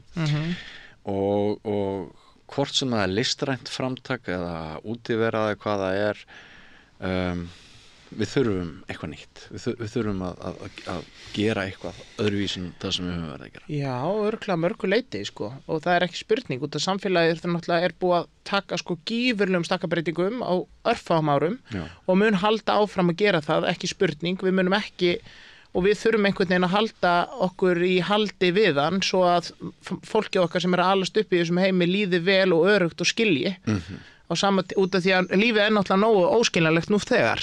Og þessi fordæmalausa samfélagstilraun á nokkura rannsókna áður, að við tróðum okkur sjálfum og lífi vinu okkar og svo margra inn í þetta litla tæki. Það segir sér náttúrulega sjálft að við vitum ekkert hvaða áhrif þetta hefur á ungt fólk eða aðra aldurshópa í samtímanum eða hverjar afleiðingarnar verða í framtíðinni. En það sem þið eruð að gera og þú að virkja krakka í þessari iðju að setja upp leikrit það bónus að þessi stórbrotin sýning. Já, það bónus. Það bónus, það ekki markmið. Nei, og líka bara maður veit ekki það. Nei. Það bara bónus ef hún hefur áhrif sko, en vonandi hefur hún fyrst og fremst áhrif á leikhópinn sjálfan, sérstaklega hvort með svona ungt. En mér finnst áhugavert að þessi ákall hjá þeim til þess að fara, ná sér í hrífu, út á tún og raka í heiskapnum, leggja fram, gera hlutina saman. Algjörlega. Mér finnst áhugavert. Nei, það það sko, og ekki kannski sjálfsagt, sérstaklega í ljósið þess hvernig samfélagið en á sama tíma aftur á jafningjagrundvelli, ef maður gerir þetta saman og þau hafa einhvern svona, þau sjá einhverja stefnu, þrátt verið þau þekkja ekkert þessa leið og bara hafa ekki leikið eða séð leiksýningu eða eitthvað, allur gangur á þessu, þá hægt að búa til vettvang að þau muni geta treyst og gengi þessan farfi með. Og til dæmis þarna var 9. og 10. bekkur hvað mest að saminast og það heldur ekki sjálfsagt út af því að akkurat á þessum árum eru kannski takmarkaðri samskipti milli 9. bekkjar og 10. bekkjar þar sem þau eru eldri og sem mun að sjálfsögðu breytast þegar 9. bekkurinn færist yfir og svo alls konar kollakolli en að veita þetta vettvang til þess að fólk geti átt bara í mannlegum samskiptum á jafningjagrundvelli til saman hvað aldrei það náttúrulega bara eitthvað sem þau geta tekið út í lífið sko. En með sko samfélagsmiðlana sko þetta náttúrulega bara þetta náttúrulega stórhættulegt og líka, það fer líka eftir í hvernig þú gengur inn í þetta, rétt eins og hvað annað. Á hvaða forsendum gengur inn í þetta, hversu forvitin ertu og hversu mikið myndu taka af því vonda út úr því. Það eitthvað sem bara það engin leið held ég því miður að komast að, sko. Nei. Út af því að öll erum við mismunandi, sko, stakk búin í þetta, sko, og líka hinnu fullorðnu. Bara hvernig við að haga okkur og ég tala ekki einu sinni foreldrar, sko, hvernig við erum komið með svo stór dæmi, rétt eins og Grikkirnir, tölum við um Grikkina hérna. Grikkirnir sko segja sko að þeir hafi búið til hinn fullkomna líkama einhverjum árum fyrir Krist. Þau strúkturuðu hann, þau bjuggu til styttur og sögðu svona lítur konan út, svona lítur maðurinn út. Nú erum við komið einhvers konar annars konar dæmi af þessu og ég tala ekki einu sinni að þegar sko hinni fullorðnu sem halda að jafnvægið sé komið og þau séu búin að finna hinn gullna meðalveg á lífinu og ég tala ekki einu sinni þegar þau fara alveg börn að þá náttúrulega koma öðruvísi átök út af því að þetta hinn sífella endurspeglun og sífella sko hugmyndum að tilheyra. Hvaða hópi vil ég tilheyra og hvernig ætla ég að láta mig líta út til þess að ég muni falla undir þennan hóp. Og þetta getur náttúrulega verið alveg gífurlega hættuleg og vandasöm för sko. Sérstaklega ljósið þess að þú ert að búa til og leggja sko jarðveginn fyrir sko erfingja þína sko. Og þar leiðandi alltaf sífellt sko, það bara mjög átakilegt að sjá fólk endurspegla sig svona endalust og finna ekki frið í eigin líkama. Því að við höfum ekki okkur, þá höfum við ekki neitt. Og það bara þannig og til dæmis að aftur á leiklistinni, þú hefur sjálfa þig og þetta eina verkfæri sem þú hefur rödd, augu þín, líkama og sál og þú notar hana til þess að búa til Jón Hreggviðsson, Magnús í Bræðratungu og allt þetta lið. Það eina sem þú hefur og svona lítur hann út hjá okkur, svona hann og því fáum við ekki breytt og hann flytur þennan text og við treystum því. Og þar leiðandi það einhver sko ákveðin viðmið að líka að forðast og sérstaklega ef þú kafar djúpt inn í svona persónu eins og þau öll gerðu þá þetta vonandi forvörn líka og það við vorum með bara þannig verk forvörn á hegðunarmynstri mannsins og hvernig við getum svona ekki gengið þann farveg í að og passa okkur og vonandi hafið það víkkað og líka búið til skilning af hverju manneskjur eru eins og manneskjur eru hversu breyskar þær eru. Það nú ekki ónýtt veganesti fyrir krakka sem að fara í framhaldsskóla. Nei, vonandi. Að fá eitthvað fornámskeið í því. Nei, og líka að þetta sé gert í gegnum gleði að manneskjan sé rannsöku í gegnum gleði og forvitni og skilningsleysi að mörguleyti. Ég meina, hægt að búa til betri vettvang. Einmitt. Þau börn sem læra leiklist eða taka þátt í leiklist en verða ekki leikarar hvað græða þau á þessu svona svo þú sellir þetta aðeins í lokin sem loka spurning? Já, bara eins og ég sagði áðan ég núna útskrifaði leikari frá Listaháskólanum og hef starfað núna sjálfstætt nánast sem ég útskrifaðist að ég gæti farið í hvaða fag sem líður mér með þetta á herðunum því að þú getur tekið þetta með þér hvert sem og ég held sko að eins og ég segi sko, bursið frá því að krakkarnir muni kannski aldrei stíga á svið aftur, það bara flott en þau eiga samt alltaf þetta og opnunin á því að standa á sviði og flytja heila mannesku æviskeiðis eins og við gerðum í þessu tilfelli, ég meina þetta getur bara tekið með þér í hvað sem Nei, bara ég get ekki orðað þetta betur heldur en það, út af því að þetta bara því að þetta tekst á við bara mannlega hæfni þína, þetta tekst á tilfinningarlíf þitt, stress, áhyggjur, efa, gleði að gangi gegnum svona ferðalag út af því að þú ferð allan tilfinningaskalan og það gerir lífið. Þannig að sko að kynnast tilfinningun sem þú hefur ekki kynnst áður, það bara dásanlegt að kynnast þeim bara snemma til þess að einmitt að njóta þeirra þegar það koma. Það sagði nú einhver, af hverju veit maður alltaf þegar maður líður illa en aldrei þegar maður glaður, út af því að þegar maður líður illa það svo yfirþyrmandi tilfinning en á sama tíma þurfum við að líða illa til þess að ná að brosa breitt og að brosi sér satt.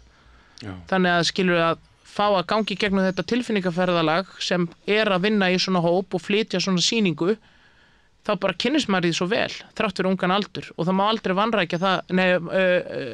vanmeta það að þessi krakkar þrátt fyrir ungan aldur 14, 15, 16 þetta rosalega klárt fólk og við viljum ekki verða flöt og útþynt og þekkja hvorki þjáninguna nýja gleðina. Nei, það viljum við ekki. Aldrei. Og það var til dæmis það komið helvíti. Það komið helvíti og líka það var meðlumur í leikhópnum sem sagði við mig að hann gæti ekki sagt þjálfararnir sínum frá þessu. Út að hann var í stundaíþróttir út af því að það væri eitthvað skakt. En á sama tíma gat þetta ekki verið fullkomnara. Einmitt. Þannig að það smá gat sem við þurfum að brúa á milli listana og íþróttana kannski. Já, þess konar gat en 100% en líka bara að þetta sé eðlilegt. Já. Að þetta sé, en á sama tíma við erum nú skrítin sem aðeins þetta starf, það verður ekki af okkur tekið, en það kannski út af því að við höfum kannski líka hugsað svolítið öðruvísi. Og það ekki, og eins með íþróttasambandi þrátt fyrir að þau séu stórkostlegt fólk, en þá skilur þetta önnur þrengst sem þau sjá heldur en við. Við erum þröngur hópur og auðvitað erum við kassalega stundum, listafólk, en það líka íþróttafólk, en hvernig einmitt á sama tíma þetta svo nátengdar stéttir. Það má heldur ekki gleyma því. Nei. Íþróttafólk sem kemur fram, þetta einhvern veginn leiksvið. Þetta skilur heimsmeistarmótið í fótbolta stærsta leiksvið sem til í heiminum. Og því líka íþróttamennskan sem ég var að vitni að þarna í Austurbæjarskóla í þessari uppfærslu á Íslandsklukkunni. Algjörlega, þetta eru nátengdar stéttir. Þetta var bara eitt flottasti landsleikur sem ég hef séð. Já, finnst þér ekki? Ísland-Danmörk. Ísland-Danmörk. Erfið Níels, það frábært að fá þig hér til okkar að Rauðaborðinu. Kæra þakkir. Nei, bara ástar þakkir fyrir að bjóða mér. Fyrir framlagið og samtalið og við höldum bara áfram að vinna þessu öllum árum. Ekki spurning. Tróða listinni í auknum mæli inn í grunnskólanum. Eins og þau segja í FH, upp og áfram. Upp og áfram. Rjómandi. Áfram. Kæra þakkir fyrir samtalið.